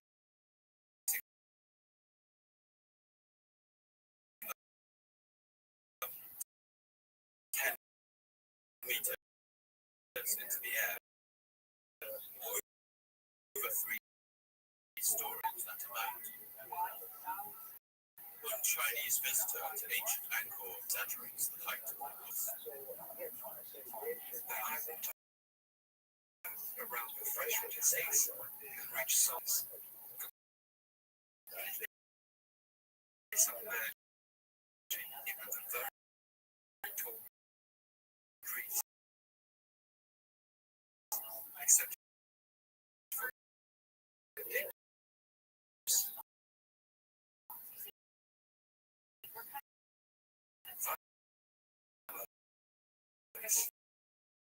Living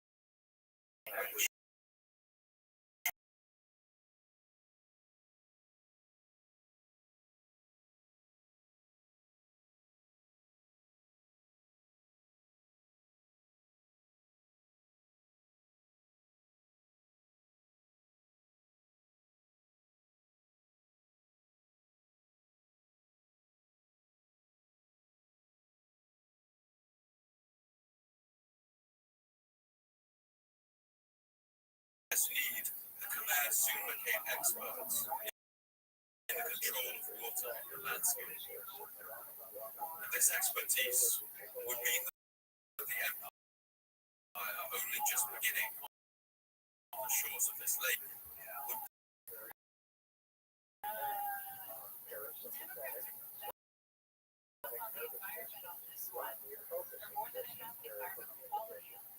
every king who followed after Jayavarman II would follow his example in conducting the Hindu ritual to crown themselves as the god king of Cambodia. And this title was not, for much of Angkor's history, its king was both the wielder of executive power and center of an opulent religious cult emanating from the temples of its capital. The Hindu religion has a long history in Southeast Asia. And Cambodia at this time was one as an Indianized kingdom tells the story of how the lands of Cambodia were founded. Named Kaundinya, who was descended from the god of the sun, heard a mysterious voice calling out to him, telling him to set out on a journey to the land of gold, where he would become king. This was a following the monsoon and dangerous ocean current. But he gathered his courage and set upon nearing the foreign coast of the land of gold. Kaundinya's ship was attacked by fierce. It was a serpent woman with sharp fangs and a whipping tail, Nagisoma, and she was daughter of the serpent king. Kaundinya fought her, and after a long battle he emerged victorious. He spared the serpent woman's life, and she was impressed with his skill. She offered her hand in marriage. In celebration, Kaundinya held his golden lance at the coast, and where it landed, he resolved to build his royal city in the land of gold, which he gave the name Cambodia. This Khmer story, like many legends of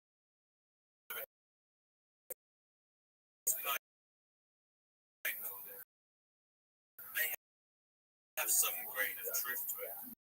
It's of course the original name, and the story expresses how the Khmer culture.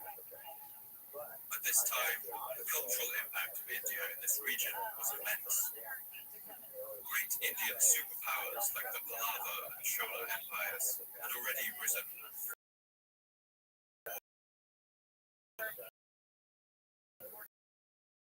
Spreading their culture across the whole area.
Most commonly encountered. You may think that this ancient Indian language is about as foreign to you as you can imagine, but that's not actually true. It is part of the Indo-European family.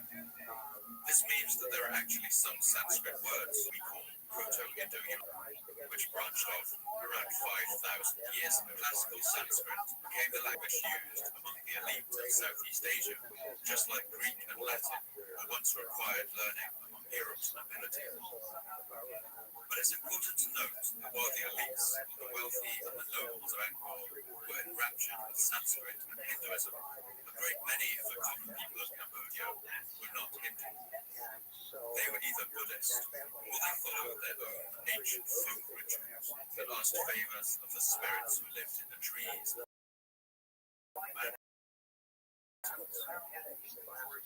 This division in the wealthy Hindu nobles and the different beliefs of the common people would form a stress line across Cambodians. So this fracture a number of times over this episode, as it causes ruptures and conflicts, and ultimately threatens to tear the entire empire apart. The Khmer king would build the first great city at the site of Angkor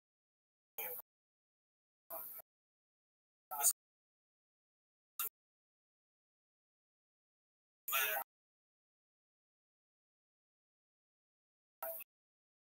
named Yashovar. He was the son of a king named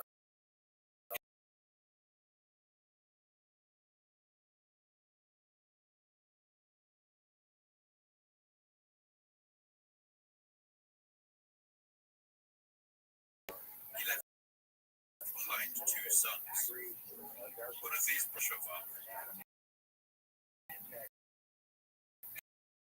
His name means something like glory shield.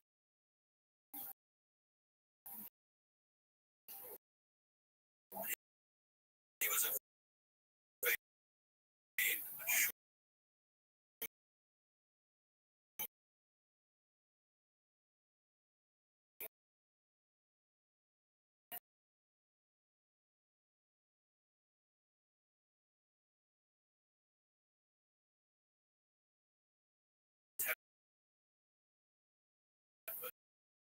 prince. Flashing on the land and fleets of boats battling on the inscriptions of the time claim that Yahweh was a fierce and competent commander, as he may well have been.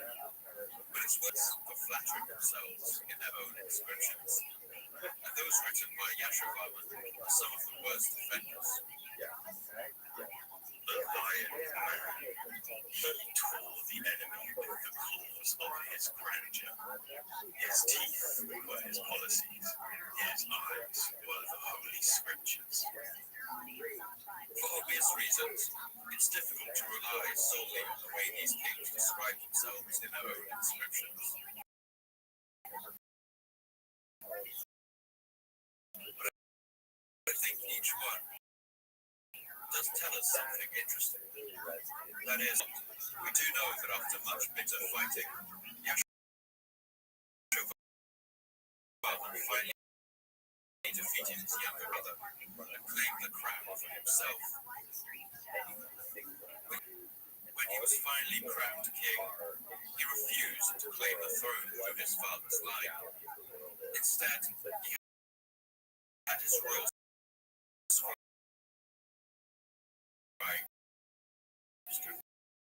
concoct an elaborate new family tree that completely was now the true royal one.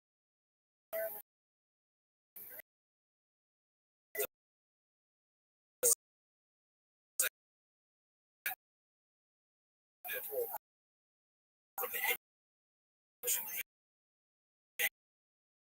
kings of that fallen empire of Chenlan. Arts, the languages and the writings. In dancing, singing, and all the rest. He was as clever as if he had been the first inventor of them.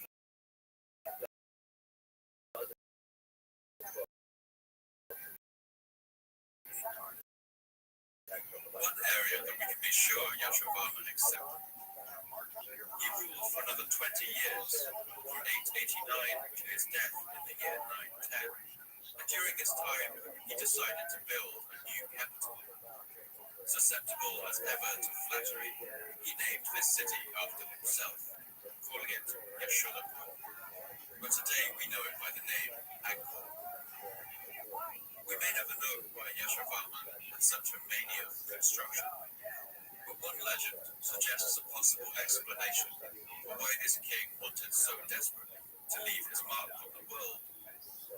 In some traditions, Yashovarman went by another name, the Leper King. Leprosy is caused by a bacterial infection that can remain dormant in the body for up to 20 years before showing its symptoms. It was one of the most feared diseases right across the ancient world, since it rendered horrible deformities and skin lesions to its sufferers. It is not unknown in history for a king to contract leprosy. The 12th century king of Jerusalem, known as Baldwin IV, ruled for 10 years while suffering from the disease. Analysis has shown that the Scottish king Robert the Bruce also suffered from it.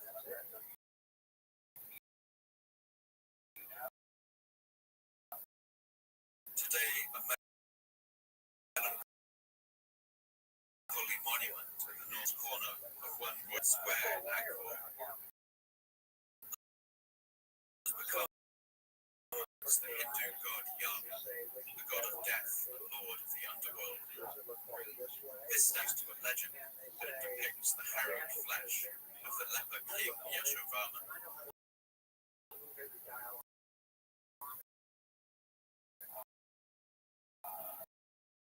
We can never know how much truth there is to this legend.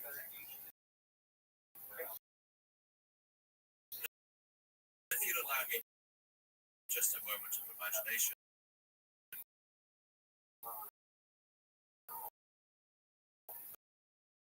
I do wonder whether this explains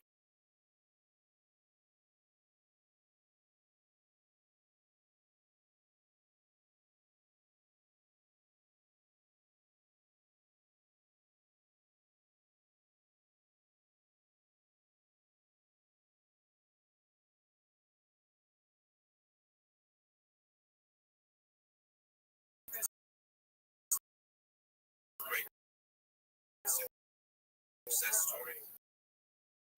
The first of these was the ruler's status, and it allowed the peasants of Angkor to see service to their king as a kind of religious devotion. The second was the empire's efficient and decentralized tax system, and this also relied on the close ties between the god king and his religious establishment.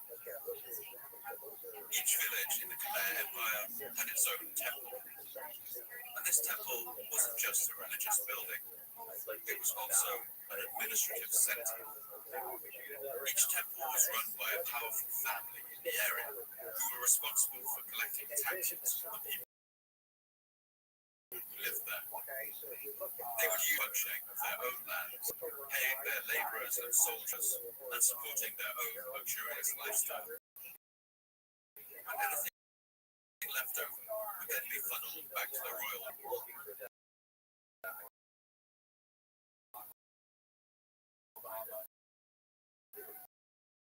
The status of these families depended on how much money they could send to the king. The elites who ran the village worked as fast as they could to expand their taxable lands, as many trees as they could to make way for new farmlands, which soon covered the vast area of Cambodia's highly fertile central lowlands. And the final factor in the Khmer's success was their ingenuity in the management of water. In its early history, the enormous lake and the floodplains around Angkor allowed its people to conduct multiple rice harvests throughout the year.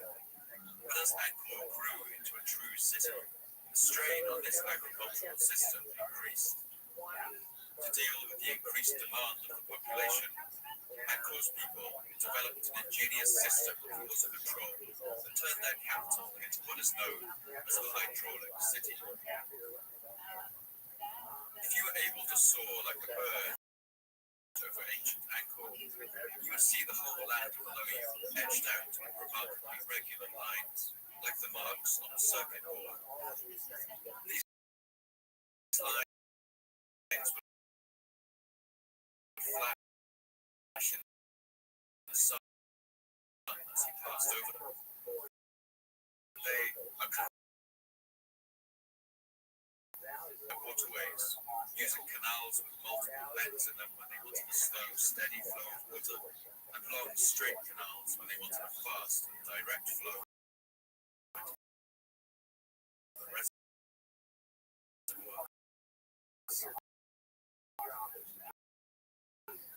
As water drains from the Kulag Hills in the north, to the modern industrial era. The so-called West Marai measures roughly 2 kilometers, or the 2,000 football pitch, while the East Marai is only a little smaller. The ancient engineers didn't dig the earth out, they built up instead, heaping up enormous mounds of earth into banks, and then diverting rivers and canals to fill them. These enormous banks could be as much as 100 meters wide, meters tall, containing 8 million cubic meters of earth. Today, the West Barai is still an enormous lake, but the East Barai contains no water. Farmers grow their crops once its lake bed. Lines remain clearly visible on the landscape, and together these barais make Angkor one of the human constructions most readily visible from outer space. These vast reservoirs served a dual purpose. They acted as overflow tanks in the monsoon season, preventing the rice fields from flooding in an uncontrolled way. But they also allowed the Khmer to store water for the dry season when the rain didn't fall. Through the dry months, the Khmer could drain as much water from the reservoirs as they needed, diverting it through their complicated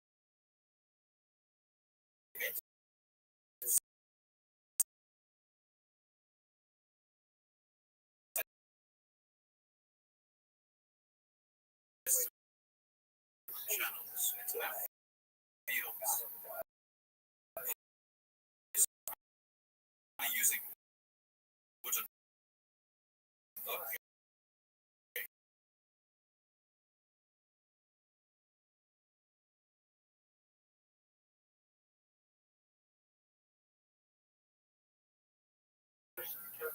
in general, crops can be harvested 3 or 4 times a year.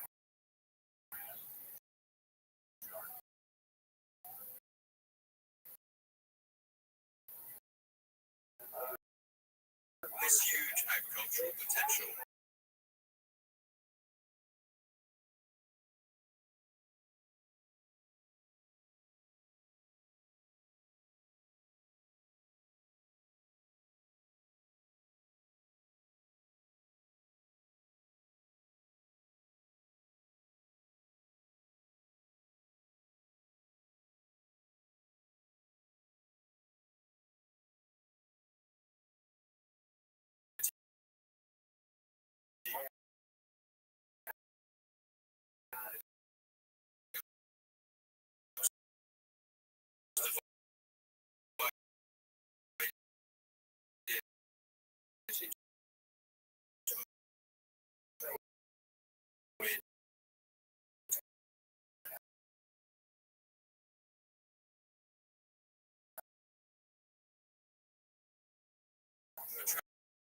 traveler or pilgrim arriving at Angkor during the rainy season outside the city limits. But in Angkor, every available plot of land would have been given over to farmland, a shared space with temples and palaces. The whole city would have had the feel of an enormous size.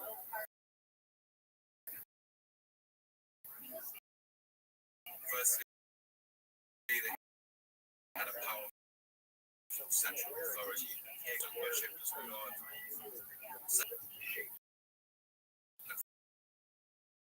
Finally, they were experts at managing water in a way that got the maximum amount, supported a system prepared to build and flourish for over 400 years.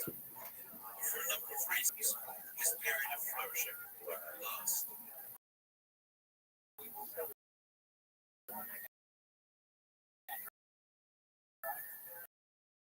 That's because for each of Angkor's strengths, it had a wisdom. Each of these 3 pillars made a fatal crack.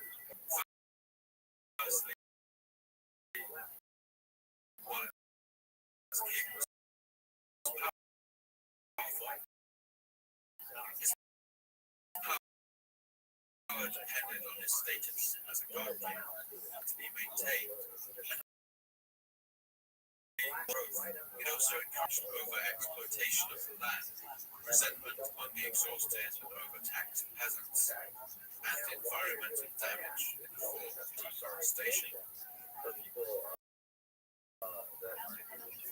And finally, the Khmer's greatest strength, their incredible skill of water management, also had the potential to become their greatest weakness. The vast water network that laced the city of Angkor and the whole of Cambodia at this time would have required a huge amount of resources and labor-intensive maintenance. It needed constant effort to repair damaged banks and inlets, and to clear the canals of the silt that was always building up at their bottoms, washed down from the hills. Angkor's water system was so complex and interdependent that under sufficient stress, a single failure could cause a cascade effect, rippling throughout the whole network and bringing the world's largest city to its knees. All of these factors come into play as the Khmer Empire reached its height, under increasing stress.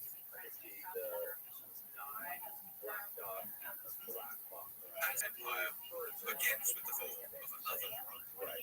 To the north of the Khmer Kingdom, China's Tang dynasty presided over a golden age. It was a flourishing time of arts and culture, where prosperity was widespread.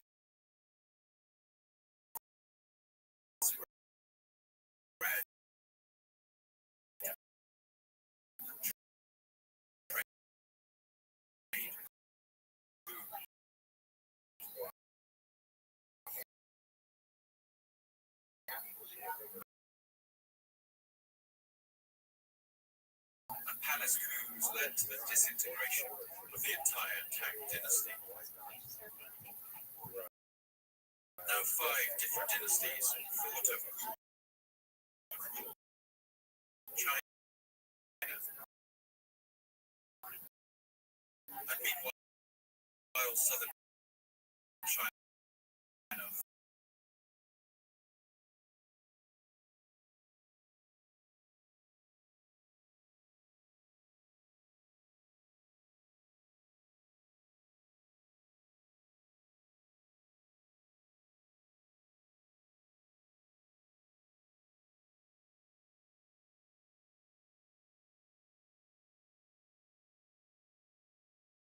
by the 12th century,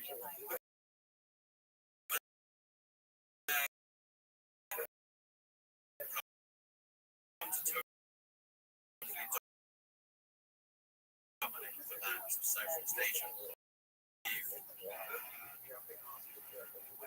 4 times larger than a city in Rome. Angkor Wat was built out of perhaps as many as 10 million sandstone blocks, each weighing up to 1.5 tons. The stone was quarried from the sacred Kulen Hills 40 kilometers to the north, cut out of the bedrock by teams of workers using iron tools, and the blocks were then floated down to the lowlands on barges that traversed the wide canals. The amount of building material used to construct Angkor Wat is greater than the Great Pyramid of Khufu and Giza. If the entire city of Angkor is taken into account, the stone was used in its construction that in all the pyramids in Egypt put together caused blocks of sandstone held together without mortar, shaped so perfectly that the gaps between the stone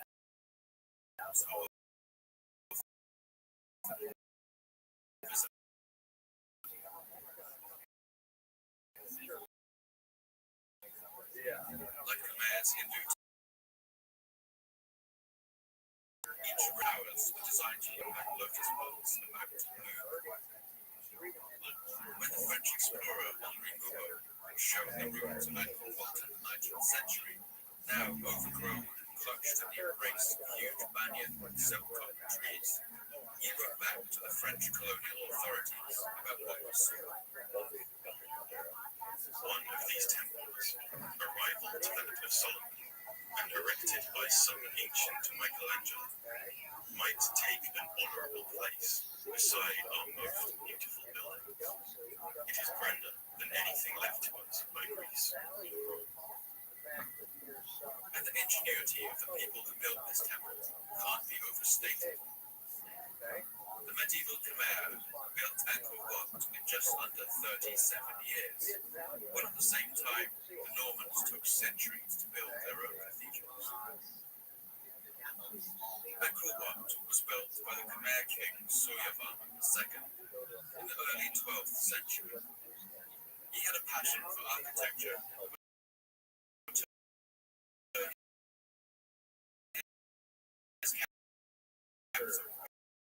into one of the world's wonders, but rather unfortunately both of its warfares. He showed absolutely no skill in it whatsoever. Above in the south gallery of Angkor Wat shows King Suryavarman as he would like to be seen. As a mighty warrior, riding into battle on the back of an elephant. But below, armed with spears and shields. The reality was quite different. And he did so on many occasions. Throughout his reign, he had set his sights on the two coastal nations that made up the area of what is today Vietnam. One of these we've looked at already, the land of Champa, who had once ruled over the disparate Khmer kingdoms of Cambodia before being expelled by Jaivam II. While the Khmer were an inland people, the Cham were seagoers, mariners, and traders. One low-relief carving at the Angkorian temple, shows Chams fighting against the Khmer, sailing in long rowboats with dragon-headed crabs and umbrellas overhead to shade them from the sun. To the north of Champa was a kingdom called Dai Viet, home of the Viet people, who give their name to the modern country of Vietnam. Vietnam in those times was divided between these two kingdoms, Champa and Dai Viet. And interestingly, the border between them was close to the same line that split the country during the Vietnam War, famously separating north and south along the 17th parallel. King Suryavarman was determined to conquer these ancient coastal kingdoms and take advantage of the rich traffic of trade that passed down the coastlines from China. He embarked on 3 separate invasions of Vietnam, each of them resulting in failure. In the year 1128, for instance, he led a huge army of 20,000 soldiers against the Viet people, but his great army was decisively defeated, and the king only just made it back to Angkor alive. Not to be deterred, Suryavarman tried again in the year 1145, this time invading Champa.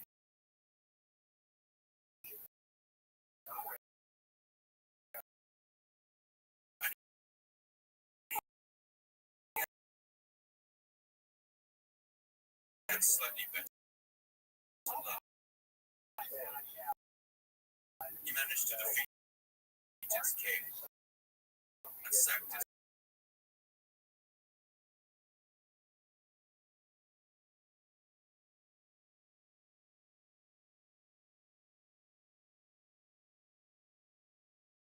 on this expedition, whether from disease or failed battle or an enemy ambush. Clear.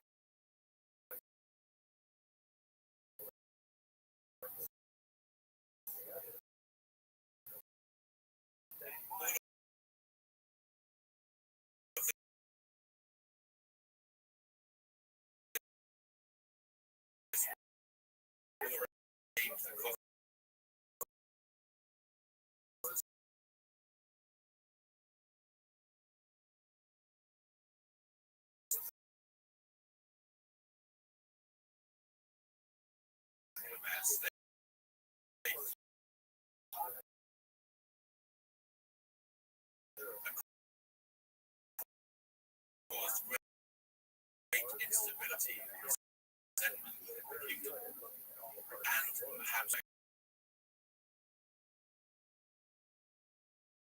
entirely deserved. Civil wars, rebellions, and foreign invasions further weakened the Khmer state over the next 30 years, until it began to seem like its collapse was imminent. But in the year 1120, a prince was born who would change his fortunes for the better. A man who would be remembered as the greatest of all Khmer kings. And the incredible story of his rise to power should tell just a little about what kind of man he was. His prince was called Jayavar. The Khmer princes, much as Henry was for English royalty. Since Jayavarman II founded the empire and crowned King Jayavarman. But despite this common name, there was something very unusual about this Jayavarman.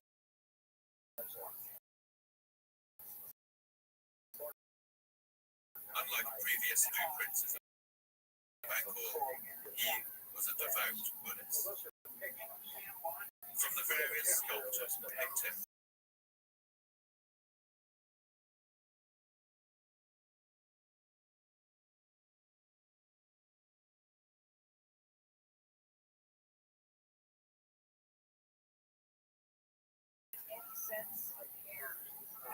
this Prince Jayavarman was the heir to the throne of Angkor. When his father died in the year 1160, Jayavarman, at the age of 40, prepared to ascend the throne. But before he could, a rival brother made a competing claim to the crown, as so often happened in Cambodian society. This was a clear declaration of civil war. But Jayavarman's Buddhist faith forbade him from shedding blood, and to shed the blood of a brother was even more unthinkable to him. So the crown went in voluntary exile in the land of Champa, the traditional enemy of the Khmer in southern Vietnam. He would remain there for 5 years, watching from afar as his home kingdom descended into chaos. That's because Jayavarman's treacherous brother turned out to be a poor sort of king. He mismanaged the country, suffered from rebellions, and soon faced a violent revolt from a bold rebel leader named Tribhuvanaditya. Astonishingly, Jayavarman seemed to have forgiven his brother for betraying him. When he heard he was in danger, Jayavarman rushed out of exile to stand by his brother's side. But he was too late. By the time he arrived back in the capital of Angkor, he found his brother dead and the rebel Ditya sitting on the throne. Once again, Jayavarman's religion prevented him from fighting, and so he fled back to his exile in Champa to mourn the brother. Jayavarman's brother. He ruled for 10 years, but he was belligerent, and soon his insulting manner drove the kingdom of Champa to invade. Jayavarman, in his exile, must have watched the Cham armies leaving.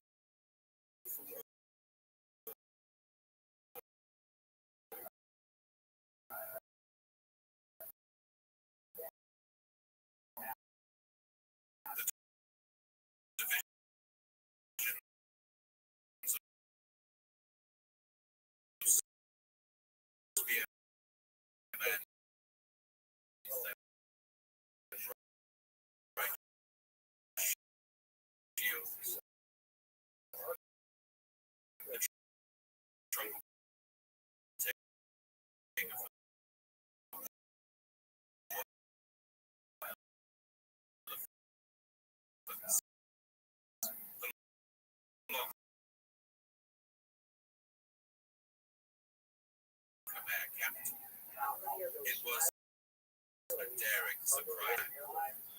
Rebel King saw those ships with their dragon-headed prows and bright umbrellas massing on the lake in their hundreds. He must have known that all was lost. The Cham army burned the city of Angkor to the ground. They destroyed its temples and palaces and set fire to the wooden houses of its people, leaving it a smoking and desolate waste. They executed the rebel chief Tribhuvanaditya, and anarchy descended upon the lands of the Khmer. Still in exile in the kingdom of Champa, now an old man of over 50 years, the expert what had happened must have been a heavy hunt. He knew that he had to return home to help his people. The border, he must have reached to a devastated land. He returned to the camp he had fled so many years ago, and the people there greeted him as their king, crowning him Jayavarman. But the pacifist Jayavarman became the king of Angkor in the year 1181, without ever having shed a drop of blood. But as he sat on the throne in the capital, Jayavarman could still smell the smoke in the air. Angkor's buildings were burned, and the bodies of its people still lay in the streets. The armies of Champa still rampaged through his land, burning villages and terrorizing his people, who now looked to him for protection. And perhaps it was this newfound responsibility that brought Jayavarman's Buddhist pacifism to an end. He ordered a great army to be gathered, and marched out to meet the rampaging invaders on the battlefield. He was successful, and scored victory after victory as he drove the invaders from his lands. Once the Cham armies were expelled, Jayavarman VII rode back to Champa. This time, not as a broken exile, at the head of an army.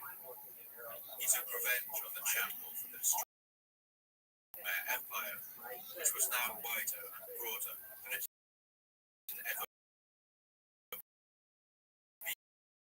in history.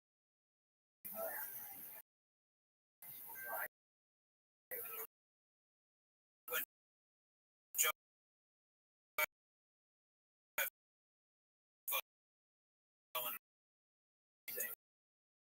great destruction,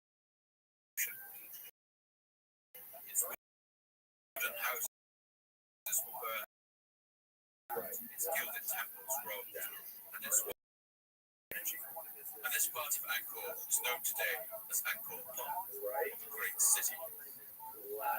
Jayavarman's new city was a perfect square of mathematical precision, surrounded by a moat 3 kilometers long on either side, and enclosing an area of 9 square kilometers. You really have to see aerial photographs to get a sense of the engineering marvel this city represents. Jayavarman VII poured all of his energy into the construction of this new capital, and one inscription found in the city even refers to Jayavarman as a groom, while the new city of Angkor Thom is his bride. Carvings in the Bayon temple in Angkor Thom give us a glimpse of the frenzy of construction that went on here. The city must have been wrapped in bamboo scaffolding as far as the eye could see, with the sounds of hammers and chisels napping away at the stones, the huffing of work elephants carrying their loads of stone through the streets, and workers heaving the ropes.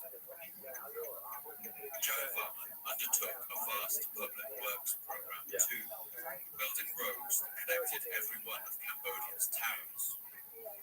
The building project swelled the population of Angkor and supercharged the kingdom's economic growth. But Jayavarman would be significant for one other reason.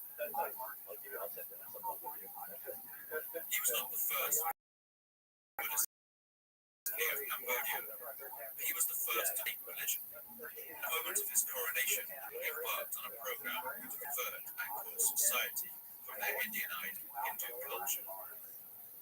Before the year 1200, art in the temples of Angkor mostly portrayed scenes from the Hindu, such as Vishnu reclining on a lotus leaf, or the churning of the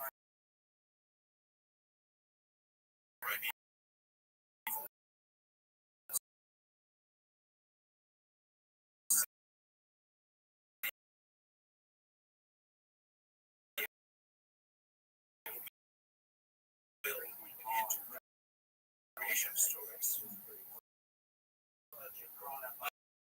After the year 1200,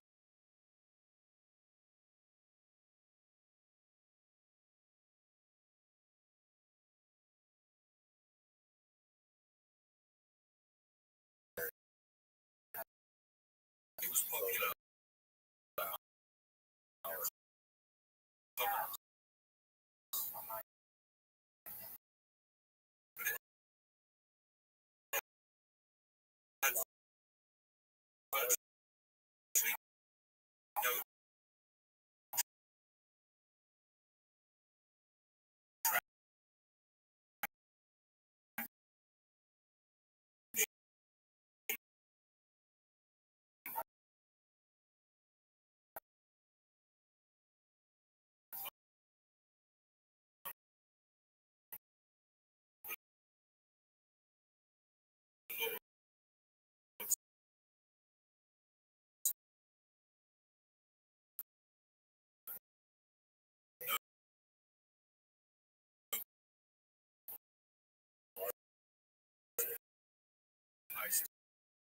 society who were devoted to Hinduism, the Indian way of life. You would think of Buddhism in Cambodia as something like Christianity during the but it took only one tyrant for things to get unpleasant. Someone may not have anticipated. As a Buddhist, you announce the title of God King, instead giving yourself the humble title, the Lord who looks down.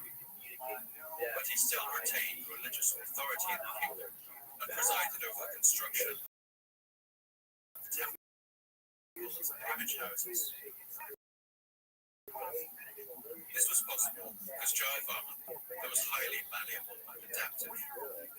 As it spread north out of India into Cambodia, Tibet, China, Mahayana Buddhist local customs and beliefs were to retain the traditional power of the god kings who had come before him. In the century that followed Jayavarman's rule, the state religion would change multiple times. Depending on the varying beliefs of the ruler.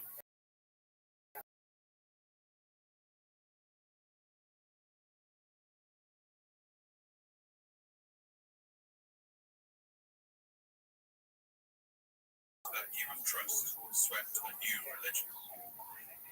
It was a hardline branch of Buddhism called Theravada, which held much closer to the way Buddhism was originally taught in its homeland, India. Theravada Buddhism is austere and uncompromising. Its monks lived in poverty, forbidden from even touching money. They wandered between villages on pilgrimage and lived only on what the people gave them to eat. For centuries now, Khmer society had been a picture of inequality. Khmer peasants who gained punishing taxes to the temples, did backbreaking labor and could be conscripted into vast work camps whenever a new mausoleum was built. It's estimated that the construction of the Great Reservoir of the West Warai, for instance, would have taken the work of 200,000 peasants working for 3 years. Meanwhile, the king and his nobles, as well as the priests and holy men in the temples, lived in luxury. The king's palace required the services of up to 4,000 palace women, for instance, while according to the inscriptions of just one medium-sized temple, it required a staff of 1,000 administrators, 600 dancers, 95 professors, and a whole host of other staff, amounting to nearly 13,000 people. And all of this opulence came at the expense of the peasants. But all this promised to come to an end with the spread of Theravada Buddhism. This new breed of Buddhist priests lived in grass huts among the villages, rather than in golden temples.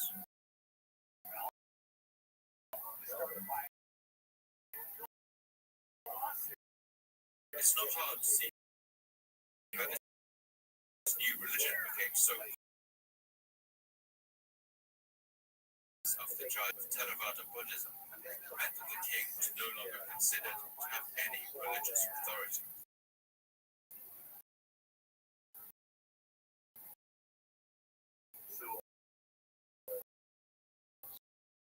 The reign of the God Kings had come to an end, and for the rulers of the empire, the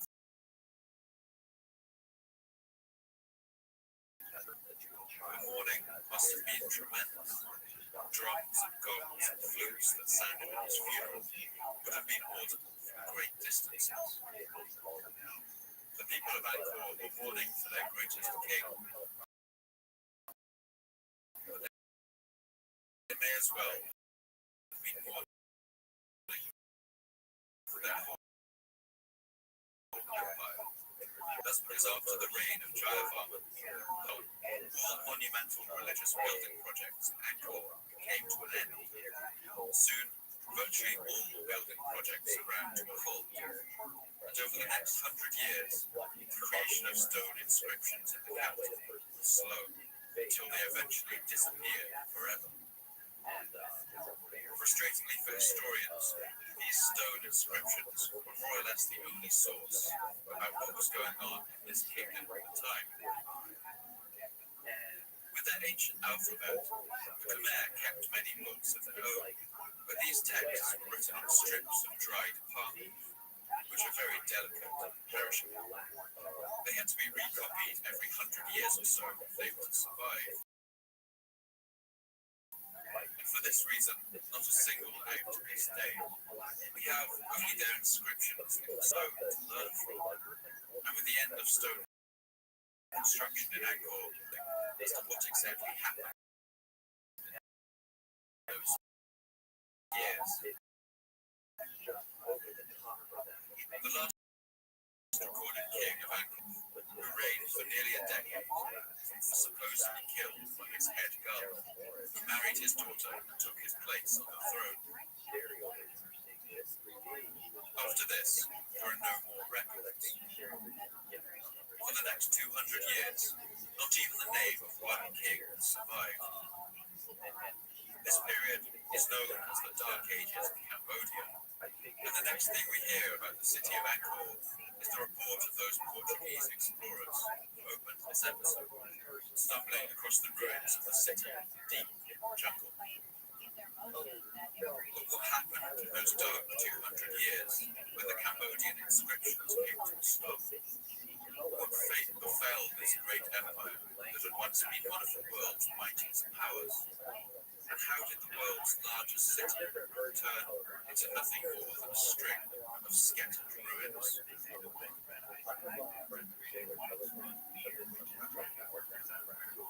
In the year 1296, the Mongol Emperor Timur Khan, who sat on the dragon throne of China, sent an ambassador to their southern neighbor, the Khmer Empire. One member of this mission was a man named Luan, who spent a year in Angkor called the Emperor. He had seen of the society and culture of Cambodia. This document has survived to this day, and it forms one of the most crucial pieces of testimony about what life was like in medieval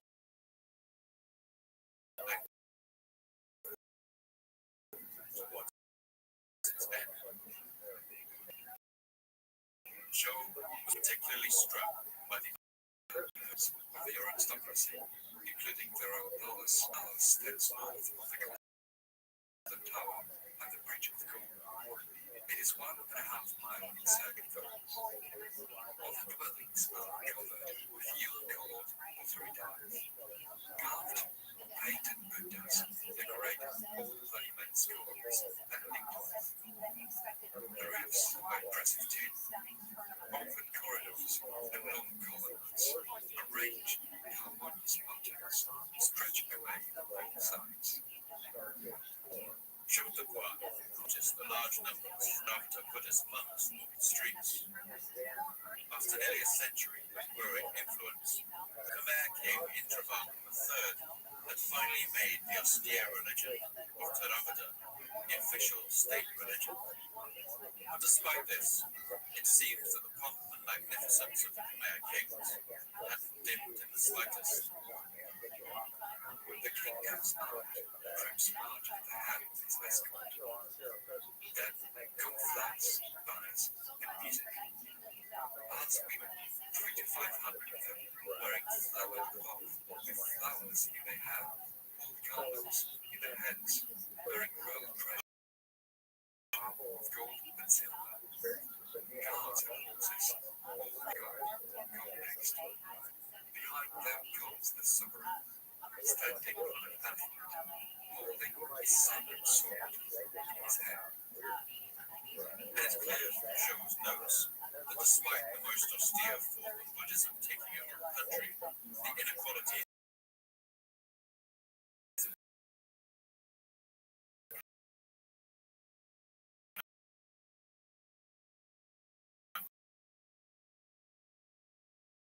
in society still right.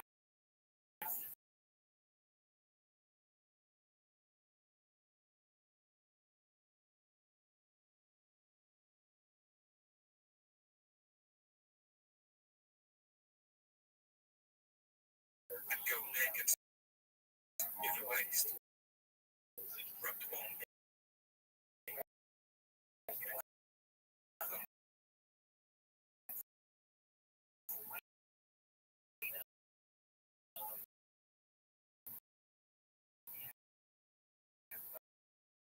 But alongside this remaining royal extravagance,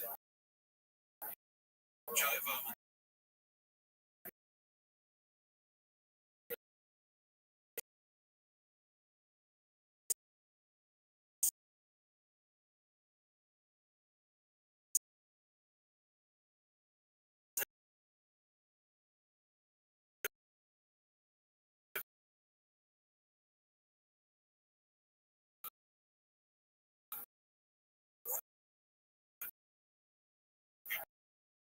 dead for almost 100 years. But it's clear that the empire died its decline. Empire, but it had broken free in recent centuries. Now it was a rising power in the region, a trading kingdom with a vast port capital that swelled with the wealth of trade in the Gulf of Thailand. When early French explorers visited Ayutthaya, they would compare it to Paris in terms of its size and wealth. And by this time, the Thai were beginning to exert influence in the region, conquering northern kingdoms and city-states. And by the year 1350, Ayutthaya gained enough confidence to start challenging. From this point on, for a period of 100 years or so, wars between the Thai and the Khmer were incessant, mostly one-sided. The territory's borders, which weakened them and further reduced their ability to effectually near, the Thai people felt both to invade their heartland and take a swipe at the great capital itself.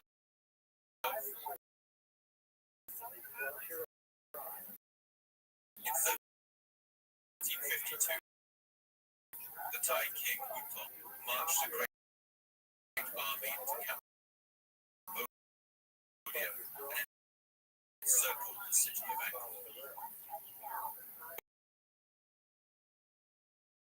As Angkor became increasingly vulnerable, the very features that made Angkor perfect for rice farming, its wide, flat plains, made it a difficult city to defend in times of war. Some historians have also argued that the extensive system of roads built by Jayavarman VII, which had boosted the empire's economy for over 100 years, would now work against it. On these well-maintained roads, its enemies could now march across Cambodia at great speed. Since the road network was so dispersed, the only defensible choke point in the country was at the gates of the city. And by the time the enemy had reached there, it would have been too late. King Wutong's siege succeeded, overcome, and the Thai soldiers swept his king. For a period, Angkor was ruled by a series of puppet kings, loyal to the Thai. But the Khmer, as always, were a proud people and refused to accept foreign rule. They rebelled again and again, with the Khmer king finally retaking the throne. This was until the final siege of Angkor in the year 1431.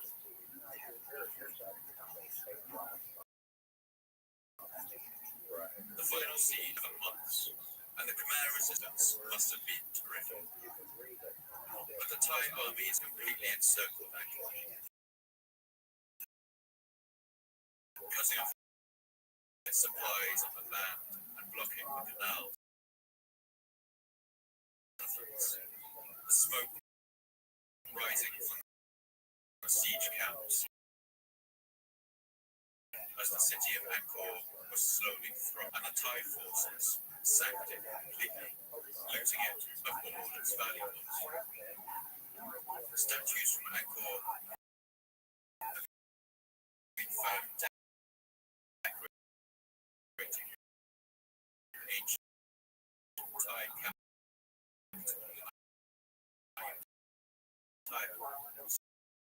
suggesting to loot and despoil the city that was once the Rome of its region.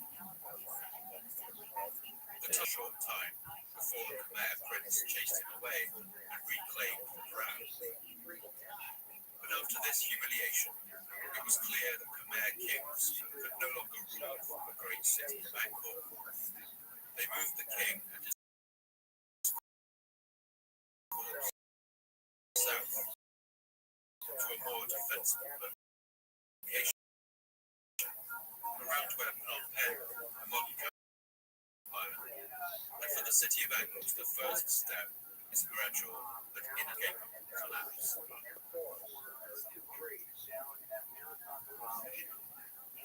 It's worth noting at this point that Angkor had recovered from the destruction of war in the past. In fact, some of its greatest architectural achievements had risen out of the ashes of destruction, such as Angkor Thom in the time of Jayavarman VII. And this shift of administrative power to the south doesn't seem to explain the wholesale abandonment of the entire city. So what happened? Many explanations have been given for the abandonment of Angkor.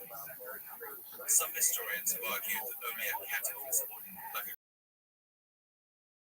great earthquake or the arrival of camp for the disappearance of vast populations. But because of the scarcity of inscriptions through the Cambodian Dark Ages, we're left with only the archaeology to go by. Recent evidence suggests that Angkor's decline was not a thunderclap of a mass die-off of people. New scientific evidence of the density of land use in the center of the city had declined gradually for more than 100 years before its supposed collapse. Analysis of sediment cores shows that in the first decades of the 14th century, tree growth increased in the region, while signs of soil erosion and burning all declined, pointing to a reduction in human activity. By the end of the 14th century, Angkor's moat was covered in a floating mound of swamp vegetation, indicating that it was no longer being maintained. And as with the collapse of many civilizations we've looked at already, it seems that climate was to play a large part in the demise of Angkor. Recent research by Australian archaeologists suggests that the decline may have been caused, at least in part, by the global transition from the medieval war period to the Little Ice Age. A shift that we saw in the previous episode had devastating effects for the Vikings of Greenland.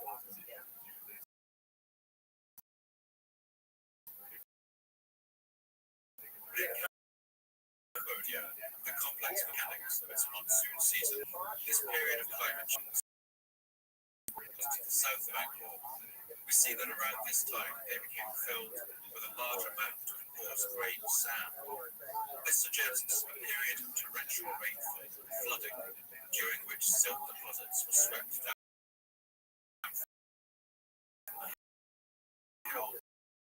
in large amounts. But around the same time, the exit panels were usually blocked, while the water flowing into the lakes. This all seems to indicate a period of drought, when the citizens were fighting to keep the reservoir levels high. So which was it? Droughts or floods?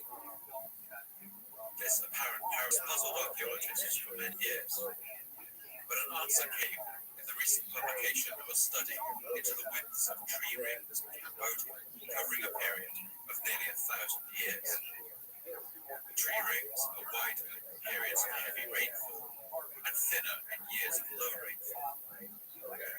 This study shows that after the year 1350, monsoon rainfall in Southeast Asia became incredibly variable. Between the years 1330 and 1375, a 25-year period of severe droughts occurred.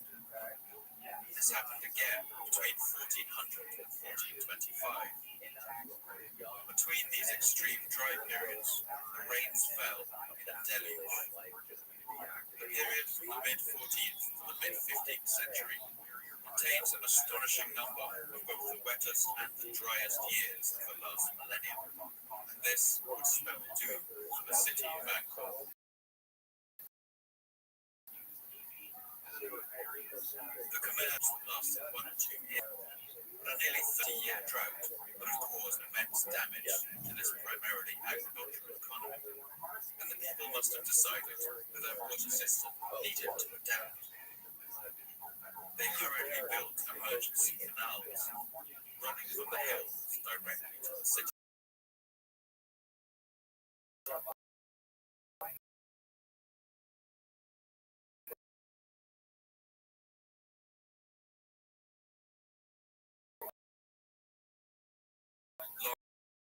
Long and straight so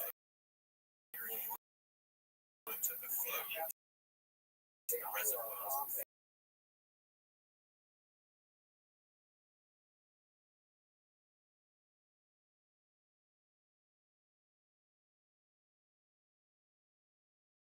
The city's downfall. Water would rush down them to volumes. The city was designed to withstand.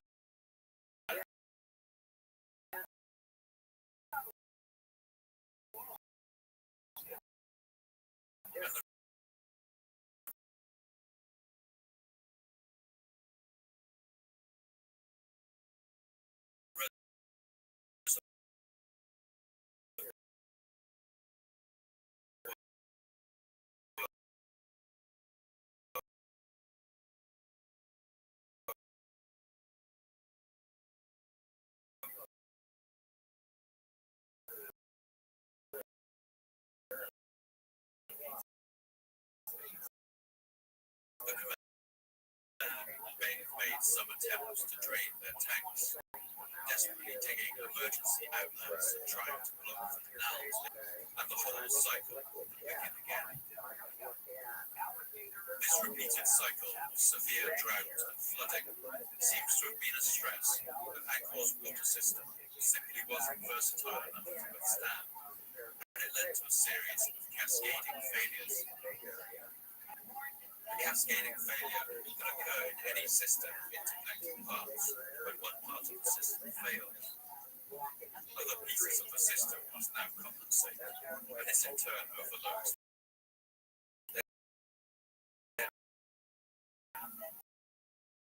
nodes throughout the system fail one after another until complex.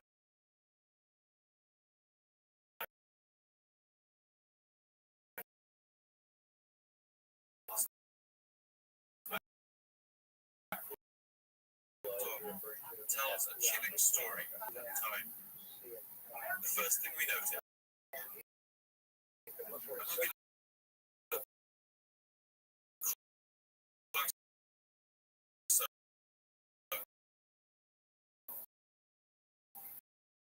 We see that it was built out of building material recycled from nearby temples. Some of its stones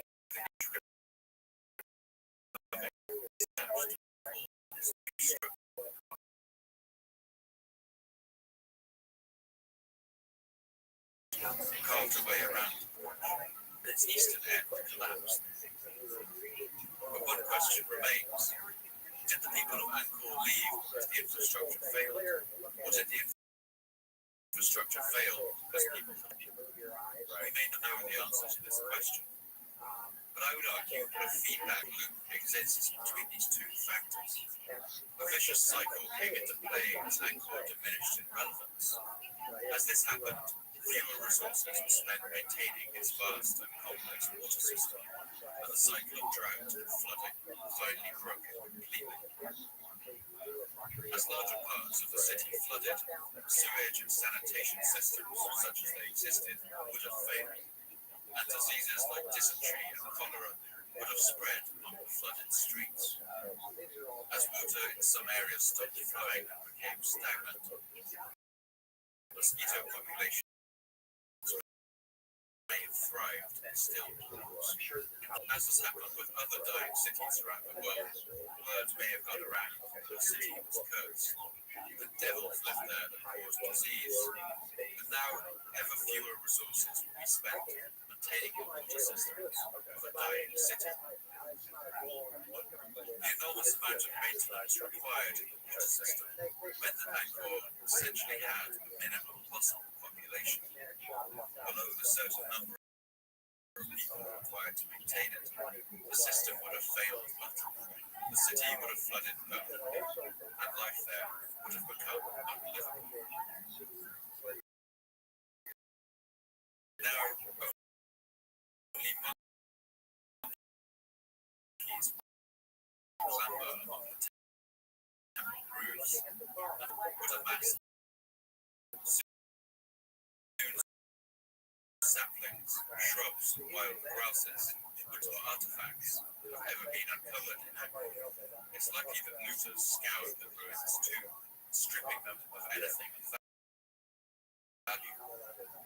Most buildings in Angkor would have been thatched, partly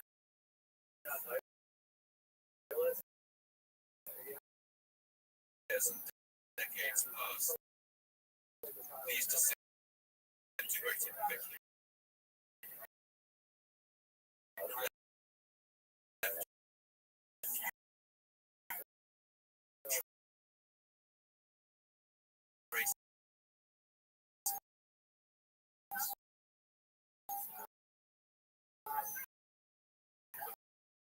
The stone buildings remain. Someone entering mysterious, eerie quality. It is half light and half darkness, a greenish twilight, a lifeless, haunted sort of illumination such as might glimmer in ghostly underworld. Those stone buildings still standing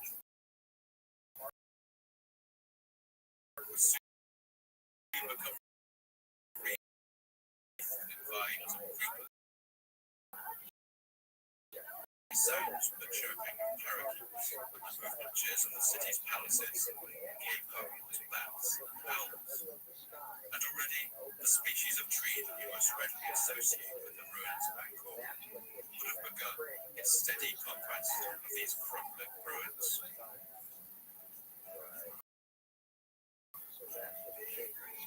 The banyan tree, the closest you get to a predator in the plant world. It lives by devouring other trees. The tiny red seeds of the banyan are eaten by birds and deposited. The tree is sealed.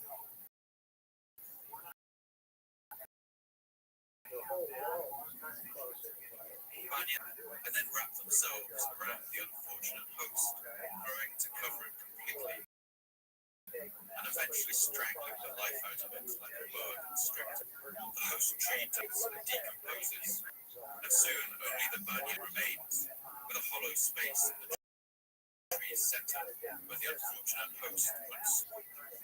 The banyans are just as happy growing on a human construction as on a host tree. For this reason, removing sprouting banyan saplings from buildings is still an important part of building maintenance in countries like Cambodia and Sri Lanka today, much as it was in the time of the ancient Rabbbi. But in Angkor, there was no longer anyone left to do this. Soon after its abandonment, the seeds of the banyan would begin to form on its abandoned temples and palaces.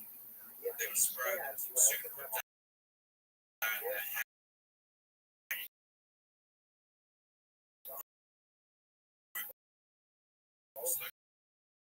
Bunches of hair,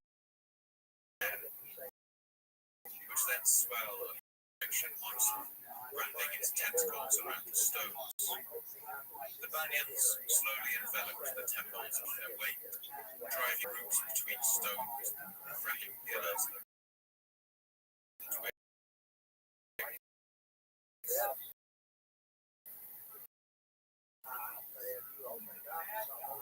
These banyan trees form some of the most armed on devouring the works of these ancient walls.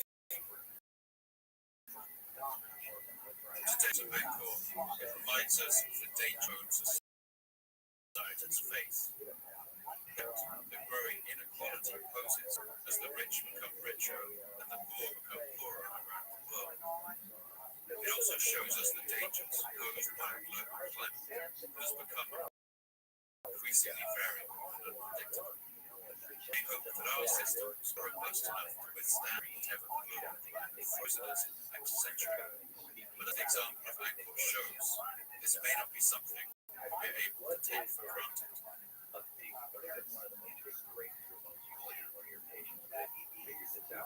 I want to end the episode by listening to a piece of music we've heard a few times already. It's an ancient Cambodian epic called the Rianka, performed by dancers in Cambodia. It's the Khmer version of the Hindu epic Ramayana, about a man called Rama, whose wife is stolen from him by a demon king. It's a song of loss and love that sings down to us through the millennia and is still being performed in Cambodia today.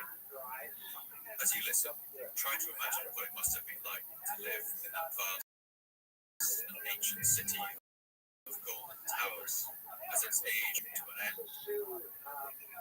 Try to imagine what it felt like to live a time when the great machinery of water control built by our ancestors was beginning to fail, and people are leaving the city in droves.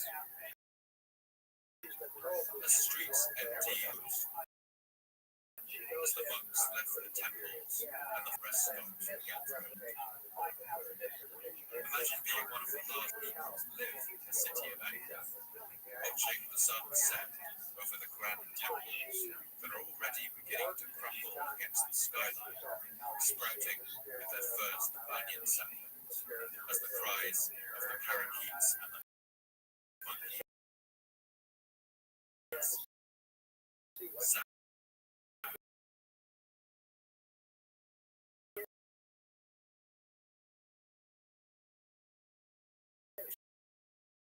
The growing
want to thank all my subscribers for making this happen. If you can afford to, please can help.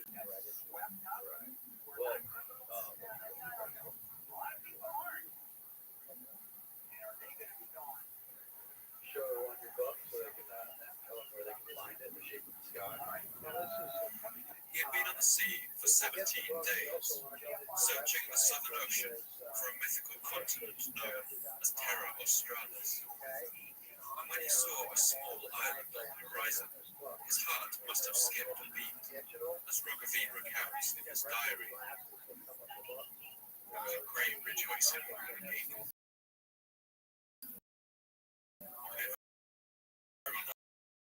That this globe might drift to the utopia. But as approached, it became clear that this was no vast continent.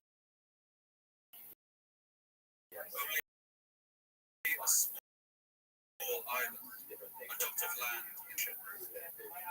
Nevertheless, Rothschild was curious. It was Easter Day, 1722.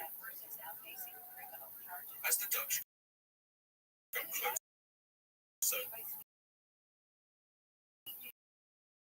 it became clear that the island ahead of them was inhabited. They saw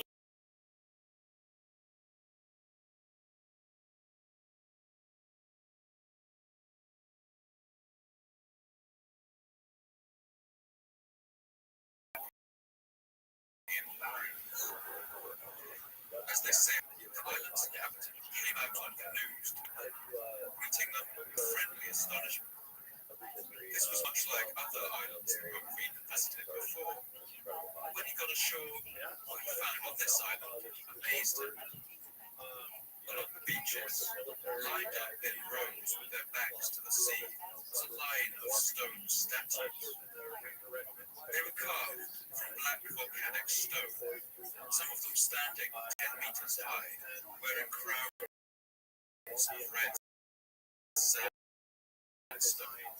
But Rothschild and his men couldn't understand these statues had gotten them. Stunned with astonishment, he couldn't comprehend how it was possible. These people who had avoided any liberty of making any machines, as well as strong ropes, nevertheless were able to erect such images which would leave birds 8 feet high and thinking of motion. Rothschild and his men didn't stay long. They soon set sail away from the island and on across the Pacific. But the remarkable image stayed with them, and they must have asked themselves, how did those people construct so many vast stone statues when so little building material seemed available? Why had they built so many? And if such an advanced civilization had once lived on this island, where on earth had it vanished to?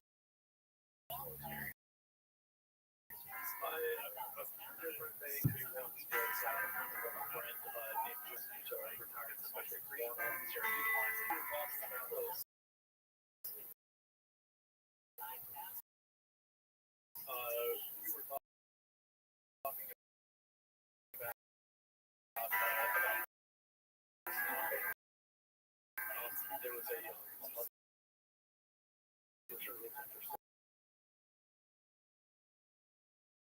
And you're listening to the Fall of Civilizations podcast. Each episode, I look at a civilization of the past that rose to glory, and then collapsed into the ashes of history.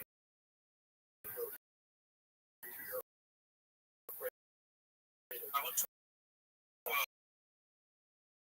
ask, what did they have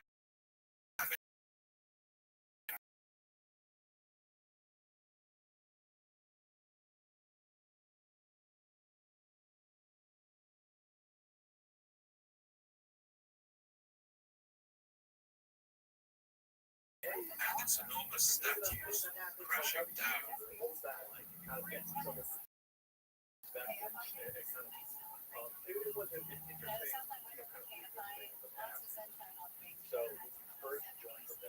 Pacific Ocean is the largest and deepest of Earth's oceans, at over 165 million square miles. So vast that if you were to look Earth from outer space, it's just about possible to position yourself. Pacific Ocean is visible. You can imagine you were looking at a planet completely composed of water. But the Pacific is not an unbroken sea.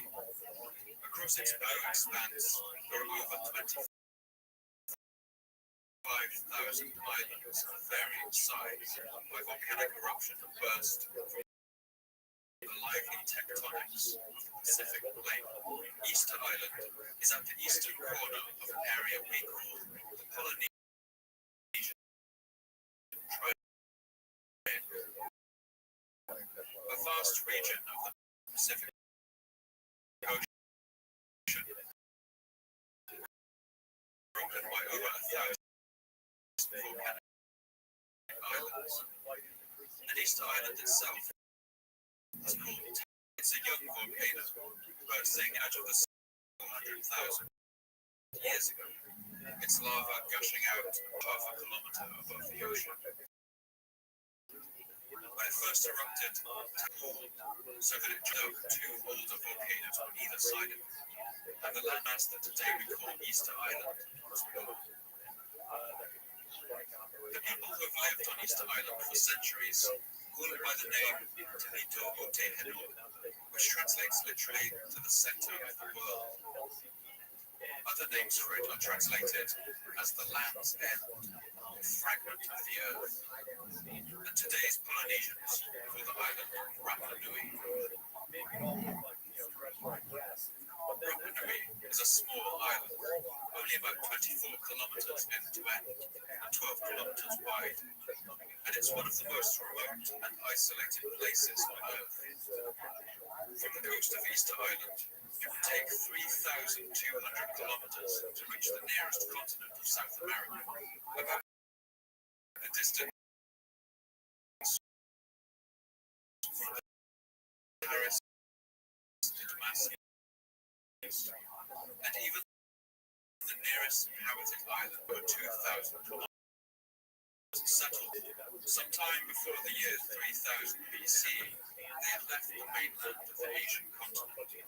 Since that time, these hardy sailors have perfected their craft until they were the most successful ocean-going settlers in history. With two masts. The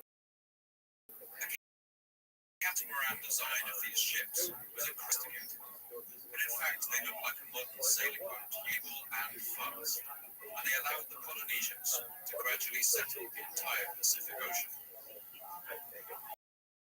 These early settlers navigated the ocean with navigation devices.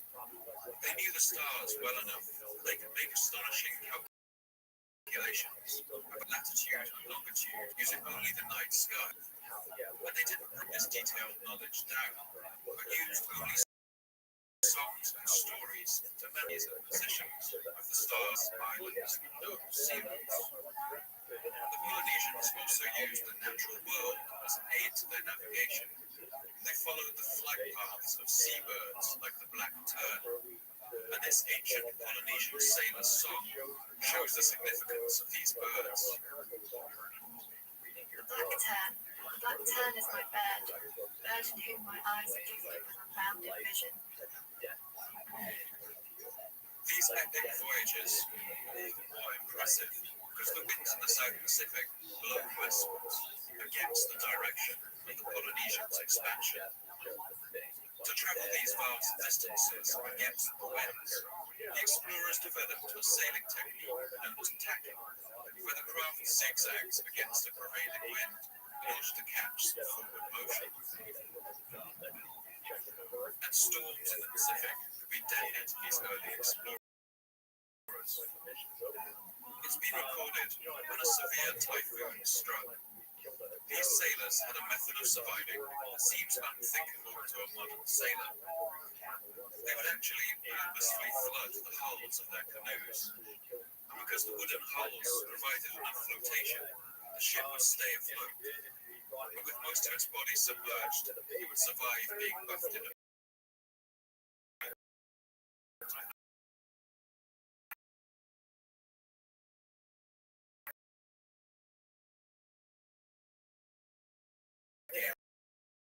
Force winds.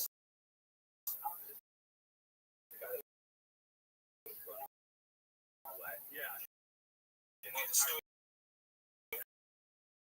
went on,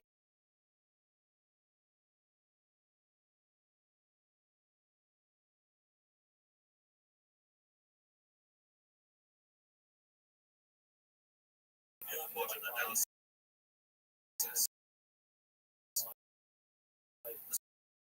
pushed that date forward even further.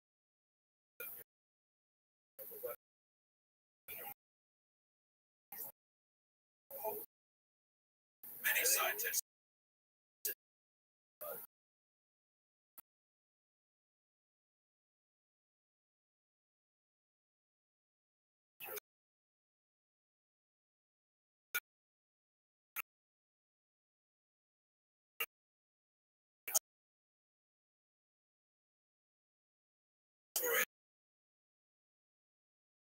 fourth crusade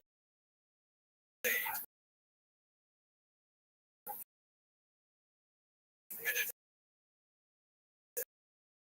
for Jerusalem. Instead,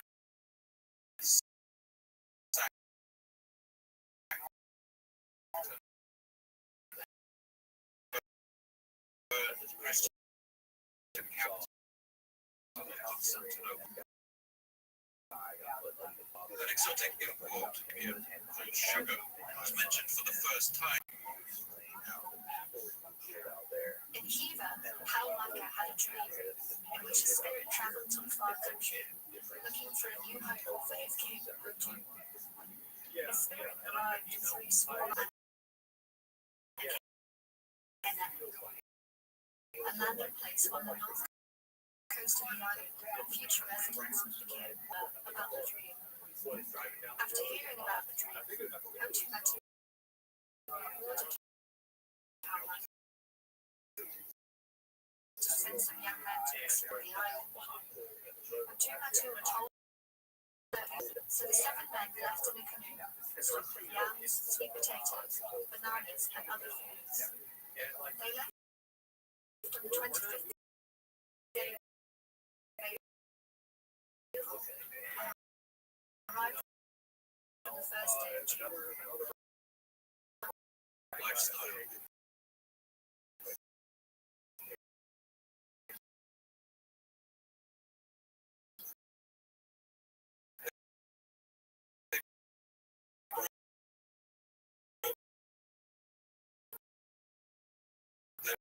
Their most crucial foods, a root vegetable called taro was with them too, although only those small enough to be transported. They grew chickens, and also the Polynesian rat, which was an everyday food for common people. This was an entire ecological system in waiting, packed up in the hulls of their canoes, optimized for transport, and ready to be transplanted to a new land. Rothschild may not have realized it, but his arrival on Easter Island found significance, not just for him and his people, but for all of mankind. That's because Easter Island, on a journey of 60 years, had taken mankind out of Africa, through Asia, and onto the Americas. The final chapter of this journey was the gradual colonization of the Polynesian islands, and Easter Island was the furthest and final piece of uninhabited land. Mankind's journey out of Africa ended on the shores of Easter Island, and with that step, a new phase of humanity's history began. I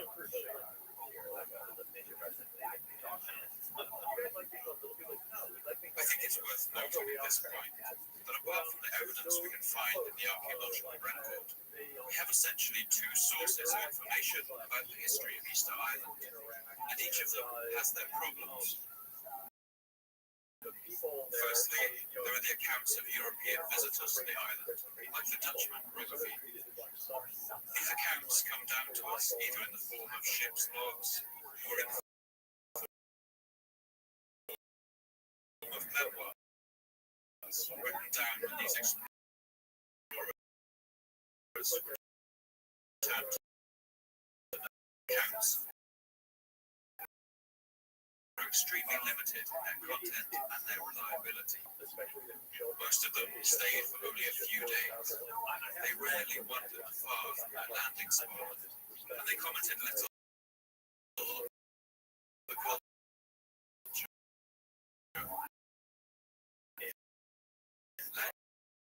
language, and society of the islanders.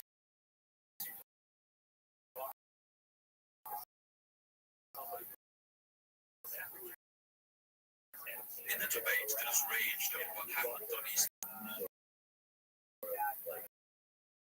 at times, as in time, around which we build a story. The second source of oral folklore of the island was themselves.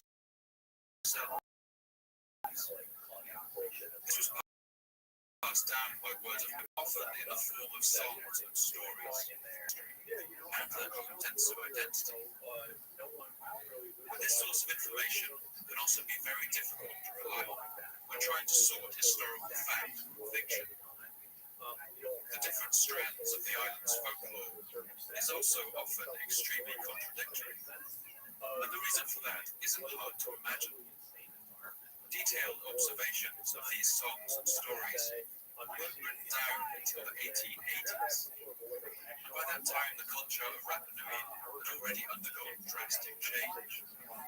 By this point, they had been in contact with the outside world for more than 150 years, and their population was reduced to a tiny fraction of what it had once been. Now, only a few survivors passed down the stories they remember of confusion. These stories were written down by early European explorers who may have mistranslated, as well as added and embellished elements that didn't exist in the original. One example of this is the question of the name of the first king. But his island, Margareva, and some researchers have questioned whether this name isn't a foreign import to Easter Island. And if we can't trust this important detail to have been faithfully transmitted, perhaps we can't be too sure about the rest. These stories, refracted through these various mirrors, are now connected to the true facts of the distant past by only the most fragile of threads. This is all to make it very clear to you that the history of Easter Island is not even close to being a settled matter, and it often relies on fragmentary and contradictory evidence. Today, new research has begun to challenge the familiar narrative we've all grown up with, and we will have to deal with a lot of uncertainty as we forge ahead through the tragic story of this most remarkable island.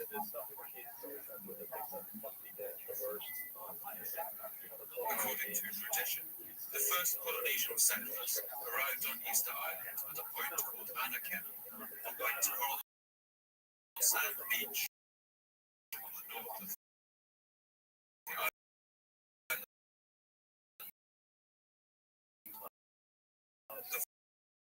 The was a natural harbour.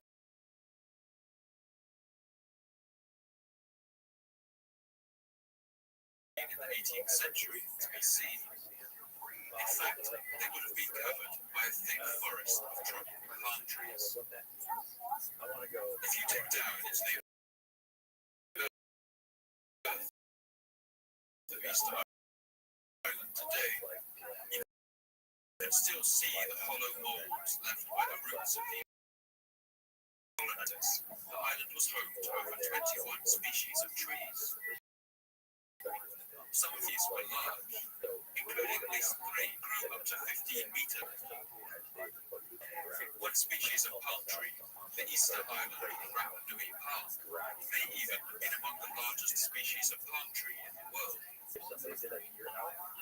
This now extinct tree, known as Pascalococcus, seems to have once been the most numerous species on the island, and its closest relative today, Cubaea chilensis, the Chilean wine palm, can reach heights of over 25 meters.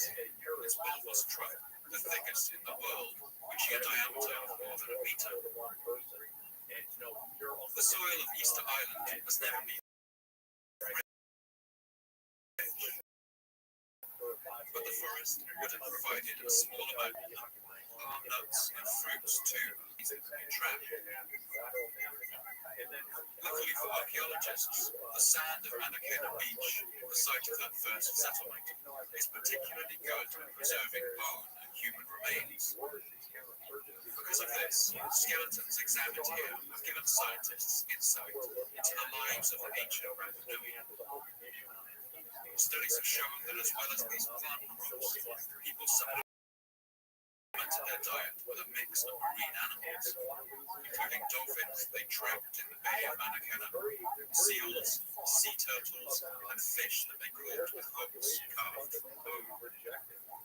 In fact, bone chemistry analysis has shown that the people here got about half of their diet from the sea. They cooked all of these foods in earth ovens known as womb.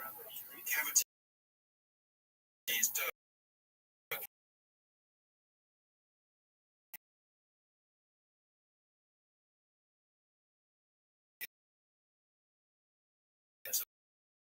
The ground, which then had burning grass leaves placed on top of them. So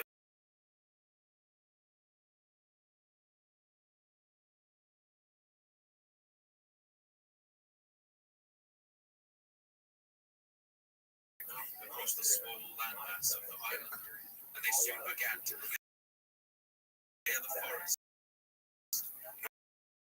To plant their crops.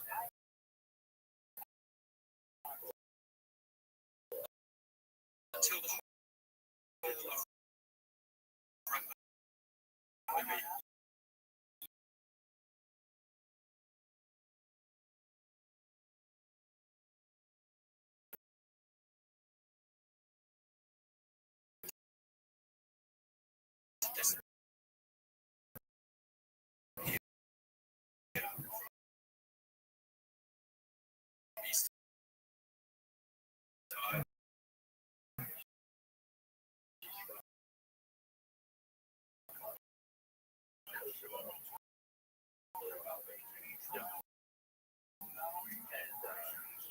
this way. Historic regulation boomed until the island could no longer support it. They cut down their trees to use as firewood for construction material and to use as rollers to transport their enormous statues. The loss of trees on the island resulted in an ecological collapse that destroyed the fertility of the soil and the productive potential of the island fell apart.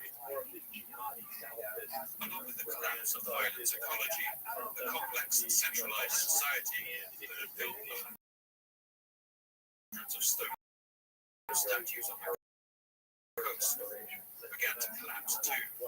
Resources became scarce, starvation ran rampant. Shortly before the arrival of the Europeans in 1720, the whole of Rabbinui left. Jared Diamond, perhaps the greatest champion of this theory today, puts it bluntly. In just a few centuries, the in the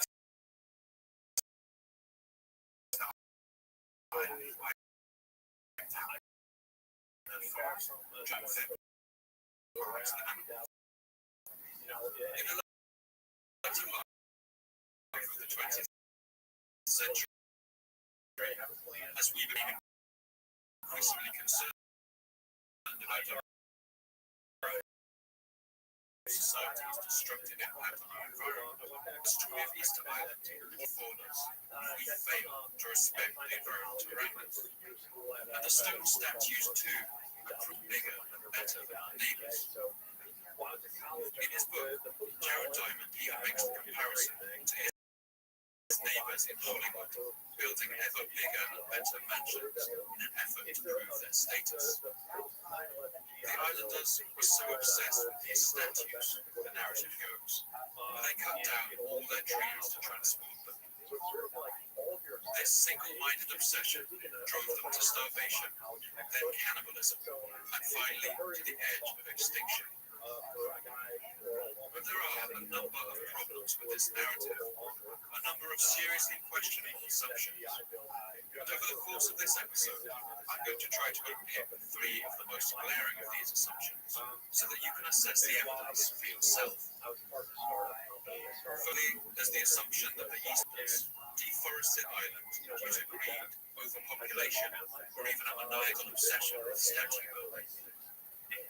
Secondly, there's the assumption that the loss of the forest led to a societal collapse. And thirdly, there's the assumption that Easter Island society collapsed at all, at least before contact with the outside world.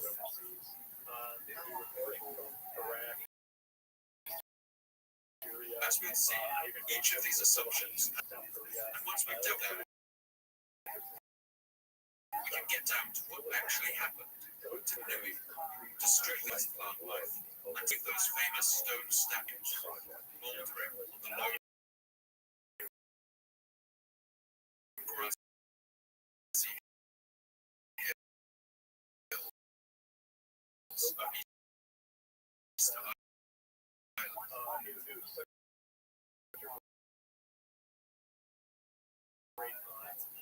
Actually, as soon as they arrived on the island, probably around the year, stone statues are common on islands across the Polynesian world. No other island can compete with the size of Easter Island statues.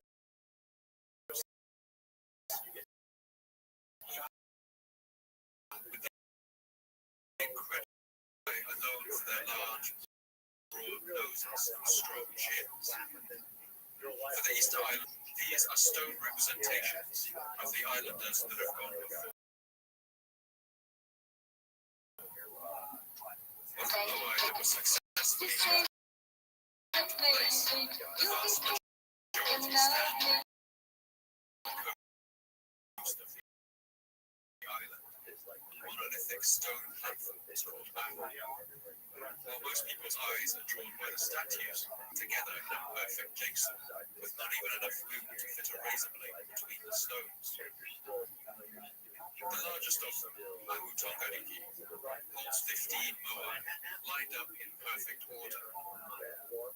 Nearly all moai stand with their backs to the sea, staring inland over the fields and hills of Rapa Nui with their deep, expressive eyes.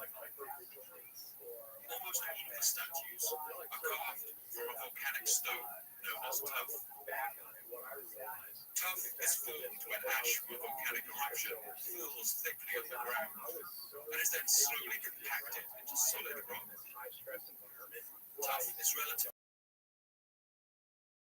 soft and easy to carve, so it has times. It commonly occurs in Italy, for instance, and the Romans often use it in their buildings. Most of the Moai statues quarry on the outer cliff edge of the Rabbbi crater. This quarry is an eerie finished giants here out of the stone. The Rabbbi crater is 700 meters across, formed of ash and volcanic tuff, thrown up in an ancient explosion and ringed by cliffs 160 meters high. Hawaii Volcanic Bowl is one of the 3 places on Easter Island where fresh water pools form a lake. Here a kind of bulrushes called Totora grow on the water's edge, nodding in the breeze, and the Rabbit people once collected to weave thatched roofs for their houses. But it's on the outer slopes of the crater's cliffs that the truly important activity took place.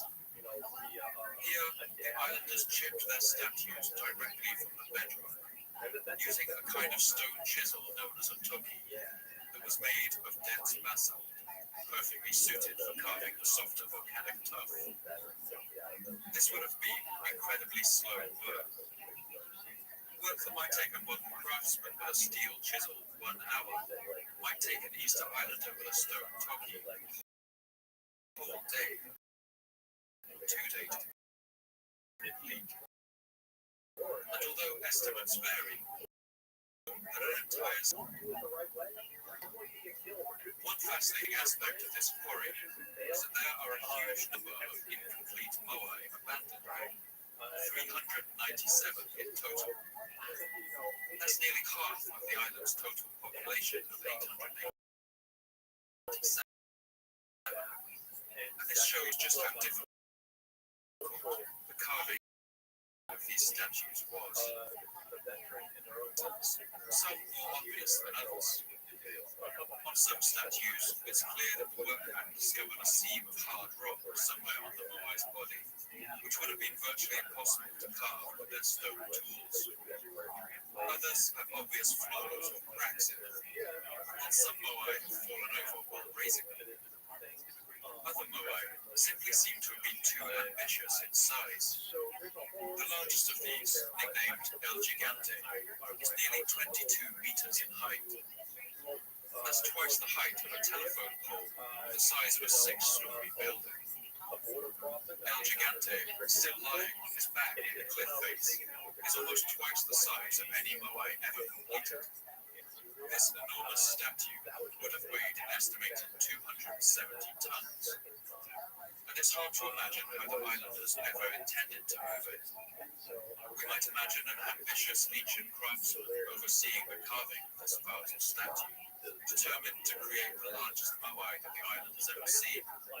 But perhaps, as we'll find out later, the islanders believed they had to summon a truly enormous protective spirit to defend their island against the threat. To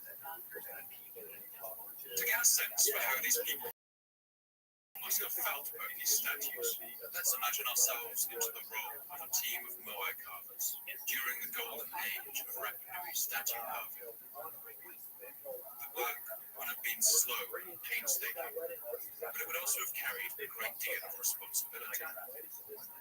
While you were carving a moai, you weren't working in the fields, and so your community was investing in your work.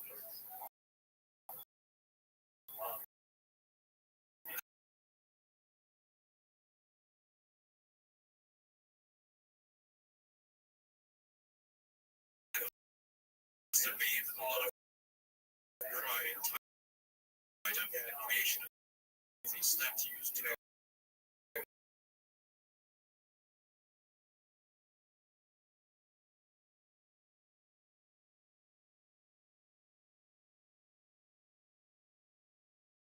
Must have been something like what the people of Rapanui felt as the months passed, and the great statue, its head and arms,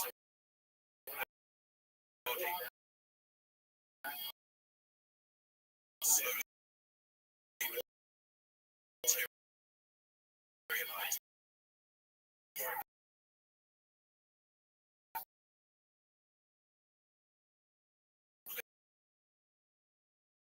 Face.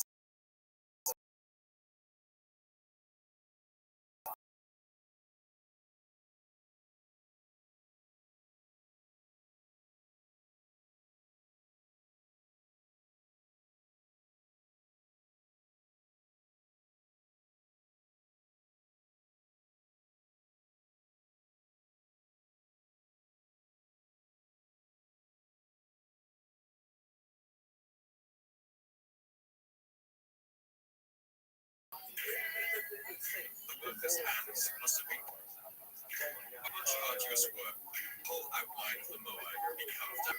They would then deepen the cuts and hollow out the cliff behind the statue too, clambering into the narrow space and lying on their bellies as they carved. But even with the back carved out, the statue would still be attached to the bedroom below, with a narrow keel around the length of its spine. And so the final and most painstaking stage of the process would begin. They would gather stones and earth in order to support the moai so that it didn't fall. It must have been an incredible moment when that last stone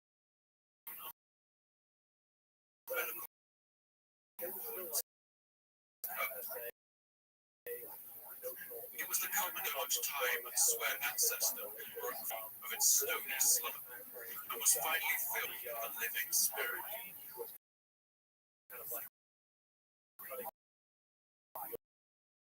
It's likely that more ceremonies surrounded this one. The chanting of holy men who wiped ears, beating of drums.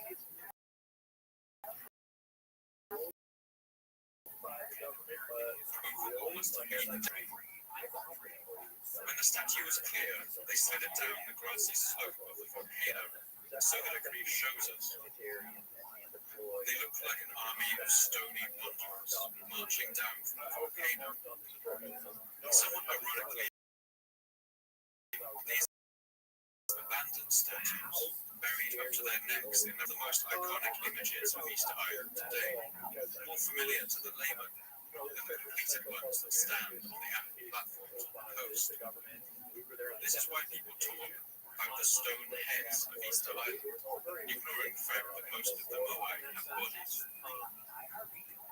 At the bottom of the hill, the workmen would raise the moai up to a standing position so they could finish carving the details on its back, using soft pumice to wear it smooth. And then they would prepare to transport the statue into its final resting place on its back. The carvers could wipe this and share congratulations. But this was just the beginning of another long and arduous chapter in the moai's journey. At this point, I think it's worth noting that we don't actually know for sure how the ancient islanders moved these vast statues. This question was something that obsessed early visitors to the island. They looked around at the seemingly barren landscape of Rabbbi, with its grassy slopes seemingly devoid of large trees, and asked how people without metal tools, pulleys, wheels could transport nearly 500 of these vast statues.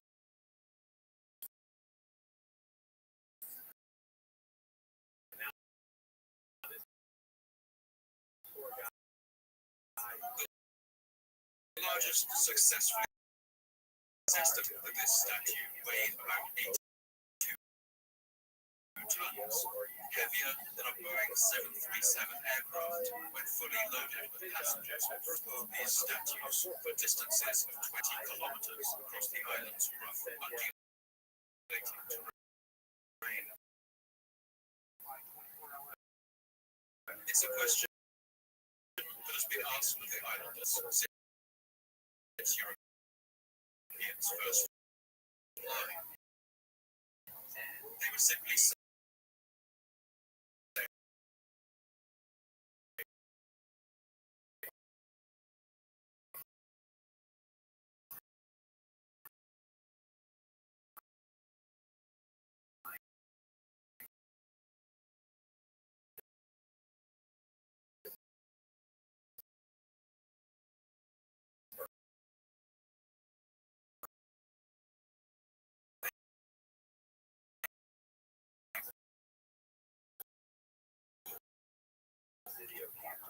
foreign visitors roll their eyes at this answer. using a large number of hardwood rollers to transport a statue for a short distance. But recent research has cast doubt on this theory and proposed an incredible alternate possibility. And the key to discovering how the statues were actually moved lies in the ones that never made it to their intended locations.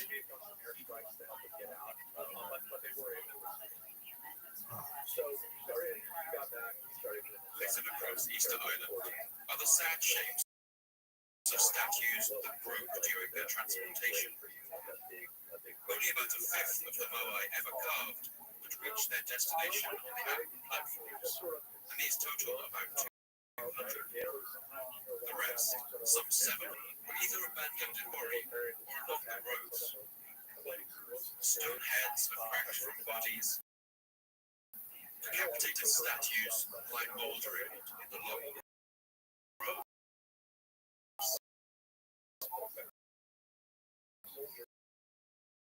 For the ancient islander, this must have been a heart-rending sight.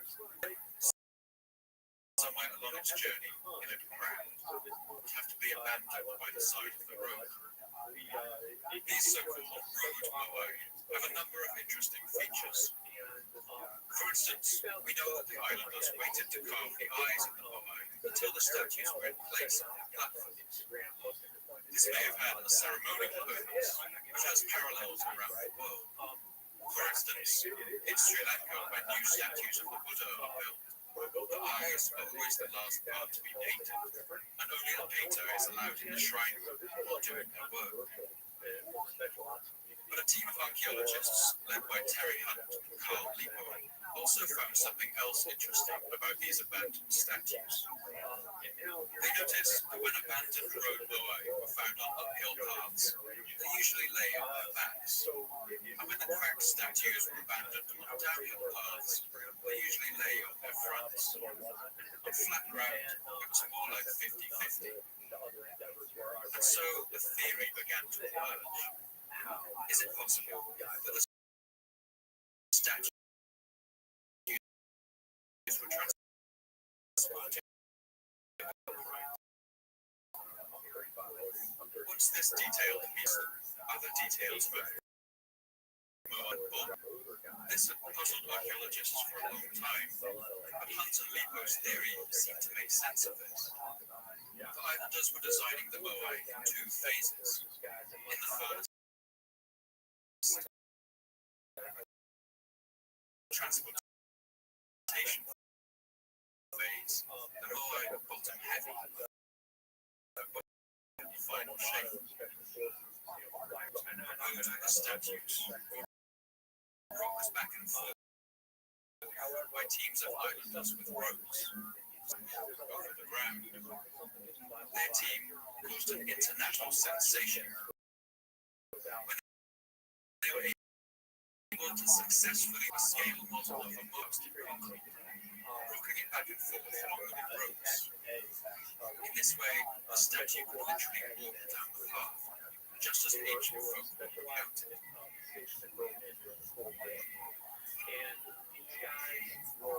The team managed to move the statue at a rate of about 100 meters in an hour, meaning it could have walked around a kilometer in a day.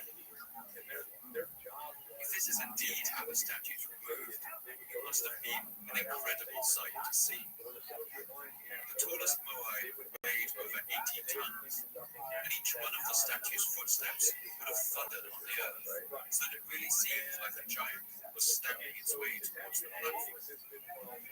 There would have likely been a huge amount of ceremonial activity around the movement of these statues too. People coming from all over the island to watch, singing and dancing and all kinds of activity. For the days and weeks it took to transport one of these statues, it would have really felt like a god had come down to earth. I love the romance and imagination behind Lipo and Hunt's theory, and I think they build a convincing case that this was indeed how the statue moved. But you might ask, why does it matter how the statues were moved? Isn't this a minor detail of the story of this society's collapse? Well, actually, this question has come to take on an enormous significance for the mystery of what happened on Easter Island. The traditional narrative, if you remember, was that the Rabbbi Islanders became so obsessed with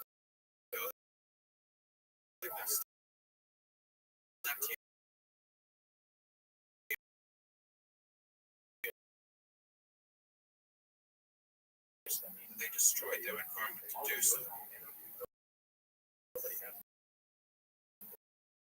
The island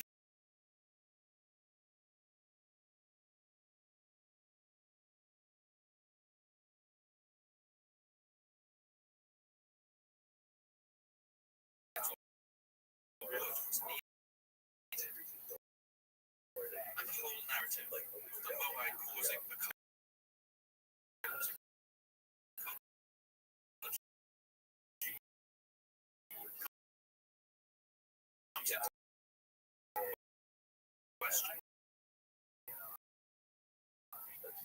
And so, about the loss of trees on Easter Island.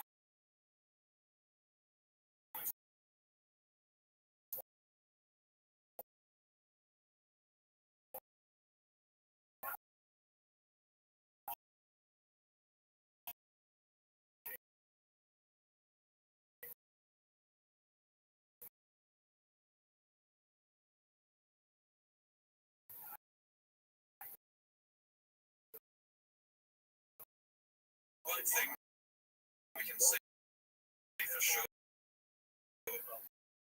the sun is close to surviving. This tree takes 50 years to reach its full height, and until then it doesn't produce a single fruit. This slow-growing, slow-reproducing tree would have been one of the most affected by it, but experiments have found that the palm would have been exceptionally badly suited for this job. The hard outer shell of the palm trunk conceals a soft center that would have been instantly crushed beneath the heavy stone statues. Diamond has even argued that the palm may have been cut down in order to build large canoes. Nowhere else in Polynesia are canoes built from palm trunk, and they would be very unsuitable for this purpose. So well, undoubtedly, much of the forest was cut down by humans. They didn't do this unconsciously or foolishly. They did it for the same reason that people in Iceland, England, cut down their. The Rapa Nui, like all Polynesians,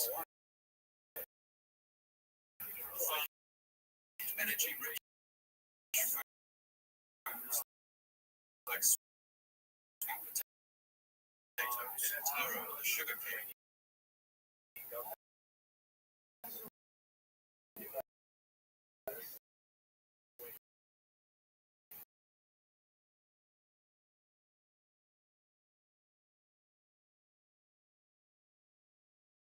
By far the largest factor appears to have been something very simple. That's one of the animal companions that the original settlers brought with them, the Polynesian rat. Wherever these Pacific explorers went, they brought animals with them. Each Polynesian island got some dogs, chickens, and rats. On Rapa Nui, only rats and chickens were introduced. Some argued that these rats may have stowed away on canoes, just as they do on larger vessels. But rat has actually been a foodstuff that Polynesians have relied on throughout history. It was never a delicacy, which would have been considered a food of common people. Rat bones are rarely found in the rummage-rooms of high-status houses. However, they were a good, reliable source of protein on long voyages. I can't speak to personal experience, but accounts I've read say that rat tastes oily being gamey, a little like rabbit. And another advantage to this source of food is that rats reproduce incredibly quickly. Once the Polynesian rat was introduced to Easter Island, its spread would have been unstoppable. The millions of giant palm trees covering the island would have provided them with an almost unlimited supply of their favorite food, palm nuts. Recent lab studies have shown that the reproductive potential of rats under these ideal conditions can be enormous. In fact, the rat population could have doubled every 47 days until they reached a population of up to 3 million. And the island was completely overrun.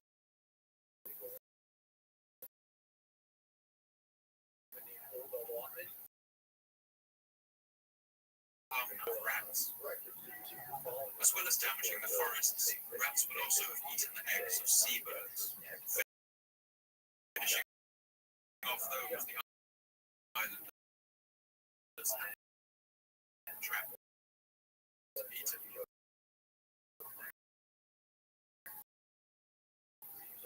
And since the seabirds fertilize the soil, sides will collapse trees. And the answer to that question is no.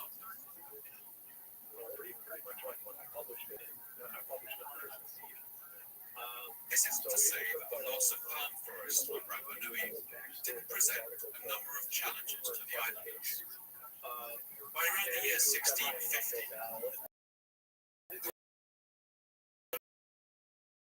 studies show that the deforestation of Easter Island was complete. Without trees, storm spray from the sea effectively salted the earth in coastal regions, damaging the soil further. But in all cases, the Rapa Nui Islanders reacted to these challenges with ingenuity and creativity. They transformed their island not into a desolate wasteland, but into an astonishingly effective system of gardens, orchards, and farmland. In fact, archaeologists have found evidence of areas of the island where the islanders planted groves of palm trees and cultivated them. And around this time, they also began farming using a technique known as rock mulching. This involved laying rock beds around the island, which prevented the soil from washing and blowing away. It also reduced the amount of water that increased the amount of nutrients available to growing plants, as the rainwater flowed over the rocks, carrying minerals to their roots.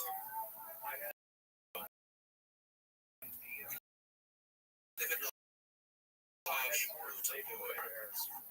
It's been observed in the Negev in Israel, the pebbled fields of Lanzhou in China, the Azov in New Mexico. And the Rapa Nui set about the task of rock mulching with the same great energy that they used to carve and transform the moai. They would ultimately cover half the landmass of their island in rock gardens of this kind.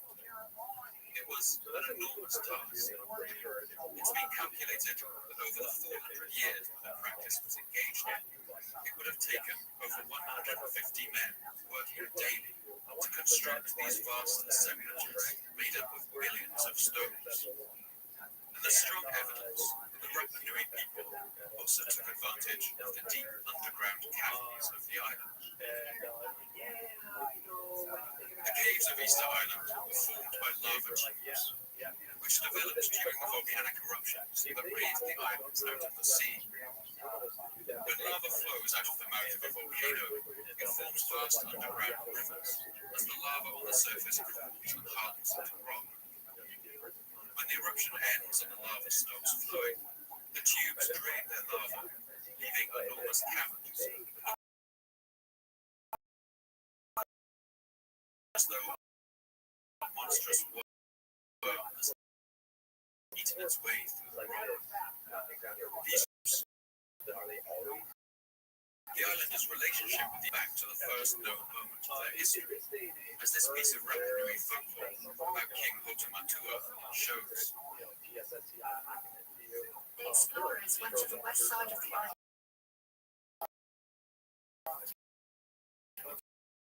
Discovered a surfing spot. They rowed away to the right, called the place where they landed Angaroa. They called the cave Upakachina. Some of these caves can stretch for 3 or 4 kilometers into the island's rock. And as the forests of Rabbbi retreated, its people increasingly turned to these caves to provide cover for their crops. They cultivated vast underground gardens where they could grow sweet potatoes and yams to supplement their diet. They also constructed circular rock walls called manavaya that could be as much as 6 feet tall and where they could grow crops. These kept plants safe from the destructive elements of the weather, reduced the amount of water runoff, and concentrated nutrients. Archaeologists have identified over 2,500 of these rock gardens around the island, but this is likely only a fraction of the original number. Studies have shown that even today, with no active maintenance being done on them, these rings of rock are still operating as designed by the ancient gardeners. Levels of phosphorus and potassium, crucial minerals for plants, are much higher inside the manavaya than outside, with the concentrations being sometimes 2 or 3 times. Simply put, with their rock gardening techniques, the Rabb'i were able to make the land much more productive after the forest was cleared than it was before. Some of this great agricultural potential is hinted at in the accounts of the first Dutch sailors to land on the island, although I will once again caution about trusting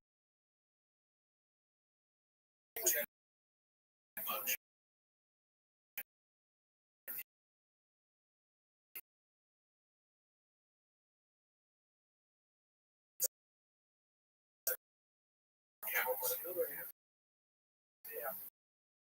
Although Rabb'i believed Rabb'i to be a treeless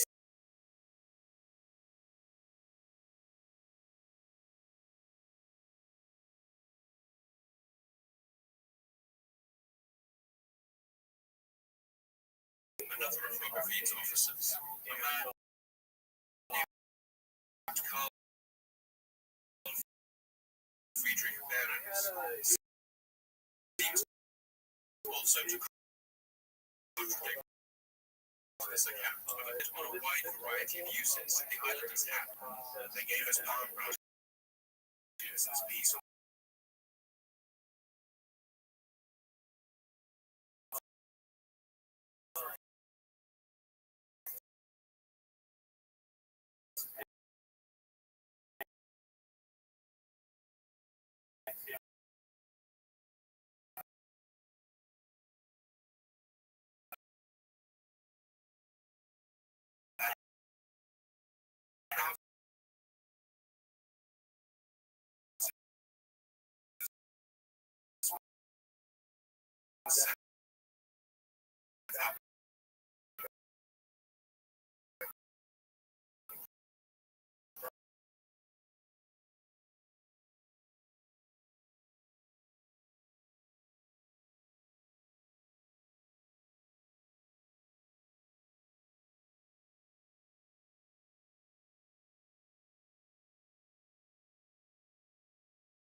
So here, on the forested island on Earth, after the arrival of people, is malnutrition than the average European.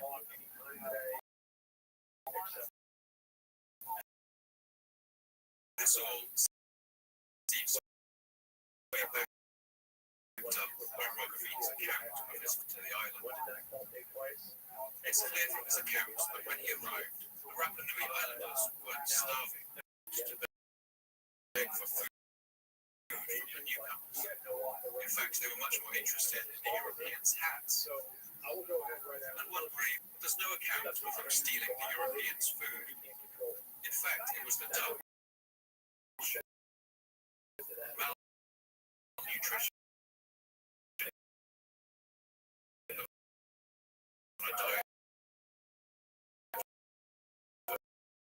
Salt meat and hardtack after weeks.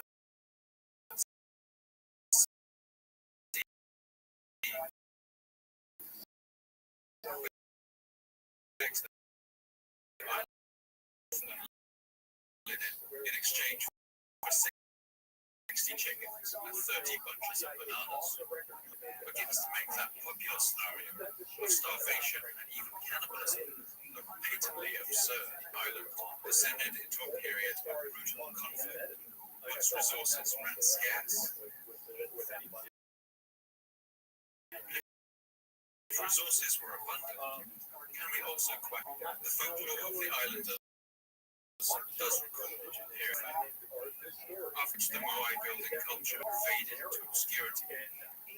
But as we've seen, this folklore can be unreliable at the best of times. Much more reliable is the archaeological record. And when a period of conflict occurs in such an environment, the evidence is usually hard to miss. One great example of this is the island of Fiji, another Pacific island 7,000 kilometers away. In Fiji, archaeologists have found remains of strong hilltop forts and fortified towns, all pointing to a warfare. In Hawaii, it's fought each other in large battles, featuring hundreds of warriors armed with clubs. The signs of war in the archaeological record are difficult to spot. Increased number of weapons, increased building of defensive structures, and skeletal remains that bear the marks of violence. First, let's look at the evidence of weapons and weaponry. The islanders did make blades from the black volcanic glass obsidian. Obsidians are volcanic eruptions. When lava reaches the surface and cools quickly, forming a glassy material that is brittle and has exceptional sharp edges. In fact, obsidian blades have been measured to be up to 1,000 times steel. Some examples argued the large amount of these blades found leads to a mass production and a period of conflict.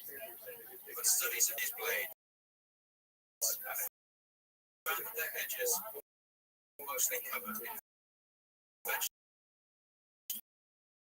matter. That's sweet potato, taro, for everyday tasks like the preparation of food. In a historical zooflake, you can expect these skeletons missing their heads, for instance, or skulls with arrowheads inside, broken bones, and bones bearing scratches from blades glancing off them. But studies of skeletal remains on Easter Island have shown that the islanders were in fact remarkable for their mostly peaceful existence. Only around 2% of the skeletons studied we found to have suffered trauma. I do think here it's also worth remembering Barron's observation that the islanders were unarmed when they first came to meet Dutch explorers. And in the search for defensive structures, archaeologists have also found themselves frustrated.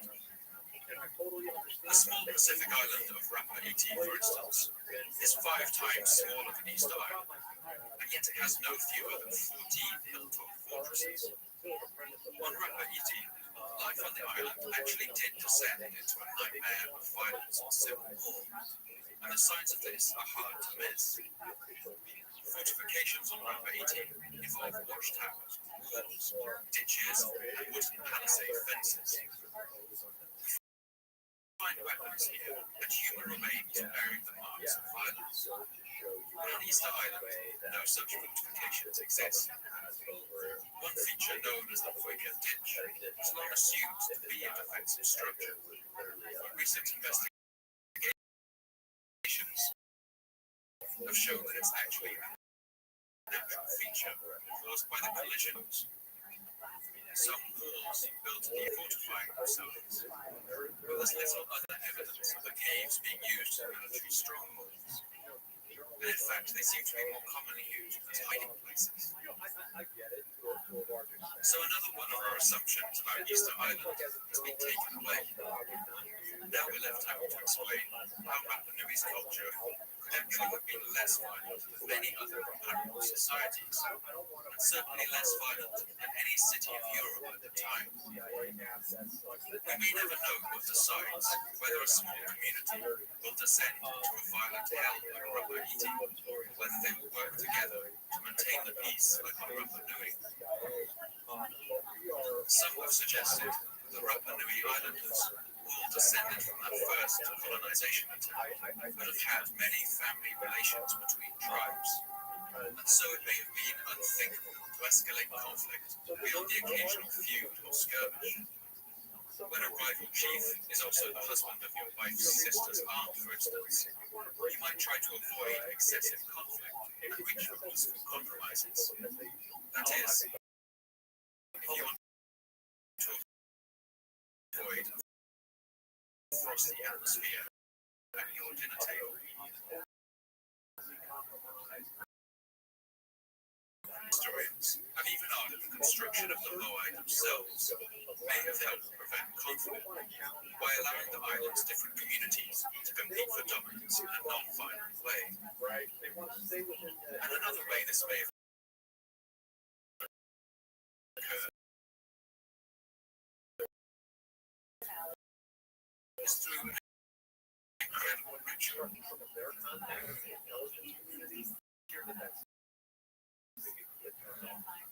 The later history of the island is dominated by the cult of a mysterious figure known as the Tangatama. Cave paintings on Easter Island figure with the body of a man with the head and wings of a bird. Each year, the men of Rapa Nui took part in a ceremony that allowed them to become the human embodiment of this figure for the next year. It was a test of strength and daring that is astonishing to even contemplate today. The contestants who competed to become the Birdman had a simple enough task. Off the southwest coast of Rapa Nui, there is a small cluster of islands, and one of these is a rocky outcrop known as Bottom, which is home to several species of nesting birds. Among these is the black tern, which we've already seen held a mystical significance for Polynesian sailors. These birds seem to be gifted with a magical ability to lead sailors home, and it's not hard to see how they would have assumed a powerful religious significance. The Birdman contest took place during the laying season of the black terns. Young men who wanted to become that year's Birdman would have to swim out to the rocky island of Rapa Nui for about a kilometre through choppy seas and powerful currents.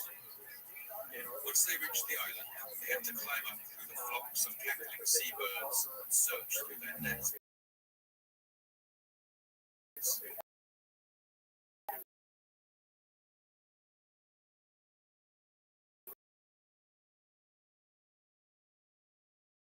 Looking for the first eggs. Sometimes they'd have to wait there.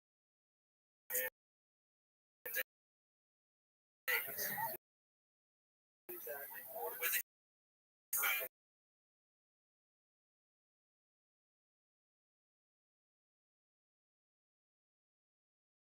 men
So on Easter Island, he had that there was no star. Actually encountered this kind of thinking a number of times over the course of his series. When European explorers discovered the ruins of past civilizations, they often found it hard to believe that so-called primitive people had a hand in their construction. Whether it's assuming that the ruins of Angkor were built by the Romans, or that the Mayan ruins of Tikal were built by the citizens of Atlantis, European writers have often struggled to believe. This kind of thinking follows a circular logic.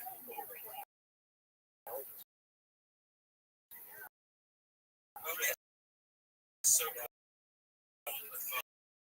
advanced civilization could have built it. But the people I therefore, those with this kind of thinking are obvious. It deceives us into thinking that an advanced civilization can only learn Europeans of a society being advanced suggests that human progress follows a fixed and adaptable path, and that the advanced rock launching techniques of the Rabbbi people and see only a wasteland scattered with the Norwegian adventurer and archaeologist Thor Heyerdahl. Heyerdahl believed that the Polynesian islands had been populated not by Polynesians, topping the islands from the west, traveling by raft east. He also believed, curiously, that must have been white-skinned. He simply couldn't comprehend the idea that other peoples around the world could have developed such artistic and architectural skills. So what appeared to be a puzzle to early European visitors wasn't actually a puzzle at all. The stone statues of Easter Island managed ancient culture, but by the people who lived there already, and seemed to those Europeans to be so simple. This idea of a societal collapse happening on Easter Island before contact with the Europeans has survived into our day, even though it has very little basis in fact. But this doesn't mean it didn't occur on Rabb'i. In fact, Ireland would soon undergo one of the most dramatic examples of societal and cultural destruction that can be found in history. But it wasn't because they cut down the trees. There is one event in Easter Island's history that I think encapsulates the complete destruction that would soon rain down on it and its poor, unsuspecting inhabitants. That's the toppling in only a few years of every one of the island's statues.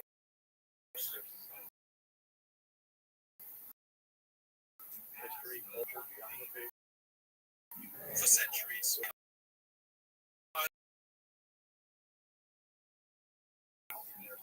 they cannot find stone set up and thereafter squatting on their heads back. They bring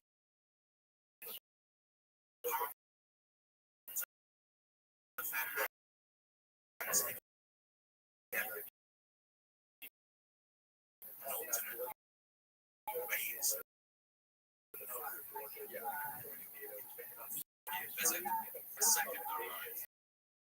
Two Spanish ships landed there and on the island, performing a very thorough survey of its coast. They renamed the island Isla de San Carlos and claimed it on behalf of King Charles III of Spain.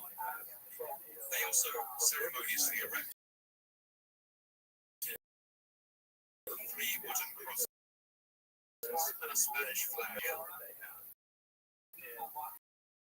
And when they explored all of the 200 orated statues were still Captain Cook sailed past the island and found a much different situation.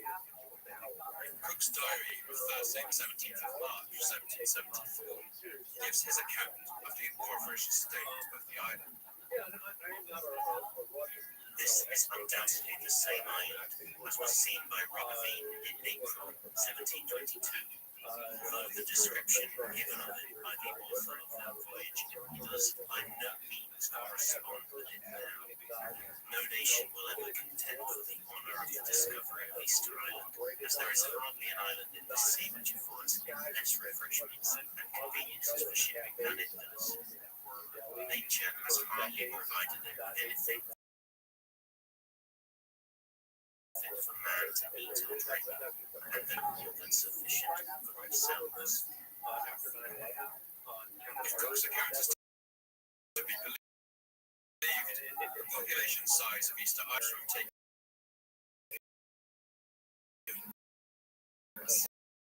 serious hit. The inhabitants of this isle Detail 2. Cook noted that the islanders now carried weapons when approaching foreign visitors.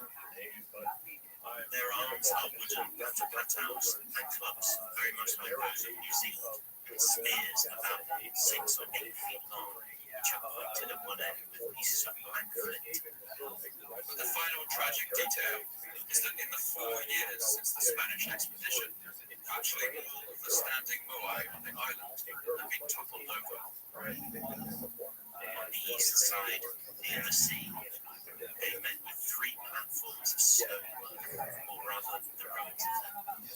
On each had stood 4 of those large statues, but they were all fallen down, all except one broken by the fall, or in some measure defaced.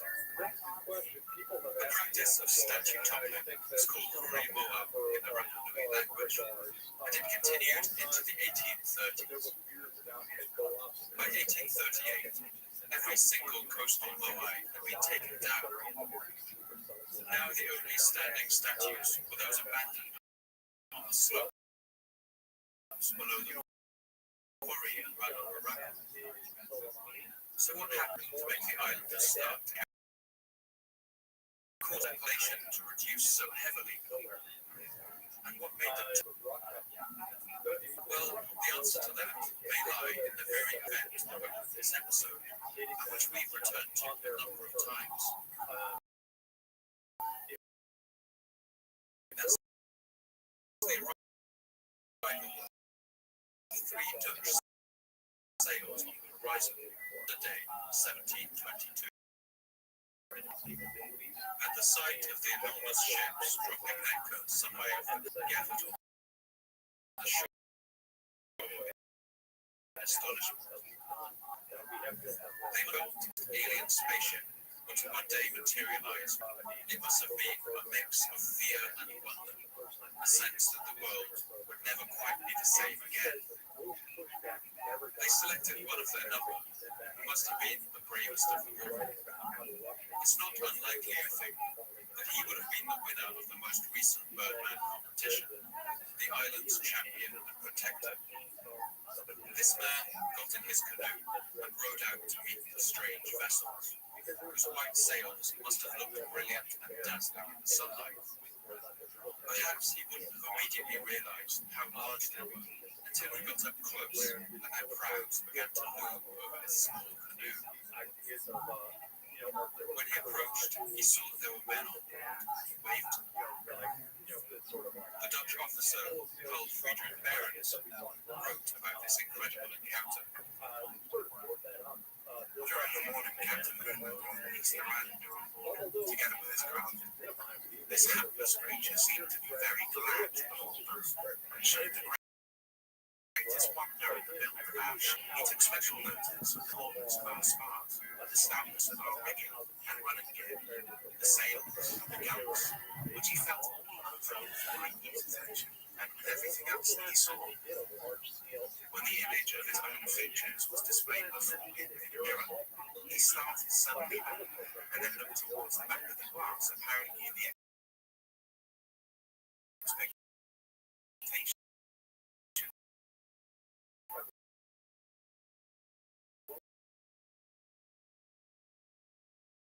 of discovering their norms of the others. After we had sufficient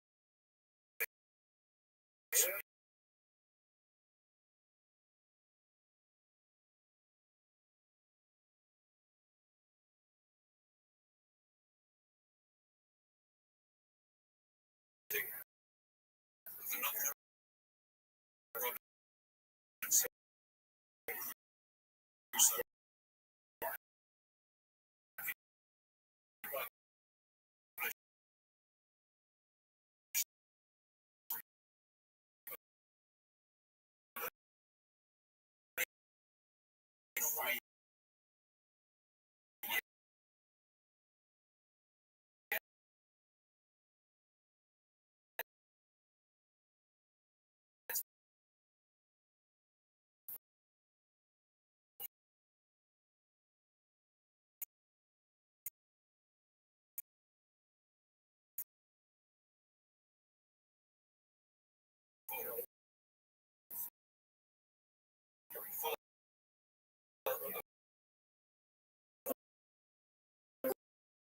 Gary stories of cannibalism and blood. Despite their guns pressed around, grabbing lay the man who had been with us before, of which we were much. In order to obtain possession of the bodies, they congregated in great numbers, bringing with them presents of various kinds of fruits and vegetables, in order that we might the more readily surrender to them their slain. The consternation of these people was by no means abated. Even with their children's children in that place will, in times to come, be able to recount the story. We can assume what parents said is true. The story of this violent encounter people, it would have destabilized their ancient beliefs and rocked their very sense of the world. Prince mentions that the islanders didn't have any weapons at this point, but they only prayed to their gods for protection. Now imagine what would happen to this belief system when visitors arrived and killed multiple islanders with what must have appeared to be magic weapons. And then when these visitors moved around the island,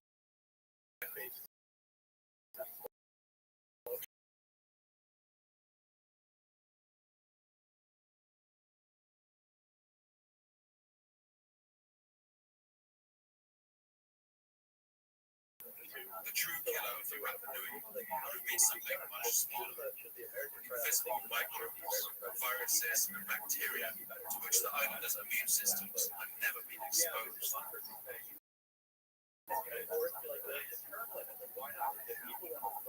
Europe has always been a crossroads between many different peoples, some thousands of miles. Europe's constant wars and exchange of trade spread localized diseases across the continent. And each year the Silk Road brought fresh shipments of disease from China and India, along with silks and spices. This all resulted in Europeans becoming immune to a large variety of diseases. But although the diseases didn't affect them, they could still carry them. And for populations that had not suffered the same exposure, these germs could be devastating. In pathology, this phenomenon is not recorded what diseases may have been transmitted. In other parts of the uncontacted world, cholera, measles, diphtheria, and even the bubonic plague swept through populations. By even the lowest estimates, indigenous populations were reduced by 80% right across the Americas. 4 out of every 5 people died, and it's likely that in the even more isolated environment of Easter Island, the effects could have been even more devastating. On other better observed Polynesian islands, reduction in population after first contact was as much as 90%.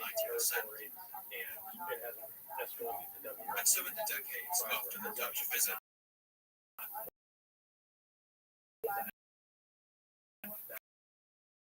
imagined disease ravaging the helpless population of the island may have crashed from a height of around 3,000 meters of invisible death to the islanders. The Rabbbi people wouldn't have been able to understand why this was happening.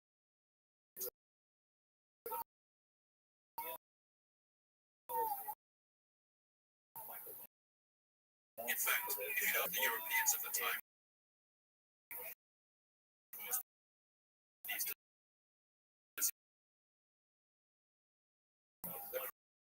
prevailing theory at the time, as whollies of islanders died, we must have believed that the ancestors they had so laboriously carved to protect the island had failed them. Monoliths on the coast.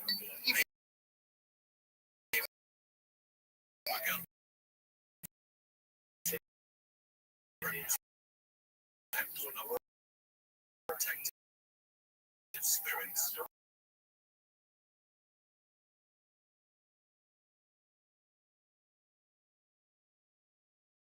Very well quarry remain upright and head to an end. The loss of Easter Island's culture was an incalculable tragedy for our understanding of humanity. One of the reasons this is true is that Easter Island may have been one of the few places on Earth where writing was independently invented. A kind of script called Rongo Rongo has been found on just